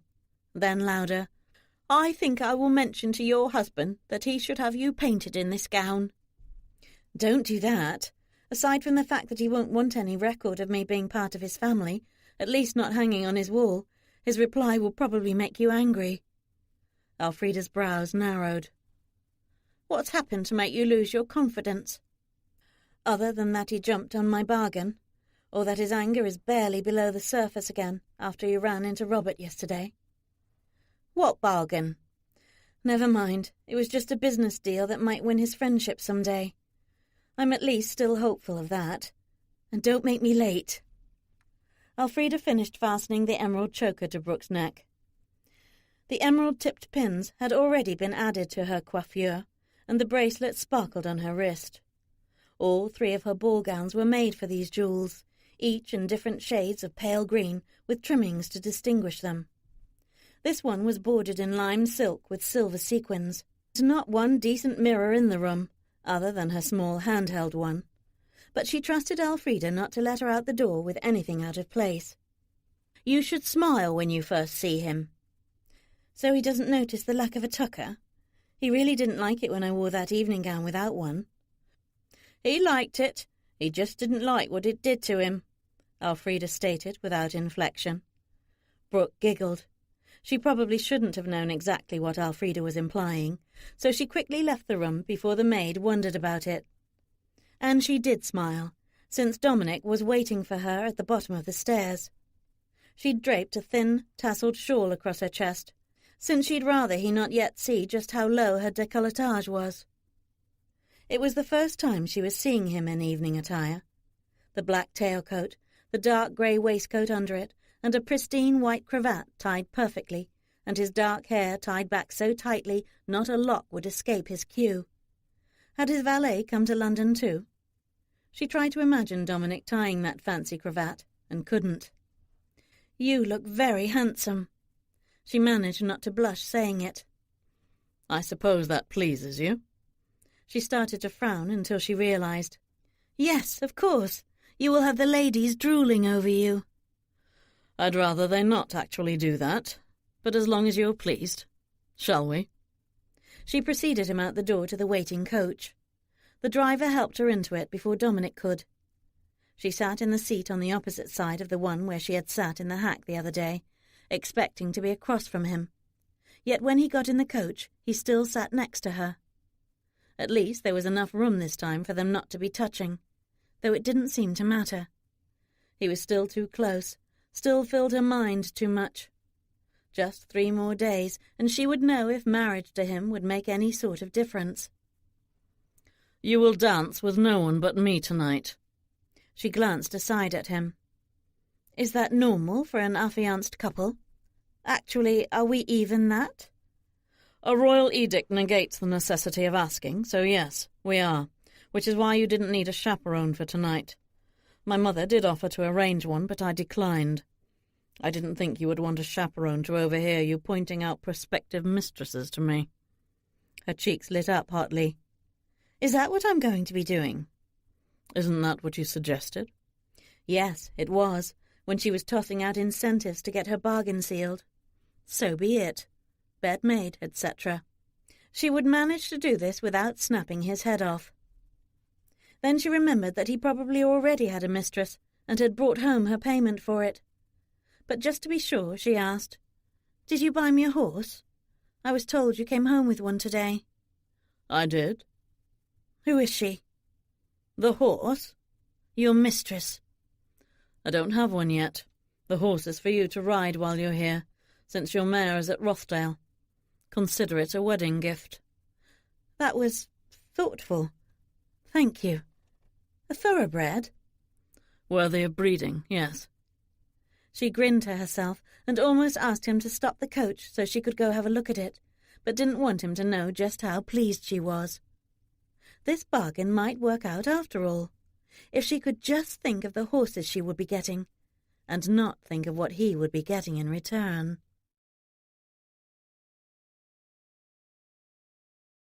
Chapter 46. It could have been a dream come true, dancing with the most handsome man in the room at her first ball. It was intoxicating, exciting. Brooke was dazzled and wanted it to never end.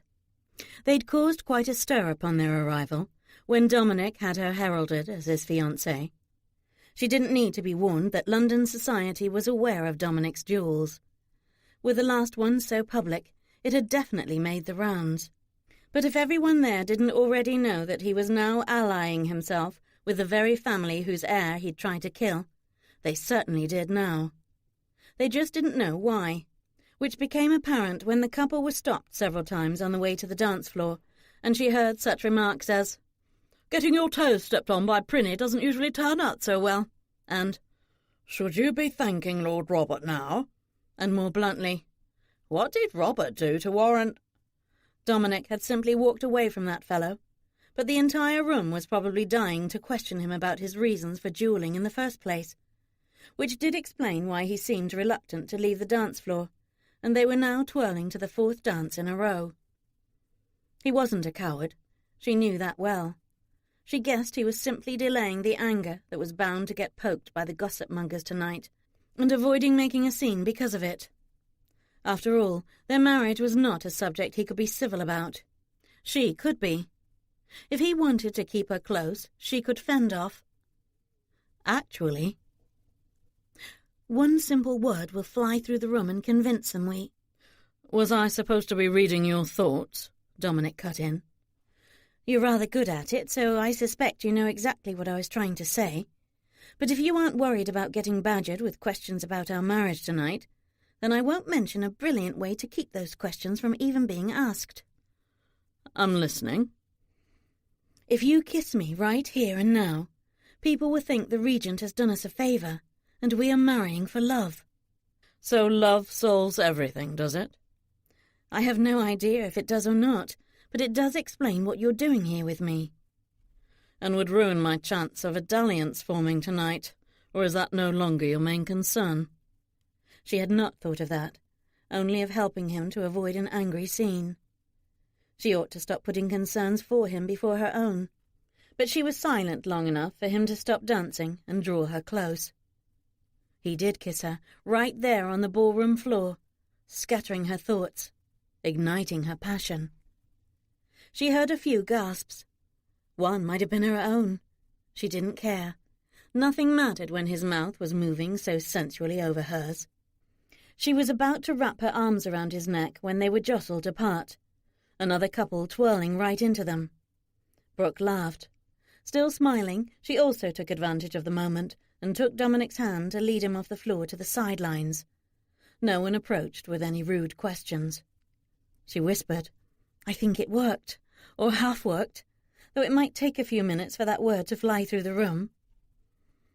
"I wasn't serious about ruined chances." "No?" He shrugged. "It's been my experience that women tend to want what they think they can't have." She snorted. "What an absurd statement." "Then you haven't experienced it yourself yet. It's human nature, and besets men as well.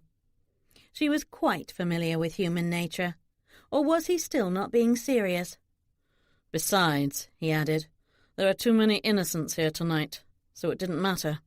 She hadn't yet looked at the people there, having been so enchanted by the lights, the glitter and the beautiful clothes, her husband-to-be. But it was quite nice to know that he viewed innocence as off-limits.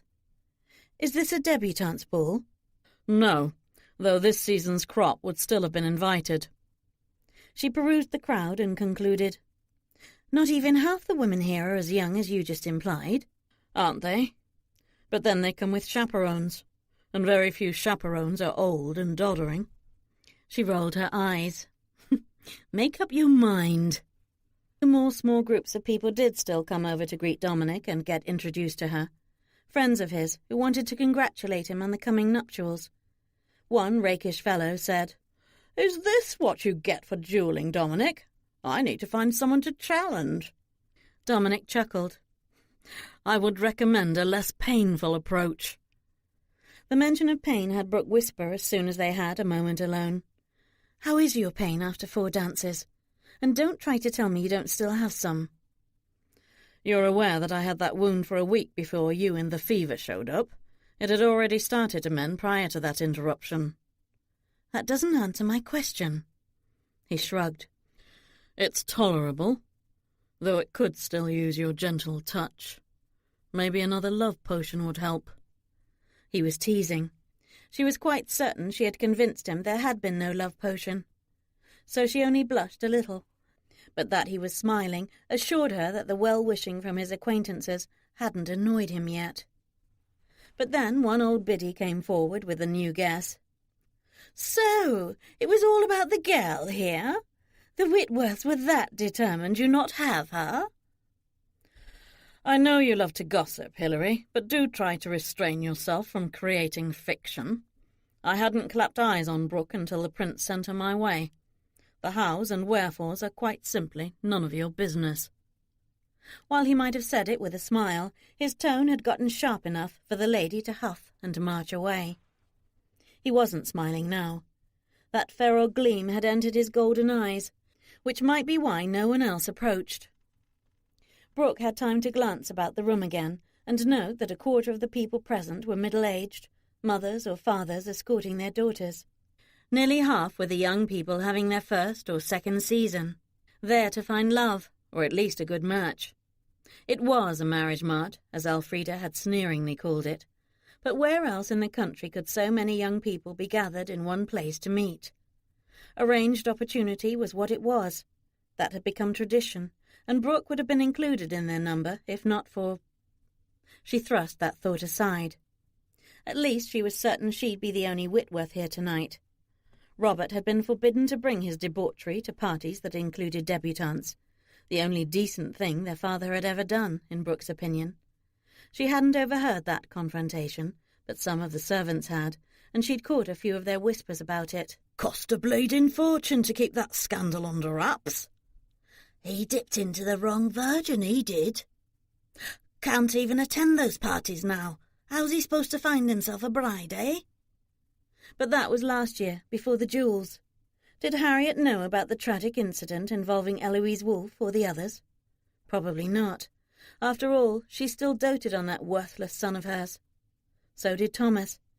He never stayed angry at his son for long, though when he did put his foot down, it stayed down. Still perusing the crowd, she mentioned, "Now there's a group of ladies your age, and not an innocent in the gaggle. And what about her?" He followed her gaze and looked as if he was about to laugh. "You'll have to do better than that if you want to convince me that you're serious." He'd never exactly said that he agreed to the bargain. "We shall see," was all he'd said. So he could just be amusing himself at her expense. Or he didn't think she was serious. Suggesting a young woman who was quite plain-looking would definitely make him think she wasn't. So she stomped down all regrets and nodded to a pretty woman who might be a few years older than him, but she didn't think that would matter. Her? Maybe. She gritted her teeth and closed her fists on her nails. You should ask her to dance. I will need to find you a guard dog first. We left the dogs at home." She was jesting, so she was a little surprised when he asked curiously, "You consider Rothdale your home?" She was even more surprised that she did. "Yes, actually. Isn't it going to be?" He didn't answer, said instead, "You might be thrusting mistresses on me, but I'm not thrusting lovers on you. And I've spotted the perfect guard dog for you, who will fend off all comers." He started to lead her through the crowd. "You're going to dance with her?" He glanced down at Brooke. That was amusement in his eyes. "Didn't you just tell me to?" "Yes, but—" "I can at least see if she's willing." "You can determine that from one meeting?" "Certainly." Her eyes snapped together, and then flared wide, when he stopped in front of the supposed guard dog he'd mentioned. Oh, good God! Not her mother. "We met years ago, Lady Whitworth, so you might not remember. Dominic Wolfe." He gave the slightest bow. "See that your daughter dances with no one else while I am entertained elsewhere, at her insistence." Blushing furiously now, Brooke watched him walk across the ballroom in the direction of the very lady she had pointed out to him, the too pretty one. "Not a wolf, after all," Harriet said, "or at least quite a splendid beast. I can't believe we have something to be grateful to Robert for." "Mother, what are you doing here?"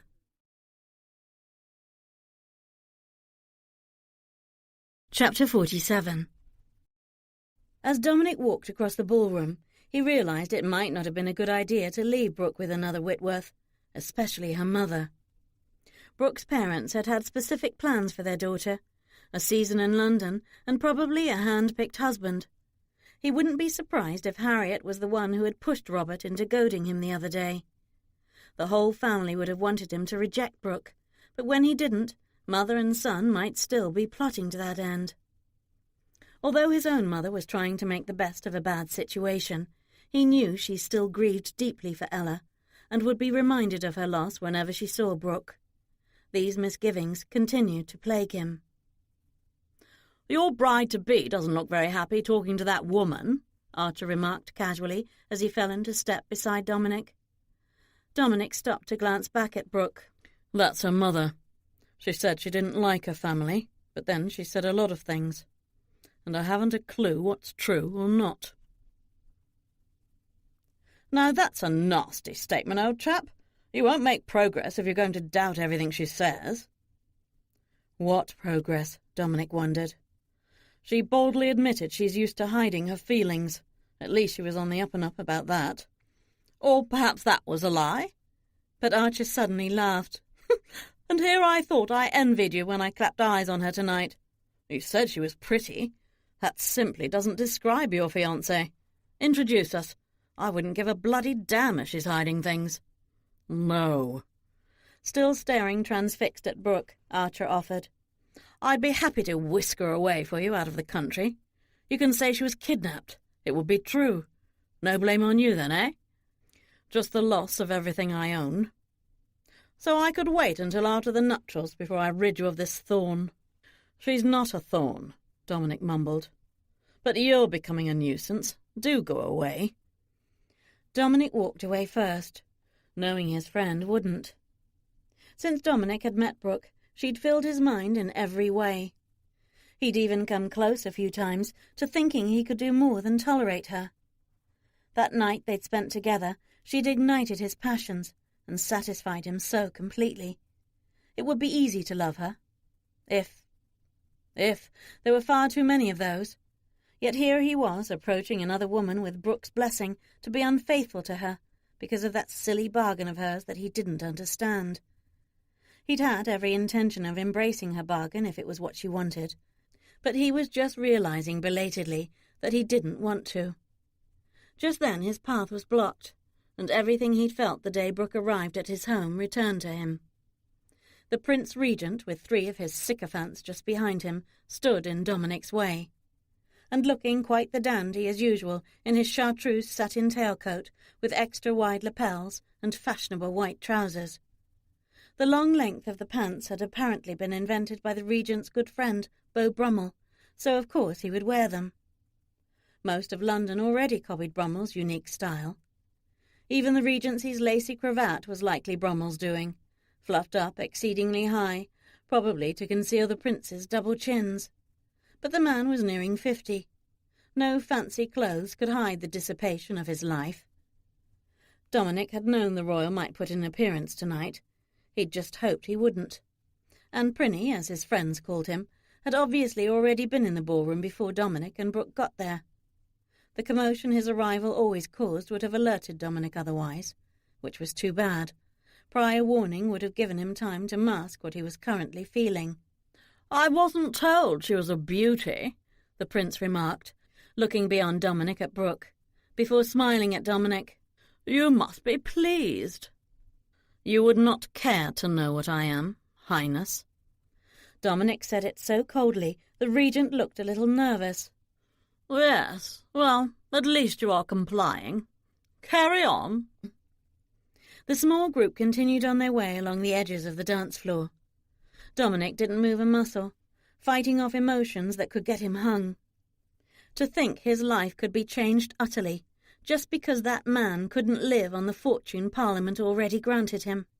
He had to spend that and mount up debts that would have long since landed any other man in debtor's prison. Dominic glanced back to make sure the regent wasn't heading toward Brooke. He wasn't. One look at her helped to rid Dominic of his rage. Ironic, she usually caused it, but not tonight. He continued on toward Charlotte Ward.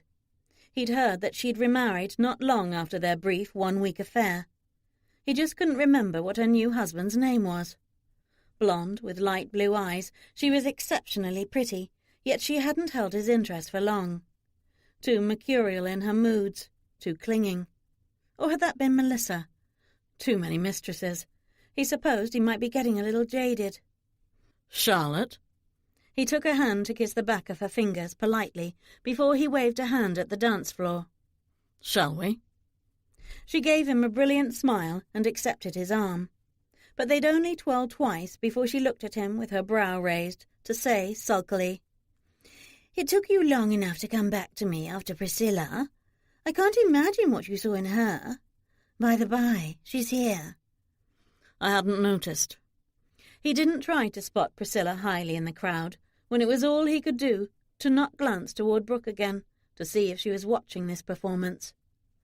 Charlotte huffed. "Don't pretend you have eyes only for me, with a fiancé that looks like yours does." It was true. No one there could hold a candle to Brooke Whitworth. If he was going to plough through old mistresses and find new ones, it was going to be hard to explain why he might prefer anyone to his own wife. For the moment he evaded with, "It's complicated. Arranged, you might say." That made her laugh. "So you're getting your final oats sowed before the wedding?"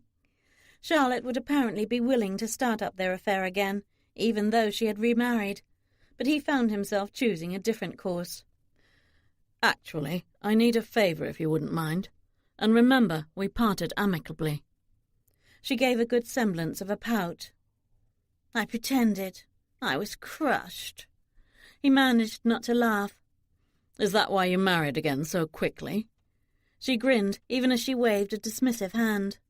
"He's incredibly rich. How could I not?" "That you're no longer a widow makes you off limits, I'm afraid." "Must you have scruples?" she sighed. "Fine. What favour can I do for you, darling?" "Slap me, and look angry when you do it." She laughed instead, forcing him to add, "Please." "You're serious? But whatever for?" "As I said, complicated. But consider, if you really were crushed when we parted, then it's long overdue, isn't it?" "When you put it that way."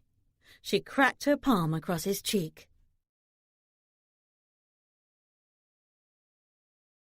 Chapter 48. Brooke never did get an answer from her mother. Two of Harriet's London friends had converged on them immediately for introductions and some sly, prying questions. Brooke didn't know them, didn't want to know them, and certainly wasn't going to explain how she came to be engaged to a man who'd tried to kill her brother. Harriet evaded explaining as well, though she managed not to be rude about it. Then Dominic was back and leading Brooke back to the dance floor to finish the set that his previous partner had just walked off on. Brooke was bristling. She blamed it on her mother's being there, not because Dominic had just propositioned that woman. "I hope that hurt," Brooke said, without looking at him. It would be a fulminating glare if she did, and she didn't want him to know she was bristling. "Why?" She groaned to herself, but she had a ready answer for him. "Because you failed, of course." "I expected you to be deep in conversation with your mother," he replied nonchalantly. "So you weren't supposed to see that?" "Everyone probably saw it, or at least heard it. And my mother has too many friends here, so she barely said a word to me, and certainly didn't distract me from watching your progress, or lack thereof. At least she didn't see it." "Just what did you say to that woman to make her rebuff you so physically and so quickly?" He shrugged offhandedly. "The obvious. It either works or it doesn't." "How often do you get slapped?" "Not often." She huffed. "I'm not going to get any new thoroughbreds this way. Maybe you should use a little more finesse. You know, dance with them a few times. Get to know them a little, if you don't already know them." "I was merely humouring you, since she was your choice. Charlotte and I actually have history. In fact, a number of my ex-acquaintances are here tonight, but discounting them, there are still a few women tonight that I haven't met yet. If you want me to continue." She didn't, but she couldn't say that, so she forced herself to nod. He seemed not to care either way, yet the bargain had abruptly turned his nasty new suspicions to amusement the other night. It continued to distract him, too, and she'd rather have the amusement, even if it was at her expense, at least until after the wedding. She definitely didn't want him cold and forbidding on that night. She was still holding out hope that the nuptials would change something between them. Think of the horses, she advised herself. Think just of the horses. He left her with her mother again before he went off to find another lady to dance with. Brooke stared daggers at his back as he walked away, before she started kicking herself mentally. He'd just given her an out from that absurd bargain, and she hadn't taken it. What was wrong with her? But eventually he would be unfaithful to her anyway, wouldn't he? Because she'd failed to make him love her. So she had to stop getting so furious about it. "We can have a word now," Harriet said. "Shall we step out onto the terrace for some privacy?" Brooke took her eyes off Dominic to see that Harriet's friends had moved on. Brooke followed her outside before she accused. "I thought you didn't know Dominic Wolfe at all." "I don't recall meeting him years ago, but a stripling is nothing like a man. If I had known him, I wouldn't have been so distraught." Brooke interrupted coldly. "Don't pretend to feelings you don't have, Mother. And what are you doing here?" Harriet winced before she sighed. "Your father had business in town. I expect we'll only be here for a few days. Thomas suggested I come here tonight to find out how the ton was reacting to the news of the forced marriage. He wanted me to assure people that we are happy to comply with the Regent's request to give you to Dominic in marriage. Why aren't you married yet?" "Dominic was badly wounded in that last duel and got a delay because of it." Harriet glanced toward the ballroom. "He heals quickly, doesn't he? Your handiwork." Brooke raised a curious brow. "You know I'm familiar with healing herbs." "Of course I do. You may not have confided much to me over the years, but your maid did." "Then why did you never ask us to ease your husband's pain?" Harriet snorted. "Because your father doesn't deserve anything from you. Or do you love him just because he's your father?" "Are you joking? He was just a man who was occasionally present in the house I lived in, one I avoided. What reason was I ever given to love him?" "Exactly." "But you did, despite his callous indifference." Brooke felt comfortable making that condemnation. The one she couldn't utter was to include Harriet in her previous remark, no matter if it was true, that she'd never been given a reason to love Harriet either.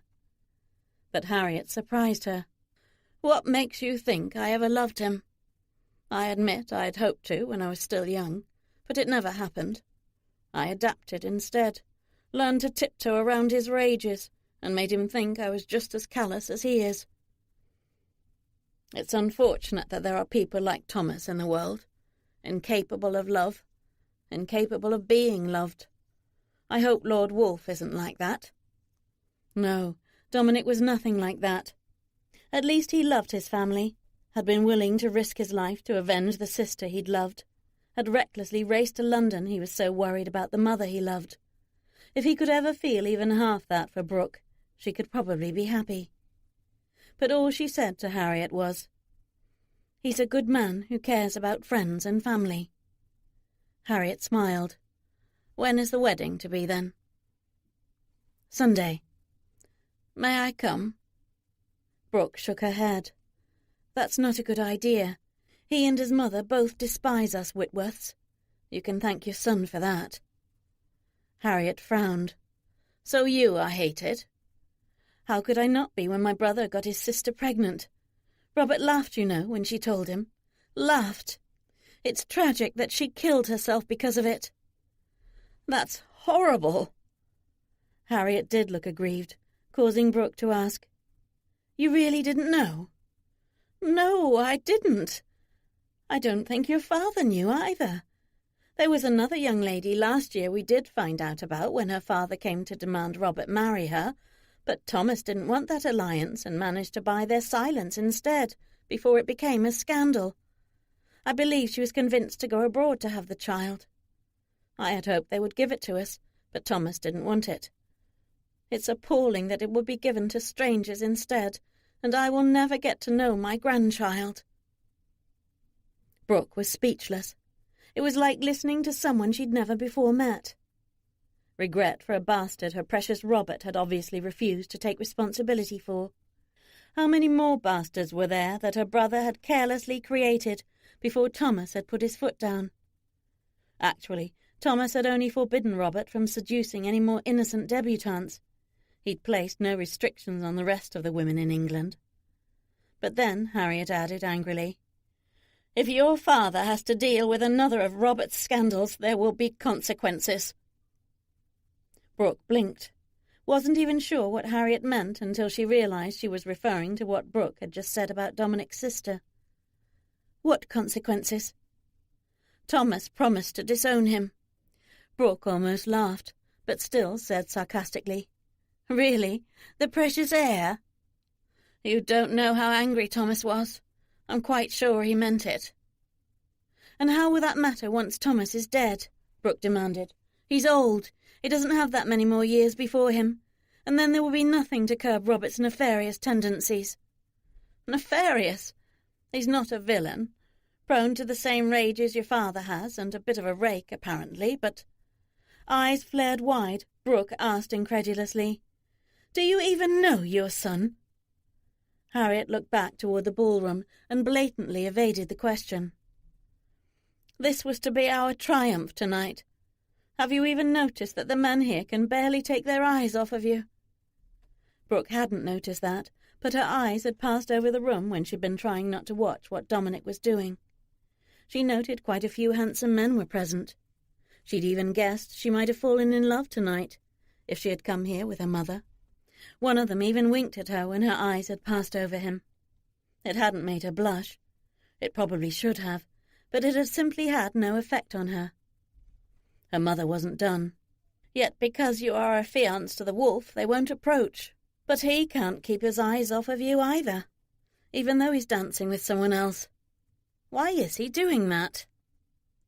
Brooke was able to spot Dominic through the open terrace doors. He was dancing with a third lady, yet another pretty one, too. "Courtesy," she lied, with gritted teeth, still staring at him. "They are friends of his mother's." With raised brow, Harriet turned back to her to ask pointedly, "A bit young to be Anna Wolfe's friends, aren't they? You don't mind?" Brooke barely heard the question. Dominic just got slapped again. She rolled her eyes and looked at her mother to quip without the smirk she was feeling. "Not yet." Harriet sighed. "Robert lied to us. I didn't realize such a horrific tragedy was the reason for the jewels. I didn't think Lord Wolfe would hate you."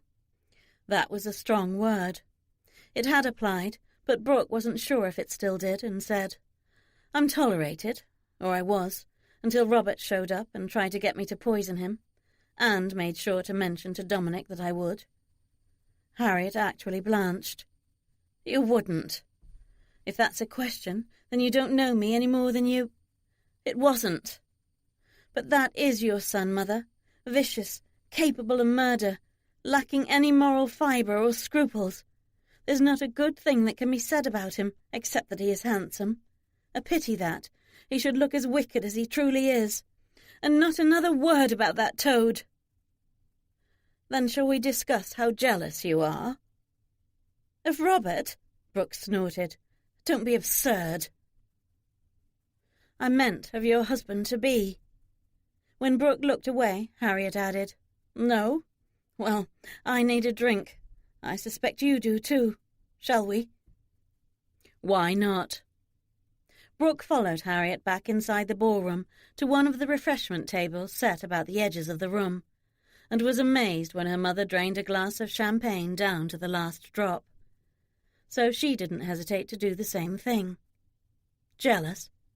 Was that why she couldn't stop bristling?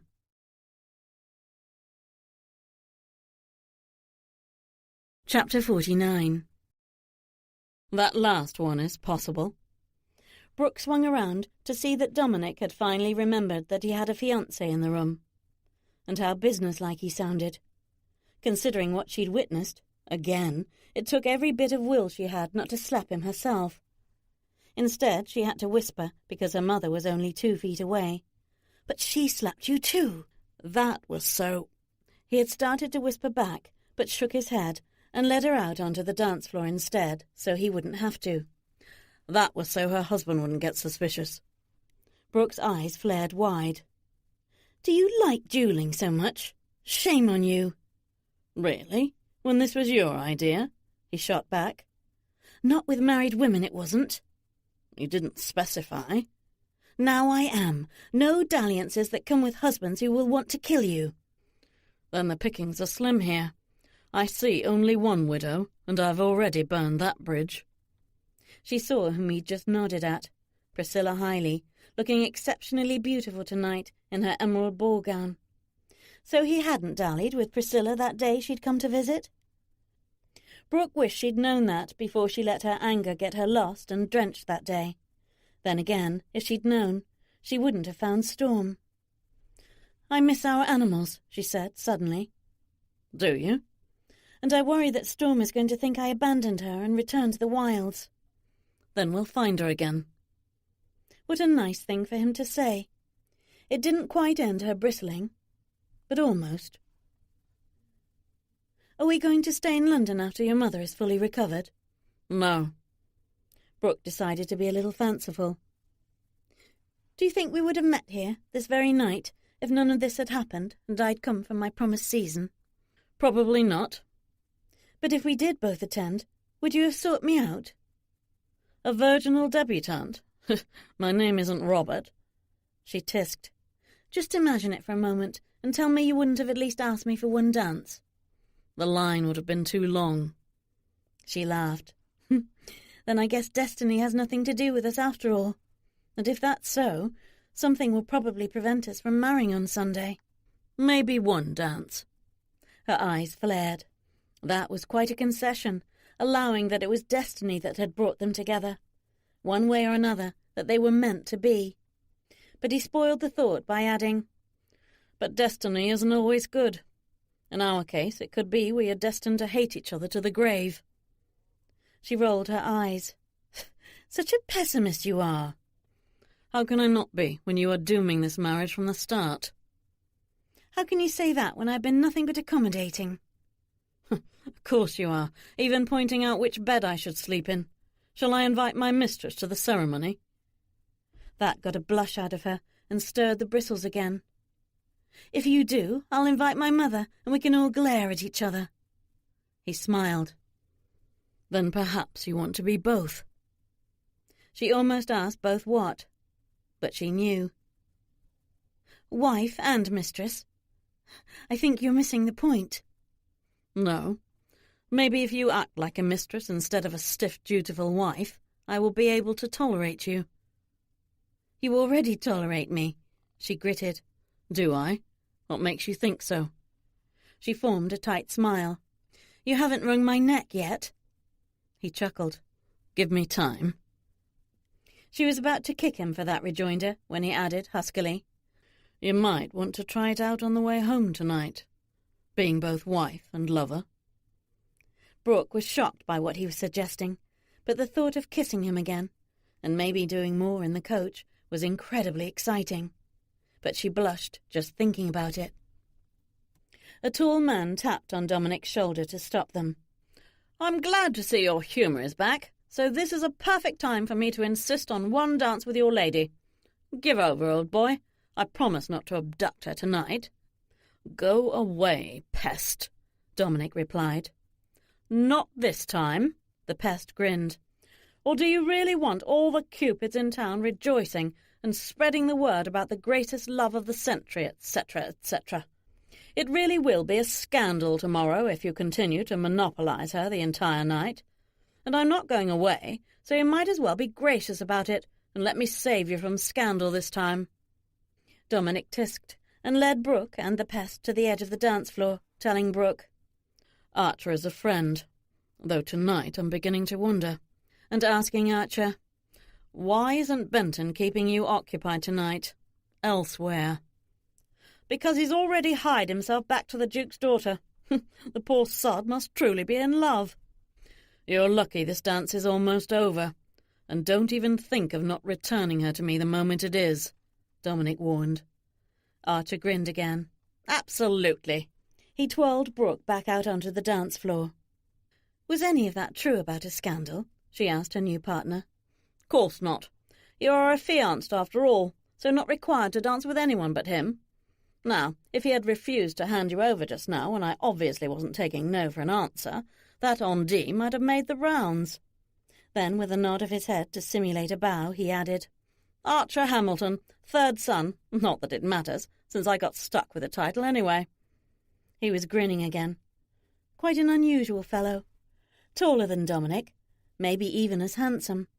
Golden hair in the current flyaway fashion, deep emerald eyes, an outdoorsman, to go by the tan that was nearly darker than his hair.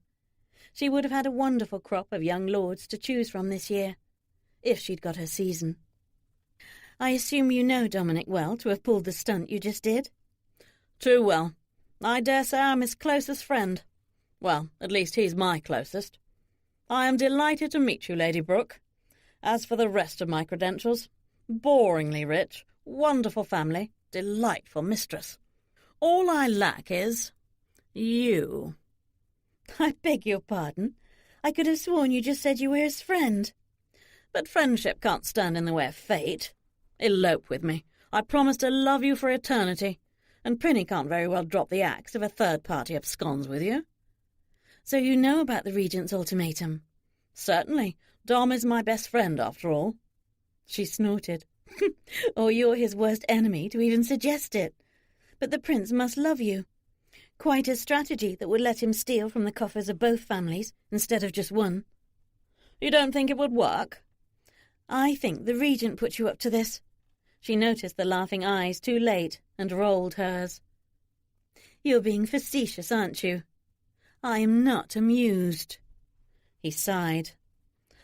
"I've been hearing that a lot lately. Very well. What can I do to help you prod the beast? I dare say he only needs a little nudge." "You're on his side. Don't pretend otherwise." "Exactly," Archer exclaimed. "Do you think I don't want him to be happy?" "There's no such thing in his household." "But you're going to change that, aren't you?" It was a good thing the rest of that dance had been short. Music ended, she made her way back to Dominic's side without Lord Hamilton's assistance.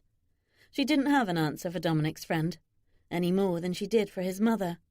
Dominic hadn't rejoined her mother, was waiting alone on the sidelines for her. When she reached him, he asked, "Did Archer behave himself?" "He was, let's say, obnoxiously whimsical. Is he always like that?" "Only when the mood strikes him. Have you had enough dancing for one night?"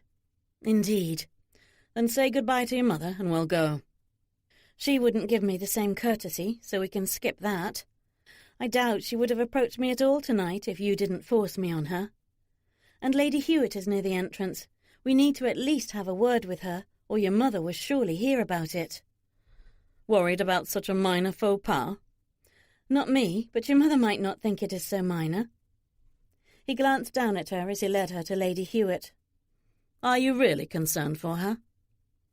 "Don't sound so surprised. Disturbances of any kind might slow her recovery." "You didn't exactly take that into account when I was recovering." She laughed. "And where was there a choice in that?" That somewhat normal conversation didn't continue after they thanked the hostess and walked to their coach a little way up the street. She was still in a much better mood, and was fully aware it was because he hadn't found a mistress tonight.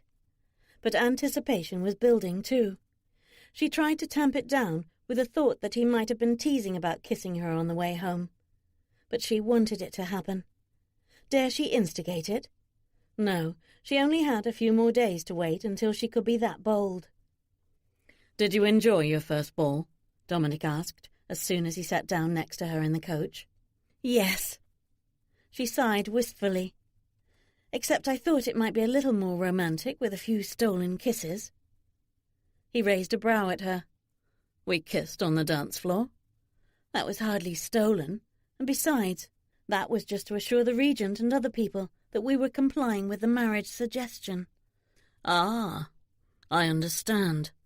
You were expecting something more like this." He leaned toward her until their lips met, softly, teasingly. She was still thrilled and would have said yes, except he stopped too soon. She was about to pull him back to her when she was drawn instead onto his lap. "Or more like this," he said huskily. Yes, he was kissing her deeply now, and the passion flared so fast it was already out of control. She slipped her arm around his neck and moaned deeply in her throat when the top of her gown scraped electrifyingly over her sensitive nipples as he lowered the material, and again as his warm hand fondled her exposed breast. She wanted to feel his bare skin too, but he wasn't accommodating her. Because it wasn't a long ride? That stirred up a bit of desperation in her. She didn't want this to end, but then his hand slipped beneath her gown and slid up her leg until it reached the most sensitive of places, and... "I'll buy you as many horses as you want. You don't need to push me to sleep with other women to get them." It took a moment for her to grasp what he'd just said, but then she smiled. "So you can tolerate me now?" "You're going to be my wife." Such a wonderful statement. Her smile widened, but he was straightening her clothes, making her realize they were home. He helped her out of the coach and walked her to the door, but then he turned to leave. "Where are you going?" she asked with a frown. He paused. "Not where you think. Sweet dreams, Babel."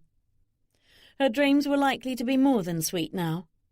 They were likely to be a conclusion of what they'd been doing in that coach. She was still smiling, too, as she entered the house. Just 2 more days.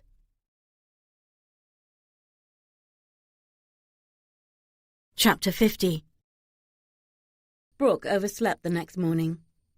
She wasn't even surprised after all that dancing and even drinking champagne for the first time with her mother. But she felt wonderful, as if a weight had been lifted from her. That silly bargain was over. Dominic hadn't slept with other women, and he'd finally assured her that they would be married. Elfrida's bringing in a tray of food had awakened Brooke, and when the maid saw the smile on her lips, she said, "So you enjoyed yourself last night, did you?" "It was a magical night. At least the ending was. I think Dominic and I are going to be more than just friends now." Elfrida chuckled. "See, you're worried over nothing. At least I don't need to look for that herb now." Brooke laughed at the jest. "No, I definitely don't want him rendered incapable." At the knock at the door, Elfrida turned. "That will be your bathwater arriving, so come and eat. I was told to dress you for your wedding today, and there's barely 2 hours to spare now." Brooke's eyes flared. "You could have said that sooner. Did I sleep through 1 whole day?" "No, And now, I don't know why you're getting married sooner than you thought. You'll have to ask your wolf."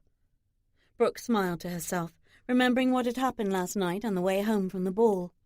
That pretty much explained to her why she was getting married today. Dominic must not want to wait any longer for their wedding night either. The next 2 hours were hectic, but Brooke couldn't have been more thrilled.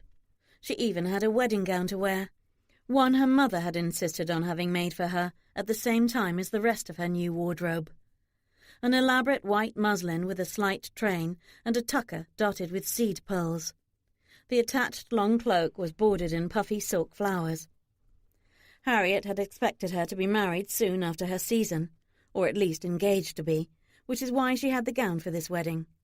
Such high hopes her mother had had. She probably should have invited Harriet, despite the animosity she would receive in this house.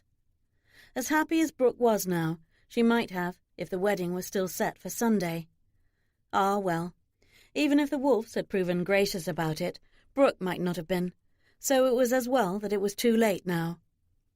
Dominic came to fetch her, looking every inch a lord of the realm, despite the feral gleam in his eyes. Anticipation on his part? Imagining their wedding night, or day. The gleam was so bright he might take her straight to bed after the ceremony. But it was time to leave, or so she thought. He led her down the corridor instead to his mother's room. But Brooke knew Anna wasn't well enough yet to go to a church. Brooke slowed down, causing him to pause. "You're finally getting cold feet. You should have said so before I sent for the priest." "You sent for one? Then we're not going to be married in a church?" "My mother wants to bear witness. I saw no reason not to oblige her." Married at a bedside?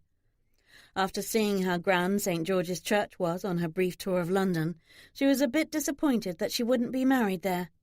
But she hid it and merely said lightly, "If I'd known we were wedding at home, I would have worn something less fancy." "Nonsense. It's still your wedding, and you look exceptionally lovely." She smiled. She was marrying this man today. Did it really matter where? And maybe he would tell her how much he wanted her if she mentioned the apparent rush. "Why is this happening today instead of Sunday?" "Because the regent was in attendance last night, and is aware that I'm no longer suffering from my wound. It's possible he might visit today, or send his man to claim we are forfeited by not marrying as soon as I was recovered. But whether he does or not, I see no reason to wait any longer, do you?" She certainly didn't, but that certainly wasn't what she'd just hoped to hear.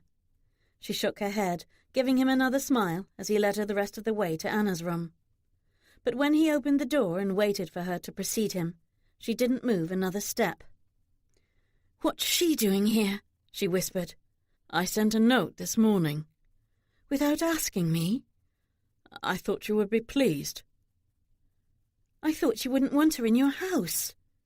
Sitting at bedside and even laughing at something Anna had just said was Brooke's mother. It appeared Dominic had done exactly what she thought of doing herself this morning, sending off a belated note. And Anna was smiling. So Brooke had been wrong that there would be animosity with more Whitworths present at the wedding. Both Wolfes were going to be more than gracious about it. Dominic leaned close to whisper, "Last chance, Babel." Was he really going to keep calling her that? And he could say that with her mother there? She glanced at him and saw the amusement on his face. He'd just teased her about the worst possible subject. If he could do that, it must mean he was no longer opposed to their joining. But then an old doubt resurfaced. They were down to the last few minutes, so he had no choice. Thank God her father wasn't there too, to bear witness. Robert would have gotten thrashed at the door. Too bad he didn't try to get in. She would have liked to see that, a splendid wedding gift for her. Even her thoughts were babbling. Harriet came forward to take her hand. "I'm not going to say you look beautiful, because that wouldn't do you justice, precious. You do look magnificent in that gown, though." Harriet was grinning. Teasing from both camps today. Brooke was feeling outnumbered. "Father wasn't invited?" she asked as soon as Dominic continued forward to greet his mother. "Oh, he was," Harriet replied. "I think he actually wanted to come, at least to meet the groom, but this trip to London undid him. He hasn't left his bed since we got here." But speaking of bedridden, Anna told me she's made a remarkable recovery from her illness, thanks to you. Brooke raised a brow. You were already acquainted with Anna? How could I not be when we both socialise in this town? I admit, though, that I was expecting the animosity you mentioned. I hadn't seen her since the jewels. Does she know why her son wanted to kill mine? Yes. Then she's being duplicitous, treating me as if nothing has happened. I don't think so. She's tasked me with making her son happy. I believe that's more important to her now than any grudge. A wise choice, making the best of it, but is that what you want? For him to be happy? Brooke had thought of it as a goal, that it would bring about peace between them. But she realized now she did want him to be happy. Oh, good grief. She was in love, wasn't she? Caught in her own snare. As to her mother's question, she said, Yes, it would be nice if we could both be happy. That's not what I meant. I'm sorry I'm late, the priest said behind them, and ushered them both farther into the room so they could get the ceremony started.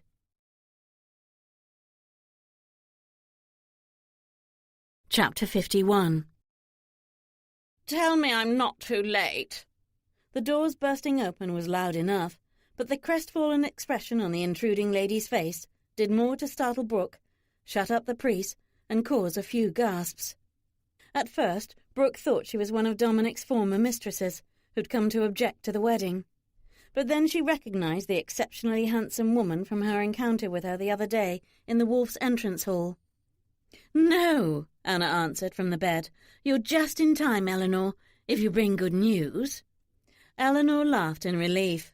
The best, my dear. Duchess, Dominic said with a formal bow. Always good to see you, but Mother didn't mention you wanted to attend my wedding.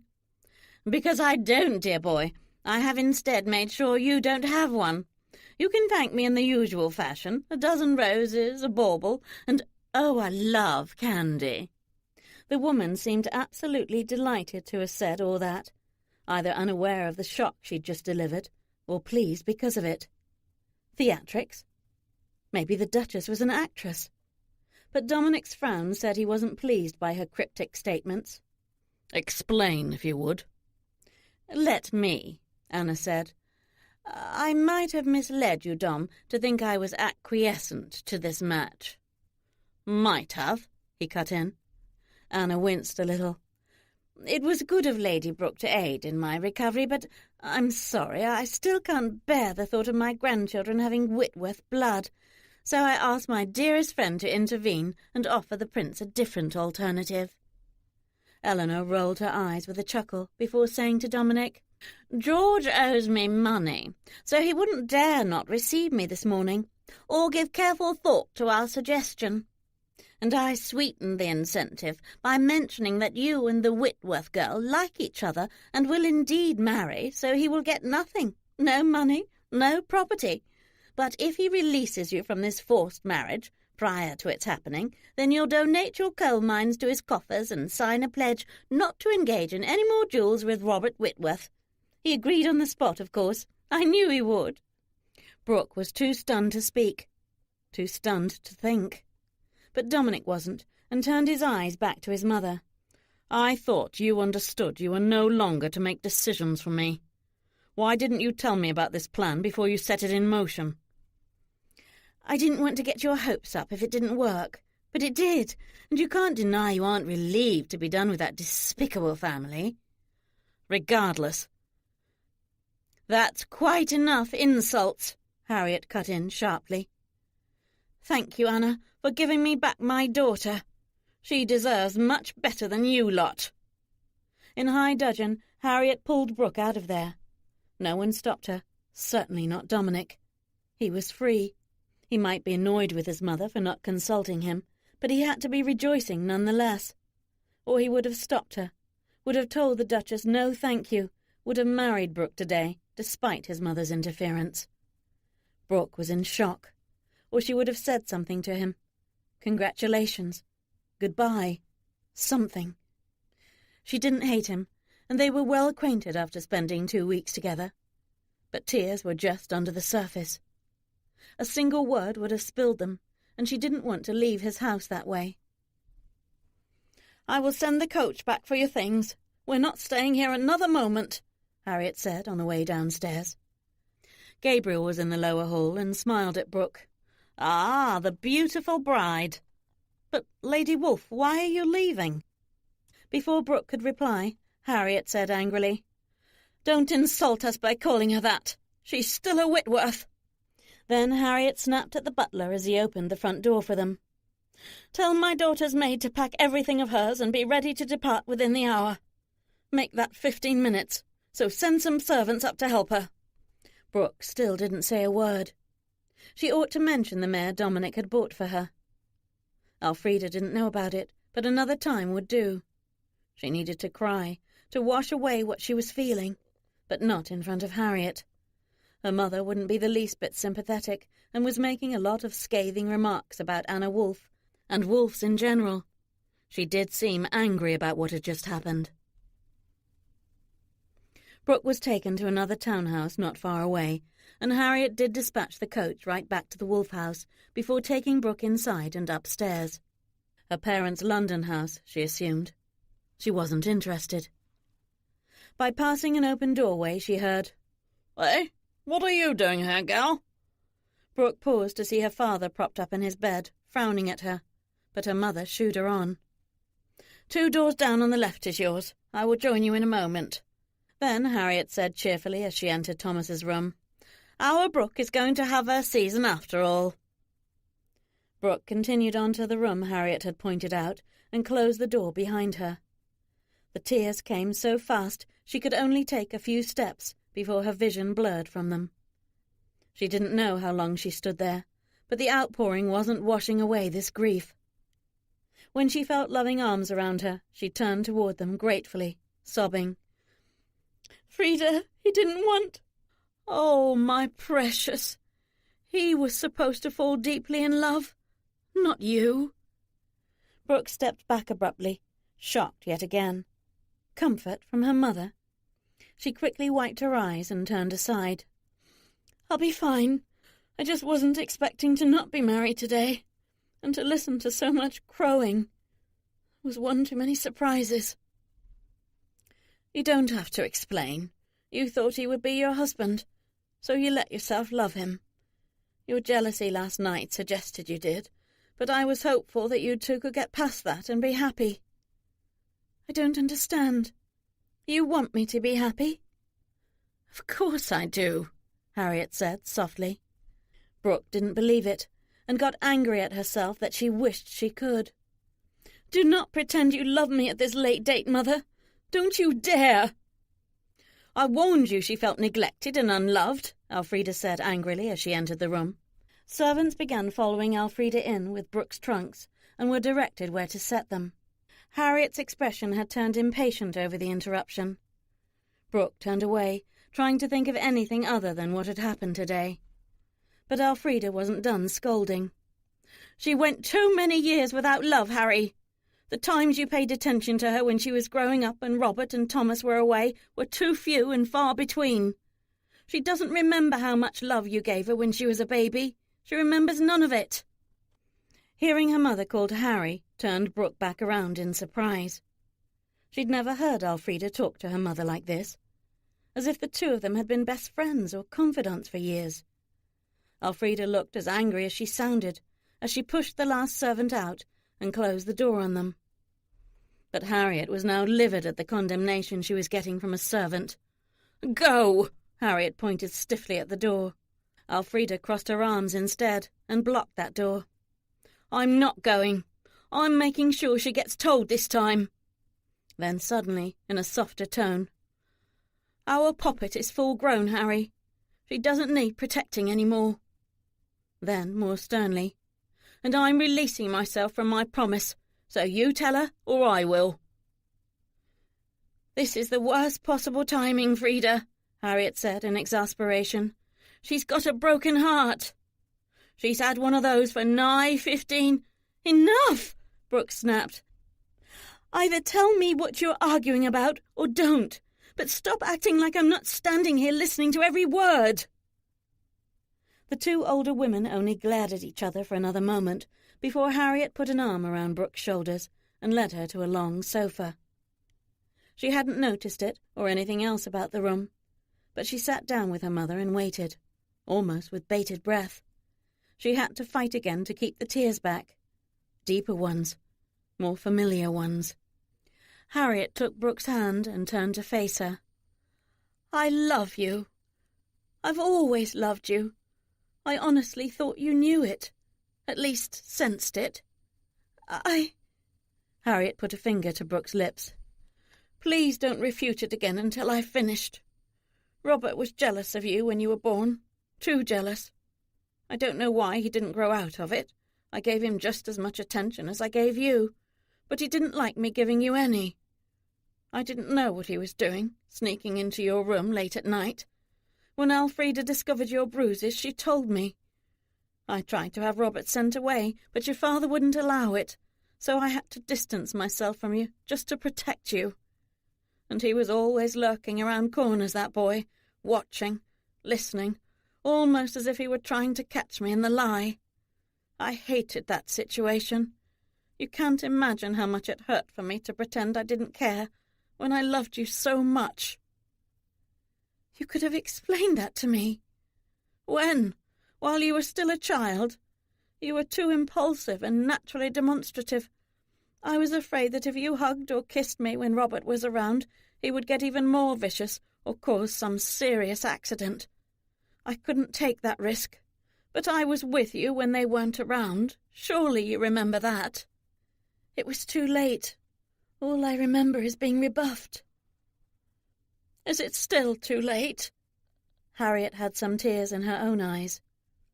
Brooke was incredulous that she ended up comforting her mother that day, but all she'd ever needed to hear were those 3 simple words. It was amazing how quickly they could ease all that old pain. She smiled and hugged her mother close. "It's never too late." Much more was said, but none of it mattered now that Brooke understood her mother's past actions and behaviour. Harriet's keeping her from dining with the family was to shield her from Thomas's harshness and his notice. Robert took the brunt of that harshness. Harriet's fighting so bitterly with Thomas that he even struck her occasionally. But when he slapped Brooke the one time she let her temper loose on him was when Harriet knew she had to convince him she was on his side in everything, and come up with ways to keep Brooke away from him. Elfrida had reported to her every single day, every single thing that Brooke had done or learned. They had become good friends. "I was so looking forward to this season of yours and getting you away from Thomas for good, before he realized what a prize you are, and started plotting for a marriage you would have liked even less. When we got the Regent's edict instead, I did hope you would be happy with Lord Wolfe. I thought surely he would be getting on his knees and thanking Prinny for giving you to him. I even laughed, imagining it. But it turns out he's a fool instead, preferring vengeance to his own happiness. So be it. We will find you someone wonderful, so you won't need to give him another thought." If only that were possible. Maybe in the next century, but Brooke could try. "Oh, so now she deserts us," Harriet said, as she got up and saw that Elfrida had quietly left. "Come, I'll help you unpack. I hope you like the room. I had it redecorated for you to use during your season." Harriet started opening the trunks and carrying piles of clothes to a prettily carved bureau. Brooke wondered if her mother had ever before unpacked a trunk in her life, but Brooke got up to help, even if it was absently. Too much had happened that day, finding out about her mother's ulterior motives, finding out how much Anna Wolfe hated her, finding out how relieved Dominic was to be rid of her, even if it did cost him some coal mines. He'd probably thanked Anna as soon as Brooke was out of the room for doing what he hadn't thought to do, bribing the Regent to go away. Why hadn't he thought of that himself? Or did he? "What are you doing with this old thing?" Harriet said, as she opened a fan with a flip of her wrist, then grinned when a paper fell out of one of the panels. "Hiding love letters?" Brooke was surprised. "No, that's not even mine. It belonged to Eloise Wolfe. I should return it to Dominic." That poor girl. Harriet picked up the folded paper and set it with the fan on Brooke's new vanity. I need to tell Thomas what you said about Robert last night. I might love my son because he is my son, but I don't like what he's become. And if he's now plotting murder— Don't say anything about that, Brooke admitted. I was angry when I said what I did, and angry when Robert handed me that vial. I only assumed it was poison, while he said it wasn't, and I didn't even check it to be sure, so it might not have been. I do hate him. If he got disowned, I wouldn't shed a tear about it. But he can't be accused of worse than what you already knew about, his seduction of innocence. And he apparently hasn't done any more of that since Thomas warned him not to. Besides, Dominic is signing a pledge to leave him alone now. That should be the end of it. I think I'll have him watched anyway, just to be sure. It won't be the first time I've had to.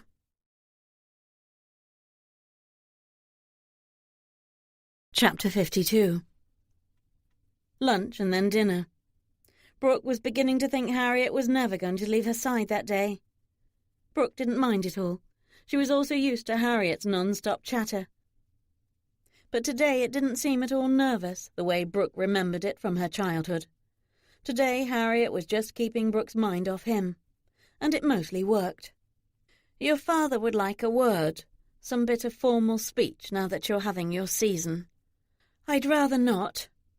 Not today, of course. I've explained that you're upset. He doesn't deal well with upset, but sometime this week. It will keep him from coming downstairs to see for himself whom you're receiving. I'm not receiving anyone. You will. I'm accepting every invitation I have, and there will be a lot more after it's announced that you're a true debutante now. Don't overdo it, Elfrida had cautioned during this discussion. She needs some time to get over the fact that the wolf let her walk out his door. Nonsense, Harriet disagreed. She needs distractions, lots and lots of distractions, so she doesn't have time to think about that. Elfrida had interrupted to tell Brooke, "Give him a week and he'll be knocking on your door." She gave him 2 weeks, 2 hectic weeks, but she didn't see Dominic at even one of the events Harriet had taken her to, and then she finally found out why from his friend Archer. Dominic had returned to Rothdale almost immediately after their broken wedding. His leaving London and apparently giving up on her made her even sadder. She wished she were back at Rothdale too. So many memories she had from her time in that wild, beautiful north country, the fun she had getting to know Dominic, riding Rebel across the moors, finding Storm. How many times could one heart break? But her mother did her best to fill her days with distractions. She was surrounded by suitors at each event, and they were certainly knocking on her door. She did become as popular as Harriet had predicted. Brooke was able to avoid that talk with her father for at least a week by tiptoeing past his door. Why was it always left open? Or running past it when she heard him talking with a servant? But he did finally bark her name, forcing her to enter that room. He still hadn't recovered from this trip to London. She still wasn't willing to help with the aching joints keeping him abed, especially now that she knew her mother didn't even like him. And Harriet had balked when Brooke had suggested it a few days ago, claiming, "You do not want him downstairs scaring away your suitors." But maybe she did.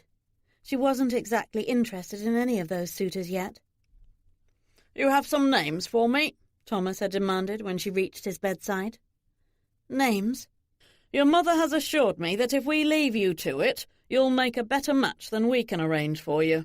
So, tell me who you're considering, and speak up, gal. I'm bloody well hard of hearing." This was last week, and she couldn't remember a single name that day, because she wasn't ready for this debut now. She couldn't stop thinking about Dominic, and she still just wanted to cry. So she gave him the only name she could think of, even though she'd only seen the man one other time since that ball she'd attended with Dominic. Archer Hamilton. "Really?" Thomas had seemed surprised. "I know the Hamiltons. The Marquis and I belong to the same club. Good stock. Influential. Rich. His son will do, even if the boy's not in line for the title. Who else?" She'd actually invented some other names which he promptly refused with a "No, don't know him," and "No, don't know him either," and then said sternly, "Stick with the Hamilton pup." She'd assured him she would, when she certainly wouldn't, but it let her get out of there. She had other things on her mind after she'd read Ella's hidden letter. Then the tears stopped after she got that gift from Dominic a few days later. The note with it simply said, "For your birthday." No salutation, no well-wishing, and no signature. But only Dominic would commission the picture in that locket for her, and he must have done it before the cancellation of their wedding, and arranged, before he left town, for it to be delivered to her when it was finished. Inside the locket was the tiniest painting of the head of a white dog. Or wolf. Storm. She was incredulous that he'd still sent it to her instead of just throwing it away. But that's when she decided to win him back by finding proof that Ella didn't intend to die, at least not before she had her baby first. If her mother would just stop accepting invitations long enough so she could. "You're not having fun, are you?" Harriet asked that night at Brooke's second ball. Brooke sighed. "Not really. I know this is the logical thing to do, continue as we would have, but too much has happened and—" "Good grief, don't cry again." Harriet quickly led Brooke out onto a terrace where there were only a few people. "What you're feeling will pass, I promise you. I had so hoped these entertainments would have cheered you up by now. Another man could make you forget about that man, if you'd just give one of them a chance." "And if I don't want to?" Harriet put an arm around Brooke's shoulder and squeezed. "I should have known a broken heart wouldn't mend in just a few weeks. Go ahead and cry, precious. We'll say it was just dust in your eyes." Brooke almost laughed, but did admit, "I wasn't going to cry again. I have been distracted, though, by that letter of Eloise Wolfe's that had been hidden in her fan. It was from an abbess, telling Ella she already had a wonderful family from the quaint town of Sevenoaks in Kent, who would take her baby and love it as their own. The abbess expected Ella to arrive soon at her foundling house, where she could deliver the baby peacefully." "No one has a baby peacefully," Harriet insisted. "It's an utter impossibility."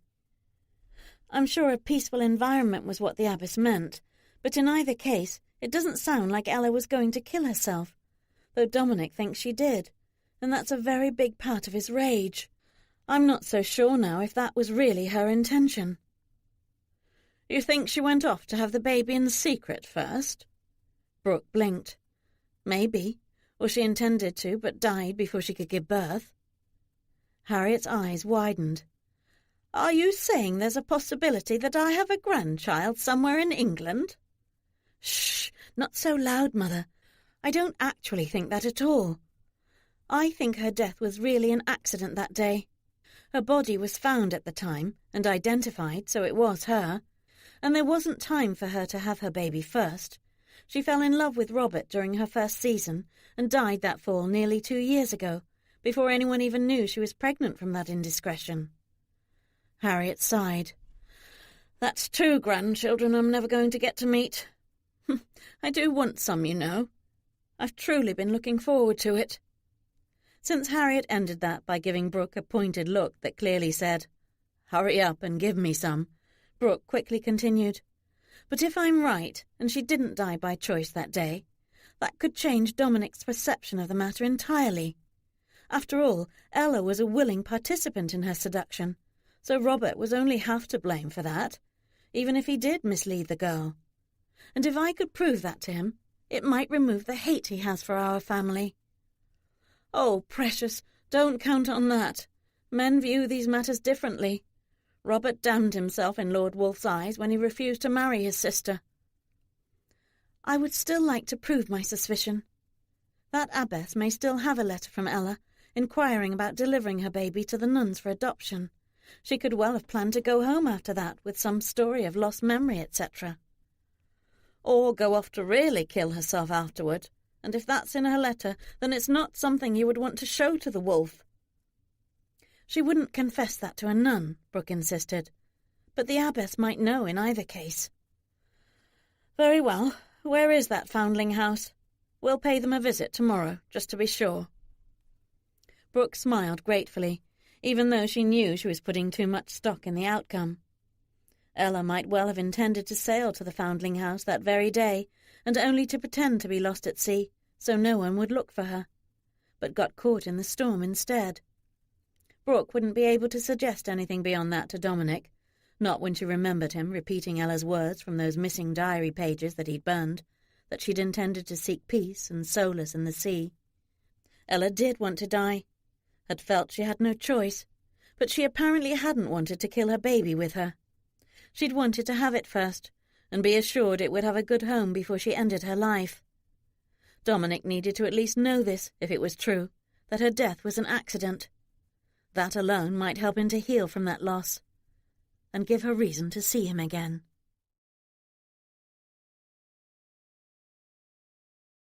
Chapter 53.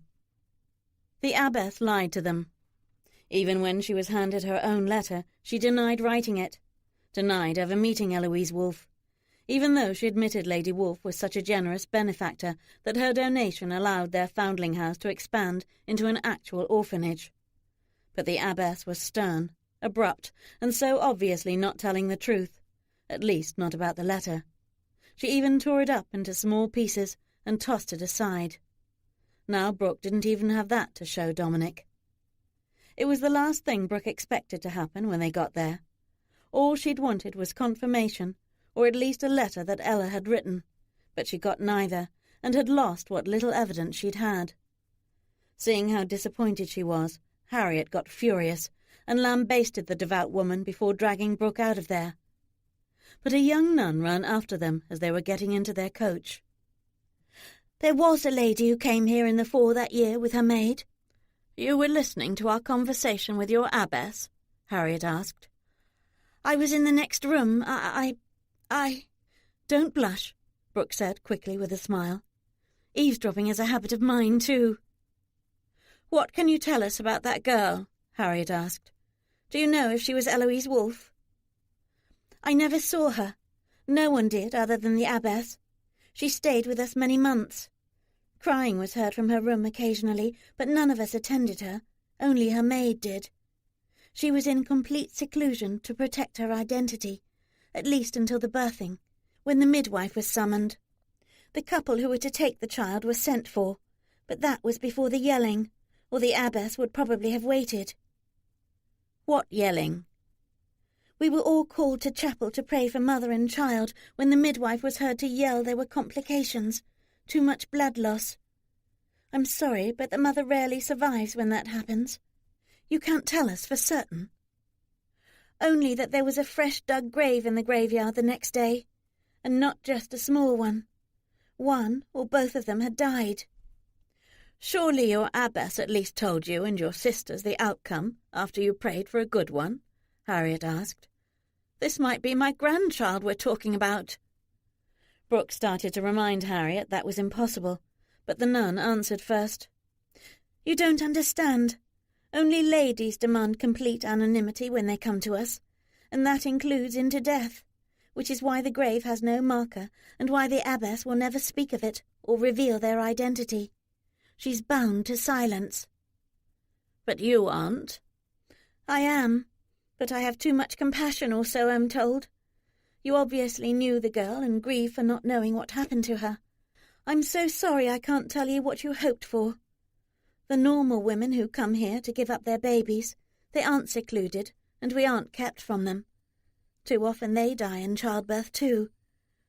And I've said too much. I'll get in trouble if I'm seen talking to you. I must go." Brooke nodded and thanked the nun.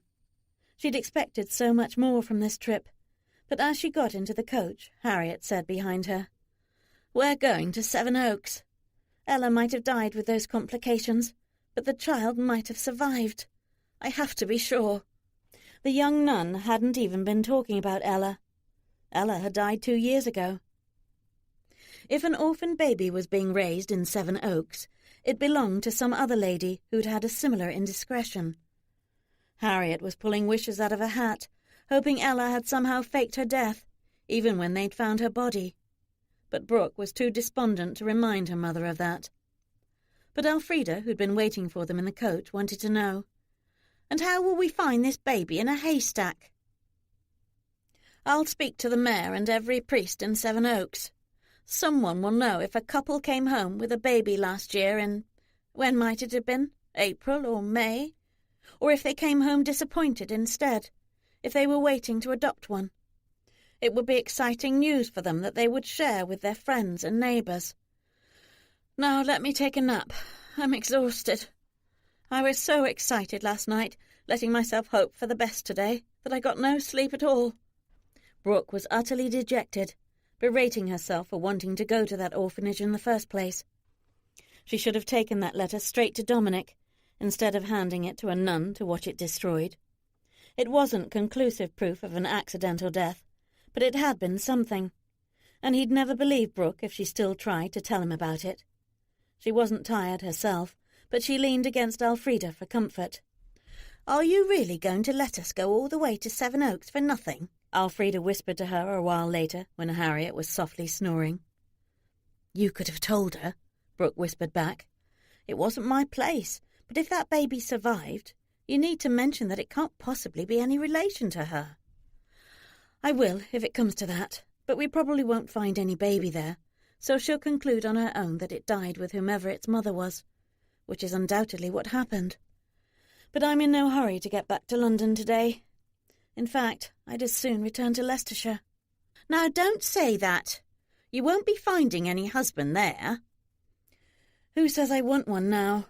Maybe come the winter season I'll feel differently. But now, pretending to enjoy these social events has been extremely difficult, when all I can do is think about him. This was a crushing disappointment today, Frida. It was my only chance to end his rage over what he thinks happened to his sister. My only chance to win him back." "Back?" "I was very hopeful that our marriage would be a turning point for us. But I didn't get to find out." Elfrida must have sensed tears were imminent, because she abruptly changed the subject with an interesting titbit. "Gabe seemed out of sorts when he visited me prior to leaving London. He was quite gloomy, actually, and wouldn't fess up to why." Brooke glanced aside. "I didn't know he left, or that you've seen him since we changed households." "Of course I have." Brooke perked up. "How was Dominic? Did he say?" "Unapproachable, not pleasant to be around." "But Dominic got what he wanted. Why isn't he gloatingly happy?" "Gabe doesn't know. The wolf is apparently keeping it to himself, what's put him in another black mood. Likely his mother is the cause, and he can't berate her while she's still recovering." "I suppose he might be angry that he had to give up his coal mines to obtain his goal," Brooke guessed. As for Gabe, if he was in the doldrums, it was probably because he was leaving town with Dominic, and knew he wouldn't see you any more. "No, he said they'd be back. He just didn't know when. But he seemed out of sorts on our trip to London, too. That he didn't want to discuss any of it finally got me so annoyed I showed him the door." "He came to the house?" "To my room." "Oh," Brooke said without blushing. "Frida, are you getting married?" Harriet asked in surprise. "Not sleeping after all." Elfrida snorted. "He's too young for me." "No, he's not," Brooke put in. "Well, I'm happy enough just enjoying him when I feel the mood to." Harriet rolled her eyes before trying again to nap. Brooke closed her eyes too, wondering if Dominic hadn't made an effort to see her before he left London because he was angry about something else, specifically his mother's high-handedness. He might want to get over that before... Who was she kidding? He had no reason to ever approach her again, and she'd lost hers. But Elfrida must have been stewing over the previous subject, because, an hour later, she said in another whisper, "I thought this trip was just to prove that Lady Eloise's death was an accident. You know, if that baby didn't die with its mother and is in Sevenoaks, you're going to have a devil of a time stopping your mother from demanding it be given to her. Why is Harriet drawing the wrong conclusion? You did tell her Eloise's body was found in Scarborough, didn't you?" "Yes, but she got it into her head that Ella faked her death so no one would look for her." Elfrida snorted softly. "With her own body?" with a piece of Ella's.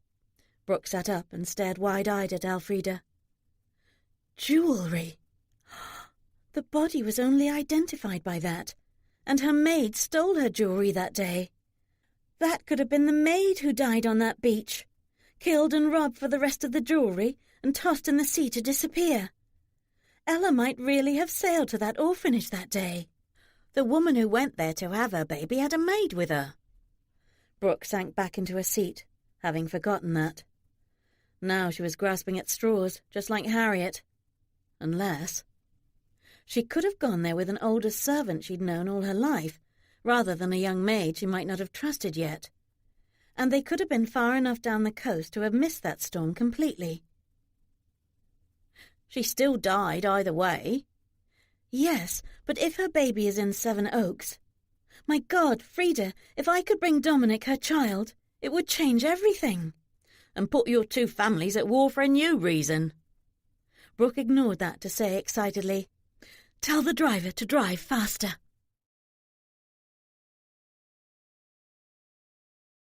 Chapter 54. Don't be alarmed, Dominic told Willis, who was staring agog at the two animals Gabriel was trying to get into the townhouse. They're big, but harmless. The improvised leashes were proving useless. Storm slipped her head out of hers and raced across the hall and up the stairs. Wolf ripped his loose from Gabe's hand to follow, as usual. Storm must have caught Lady Brooke's scent, Gabriel suggested with a sigh as he came through the door. After 2 weeks, it's more likely the house, one they're not used to. They'll settle down as soon as they've sniffed out every corner. Willis finally cleared his throat to say stoically, Welcome back, my lord. But then they heard a screech upstairs and Anna's alarmed cry. What are two wolves doing in my house? Dominic yelled up. Actually, Mother, there are 3 of us here. Anna appeared around the upstairs corner, so delighted to see Dominic back in London that she rushed down the stairs to hug him.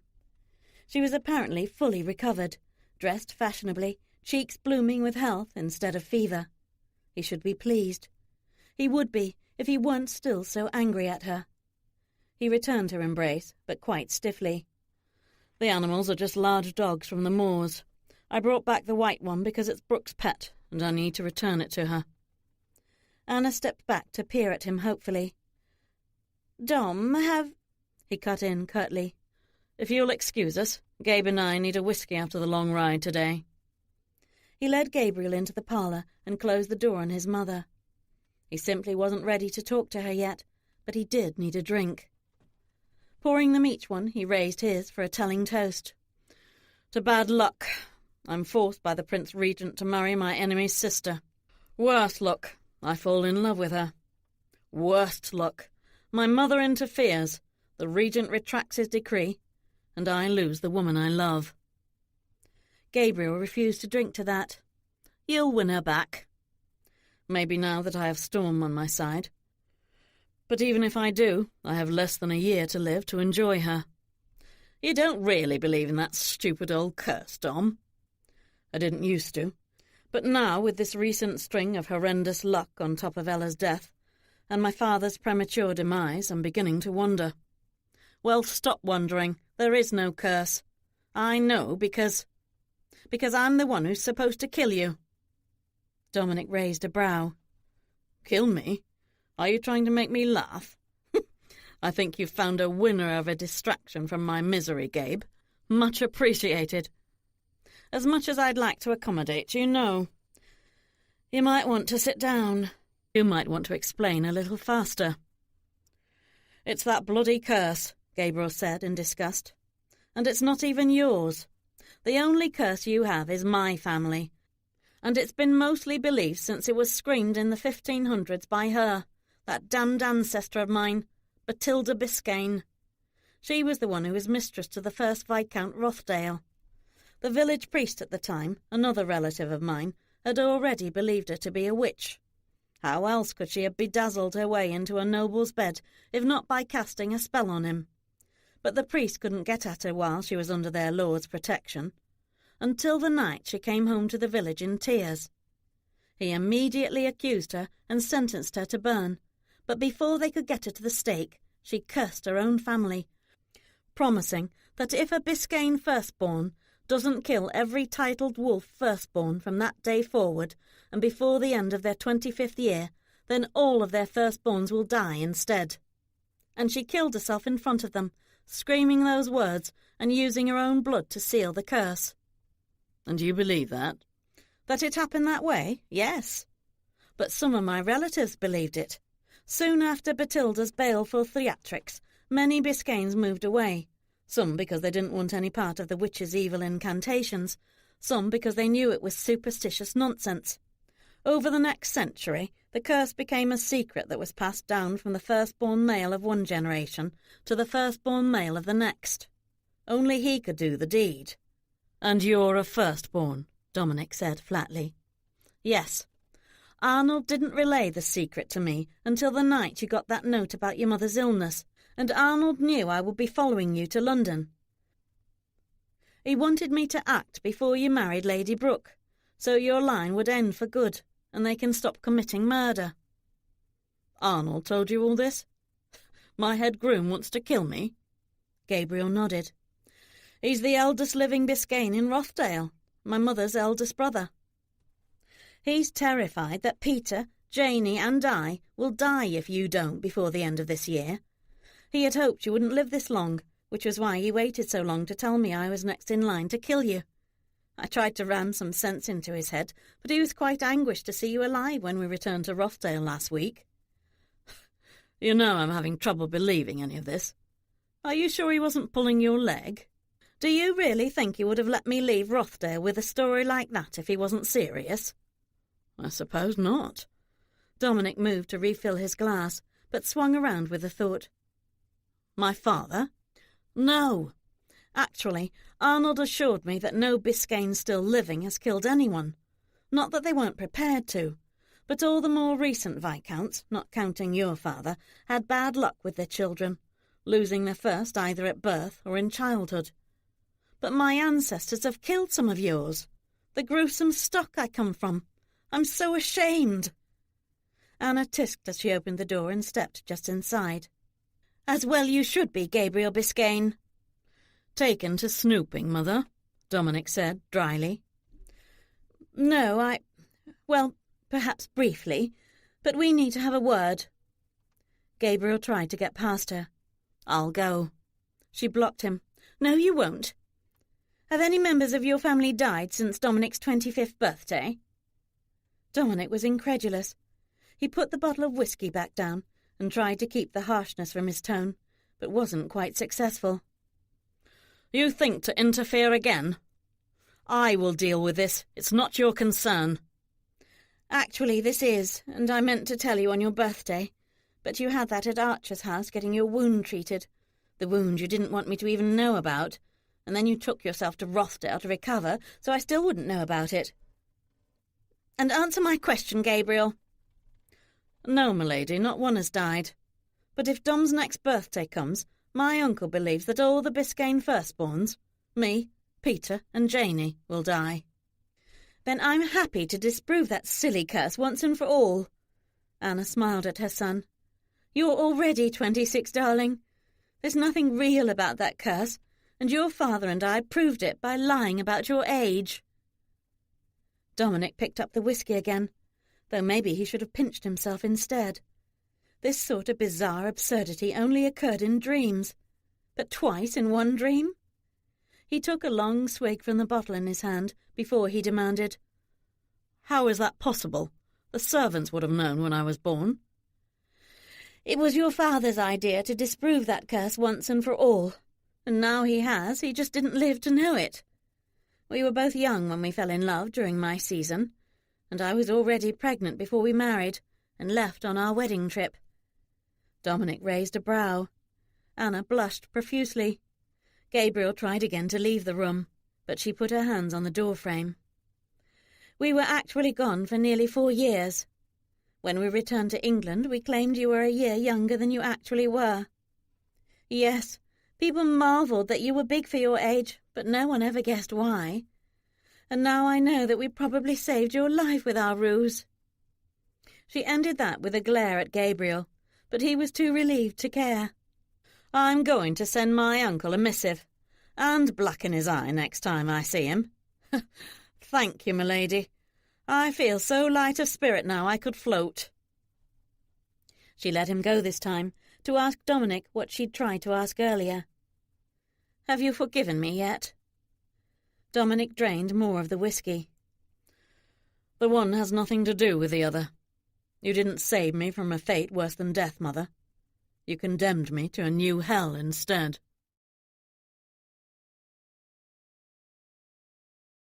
Chapter 55. Maybe no one is home, Elfrida said when she knocked for the second time.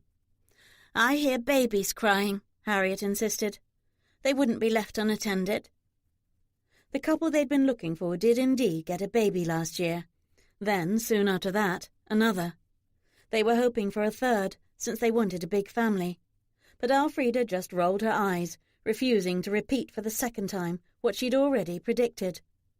They were going to be let down, because even if Ella's child was one of the Turrells' adopted children, they couldn't prove it. The abbess wouldn't verify it, and the couple would certainly deny it, not wanting to give up either child they'd likely come to love as their own by now. They'd arrived in Seven Oaks late last night, feeling a bit daunted because the town was bigger than they'd expected, having grown from the time it was established in 1605.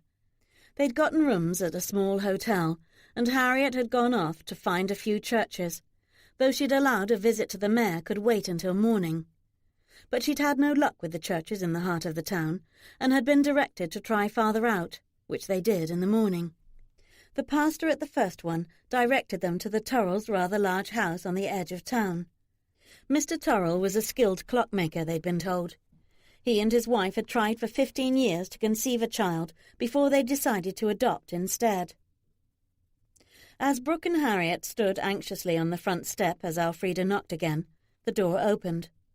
The woman who stood there was too young to be Mrs. Turrell. Red-haired, with curious brown eyes, and wearing a long white apron, she looked like a servant. Perhaps a nanny, because she had a toddler on her hip that neither Whitworth could take their eyes off. "May I help you, ladies?"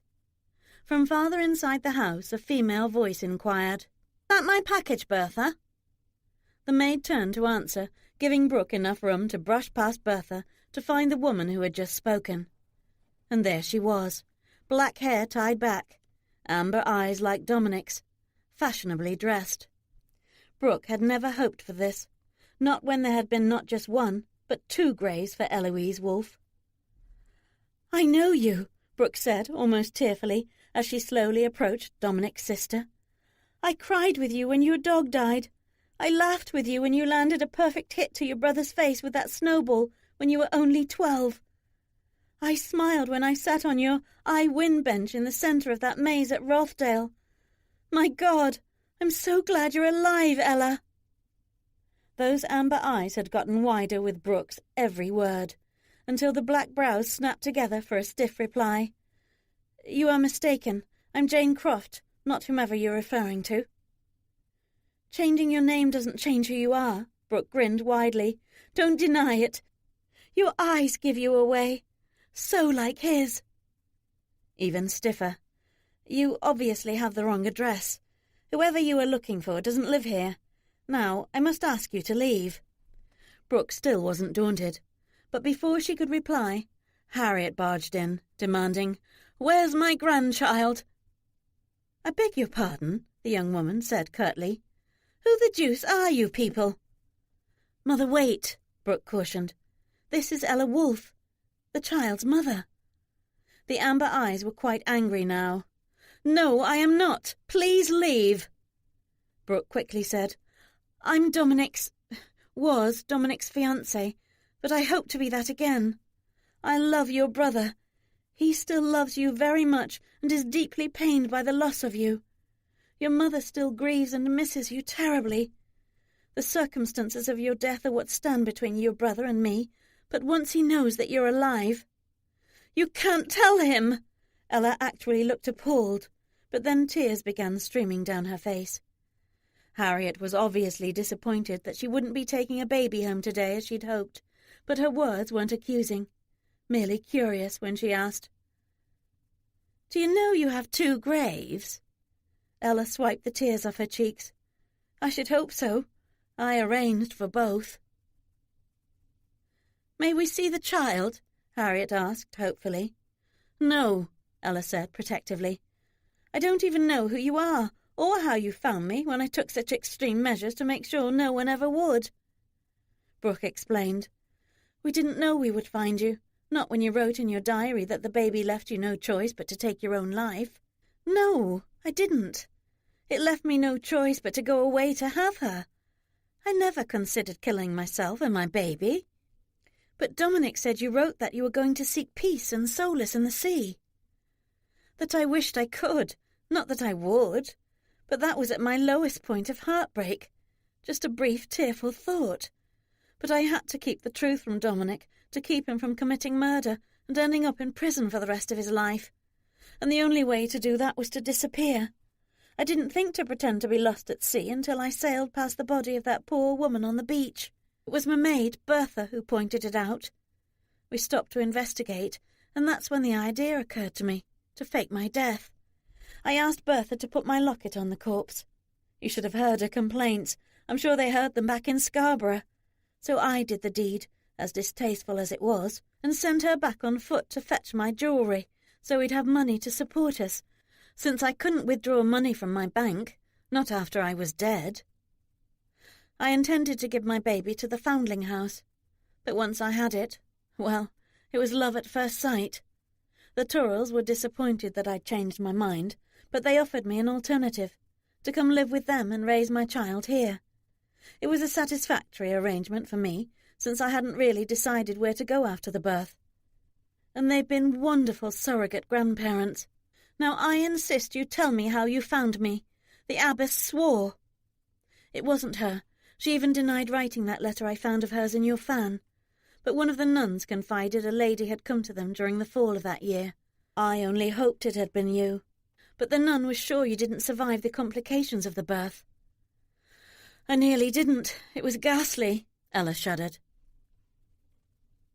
The nun implied you and the child might have died that night, but since she wasn't certain, my mother was determined to look around every last corner. So we came here with high hopes to at least find your baby, if it did somehow survive, so we could bring it home where it belongs. It belongs with me. Yes, of course it does. There's no question about that now. We mean you no harm, I promise you. Some of the stiffness went out of Ella's shoulders, enough for her to admit. I knew what the consequences would be for my foolish actions and reckless heart, but I was in love. I even knew his faults, but I was sure I could help him to overcome them. We met secretly so often, I expected I'd get pregnant, so it was no surprise when I did, and I was thrilled. I thought it would get us to the altar sooner. More fool me. But even so, I couldn't bear the thought of him dying at my brother's hands, or what would happen to Dominic because of it. I feel terrible about the pain I've caused my mother and my brother.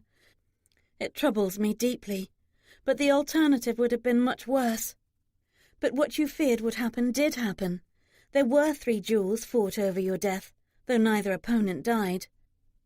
But the Prince Regent intervened, and your brother has signed a pledge to give up his vendetta for good. I'm sorry that my brother refused to marry you. He's such a cad. But truly, there's no longer a reason for you to stay here. Go back to your family, Ella. It will be a dream come true for them. But Ella was suddenly frowning. I didn't know Benton had a sister. In fact, I'm sure he doesn't. Who are you, really?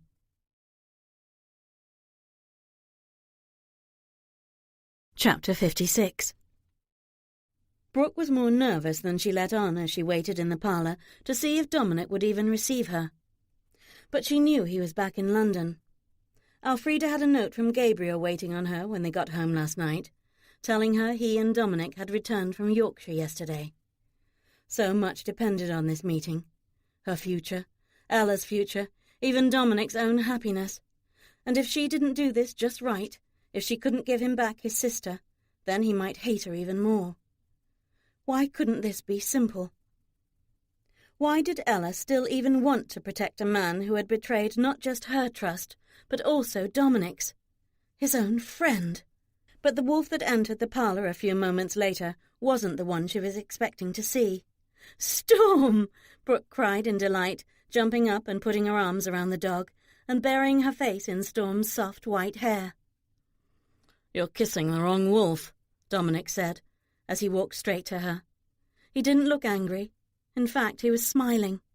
Had Ella changed her mind and was already home?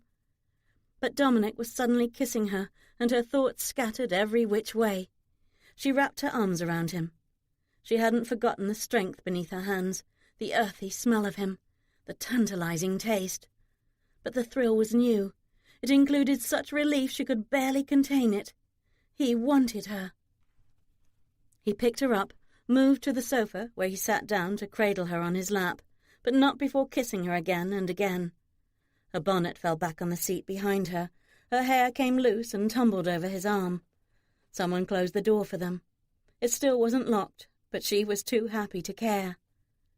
But she was shocked when she heard him say, "Marry me, Babble," that she forced them to stop. She was so obviously incredulous that he grinned. "And here I thought having Storm at my side would greatly improve my chance to persuade you. Did it not work?" She was still shocked, but peered deeply into those amber eyes. "You actually want to marry me now?" After one last tender kiss, he told her, "I wanted to from the night we made love. You've affected me in so many ways. Your tender care of me, your concern, your courage, your determination. You got past my defences so easily, despite who you're related to. I've never known anyone quite like you, Brooke Whitworth, and I want to share the rest of my life with you." She started to cry, even as she smiled at him. He rolled his eyes and wiped the tears from her cheeks. "It never ceases to amaze me how women can produce a water fountain for the wrong reasons." Brooke laughed and helped him get the tears off her cheeks. "I'm deuced if I know." But then she said in surprise, "But you let me leave your house. Why did you do that if you already knew?" "Because I had the thought that without the Regent's edict casting a pall over us, I could ask you to marry me, and you would know it's what I want, not what I was forced to do. And I would know it's what you want if you accepted. I didn't want us to start our marriage under those forced conditions. So even though I'm still annoyed with my mother for interfering, if you say yes now, I will thank her profusely." Her smile got brighter. "Of course I want to. I did as soon as you stopped growling at me. But the day I left I was very much in love with you. So why didn't you come to me and ask me sooner?" "Because your choice had been denied you with me. I wanted you to have it back and all normal options with it. I wanted you to choose me, to be absolutely sure of your feelings before I asked you to marry me. You made me love you. I wasn't sure if you felt the same, and you deserved to have that season you had been looking forward to." "The season I haven't been enjoying without you at my side? That season?" He looked abashed. "I've been miserable too, and taking it out on everyone. But I loved you enough to wait for you to enjoy a bit of the season. Well, I thought you would. However, I hear you ended up with many suitors. Perhaps I should have stayed in town to bare my teeth and snarl at a few of them." She grinned. "You were pretty good at teasing. Were you always?" "Only with my sister. She was easy to tease." Ella! She'd nearly forgotten, and now felt like groaning. His reaction could go either way. He might not want to give his word that he wouldn't kill Benton. He might get angry at his sister for putting him through such grief. She wondered if they could get married first before she told him. Seeing her worried brow, he asked, "What?" But then he guessed. "You're remembering that silly bargain of yours, aren't you? Not that you had anything to bargain for." She blushed. "No, you told me that on the ride home from the ball. But why haven't you asked what brought me here today?" He hugged her closer. "Something other than your unspoken feelings for me?" "Yes, although I did have high hopes that it would lead to what just happened. I did so want to end your grief, and now I can. Your sister isn't dead. She's very much alive." He shot off the sofa, leaving her on it. For a moment she thought he was going to accuse her of lying. His expression was so anguished. "How can this be? Her body was found." "That wasn't her," Brooke quickly added, "and she'll come home if you'll swear you won't kill the father of her child." "I've already made that pledge." "He's not the one. And before I can tell you who is, I have to hear you swear you won't kill him. Fear of that is why Ella faked her death, Dominic. She doesn't want him dead or you imprisoned for it. So swear. It's her condition that you do, not mine." "She's really alive?" he asked incredulously. Brooke nodded. "Both she and your niece are." "My God! How?" She told him what she could about the faked deaths without revealing names or locations, and admitted how she was able to find Ella. "At first I hoped to find proof that Ella's death was an accident, not a suicide. Then it became apparent that her baby might still be alive. I hoped the child, at least, would ease your pain. We didn't expect to find them together." "Where is she?" "I can't tell you." "Damn it!" "I can't. She made me promise to hear you swear first." "Bloody hell! Does it not sound like I'm swearing?" She understood his frustration. She would have smiled if it weren't so inappropriate with these particular emotions racking him. "That isn't the sort of swearing she wants me to hear," Brooke was forced to say. Oh my, there was that feral gleam again. But she didn't think it was for her. Then he paced and did some more of that other swearing. She waited patiently. He finally stopped and stared at her. "I swear I won't kill him. There. I've said it quite clearly. Now give me the name of who I'm only going to pummel." "Benton Seamans." He growled and marched to the nearest wall to punch his fist through it. She hurried over to see what sort of damage he'd just done to his knuckles, tisking at him. Keep in mind she doesn't want him to die for what he did, though she might not care if he gets a sound thrashing. But you and your sister can discuss that later. "Why did she blame your brother instead? Or was that just a ruse to put me off the scent?" "No, she didn't know you'd read her diary, and it was Robert's fault indirectly. Even though he only thought he was helping when he interfered where he shouldn't have. He had become chummy with your friend that summer and learned that Benton was so in debt from his gambling that his father was threatening to disown him. So he steered Benton to a ducal heiress who would be of age to marry in a few years, to get in on the ground floor, as it were, a girl who could solve his current problems nicely, and easily cover any exorbitant gambling debts he incurred in the future. It was the only thing that appeased his father enough to pay off his debts. Benton was drunk when he laughed at Ella's news about the baby, but he already knew he couldn't marry her, even if he did love her. He broke with her in that harsh manner because he was going to be disowned if he didn't, which would leave him no longer worthy of her in any case. "Why didn't your brother tell me that?" "Well, he did tell you it wasn't him. You just didn't believe him. And Ella did blame him for ruining her life, because he was the one who told Benton he could do better than her. And with who? She found that out from Robert before she left London, and how badly in debt Benton really was." "But 3 jewels! Why the devil didn't he give me Benton's name?" "Because he'd given his word to Benton that he wouldn't reveal anything about that summer. Who would have thought my brother could even have a speck of honour in him, to keep that secret, even though his life depended on it? But I just found that out from Robert last night, when we returned to town. And that being responsible for giving Benton that ducal option has made him feel rather guilty, especially when you accused him of being responsible for Ella's death. He pretty much admitted that he felt he deserved a bullet for his part in it. But not 3 times. Brooke grinned slightly, remembering her brother's frustrated expression when they talked of this last night. He was quite put out when you wanted that 3rd round. He was ready to find Benton himself and beat him into giving you his confession, when you cornered him to force that last duel. And when I got dragged into it, he was actually trying to rescue me, by goading you to send me home. I'm glad you realised that before I did." "And that potion he gave you?" She rolled her eyes. "It was supposed to make you see something grotesque and frightening in anyone you looked at, long enough for you to chase everyone out of your house, including me. It was otherwise harmless. Now, would you like to see Ella today? She's that close? Brooke grinned. Yes. So you should probably let your mother know. Seeing Ella without prior warning.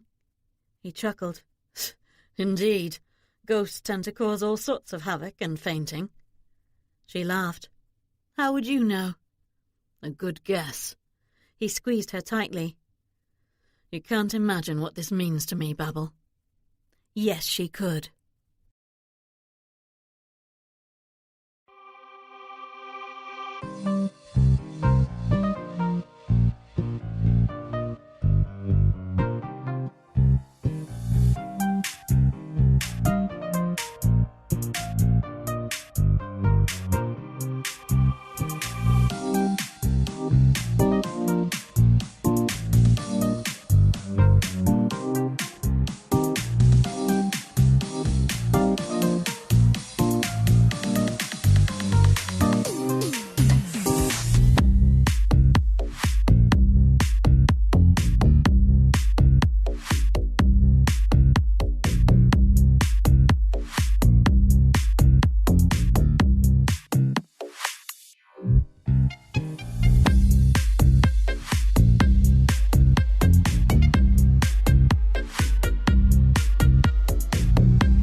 Chapter 57. Brooke waited until she heard Anna's shriek of joy from upstairs before she went to the parlour's front window and waved toward her waiting coach, giving Ella the signal they had agreed upon to let Ella know it was safe to enter the house. A few moments later a knock came at the front door. Brooke moved into the hall with Storm following at her heels. Her pet wasn't letting Brooke out of sight this soon after finding her again. Brooke was in time to witness Willis's shock when he opened the door. Maybe they should have warned him, too. But with his proper demeanour still absent, Willis was soon hugging Ella. Well, it was a bit awkward with Annabel sitting on Ella's hip. Ella was laughing when he ran upstairs to let Dominic and Anna know, but her eyes widened when she spotted Brooke and saw what was sitting beside her. Annabel was excitingly waving toward the doggy, wanting to touch it, but Ella was cautious and approached slowly. That's the white wolf that saved Dom and me when we were children. She saved me too, but she's a dog, not a wolf. She's a wolf, Ella insisted. And in London? How's that possible? Brooke grinned. She's my pet, really. Ella glanced at Brooke and shook her head. Are you a magician? You managed to find me when I wasn't supposed to be found, and you've tamed a wolf. What other tricks have you got in your bonnet? Brooke rolled her eyes, but then laughed. I'll allow I might have tamed at least one wolf. The wolf she'd just referred to came running down the stairs with his mother close behind him, and Ella and her child were immediately smothered in hugs. Ella and her mother were crying, not at all surprising. Brooke tried to see if Dominic was too, but his head was bowed over theirs, at least until he reached out and pulled Brooke into that big family hug. As soon as Annabel was in Anna's arms and the older woman was cooing over her new granddaughter, Dominic led them into the parlour. Ella had started explaining why she'd taken such extreme measures after Benton had spurned her. Anna only had a few scathing things to say about Dominic's ex-friend during that long explanation, and a few wonderful things to say about Brooke's role in reuniting her family, along with a heartfelt apology. After Ella finished her story, she asked her brother, So am I getting more hugs, or a scolding? Don't think there won't be one, later.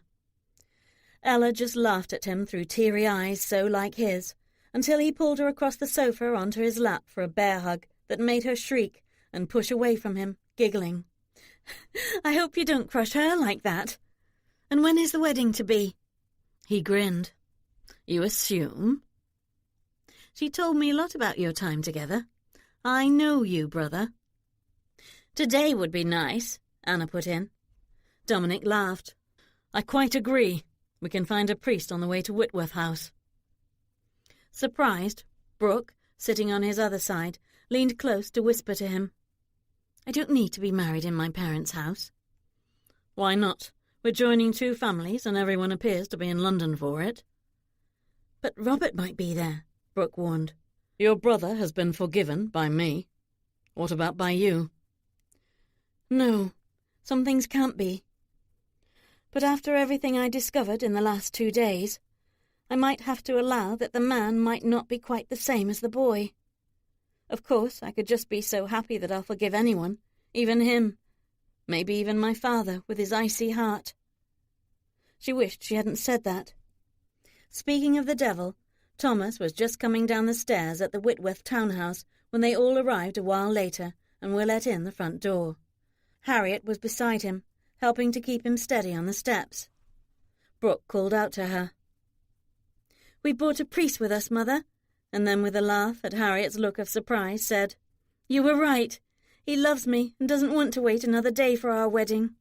Will the parlour do?" "Certainly." Harriet stopped when Anna stepped into the foyer. But Anna, seeing the glare she was suddenly getting, said, "Don't hold a grudge, Harriet. You know what I thought. If we'd had all the facts sooner. Actually, our children might not even have met if we did. You and Brooke both had a part in bringing my girl home to us. I can never thank you enough for that. But know that I will love your girl as my own. I promise you." Harriet blushed a little at those words, but Thomas demanded, "A wedding today?" and then squinted at Dominic. "Is that the Hamilton boy?" "It's a love match instead, Thomas, and a good one." Harriet got him down the last few steps and steered him toward the parlour, but in a much lower tone she mumbled, "About bloody time someone gets one of those." "Eh? Speak up. You know I can't hear that well." "The Regent's edict. Surely you remember we had no choice in this matter," Harriet reminded him. Thomas's memory might be deteriorating, but it wasn't always faulty. "I thought that reprobate was bought off," he stated clearly. "He changed his mind," Harriet lied. "Or did you want to add to the bribe to try to get him to change it yet again?" Thomas snorted. "A love match will do. No need to waste more coin if the chit actually loves the wolf. I suppose she wants me to give her away." "That isn't necessary," Harriet assured him. Brooke realised what her mother was doing, and could feel Dominic tensing up, when it occurred to him, too, that Thomas Whitworth could withhold his permission for this wedding, and the priest wouldn't perform it without parental consent. Not that they couldn't find a way to marry some other way, but she'd rather return to Rothdale without the worry that her father might come pounding on the door to demand her back. So she took Dominic's hand in hers, and gave him a reassuring smile before she said quite loudly, so Thomas couldn't help but hear her, "Actually, yes. Let's make this official with you giving me away, Father." But as soon as Thomas passed into the parlour, Dominic looked down at her and asked without inflection, "Has Archer been courting you without my notice?" His eyes had just turned feral, making her roll hers. "Your wolf is showing," she teased. "As it happens, it's rather funny how his name came up in this house. Remind me to tell you later." Ella started to follow her mother into the parlour, but paused to ask, "Is Archer still available? Now that I'm going to be a widow with a recovered memory?" Dominic gave his sister an indomitable look. "Leave my friends alone, minx. I don't want to have to kill Archer after I'm done with Benton." "You swore?" "I'm not going to kill him, but he won't walk away from this unscathed either. He's not going to get what he broke your heart for. The wedding to the heiress will not happen once I speak to her parents, and his." "Oh, well, that's different. By all means." Having heard the commotion in the hall and Brooke's shout about Thomas giving her away, Elfrida came down the stairs, smiling. She didn't need to be told that everything had worked out as Brooke had hoped. But her smile broadened when Gabriel came through the front door. He wasn't about to miss Dominic's wedding, and had been dispatched in the wolf coach to fetch the priest, who followed him in. But Gabriel's eyes had gone straight to the maid, and he yelled at her with a cheeky grin, "A double wedding, Frida?" Elfrida actually blushed, but mumbled, "In your dreams, Poppy." He sighed. "I suppose that's better than your last resounding no." Today's for my poppet. Mind your manners." He must have found that a promising reply, because he was grinning from ear to ear when he gave Elfrida his arm to escort her into the parlour. But then Dominic drew Brooke's attention, saying, "Do hurry if you're going to change into that lovely wedding dress." "I'm not. It will be bad luck to wear it again. And you and I are done with bad luck. I'm ready to make you my husband right now." Brooke's mother walked her down the improvised aisle that day. But her father did state quite clearly when asked by the priest that yes, he was giving her away, which was the only nice thing Thomas Whitworth had ever done for her. And then she was Lady Brooke Wolfe, a dream come true. The man who drew her into his arms to seal the union was a better dream come true. The joy in her heart was overwhelming. She cried. Dominic laughed at her when he saw it. Her brother did make an appearance at the end of the ceremony. He stood in the doorway, wary about getting anywhere near Dominic, even though the cause of their discord was in the room. Ella even approached him to say, "I suppose in the end you did me a favour, steering Benton to the proverbial golden goose. I've had enough time to realise he wouldn't have made me a good husband. So why did you?" "He needed help. You would have got him disowned." "Yes, but why did you elect to fix that for him? Was he an old friend, a best friend? What you did changed not just my family, but yours. Not to mention you might have died for it." "I've never had many friends, just tag-alongs who don't really care about me, nor I them. I'd only met Benton that summer, but he showed me there was more to friendship, listening, sharing, wanting to help if needed. He was probably the only real friend I ever had. And your brother's a bad shot. The risk wasn't all that great." Dominic and Brooke joined them in time to hear that. "Shall we try again with what I'm good at?" Dominic asked Robert. "Bloody hell!" Robert backed quickly out of the room. "I thought you were done with him," Brooke said. "I thought that as well," Ella said. "I am," Dominic replied. "He even knows I am. I'm not sure what he's afraid of now."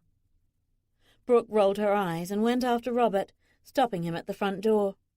She didn't want him plotting to retaliate if he really thought Dominic still wanted revenge. She thought she'd made it clear last night to Robert that Dominic didn't, but maybe it bore repeating. "He was joking, you know. There won't be any more challenges of any sort." "Except against Benton now?" Her eyes flared. "You're going to warn him, aren't you?" "Shouldn't I? Isn't that what a friend would do?" He sounded almost anguished, asking that, so she was careful in replying. "Yes, indeed, if he's really a friend. But have you even seen him again since you gave him that boon, and he scampered off to secure it 2 years ago? You got left to deal with the aftermath of that. Did he even know you were accepting jewels on his behalf?" "Yes, and yes." She wasn't expecting confirmation on her guesses. "And he didn't step forward even then to fix that for you?" "It was too late, and he's getting married this week. You got your happy marriage, Brooke. He should get his. You are happy with the wolf, aren't you?" "For the first time in my life. Truly, truly happy. But your friend, if he really is your friend, doesn't deserve that after everything he's done. And he's not marrying that poor girl for the right reasons, is he? Just for more blunt to support his gambling habits?" "No, to keep from being disowned. I could imagine the terror of that, and I actually experienced it myself last year." "Then warn him if you must, but Dominic has sworn he won't try to kill him. Ella doesn't want that.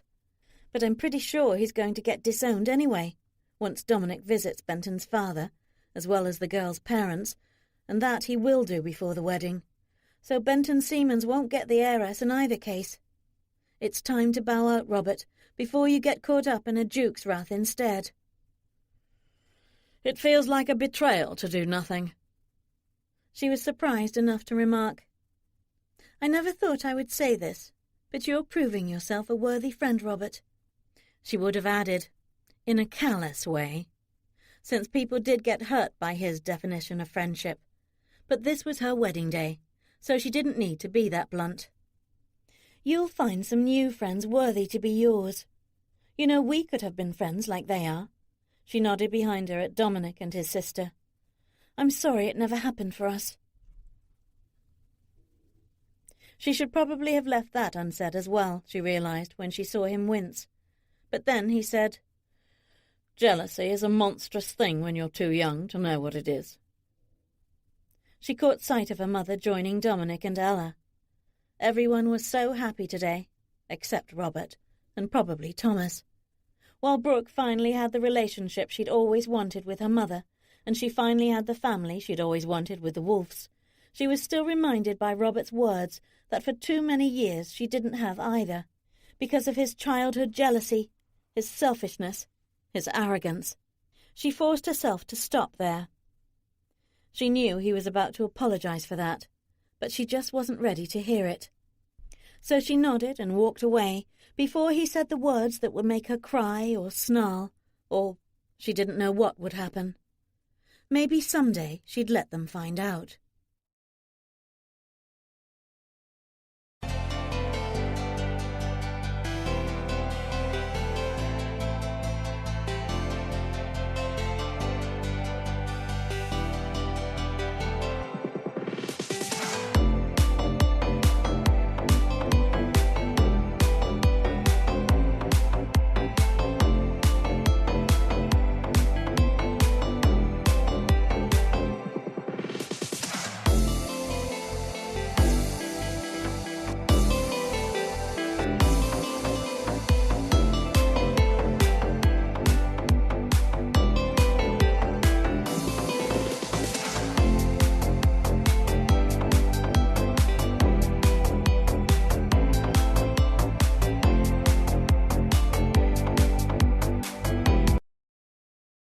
Epilogue. Brooke was laughing when they fell on the bed together. The dogs only looked up briefly to see why, then lay back down in their favourite spot in front of the fireplace. Kissing and making love were nothing new to the two wolf-like animals that were usually around to witness it. Wolf whined about it once, probably thinking Brooke was hurting his master when Dominic was heard to groan. But Storm nipped at Wolf for the noise, and he never made it again. The rest of the house was quiet, though they could hear Annabel giggling with her mother in the distance. Dominic had started calling his niece, named in part for her grandmother, Bella, instead, and the nickname stuck. Every time Brooke looked at or held the child, she was nearly moved to tears. Bella was so happy and so loved by everyone, the way a child should be raised.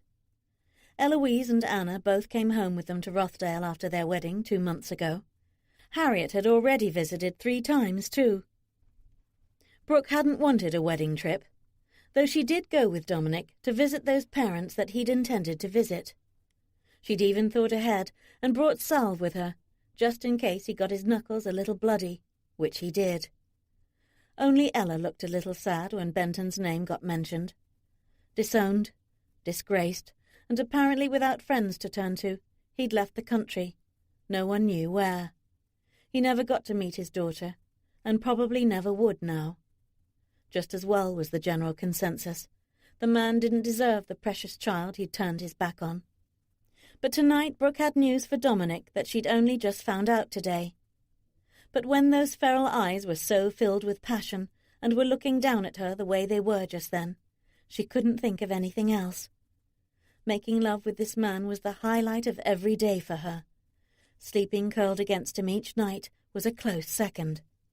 She loved him so much it could still make her cry in happiness sometimes. Just now she wrapped her arms around his neck and pulled him down to her lips. They were already naked. They slept like that every night. She hoped they still would when the weather turned cold, though she couldn't imagine being cold pressed to him. He took his time. He didn't always. Sometimes the passion just overcame them both. But when he took his time, he treated her like a sculpture he was creating, moulding her with the gentlest of touches. It tended to drive her crazy. Maybe that's why he did it, to hear her moans and cries and demands. She was pretty good at demanding these days, to have him inside her, to feel him so deep. Or maybe it was because she would retaliate the next time and drive him crazy with her hands. They both expected it. Neither was ever disappointed. But laughing tonight, she pushed him over and climbed on top of him to control the pace. Maybe she didn't always do what he expected. Utterly out of breath a while later, utterly replete and in her favourite place curled against him, she remembered. "By the by, we're having a baby." "Of course we will." He hugged her a little closer. "Lots of them if you want. Didn't I once promise you that?" "No. I mean we're already having one. That night in the highwomen's camp." He laughed.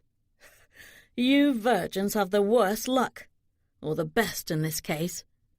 "I quite agree, though I'm not looking forward to the next few months of sickness that come with it, that will be starting any day now." "I'm sure your witchy maid will have something to ease that for you." She leaned up to grin at him. "She teased me with no promises, but I'm hoping so." "Why didn't you tell me sooner?" She laughed, remembering Elfrida cornering her today to demand the same thing. Elfrida had wanted to know why Brooke wasn't crowing about it when Frida had known about it a month ago. So surprised, Brooke had replied, "Then why didn't you tell me sooner?" The maid had huffed, "When do I ever get to see you without him by your side any more?" Brooke had laughed. "Well, that's true. And I expected you to make an announcement about it last month. Did you really not know?" Brooke gave him the same answer she'd given Elfrida today. "I've been too happy to notice." Rebel was with foal too, which had thrilled Brooke when she'd been told. And Storm was also having babies. They'd only just figured that out yesterday. She'd gone off to find her mate somewhere in the wilds, had been gone for a few weeks. They'd searched extensively for her. Wolf had cried and whined for her every day. Then she'd come home a few days ago, scruffy, a little thin and a little tender. But just then, with both animals on the floor nearby, a howl was heard out on the moors. Brooke sat up just as both dogs did. "I really hope she hasn't brought her pack home with her." Dominic chuckled and pulled Brooke back down to him. "That would be a problem. It's probably just a mate saying goodbye until the next time. It's rumoured they mate for life, you know. In that, maybe I do have a little wolf blood in me."